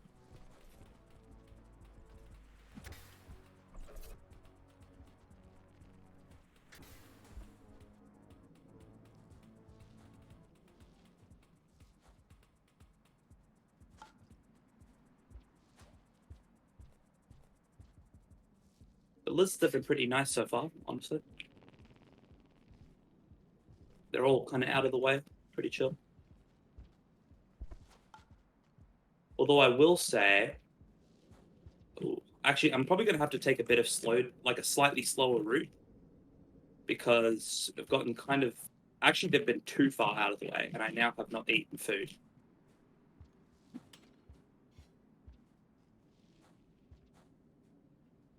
So I'm just thinking of the options right now. I guess, okay, what I'm probably going to do is I have plenty of time. We have safe. We're just going to grab a different grub because I shouldn't have it, I think.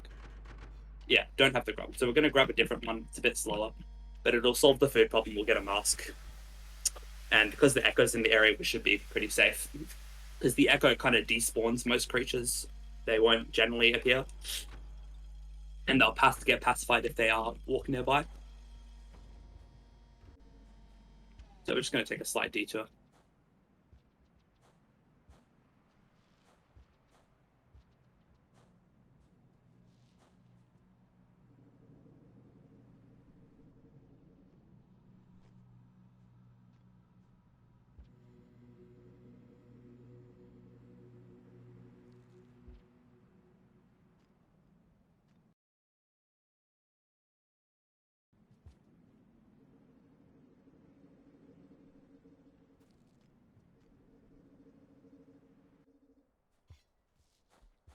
There he is. Just going to swallow them. Because I believe, at least what they used to do, is vulture grubs would despawn if they entered an echo, not in like your stomach. I think that actually might be why it despawns in the Sky Island shelter, the one I put in my stomach. Because what I believe happens is for some reason it's no longer in my stomach. That happens a lot with the Pearl. Sometimes I'll be playing and it'll not be in my stomach when I get in there. I'm not sure. It's weird what happens there, but they will often despawn. So if we put it in the stomach, we can bring it in here, no problem.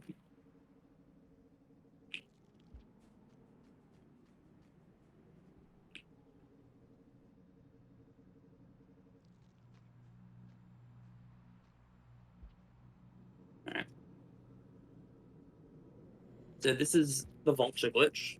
So as I said, the echo pacifies creatures, including the vultures. So the vulture god, when it tries to summon a vulture, hopefully the next one drops so we can actually see it. It'll summon a vulture, but the vulture will be pacified. Let's see if we can get a king vulture. There it is. So it can't do anything. You can just kill it, take its mask, eat it, no problem. And it's just easy, free kill, because of the echo's pacifying effect. It's pretty nice.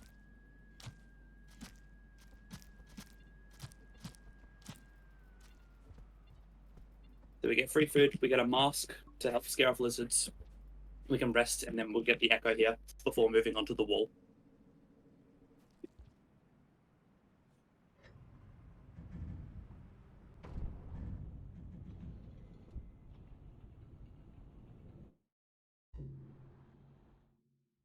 Just gonna leave the mask behind since we're grabbing the echo, so. Oh, that's pretty rare. So vultures can still spawn in their own. I'm not sure why. It feels rarer than usual when the echoes, but they can just spawn and they'll be pacified like that. So, can be really convenient, but pretty rare. Not something you can rely on happening.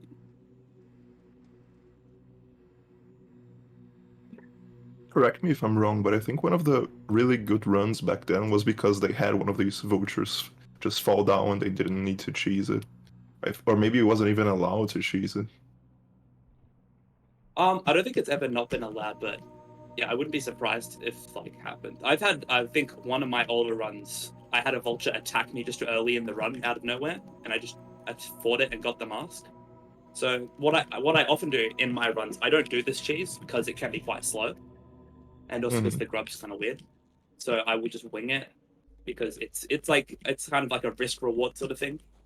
I don't recommend just winging it in general, but it can be faster if you don't get too unlucky. Mainly with the lizards. The main problem is just the lizards on the wall. Is that they can be really obnoxious or not that big a deal. Yeah, fair enough.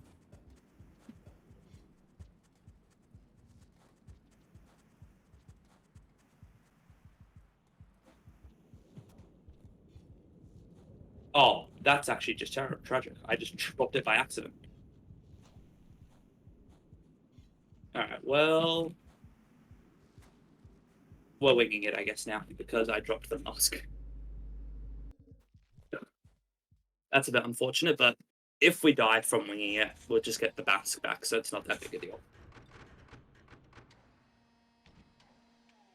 I guess my shift key is a little sensitive.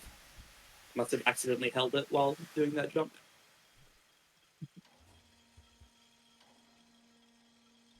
Really, if I just go through the orb, it shouldn't be a big deal.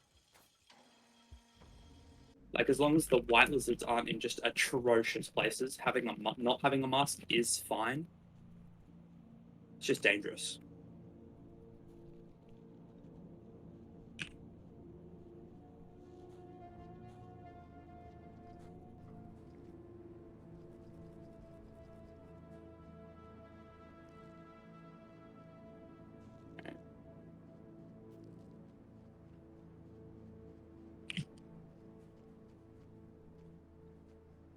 So in these rooms, one thing, always got to look out for the drop wig. There's usually one in this room, if not off in the next room.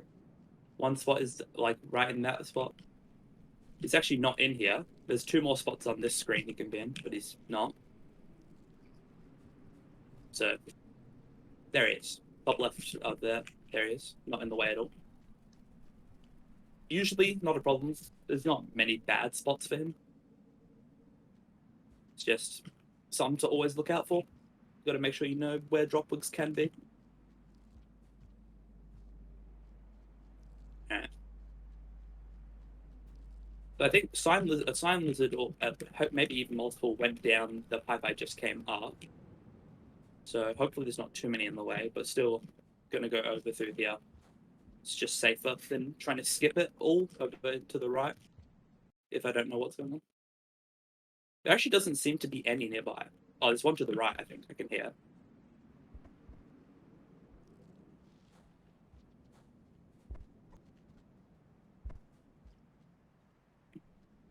Huh. I guess a lot of them, sometimes they all sort of cram through pipes together. So when I went up and you saw them, they were going back down. They must have all, like a lot of them gone down at the same time. Something. There's a king vulture trained on that lizard. Not anymore. The camo lizard's camo was just too good.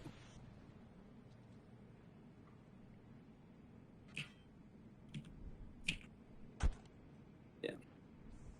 This is something even having a vulture mask can't really help you from. But yeah. Oh, oops.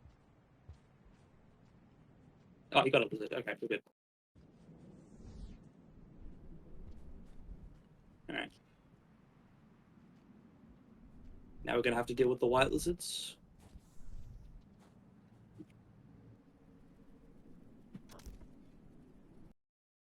Okay, that works.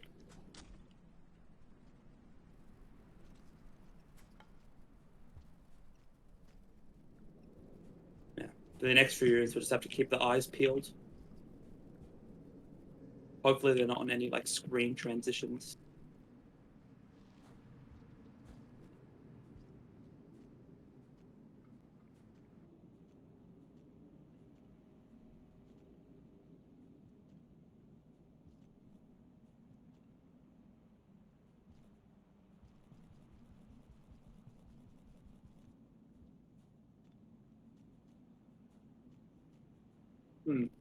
I think there are still 2 white lizards unaccounted for, which is a bit worrying.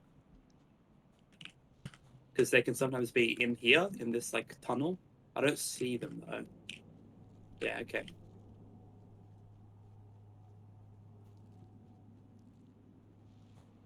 Oh, I actually have once again not eaten.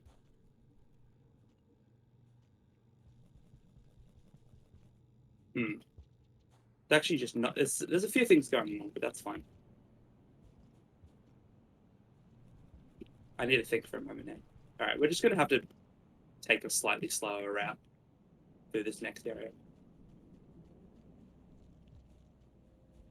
because we have to get the wall echo. So I can't get it now because it will send us all the way back to Chimney. So I'll have to go into 5 Pebbles and then leave through 5 Pebbles, which is a bit slow, but it's not really a better option. It's weird because usually for food I'm relying on the white lizards in this area, and obviously 2 of them did not show, and the other 2 I knocked off a cliff. But that's fine.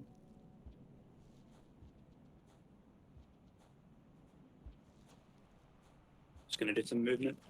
Nice long flat rooms are always fun to move around on. You can do a lot of fast move. All the fastest tech you often is better with flat ground.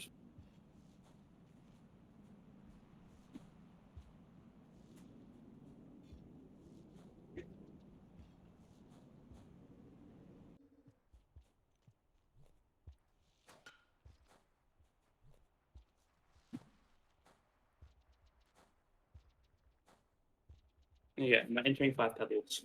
The objective of the run. So we're just going to talk to him, get the karma. It'll increase cycle count, but it doesn't really matter. And then we're going to quit out. We'll keep the karma, and then we'll be going to ascend.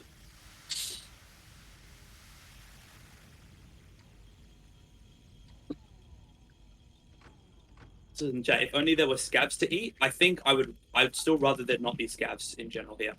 I don't care if they're there for food.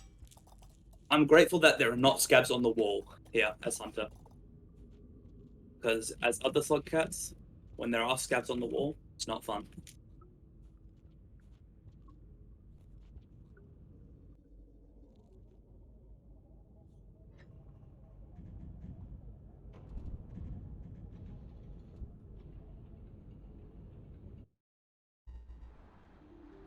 Yeah. So usually we would rest up a wall and then we'd go to Pebbles and quit out to go back to the wall. But since we didn't have food, we're gonna have to go through here, rest here, so that we can get pebbles. And this is closer to the wall echo than all the way back in chimney. So we'll just have to go back through those long rooms to get back onto the wall. But it's better than going all the way back through chimney.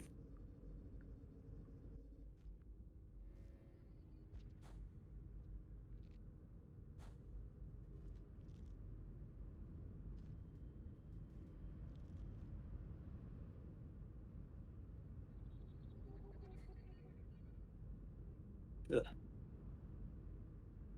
Zero G movement's always kind of awkward, but trying to fiddle around with it to try and get down, but oh, there you go. If you hold down when you're above the pipe, you kind of snap into it, but you got to be in the right spot.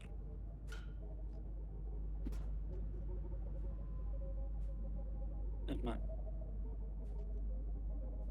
Trying to go downwards so that I can grab onto the pole. There you go. Just like to grab that so we can get a good straight trajectory.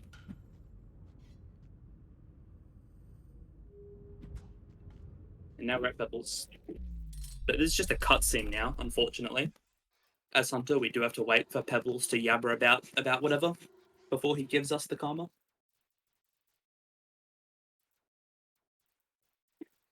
So there's not much to do. Sometimes it's fun to move around a bit, but I think sometimes he just like slows down what he's saying if you're moving around too much because he moves around and the text boxes don't appear as fast. So I usually get a drink, sometimes even go to the bathroom if I think I have time. But yes, while we're here, what I'll talk about, the main difference in this route from the previous route, which we would take in pre-downpour, is that we have the gutter, which is a connection between chimney canopy and drainage. Drainage is how we used to get into depths, because it links to filtration systems and subterranean. But we used to have to go through down chimney, through industrial, through outskirts, and then through drainage. So it's much faster, saves it quite a decent amount of time. It does put you in a weird spot in drainage, but if you have some decent swimming chops, you can get through without too much problem.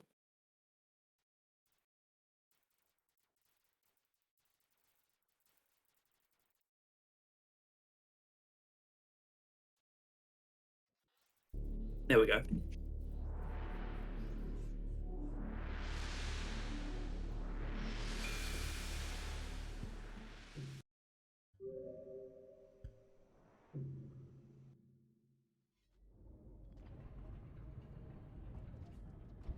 Now we head back down the wall, get the wall echo.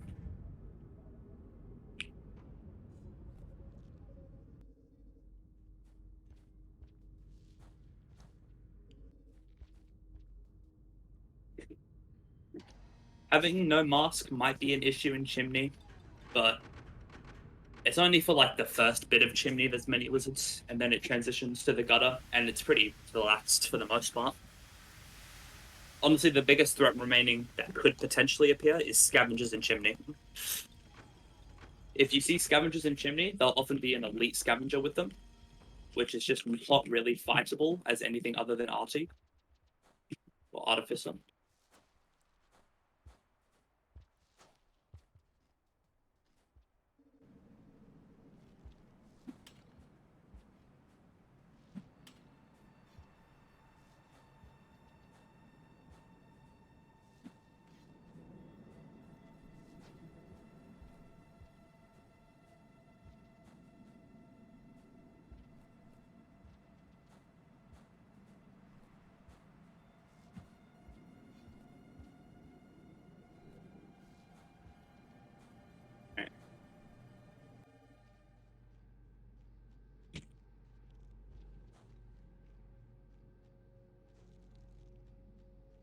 And with this, we should be at max karma.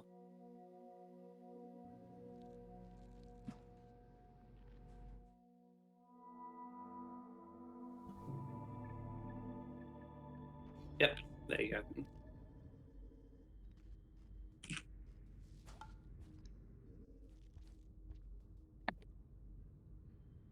We'll probably take some rests along the way. We just don't have a long enough cycle to go the whole way anyway, especially from here. So depending on where we get food, we might rest at the bottom of the wall. Either that or we'll rest at in the gutter.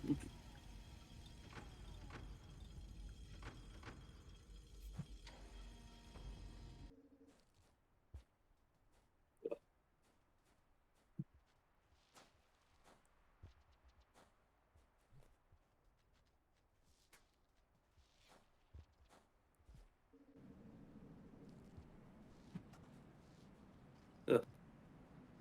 Movement's a bit sloppy, but it's fine.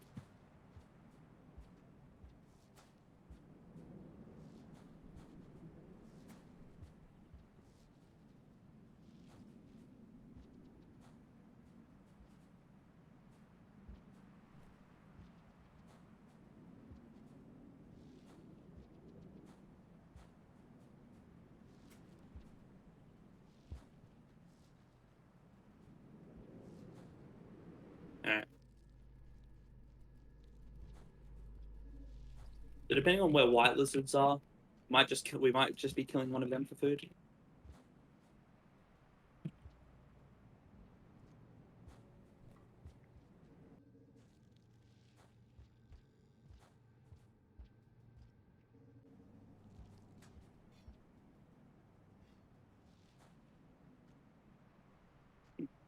Not seeing any yet. Oh, there's one. Oh, okay, we're having a bit of a party actually.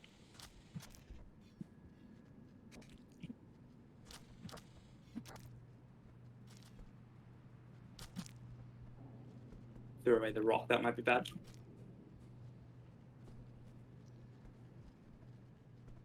Alright, we're good.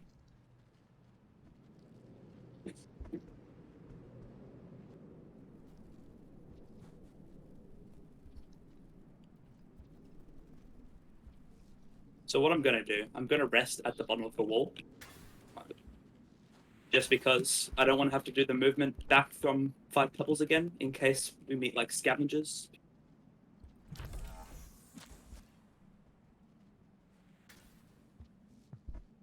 Please go down. Oh, that's not good. Alright, we're fine. I thought for a second that I had pinned it and that I was about to teleport across the screen and like die. If you don't know, there's a glitch where if you drag a creature that's pinned to a wall, or at least a big enough creature, through a pipe, it'll get like stuck in the same like coordinate, I think, in the next room, pinned to the wall, and you're holding it, so it'll try to drag you with it. Has cost runs by doing. I have lost runs by doing it accidentally before, once with the scavenger. Pretty funny, but rather not happen.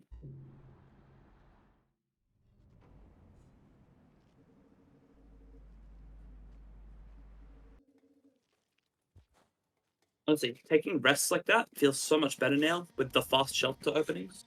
It really does not lose much time. It used to lose a lot more, like, because you had to wait for the shelter to open all the way. But now it happens much faster with the remix, which is nice.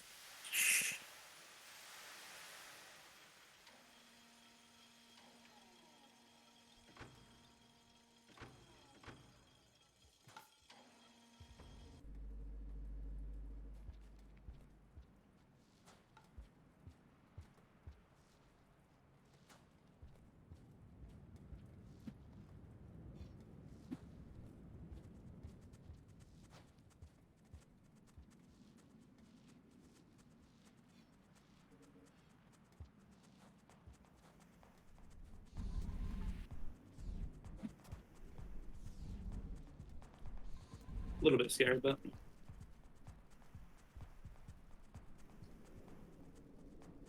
all right. Oh my! Oh, barely made it past that cyan lizard.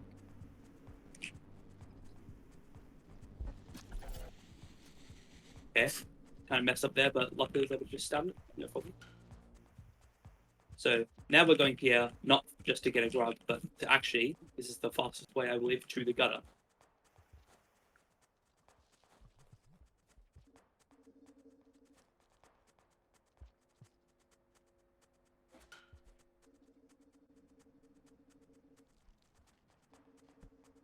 So these rooms in Chimney, really, before the gutter, before this route, in speedruns at least, you pretty much never went here. It was only for this. The only things that are really, I think, out here.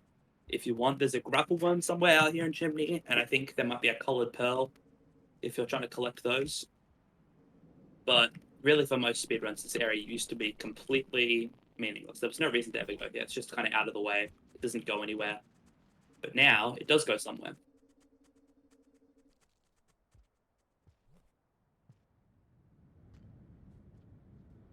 And enter the gutter. Not too many things in the gutter. There's honestly one of the biggest things is just a bunch of spiders, which are not the most threatening enemies, honestly, since they're not aggressive half the time anyway.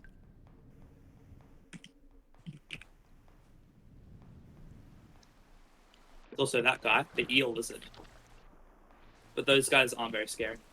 Really, it's pretty chill over here. The scariest thing is the green spider. Yeah, there he is. Since you basically can't kill the green spiders because it'll just explode into... Oh my goodness, there's a spitter spider. That was not expected. Hopefully, yeah, it looks like it can't move fast enough through the sludge to catch me. I'm actually not sure what to do about this. Unless he just gets out of the way.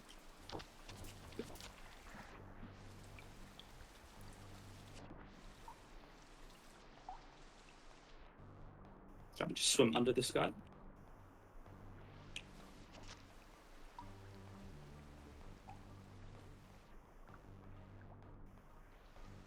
So this is, I have actually not seen a spitter here. I don't know if I've ever seen one, or if it's just really rare, but they are not common. Luckily, it didn't get us because of the sludge. And we can be on our way. And hopefully there aren't scavengers in here.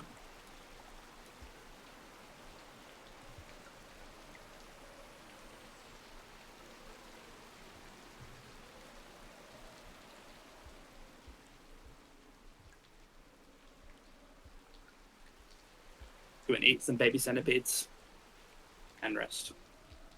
That was a bit scary.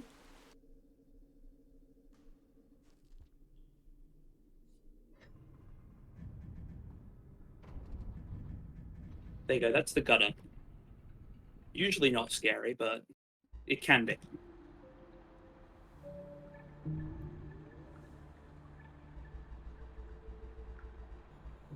Yeah. I have to wait in the menu there a bit because we've got passages. I guess another fun thing to note about Hunter is that you can't travel with passages. As part of the whole cycle limit thing, you have to go everywhere you want to go. Can't cycle passage anywhere you've been, even in the run, in the save. You just can't do it at all.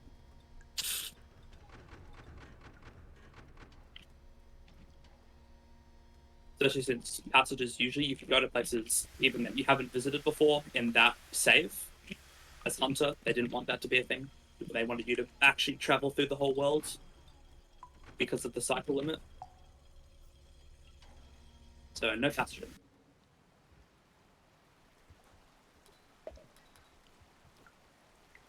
Okay.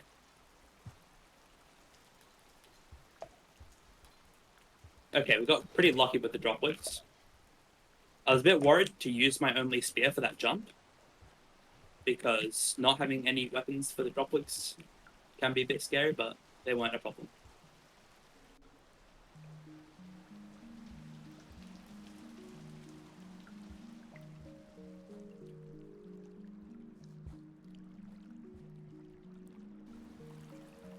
So drainage, the only real threat after the dropwoods is messing up swimming.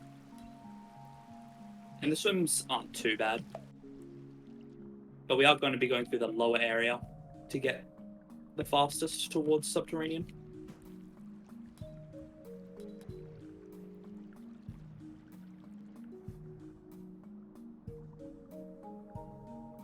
Which involves these long rooms filled with water with air ducts throughout. not going to pick up anything right now because it's nice to have your hands free in these areas in case there are snails. Because snails will not pop really if you hold them. So if they're in your way, you can grab them just to get by them or to use them even.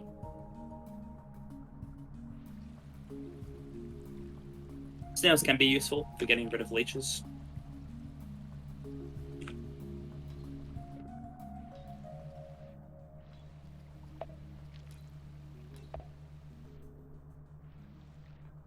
They stun the leeches if thrown in the water near them. But yeah, there's only one kind of risky swim up ahead, but it's not that bad, so we should be fine.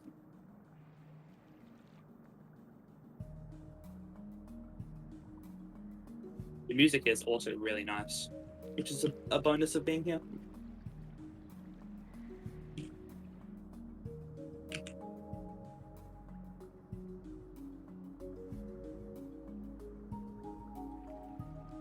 There you go. This kelp is just a non-factor. I actually don't know what he's doing there. I don't even know if he can grab you if you don't like jump at him. But he's there.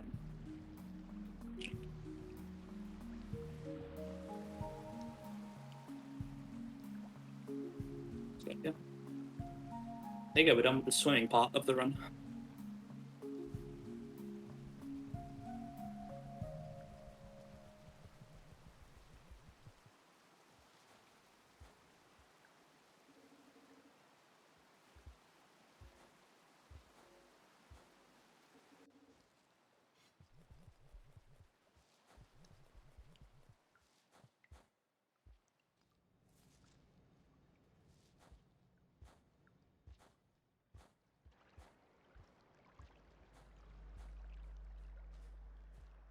So we don't have any food, so we're going to just have to go through filtration.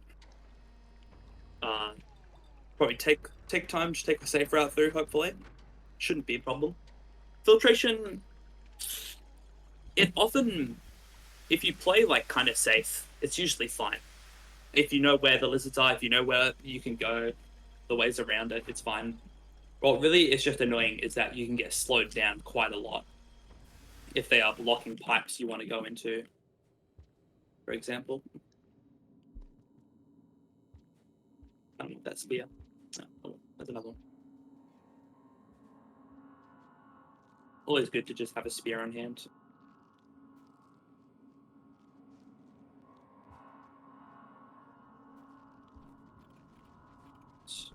What on earth was that guy doing there?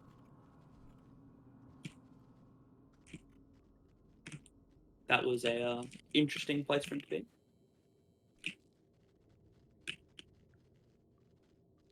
Okay. So there are a bunch of them over there. We're going to take... So this is one example. It's a slightly slower way, just around.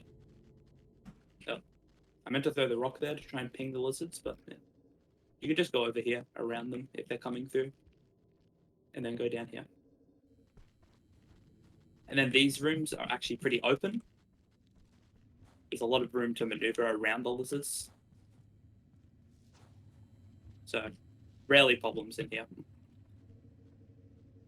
And then once you get over here where there's a pipe you just have to crawl through, you're not going to see a lizard in here.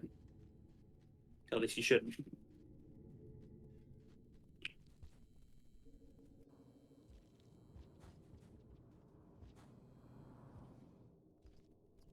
And there you go, we're at the depths. All we have to do now is get to the void sea, and we're done. Depths is kind of fun. It's just a nice movement area. There's nothing to worry about. There is still a bit of RNG with what throwables you get, but there's a lot of them around. You get to do a lot of movement here. It's always, and also, I will say, you should always practice your movement here, especially in lower depths, because especially in lower depths, the movement is a lot more, it's a lot different. It's kind of unintuitive compared to the normal movement. It's just always good to practice it. It's just movement, so if you practice it, you're just going to save more time no matter what happens, really.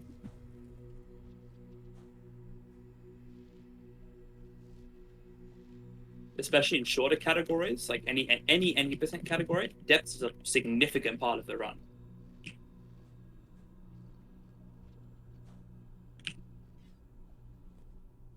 But for the longer categories, it's kind of just relaxing. It's just a victory lap, generally.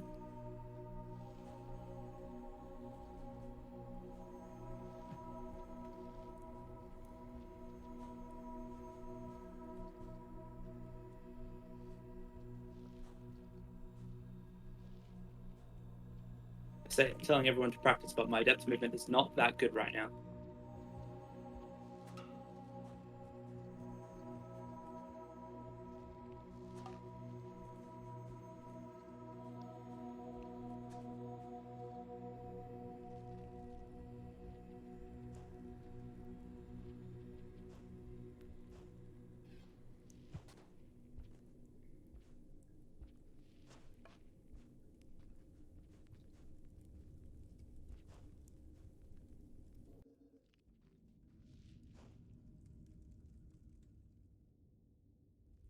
Ah, didn't get the bounce.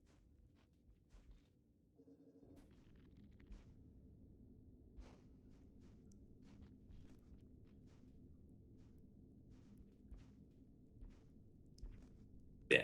The slowdown effect of lower depths really messes with the movement quite a lot. There are places you can do slide pounces, like here, but you really got to figure them out, practice the sort of motions for it. It's kind of like doing movement near an active echo, but even more so.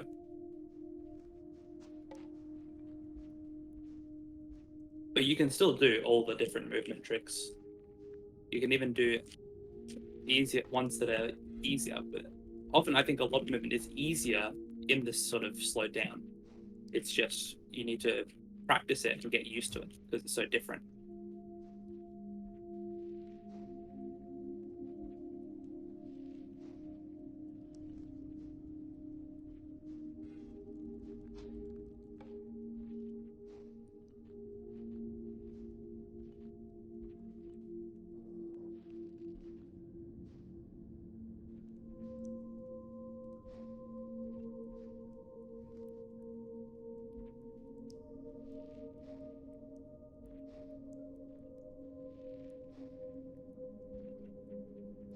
So let's see if I can hit an instant pounce over here. There you go. So I believe I think Regon mentioned it in another one. There's a movement tech that requires you to almost start a slide pounce and then press jump, like basically like a frame or two later. It's kind of not viable often, but in depths the timing is much less strict. So what you can get, it's like an instant pounce. You instantly do the sort of slide pounce jump out of it just from a standstill, which can be useful in some of these rooms.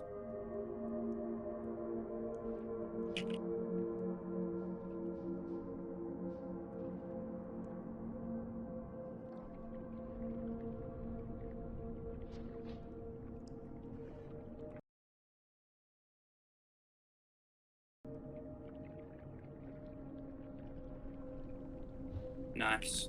And I got a good last room.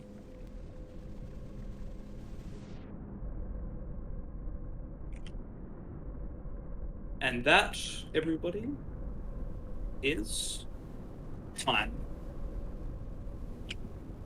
Ooh, there you go. So honestly, I think there weren't any deaths in that run, I think. Surprisingly. As it was quite scuffed, but we made it through.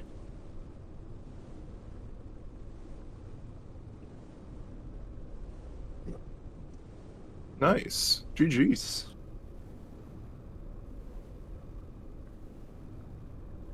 Just gonna put out to cut off this annoying depth sounds.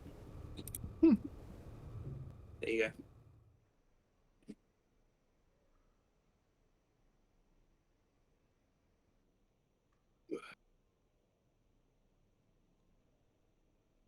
So thank you very much for the run, Sandingo. That was awesome. Great playing. Yeah, We thank you are. for Nope. Go ahead. thank you for helping organize this whole thing and run it. It's really just a cool thing to have for the Rainbow community. It's fun seeing all Yeah, these it's runs. been awesome.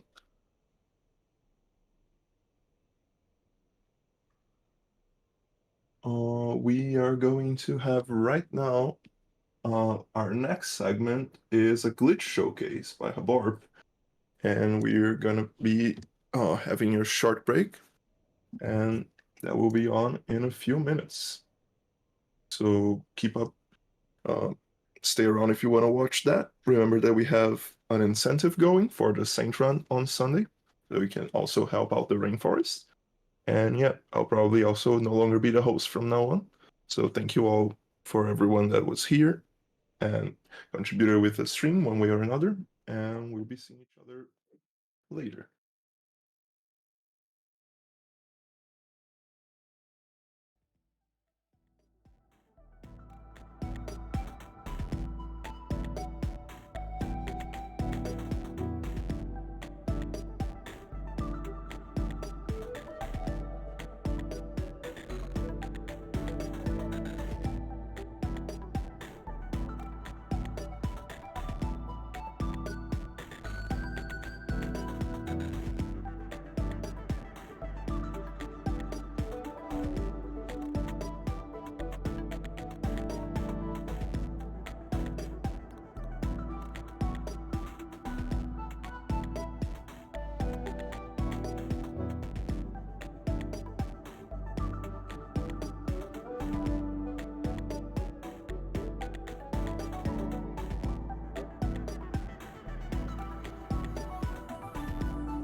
Hello, iterators, slug cats, and scavengers. Welcome back to Summer in Shoreline, a Rain World Marathon supporting the Rainforest Trust, a charity that works to protect and preserve our tropical rainforests. I'm your host, Evo, and with me is our next runner, if you'd like to introduce yourself. Hello, I am Haborpo, and I will be doing a glitch showcase, as all of you have seen. I'll explain what the glitch is later in the run. All right, well, whenever you're ready, just let us know, and we will get the timer started. All right, thank you. I'll be starting now.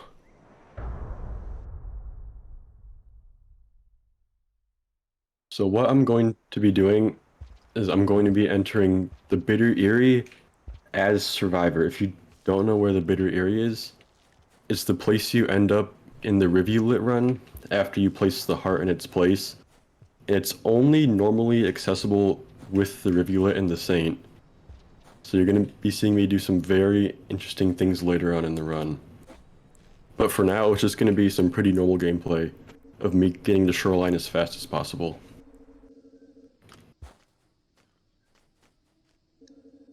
I'll try not to waste too much time. I do have a lot of practice doing these rooms, as I used to run any %. I can do a cool backflip up these poles by combining a backflip and a boost off of it, although I seem to be messing it up right now. There we go.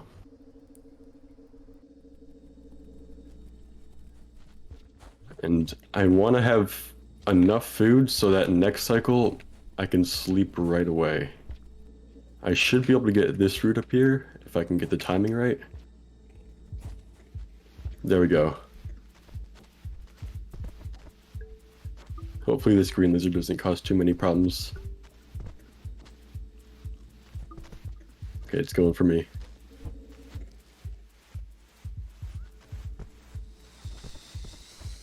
Being very annoying here. I also want to get some bat flies here, if possible. I don't need to, but it makes things a lot easier for me. Alright, perfect. I got very lucky with the bat flies this time.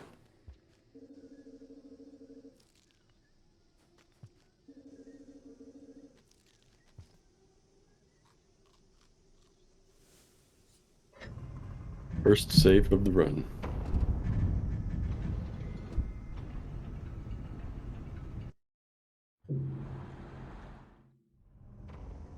And then I'll just leave right away and re-enter for the second rest, as I need 3 karma to leave industrial.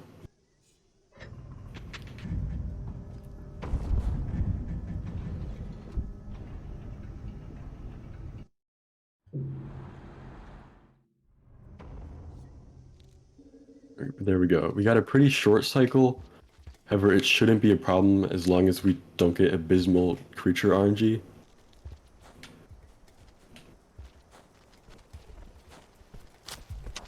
Don't want to get eaten by the green lizard. Now, usually a spear spawns right there, but for some reason one didn't.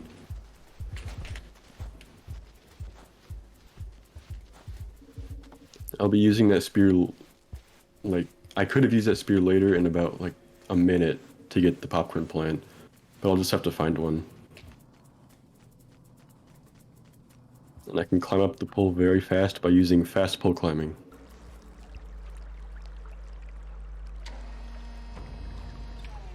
Yeah, so right now, basically, the entire run is just moon %.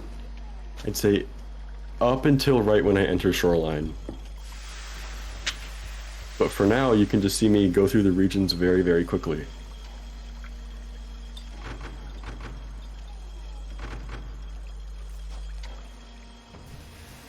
Any spears? Not a spear. That is very unlucky.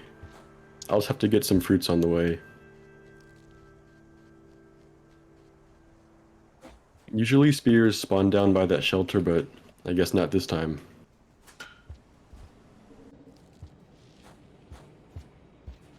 Here's our spear.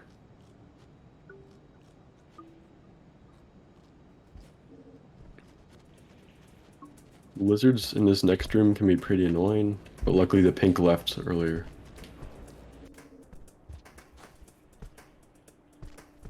Come on, okay.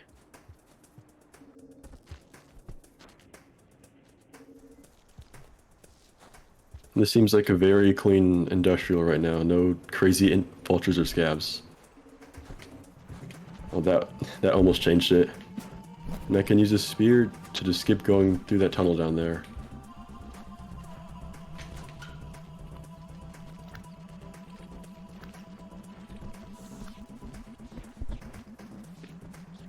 Very close. Hopefully the caramel lizard isn't in a bad spot, as when jumping on top of these here, it can shoot you down, and it can very easily kill you with its spit.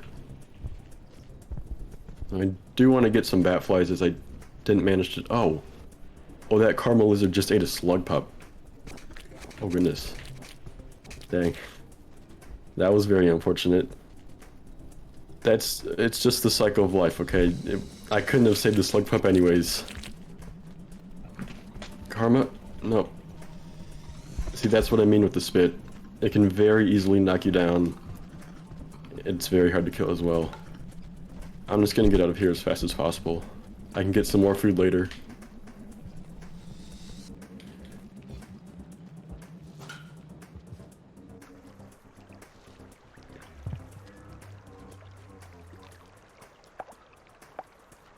I do have some pop fruit here that I can eat.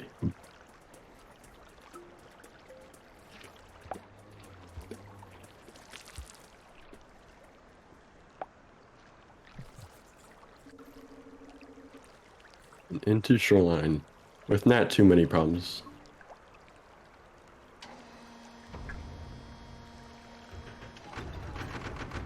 And I've practiced this region a lot, so if I get really lucky and swim really well, I might be able to get through all of Garbage Waste without getting any leeches on me. That's not likely to happen, but hoping it will. I'll take the safety save here.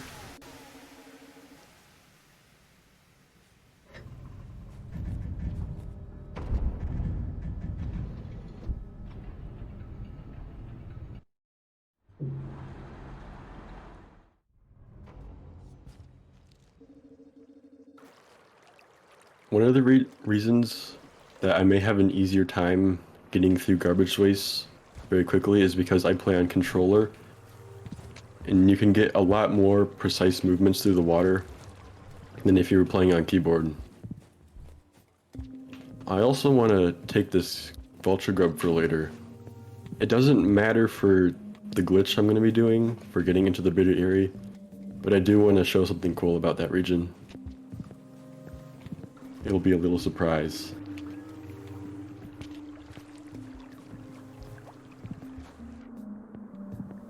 So I can just swim right through all these leeches without a problem. No leeches so far.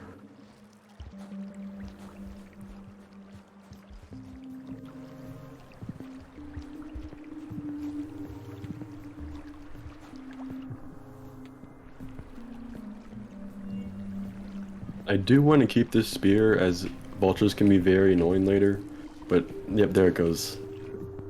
Very hard to keep spears when the garbage rooms are around. Any vultures? No vultures in this room.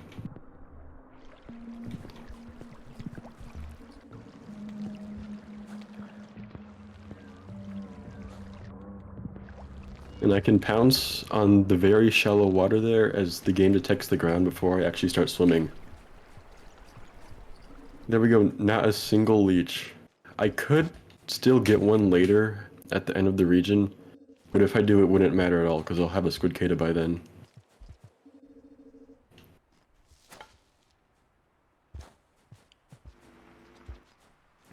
Grab the pearl so I can pay off the scab toll. And hopefully they don't instantly kill me.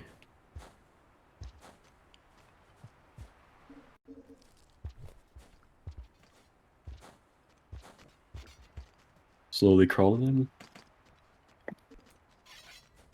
Okay, I should be good now. There we go.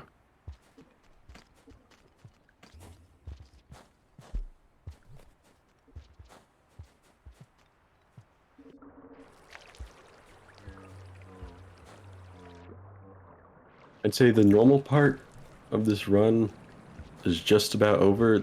The next part, I'm gonna have to travel through all of Shoreline with a Squidcada. So I'm gonna be getting one in this next room. We're gonna have the Squidcada for a while.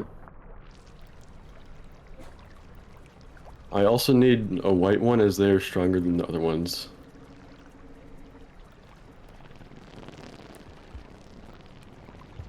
Perfect. Yeah, things have gone very well so far. Hopefully I don't jinx it.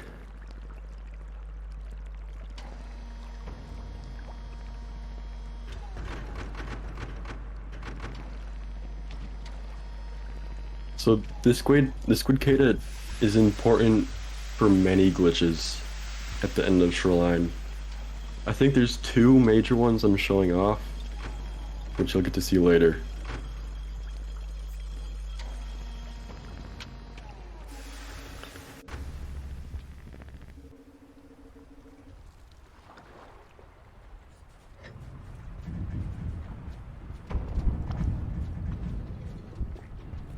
Dancing with the Squidcada.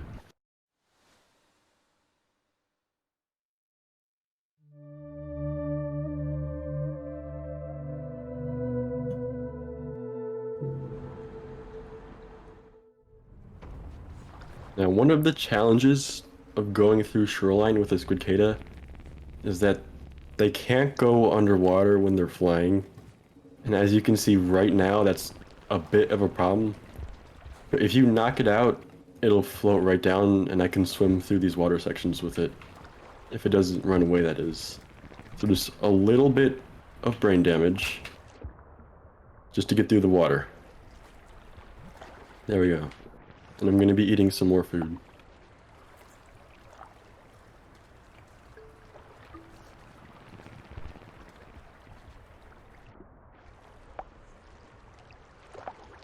I also saw another rock earlier, which is pretty nice. As I don't have to use one of the fruits, or whatever they're called. I'm not actually sure what these are called. I always just call them Orbeez. So put the Squidcade over there, and knock it out with the rock again. Actually, okay, that was pretty bad. I don't want the Squidcade to take too much damage, as it can drown and then it'll be really annoying. I want to swim through really well. And I'm gonna boost even if it makes me drown because I have to get through here as fast as possible. Come on. Okay, the Squidcada is alive. I'm also going to kill the jetfish, as when jetfish flop around, they actually damage each other, which is why if there's a ton of jetfish in one area, you'll suddenly just like see one die. So it's very annoying. Oh yeah, I can just bob through all the water in Shoreline. The route for this works surprisingly well. And like, it's mostly just I can go one way. I can't go down because too much water. The Squidcada would definitely drown. So I go through the bottom of Shoreline with the Squidcada.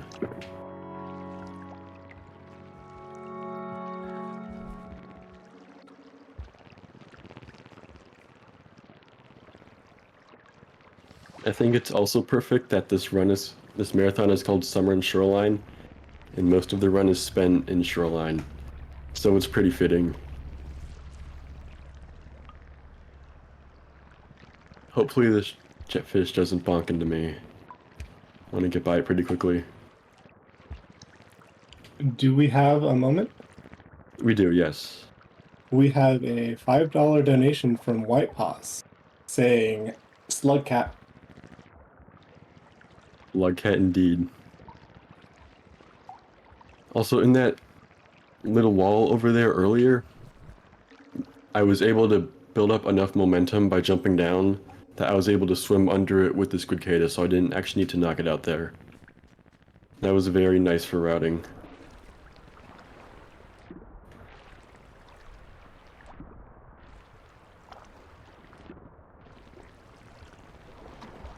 No creatures here either.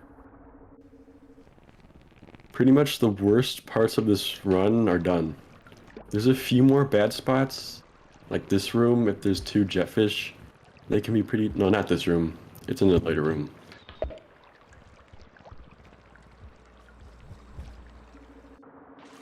And I'll be taking another rest here, as I'm going to be going to the very cursed room in Shoreline.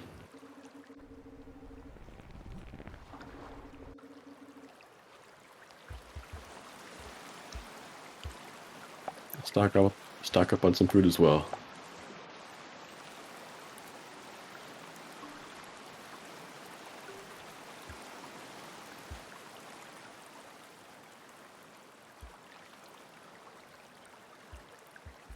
I also want to make sure that whenever I sleep, I'm holding onto the squidcada, as if it would leave as I'm hibernating, and I wake up without it, the run is a bit over. So I have to be very careful of that.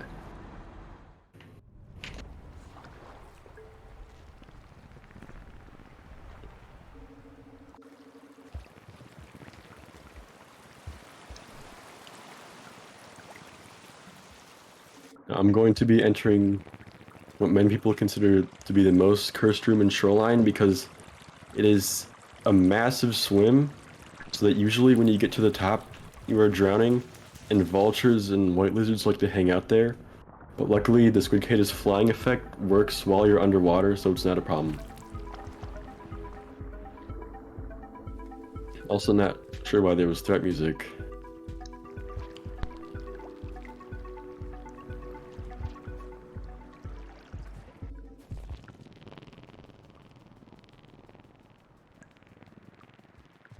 This is the last big spot I can be messed up with these 2 jetfish. If the squidcada takes too much damage, I will have to exit out, as I do need to stab it later. It's not gonna die the first stab. Hopefully no one got too attached to the squidcada, as I do need it to die.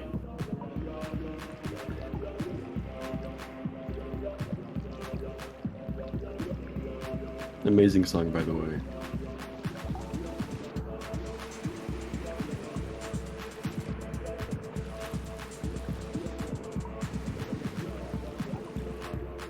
Another little wall here. With enough momentum, I can just swim right under it. And if you don't get enough momentum to go under, if your head is kind of lodged there, for some reason you can just chuck the squidcada through the wall. If I can do it. Hang on. There we go.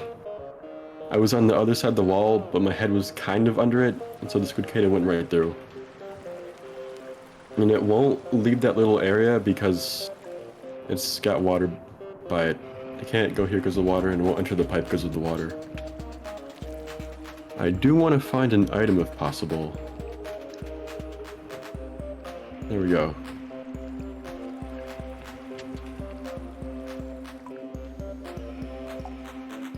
Save that rock there.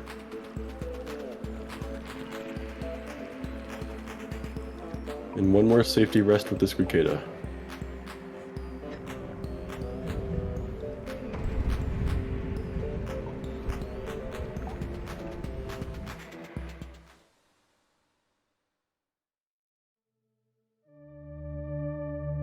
That is exactly where I'm heading, Iggy, thank you.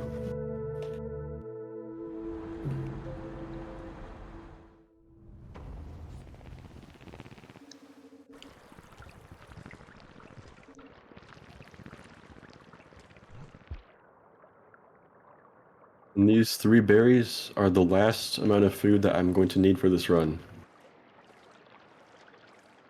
If I can eat them. That is. When the water is bobbing a lot, Slugcat can't really eat food.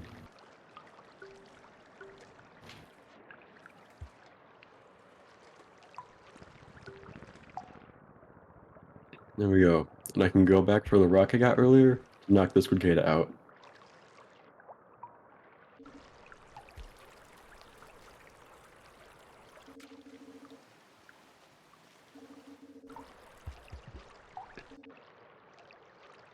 That is a perfect spot. Thank you.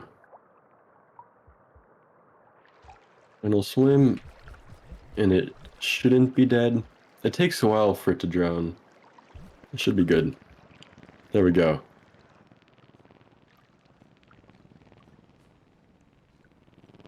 Now, the last question is, will I be completely destroyed by a Leviathan in this next room?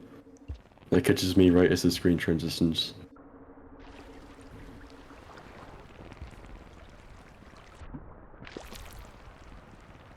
I don't hear any threat music yet, so things are seeming good.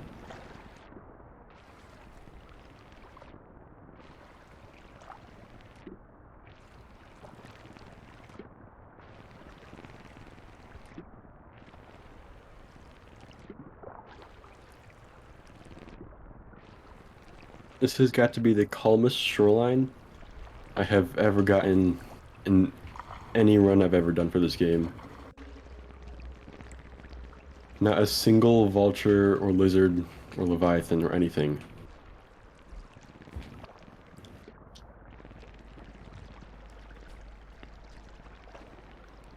Yep. And I can just hop right over these giant blocks with enough momentum from the water. Now, I do want to be on the lookout for a spear. As I said, I need to kill the squid cater for my glitch. There was one in that other room, but hopefully I don't need to go all the way back there.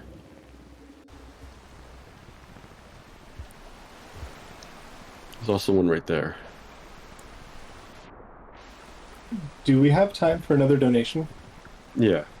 Nothing's All right. happening right now. We got a donation from Assistant Kettle for $42.42. And they are saying, giving a weird amount to mess with people who like round numbers. Peace to the Scug Nation and good night. Thank you, Assistant Kettle. Oh, I just fell down. Luckily that doesn't matter too much. There's no random voids in Moon's rooms.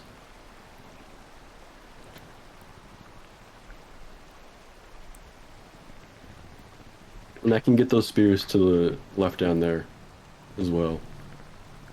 If RNG is feeling really nice, like very nice, it'll spawn a spear in this next room that the shelter connects to, but I doubt it'll happen.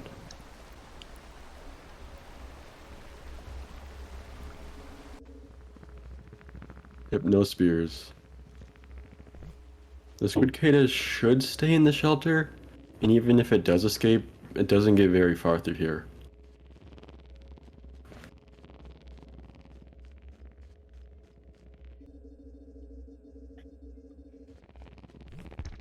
So don't move.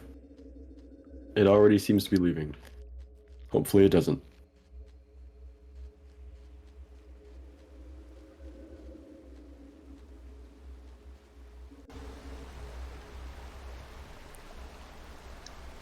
And I think I have enough food.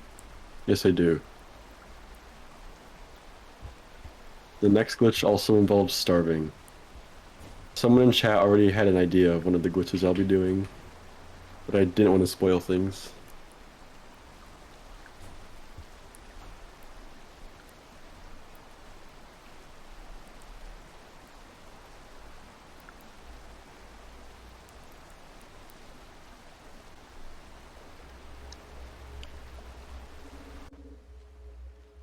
Surprisingly, the squid cata did not leave the shelter.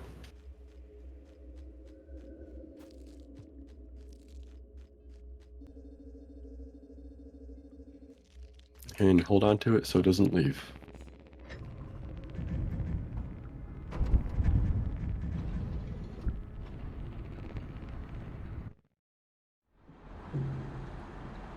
Now, as I said earlier, I need to starve, and I want a really big cycle for the starve one, as a lot is going to be happening. The cycle time right now is really good. That's the kind of cycle timer I want. And I think I get Survivor here, so you have to wait for this.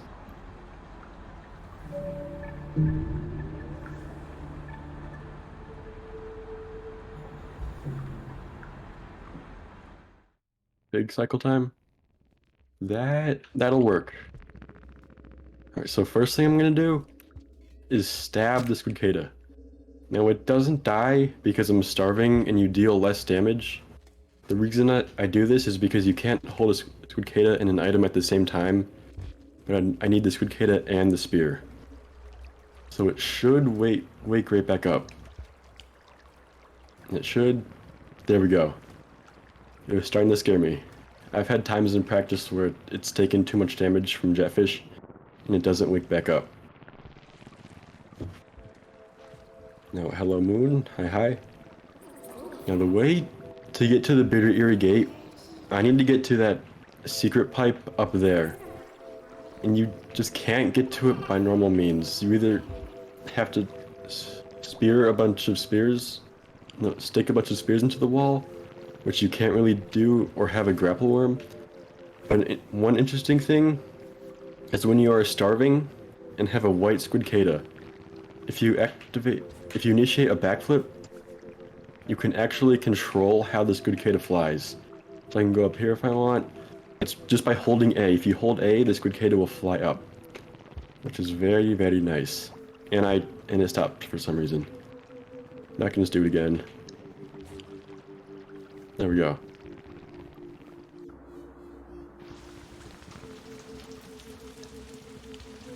And I can just go all the way up these vertical rooms with no problem with Squidcada. The Squidcada cannot be comfortable right now, like it has a spear stabbed in it, but it still manages to float with Slugcat.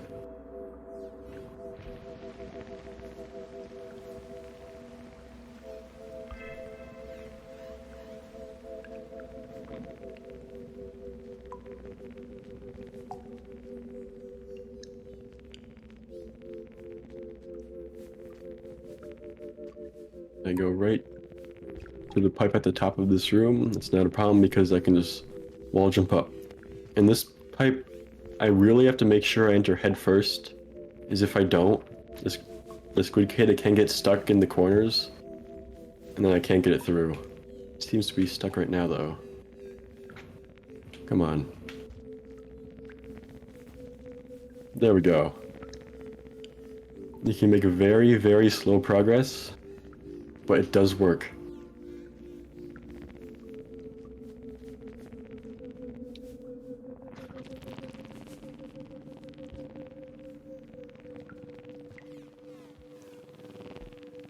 And we are getting close to the Bitter Eerie Gate.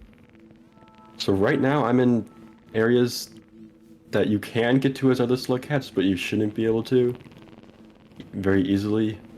As I said earlier, you need like a grapple worm, or the Squidcada thing I just said. And when the Squidcada wakes up, come on.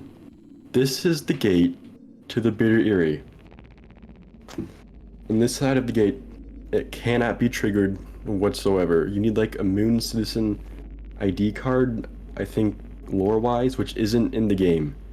So it's impossible to trigger this side of the gate. However, I need the gate to trigger if I want the Bitter Eerie to load.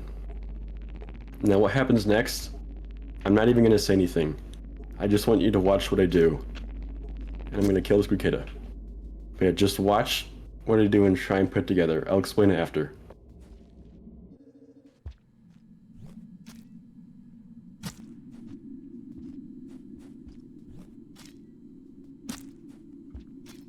If I can get it right.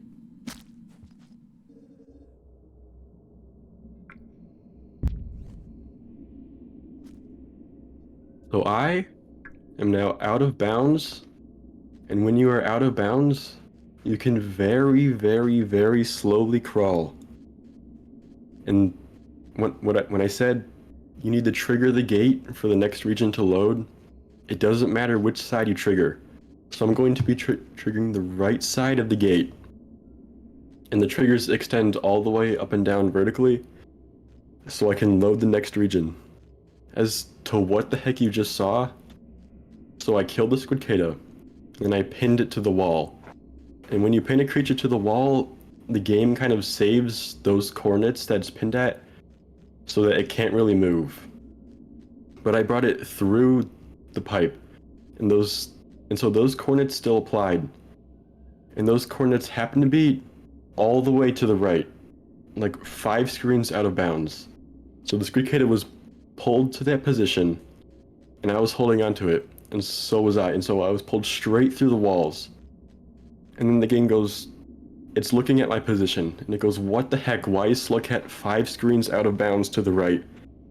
And it very quickly panics and pushes me into bounds, which was that loud noise and the screen shaking was. So I can crawl over to the gate. You can actually see Slugcat moving through the walls very slightly. And I can trigger the Bitter Eerie. And we can actually see it load.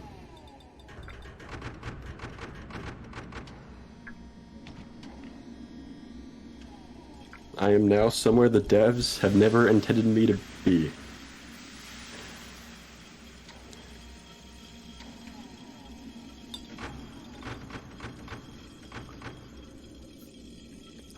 Two things about doing this glitch.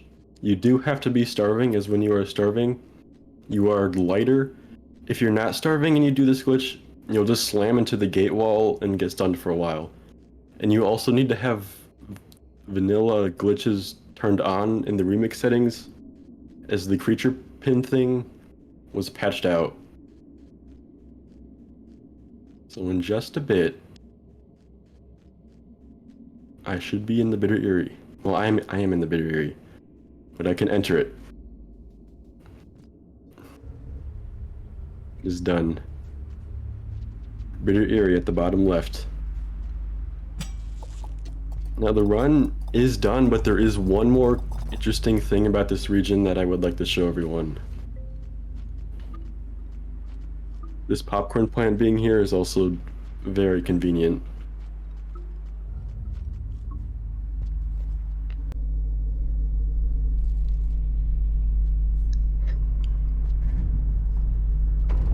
Take that, devs. I do what I want. And I'm sure some people are thinking, you can use this to get into Metropolis. I've tried for a very long time to do that, but it's just like, it doesn't work for some reason. If someone figures out how to get into Metropolis by using the same idea, I will be very happy. Yeah, so I have hibernated in the Bitter Eerie.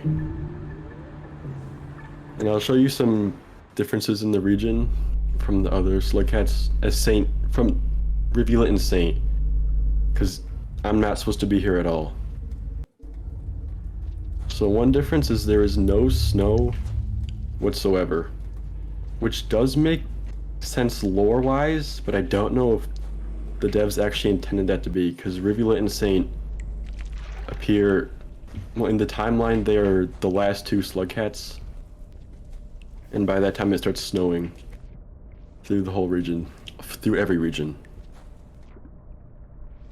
So I guess that makes sense. Yeah, I can go anywhere in this region if I want to. It's pretty annoying, but there are squidcadas here, and so you can just use any other movement. I showed like the star flying thing earlier to get through and explore. I'll do some interesting movement, because why not? If I can do it right. I want to get up there through this wall jumping section. I don't need to, but it shows some cool movement, so why not?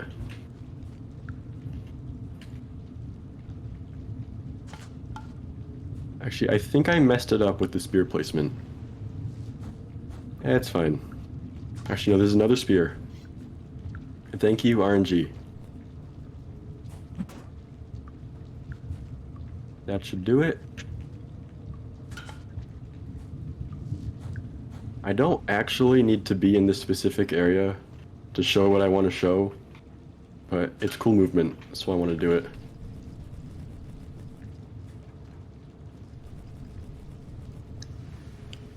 I should hang down here. So earlier in the run, when I swallowed that vulture glub, and I said there'd be a cool surprise, I just dropped it. And I said there would be a cool surprise. I'm trying to show it right now. I do have to get back up. Maybe I should hang out in that little area.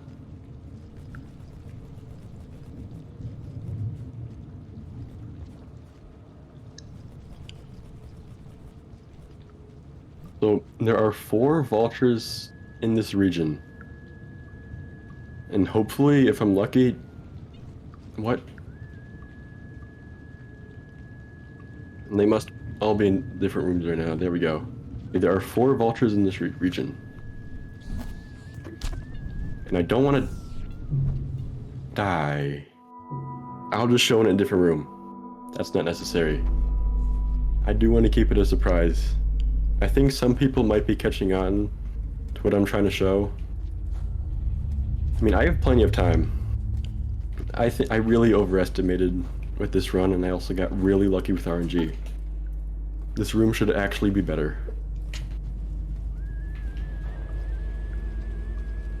Come on.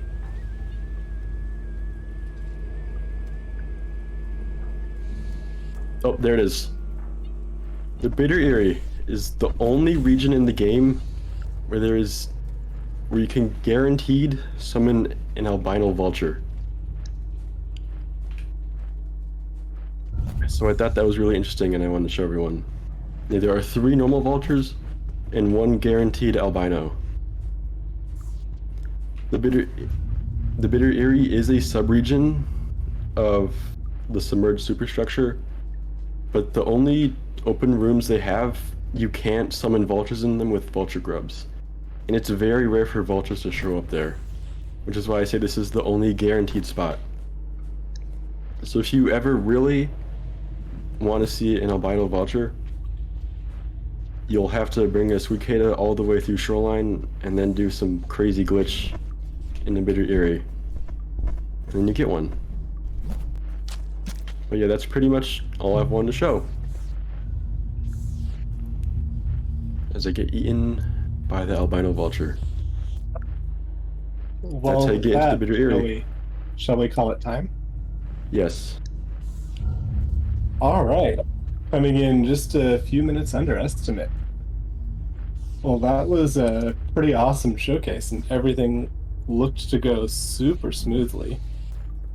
Very smoothly. I'm surprised. Yeah, well, thanks for showing us that the walls aren't real. So, do you have any extra commentary about the run, or is there anything you'd like to say? Nothing at all. I have tested this with a few of the other slug cats. Obviously, you can't do this in Artificer and Spearmaster, as this region just doesn't exist. And it should work for Rivulet and Gourmand. I haven't tested them. Just be sure you're starving whenever you do this, as if you're not, it won't work. And that's all. So you have to starve, and that's mostly just so the squid cicada can carry you? So that you can go through the wall. Right. When okay. you do the Pentech. And have vanilla glitches on. Now, is this a glitch that you discovered, or are you just finding all the applicable uses for it? I didn't discover the Pentech glitch. I don't actually know who discovered it. Someone in chat should be able to post their name. I'm sure someone knows. But I'm pretty sure I figured out that you can use it to get into the Bitter Eyrie. Yeah, well, that's super cool. Yeah, I only discovered this well, a few weeks ago. Only a And few it was weeks perfect ago. timing. Yeah. Yeah, really good for a showcase. Okay, well, if that's all, then it's been a pleasure having you on board. And we will go ahead and move on to the next run. Thank you. Thank you.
Hello and welcome back to Summer in Shoreline, a Rain World Marathon supporting the Rainforest Trust, a charity that works to protect and preserve our tropical rainforests, of which we just got a donation from Anonymous for 1758, and they're saying the unrounded numbers shall be rounded again. Great run, Haborpo. Slugcat Gaming. Thank you, Anonymous, for your donation. And with me, I have Pigeon and Vegas. Pigeon will be doing the run with Vegas as commentary. If you two want to take it away from here. Oh my god, hey.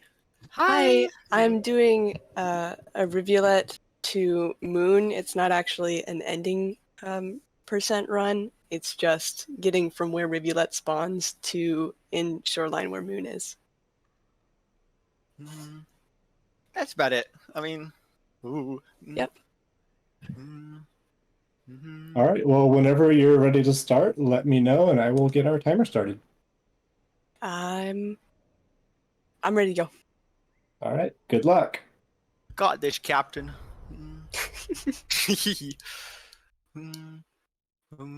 So the path I'm going to take is from here to Garbage Waste to Shoreline.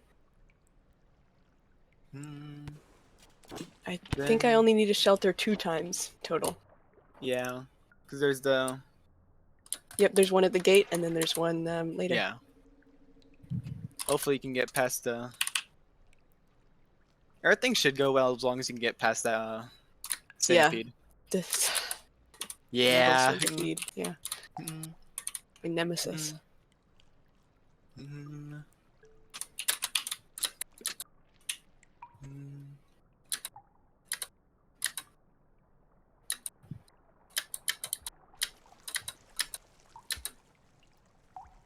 Also, if you can get... Won't be annoyed by the little poppers, whatever they're called. Snails? Snails, yeah. I'm so good at this. I do not remember. You're so silly. Nuh-uh. Oh, my bad. I was wrong. You are not silly. Please. I'd Please. say I'm serious.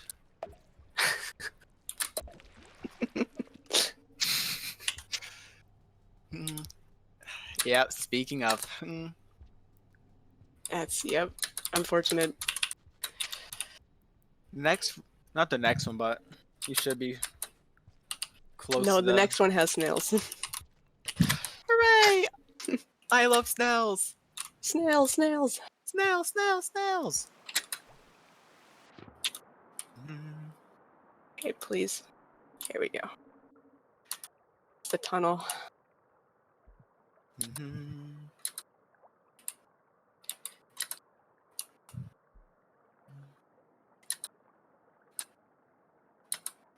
And you should be coming up to the centipede room. Nope, that's in Garbage Waste, silly goose. Nah.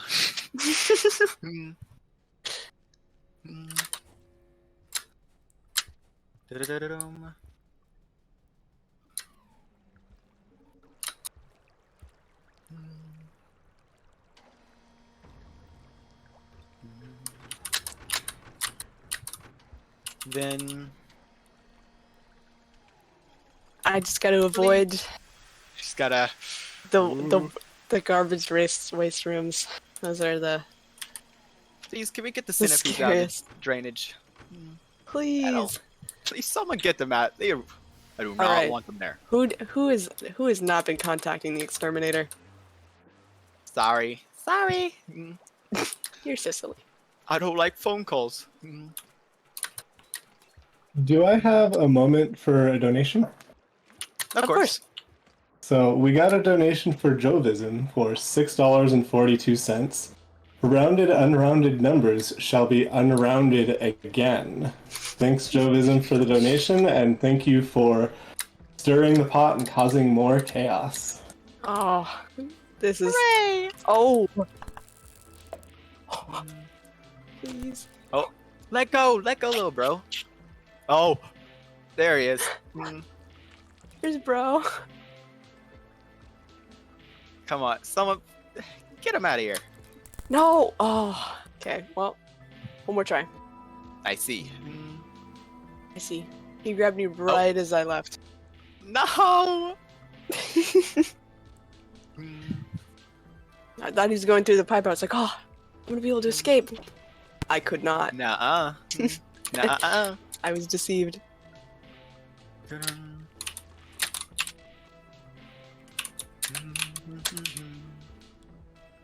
The creature is demonic in nature. Very icky. Oh. Very icky.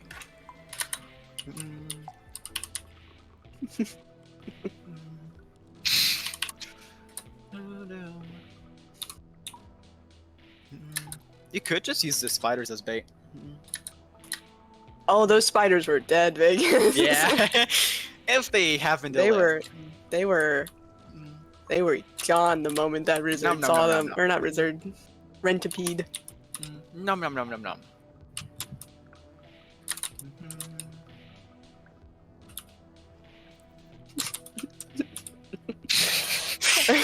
Yeah. Uh-huh. Just go nom nom nom nom nom nom Nom nom nom nom nom nom.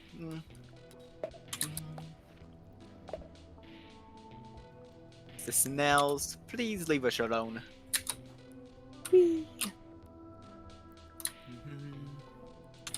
I'm more afraid of seeing those scavenger. Oh, speak of the devil. Speak of the devil. Sometimes they are very nice in these rooms. Please. Oh, why is it going so fast? Just hit the bricks, hit the bricks.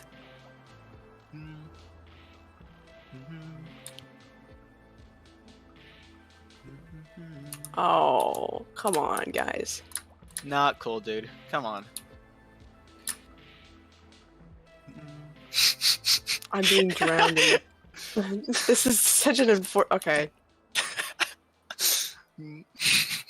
My time's gonna be sad because of this. All because of some little goobs. Please. Creatures. I quite like my blood. Please leave me alone. I'd like to live.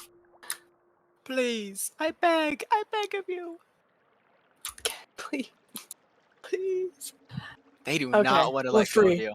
They do. They sure do not.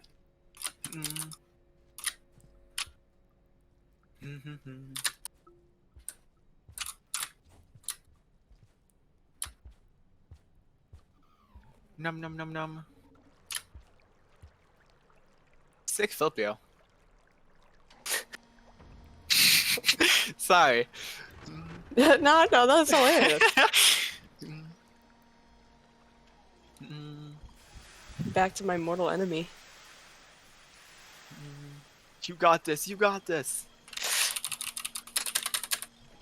I believe in you, Captain.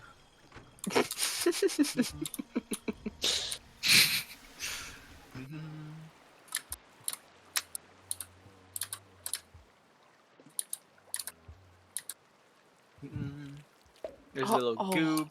Got nothing to steal. So he's not here. Oh.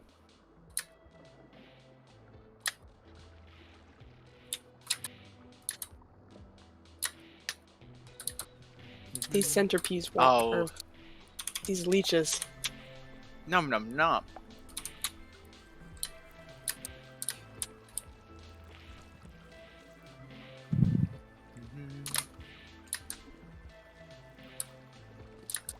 Hey, little bro.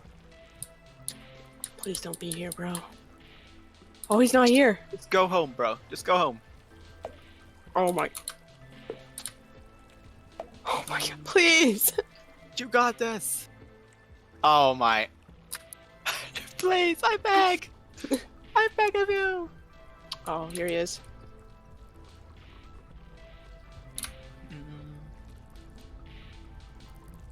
Right. Yep. Hit the bricks. Hit the bricks. Hit the bricks. Hit the Hit bricks. those bricks. And It's just that easy. we win these. First try. Yeah, that was First try. Totally the first try. I would never die 3 minutes in. No. Gotta hit the bricks. Exactly.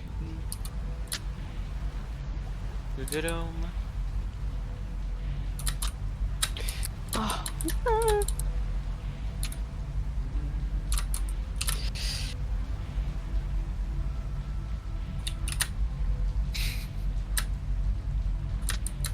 then this is the area where you go to rest, yeah? Yep. Please don't flood. I would very much appreciate it. I don't want to dink my order. I don't. I do not want to dink my oiter. There's too much oiter. Alright. Oh.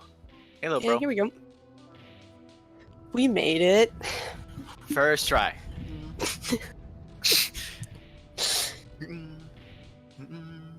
You're so silly. Nuh-uh. Oh, my bad. I didn't know that. That's crazy. Yeah, I'm pretty serious. Serious person in nature. Uh-huh. Think thy oiter.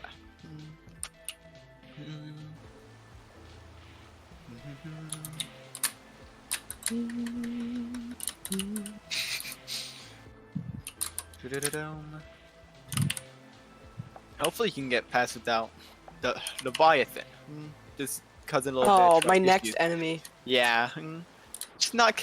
This room is actually far worse.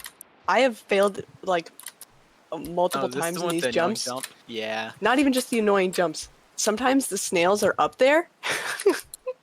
Snails are worse God, than this- Leviathan. The snails. I don't think I've actually ever like killed a snail in my playthroughs. I've killed many. I just run past them. They're scary. You're- Horrifying. You jumped right up to leviathans to try and kill them before, and you. Okay, find... yeah. My bad. Okay. It's different. Okay. It's a different type of fear. I see. It's They're so scary. Leviathan. No, I get you. Leviathans, they're big and they're slow. You can just big and slow. I can make a run for it. try Let some. me through, please. The snails. Oh. Got a pearl for ya. Well, speaking of pearls, we do have another donation. Oh. So, Anonymous donated $3.58, saying the unrounding of the rounded numbers will be rounded again. We have ourselves a rounded number war. Thank you, Anonymous. I'm really loving this. I'm betting on the rounded numbers. What about you, Vegas? What side are you on? I'm gonna stay neutral for now. I'm so sorry. I see. Wise choice. I see. You have one less enemy tonight. Hooray! That's what I'm talking about.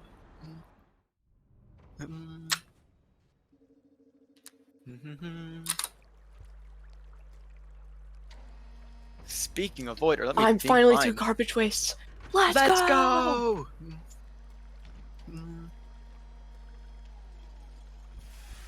Think thy order. That red centipede has killed me so many times. But not I today. did get a little slow on some of my my movement earlier. I got nervous. So let's hope nervous. that I can get some of it back.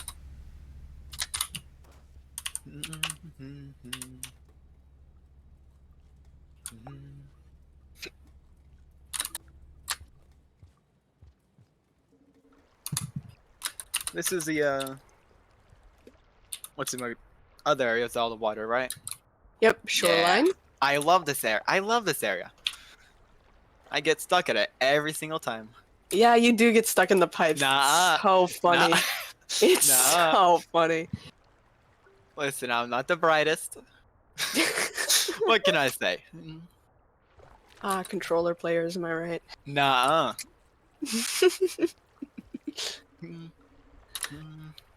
Well, we're usually playing with the other sillies. Like, I'm not doing keyboard. I'm not doing it.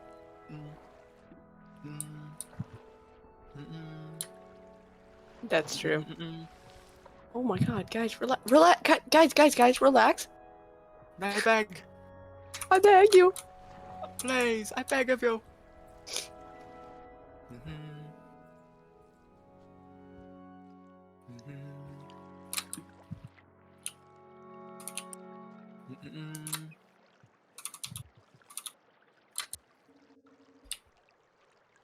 Then shelter should be soon. I'm pretty sure there's also a lizard somewhere in this room. So. I completely forgot. Or maybe not. Maybe in the next one. I can't remember which room Not it much is. of a knower. These rooms look very similar to me. Yeah. It's in one of them. I just know there's the one area. Yeah, this is the leech room. So it's in another area because this one's next to the leeches. No. No, please. Not again. Please, anything but the leeches. Get them away from me. I'm I'm scared of begging them. my medieval doctor not to hit me with the leeches for treatment. Please, no, not again. Please, anything but the leeches. Please. I'm sorry. Anything but. Oh God, no. Ooh. I think this is the room I have to swim. Swim in? Oh my, there's so many of them. God, there are so many. Please. Ooh. You got this. Bye, bro. It's You just see that that easy. That was scary. I just want to talk with you. I am not interested in conversation. Okay. I'm currently speedrunning. Actually, I'm on do not disturb mode. Actually.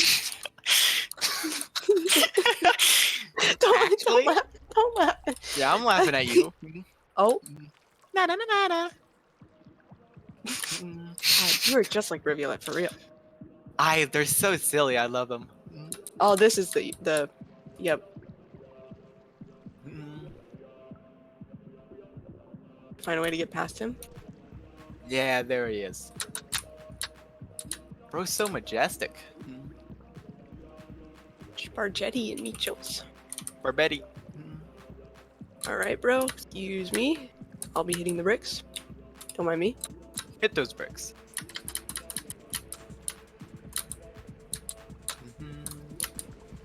And it's that easy. The main problem I have with Rivulet is when I jump on the walls, I launch myself off of them. I just go too fast and I end up Yeah, jumping off the edge. you fall off edges so frequently. Nuh-uh. Oh my gosh. Maybe just a little bit. Is this a kill zone down here? I'm gonna find out. I'm gonna find out. Don't worry, guys. I'll explore. Don't worry. I'll check for you guys. That's my plan. That was my plan all along. Yeah, it sure was. All right, please. Oh my! Oh. Instant. Okay. I think you might have. That's not what the rain was like before. That was scary. Think you forgot to eat a Okay. little bit. I didn't have to sleep there before. The rain was not that bad. Okay. Well. No, I think you. All right. You was a little faster last time. I have to restart the whole thing. Teehee. I see. Yeah. Right. Womp womp. Womp womp. Womp womp. Oops. The rain was not that bad. I was able to get past it before. That was terrifying. The test run, yeah, you got to it super fast. Yeah. I see. All right. Well, I can try again. So maybe some of the parts where I failed the parkour worse, I can do them a little bit faster this time. I probably won't have enough time to finish this whole run, but yeah. I can do my best. At least try. Do your best.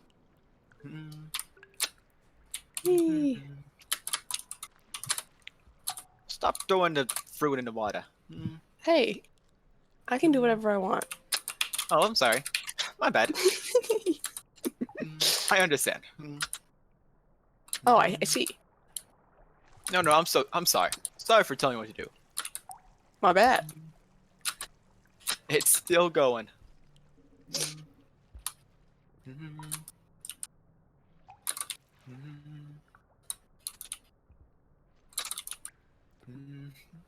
Had a couple hiccups. Only a couple. Only a teeny tiny bit. Just a little bit. Snails upon hearing I'm trying to do a speed run. Oh, we're gonna ruin this one's whole career. I love snails. God, I hate snow so much. Snow's a Okay, lie. please, guys. Ow! Oh my God, he has a. Bro, he has a spear. Leave me alone, King. Hey, that's not. Hey, buddy, come on. No throwing.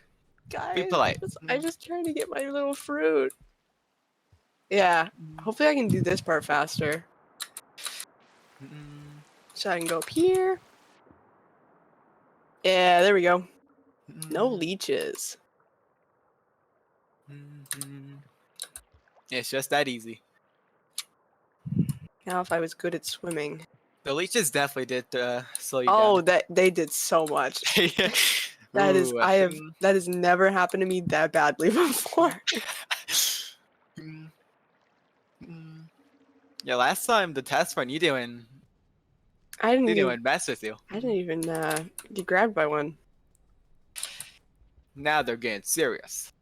Oh yeah, they do seriously want me drowned. I want this silly little thing to fail. I want this slugcat drowned immediately.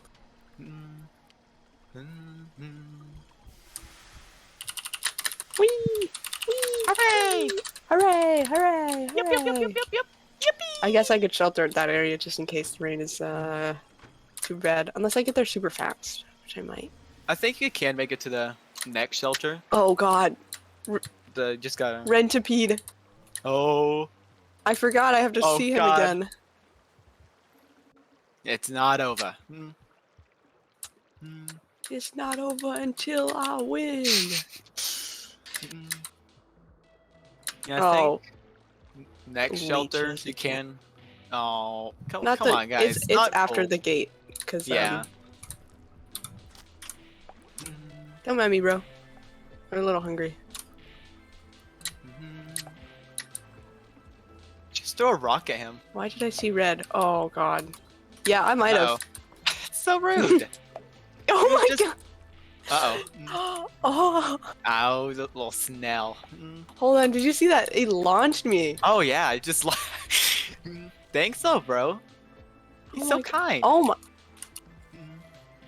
They are like the best and worst possible. They felt bad. They felt bad about Felt really bad for what they did to you. Oh my. No, bro. Yeah, the Bro, snail that's like boost- the worst spot for him. Snell boost tech's crazy. Oh, there he is.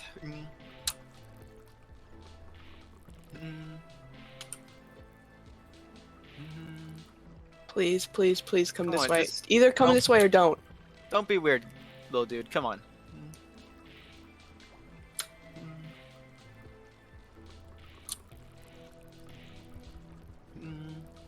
Come on. Okay, he's at the roof. No, no, no, no, no, no, no, no, no, no, no, no.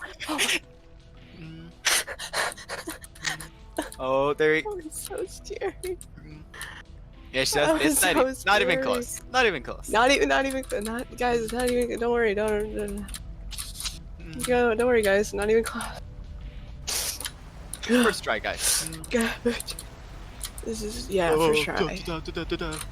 That was so scary. That was horrible. Oh, bro, no, thank you. I forgot you were in this room. I haven't seen him in a while. Oh, that. I forgot little bro is in here. I forgot his name. I'm just calling him the doohickey. Yeah. The legsers. The legs. You know, the ones with the legs. You know that one Rain World. You know creature? that one creature with the legs? the one with the legs. You Yeah. know, you know, like the only Rain World creature with legs. Sad, I wish they'd add more. I wish they added legs to this game. Roulette would be so happy.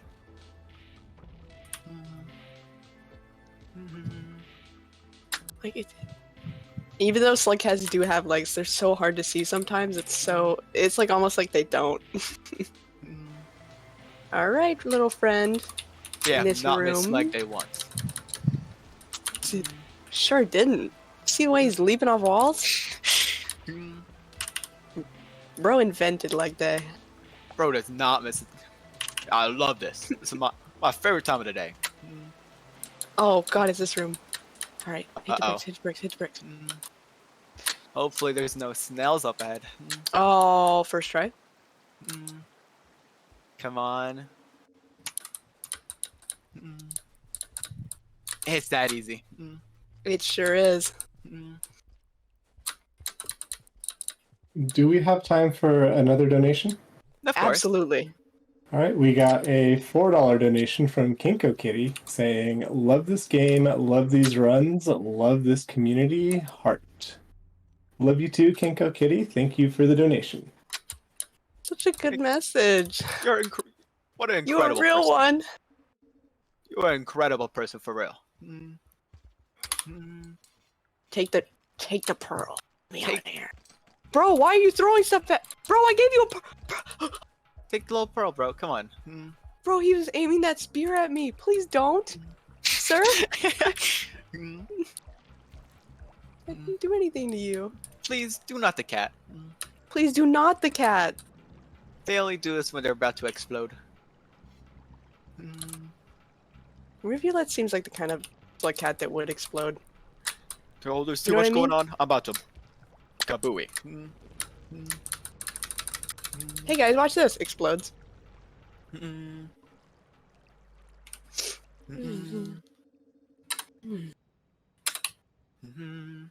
Yes. Let's go. Total snoozer. Total snoozer.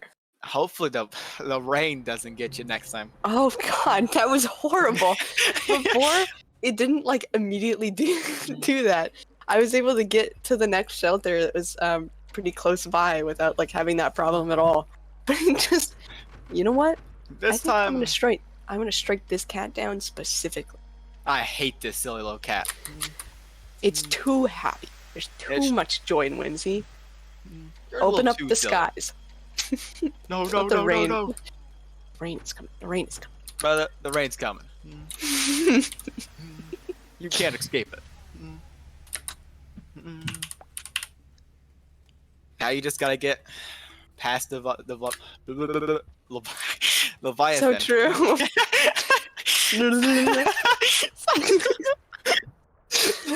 Yeah, huh? Speak your truth. Yeah, I can speak well. What can I say? You're so silly. Hooray! Huzzah! Huzzah!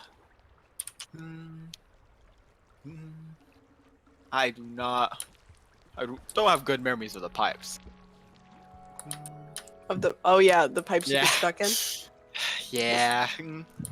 First time I played, I remember getting stuck for like 20 minutes with you.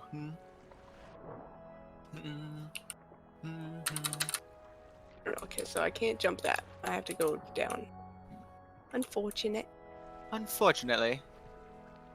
I'm horrible at these ladder, like these ladder-looking sections.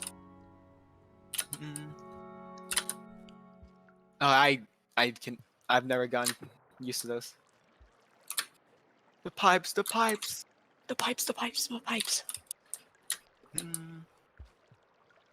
We ball. Just gotta keep hitting the bricks. Come on. We ball. We stay balling. You stay balling. Hey, hello, bro.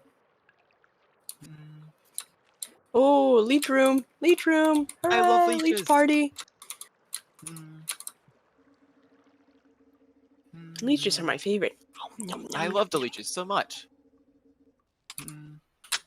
I wish you could eat them. I think that'd be funny. You know what? You try. Come here. Nom nom nom nom nom nom. Bro! What are you doing here? This is not your. Get out of here. I heard threat music and I got nervous. I was like, oh god, please don't let it be a Leviathan. It wasn't. No, it's just being a little Hooray. silly. You want to see what's all the ruckus about. I think I saw pink, which means, yep. God, there's so many of them. Oh, right, this is the room I More. have to go down. No aquapede. Goodbye, snails. No I aquapede, won't miss you. please. Bro, awesome. That's Oh. awesome. That's awesome. It's not cool though. Come on. That was not cool, little bro. All is right. not- Well, in the interest of staying on schedule, I think Yeah. we are going to have to call it there.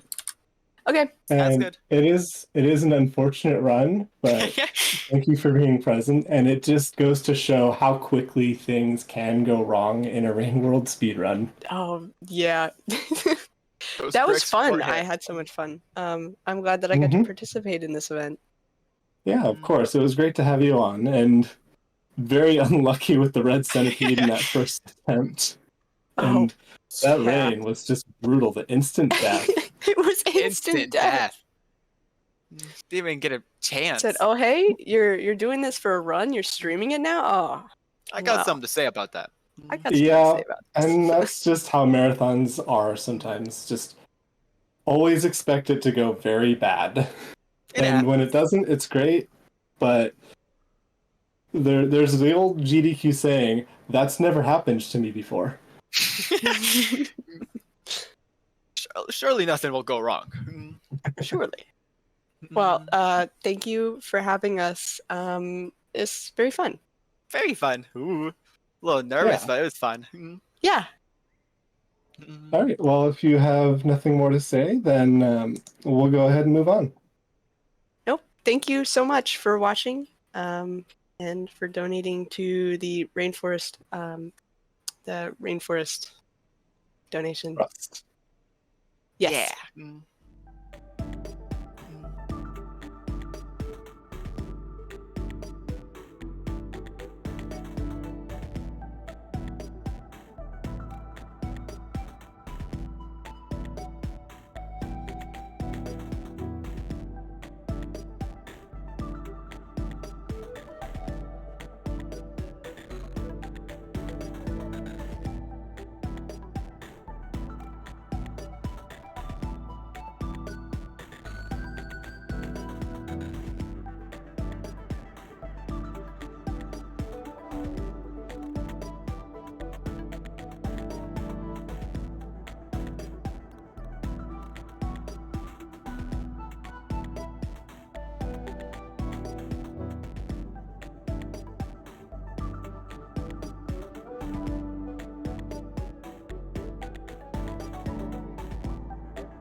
Hello and welcome back to Summer in Shoreline, a Rain World marathon supporting the Rainforest Trust, a charity that works to protect and preserve our tropical rainforests. Joining us now are K-Gamer, who's going to be doing the challenge visitor run, and Bluster, who will be doing all of the commentary. Bluster, go ahead and take it away. Thank you. The challenge here is to return to the starting area, which the slug cat falls off of in the beginning cutscene. The gamer will be acting now.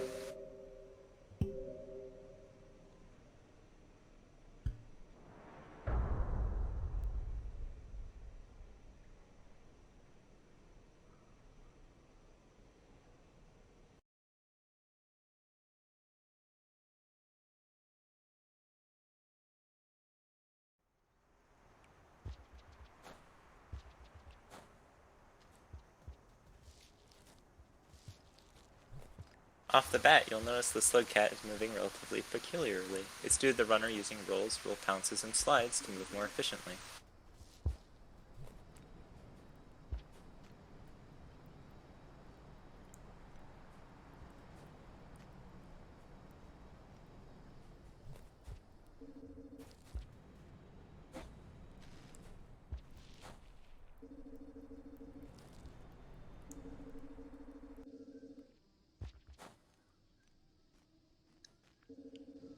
Standard so far.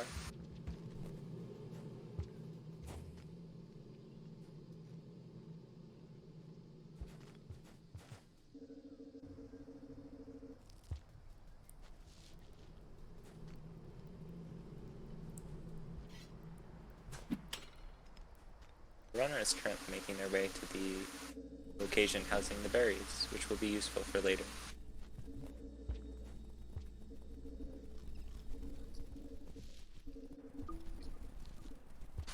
They only eat one fruit to trigger the rain, or at least to enable it.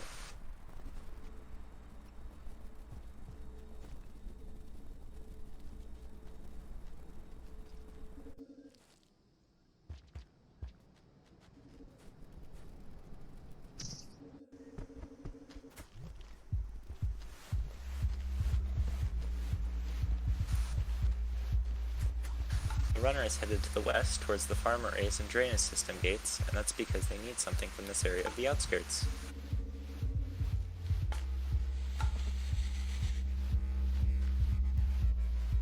Although this lizard was not planned.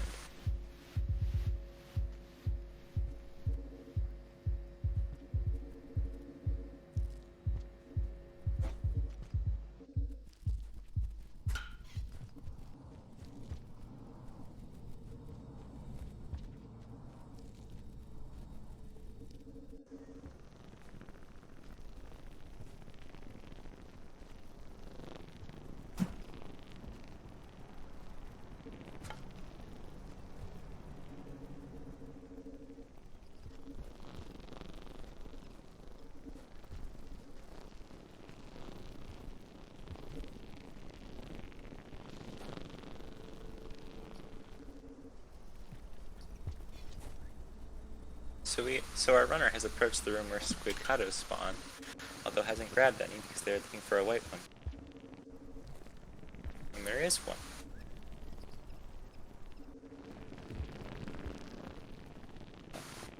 Our runner has grabbed a white slugcata, and specifically because they have a stronger updraft, and that allows them to be used for a trick that we'll see to complete the run.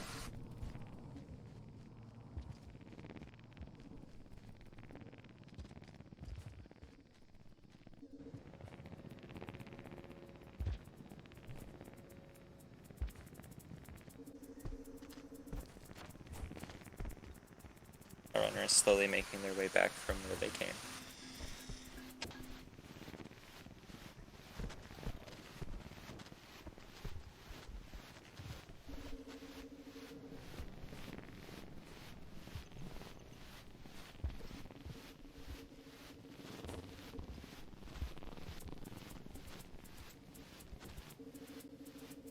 Now the runner needs to get to the hibernation chamber.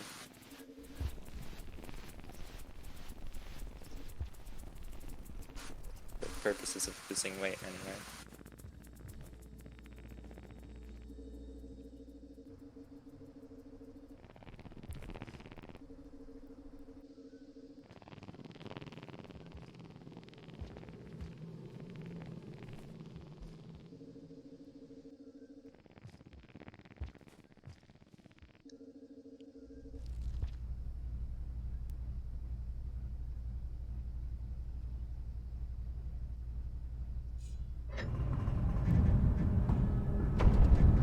will sleep without sufficiently eating, which technically starves them.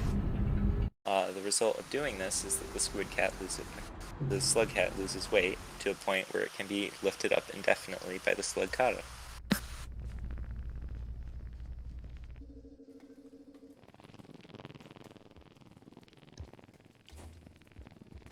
This is why the runner only ate one fruit.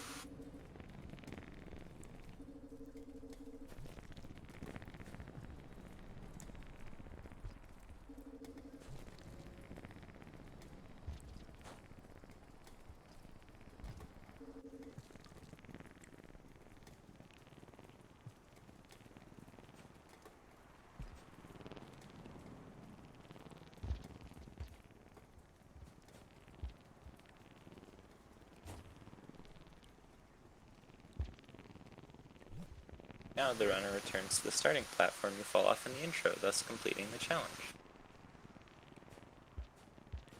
That is it.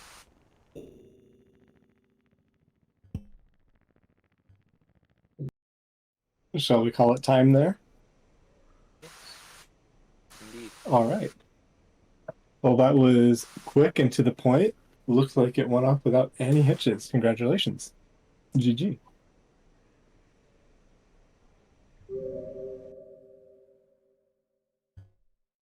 Any other comments about the run?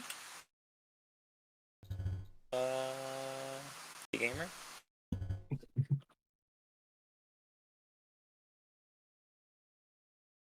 Evidently no. All right, well, I suppose we shall move on then, get ready for the next run, which I believe you are also doing. So we'll go ahead and take a quick break, and we'll see you shortly. Alright, thank you. Mm-hmm.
Hello, everyone, and welcome back to Shoreline, supporting Rainforest Trust. We are going to be doing a bit of a mod showcase here. That's specifically being the teacher, made by K-Gamer, and helping out is Bluster here. All right, I'm going to leave it to you two to show what you'd like to show, and we'll go from there. Teacher is a mod where you play as a physically weak slug cat, at least comparatively speaking. You are unable to fight or escape predators by yourself. On your journey, you will be accompanied by 3 random slug pups that have better stats than regular slug pups, and will have extended interactability. However, this is not yet fully implemented, although the mod plans to add more interactability with slug pups, like new commands that will help you in surviving and traversing the plan new regions up to the west of the Outer Expanse. These will eventually lead to 7 red suns somewhere out there. The base game regions will be out of reach due to the rot that has spread all the way over to subterranean Outer Expanse itself. New creatures are also planned to be added since the new regions must be inhabited by someone, although currently the mod only has basic things like spawning 3 slug pups at the beginning of the campaign and having them be tamed immediately, though the new slug cat has unique slug-based stats and is able to carry 3 slug pups instead of 2, which you can see clearly here.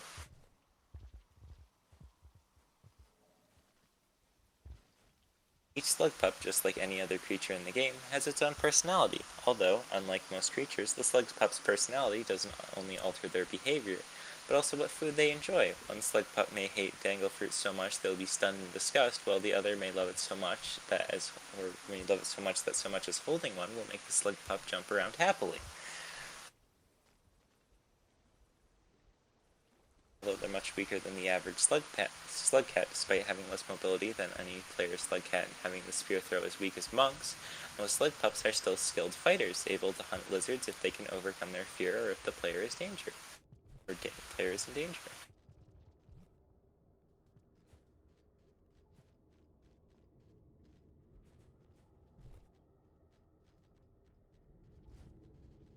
Oh no, he's stuck.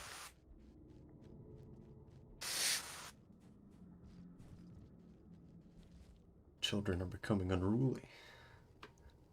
They're moving on their own.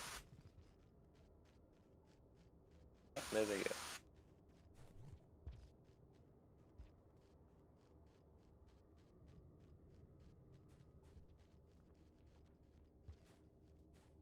In addition to the aforementioned traits, slug pups are very observant. They will learn what predators are dangerous and what creatures you can hunt based on the player's actions. You can also learn to backflip or leap if they see the player do it, or if the player helps them by holding their hand. But I assume it would be made easier by the quantity of slug cats that's present in the mod. They're so cute.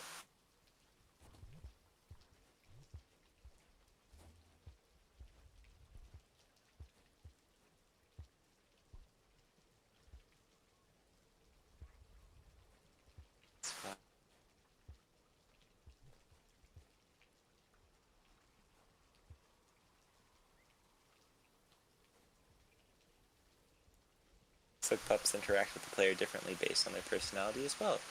Very energetic slug pups will tug at your hand if you stand still for too long, and will inevitably move around if you tell them to stand still. While less energetic slug pups are prone to taking naps while standing still, they interact with each other as well. Dominant slug pups like to stay in the company of other slug pups.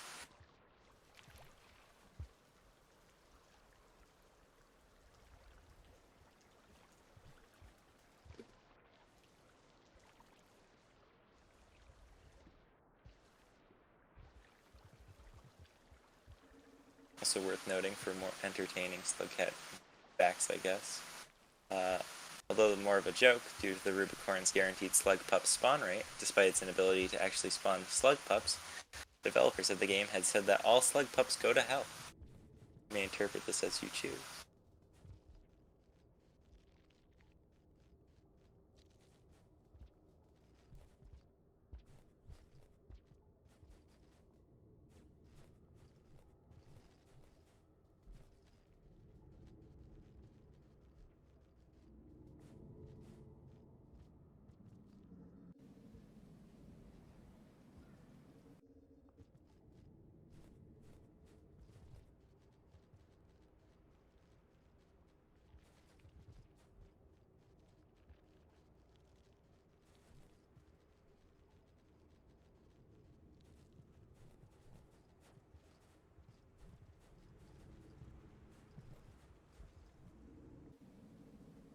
Slug's pups also cannot gain karma, which means they cannot ascend. If you want to leave the cycle, you'll have to leave the slug pups on their own. The guardians will try to kill them if you pass through with them.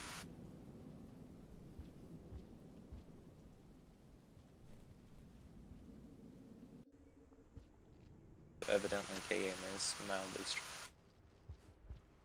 in the children.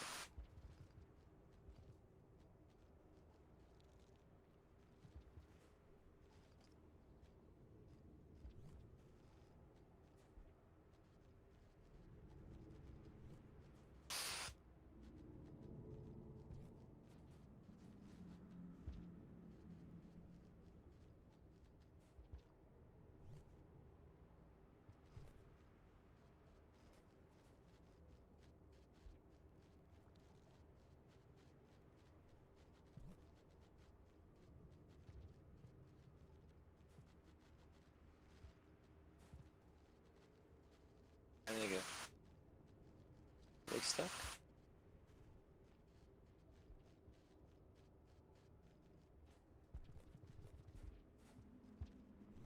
Certainly things seem to be working out.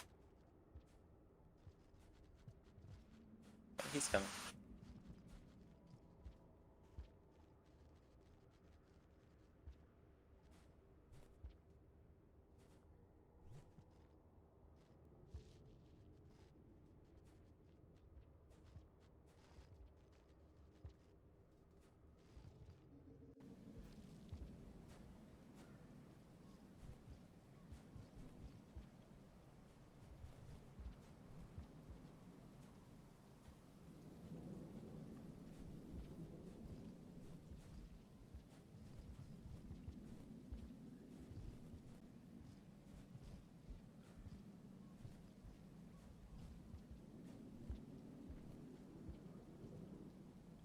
Observe our physically weak slug cat attempt to get through the pipe.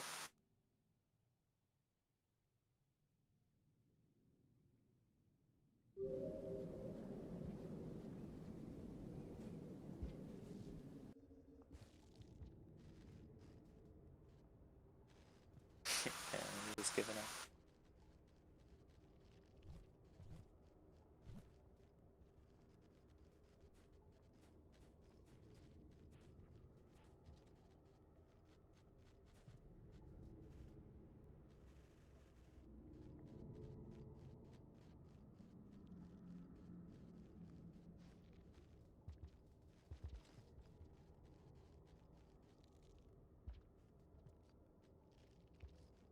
There we go.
That is it.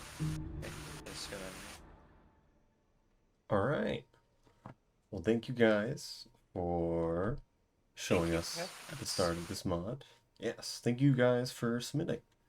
It's very good to see people doing the Discord challenges and working on different mods and being willing to show them with all of us today. It's definitely very nice to see you all here. And additionally, up next, there's going to be my run, which will be the last run of this day. And then we'll start up again in 4 hours with Aura's run. Otherwise, do you have anything else to say before we close out for now? K-Gamer?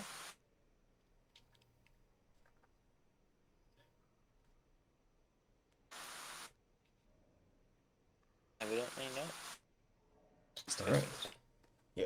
They say thank you for having us. We're happy to be able to participate in this event. Yes. All right. Well, we'll see you guys in just a little bit as we go to break.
Hello, and welcome back to Summer and Shoreline, a Rain World marathon supporting the Rainforest Trust, a charity that works to protect and preserve our tropical rainforests. Right now we have Iced with Artificer Story. So Iced, if you would like to take it away from here. Alright. Hello everyone. So, we noticed in the schedule that we had a run for every single Slugcat except for Artificer. So we thought that we might as well do a run with Artificer. Now pretend we're not seeing that right now, but that's what we intend to get, is the full kill list. Otherwise, basic idea with Artie is that to start off with, ooh, the timer is extremely unhappy. We're gonna turn that off for now.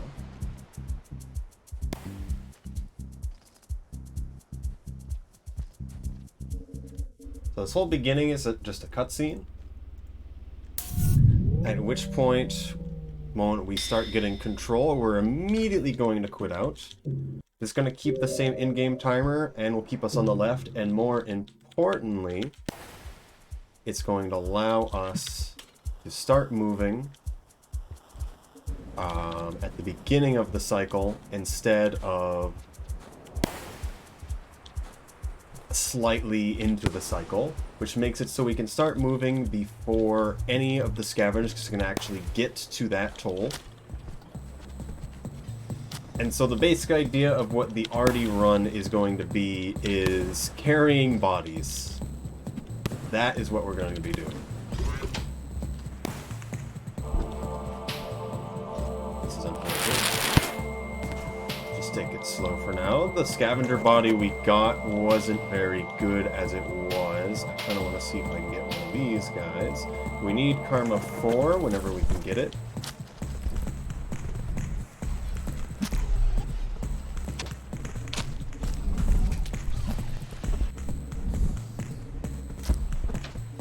This is a little sketchy. That took my other body. We're going to see if we can... Yes, the utter chaos that is Artificer. Yes. Alright, a lot going on. It's just gonna be... It's kinda gonna be happening. Whole plant actually killed something for once. Amazing. A whole plant actually scares the red lizard that spawns in the front. Which is why we always see them go to the right, and they never come to the left side of this room. One thing to state is that the scavenger actually has 3 body chunks that we can grab at least. One of them being the head, the body, the center body, and the legs. If you grab the head, you're basically going to be accidentally letting go of the scavenger very, very quickly. Because it just kind of slips out of your grip. If you grab the legs, it isn't really as good, but you can still get a distance. I think you actually move a little bit slower when you're holding by the legs. If you hold as the body, you have really good control, and there's very low chance of you just dropping the scavenger body accidentally. So you've got to make sure you're doing that. Additionally, because it's a marathon, I'm going to save a few more times than I probably need to, just to make sure we can actually finish the run. As this is an extremely volatile run to the point where we literally only need to save once. I always save twice, just because there's a section that is extremely concerning. Now, that does mean I need another scavenger, because this one will degrade in karma by the time we get to the next areas, but that is fine. Ooh, come on. For people who don't know Artificer, most important thing is your explosion. You have a certain limited amount of uses of your explosion, and then you have 2 different types of explosion. You've got your movement explosion, as normal. Is there a scavenger? Nope. This green lizard is always right there. But your other explosion is, if you hold down when you do an explosion, it is a different explosion that uses 2 of your explosion charges and stuns everything around you. Additionally, if you're sparking, it means you only have one more charge before you'll stun yourself, so you can do another jump, but you won't be able to do the scavenger body. Drag me through. I'm grabbing it by the legs right now. Still grabbing it by the legs. I think I'm still grabbing it by the legs even now. We'll see if we can go through. Oh. And so that like parry explosion also takes spears out of the air, and we'll be using it mostly just to stun creatures. We're getting really lucky with the creatures right now. Normally we'd see a lot here. And also for people who don't know, if you grab a creature that's stunned, mostly by your explosion, and attempt to bite it, or like eat it, it'll bite the creature that you're holding. Like that.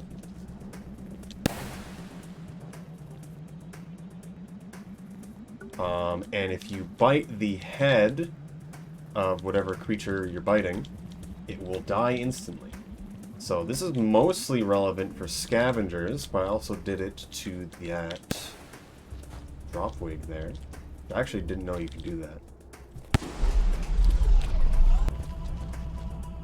Otherwise, it does a very small amount of damage.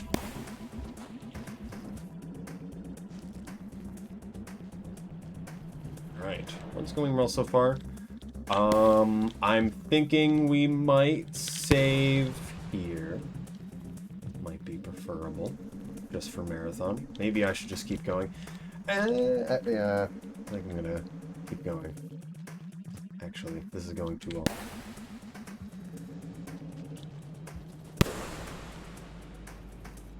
And we have, so my record, my best time is 26 minutes. Forget where we are in the 26 minutes. But it makes it so the hour estimate we have is very lenient, so I'm just going to do whatever I can to do as much as possible. Now I get to look at chat for a second. Drop wig is nice, offering itself up to like a show it. Yeah. The balling mechanic tomorrow with another certain plugin. Yes. Talk about that another time. So, chimney can be annoying, just as it normally is. In this case, you have a lot more to deal with it.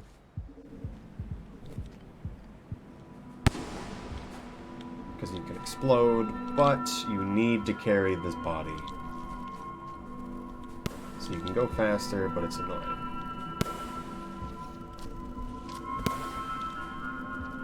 Okay, don't know why he was situated there. Sign lizards behind me is annoying. Hopefully they got messed up by the blue lizard. Sign lizards eat blue lizards, by the way. You didn't know. Green and sign lizards eat blue lizards. I think a lot of other lizards eat the saint-only lizard. But that isn't... Cannibalism, the perfect defense. Yes. So with Artie, you don't nearly need as much fancy tricks as you need with other characters. That transition is really scary, especially when you're starting to hear something. So I'm not going to do that. But you don't need as many fancy tricks as other characters, as if you learn the explosions, it can work out quite well for you without anything.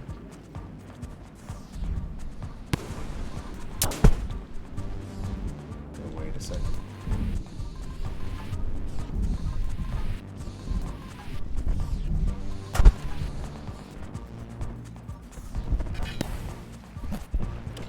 Nice. Okay. Sorry about that.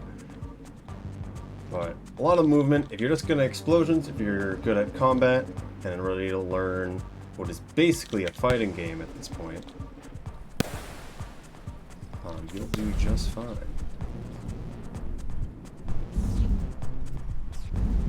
As you have something to deal with every situation in this game at this point, when playing as Artie. The body got stuck in between the platform and me. That could have ended badly with the body being sent into the void, but it worked out.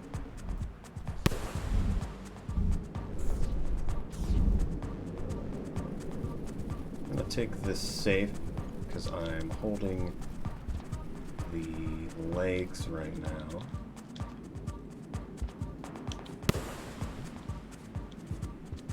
This body likes to really sink into the ground. Okay, we're grabbing the right part of the body.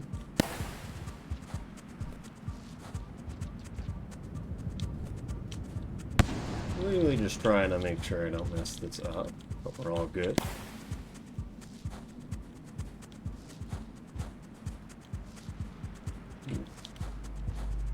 There we go.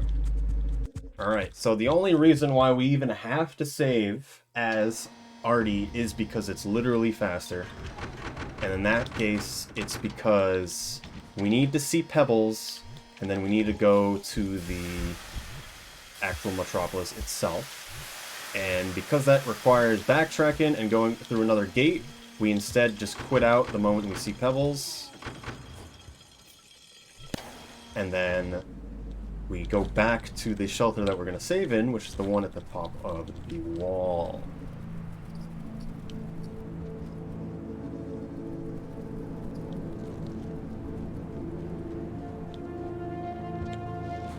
I don't need this body anymore. Alright, we can hold spears and kill things. Cool.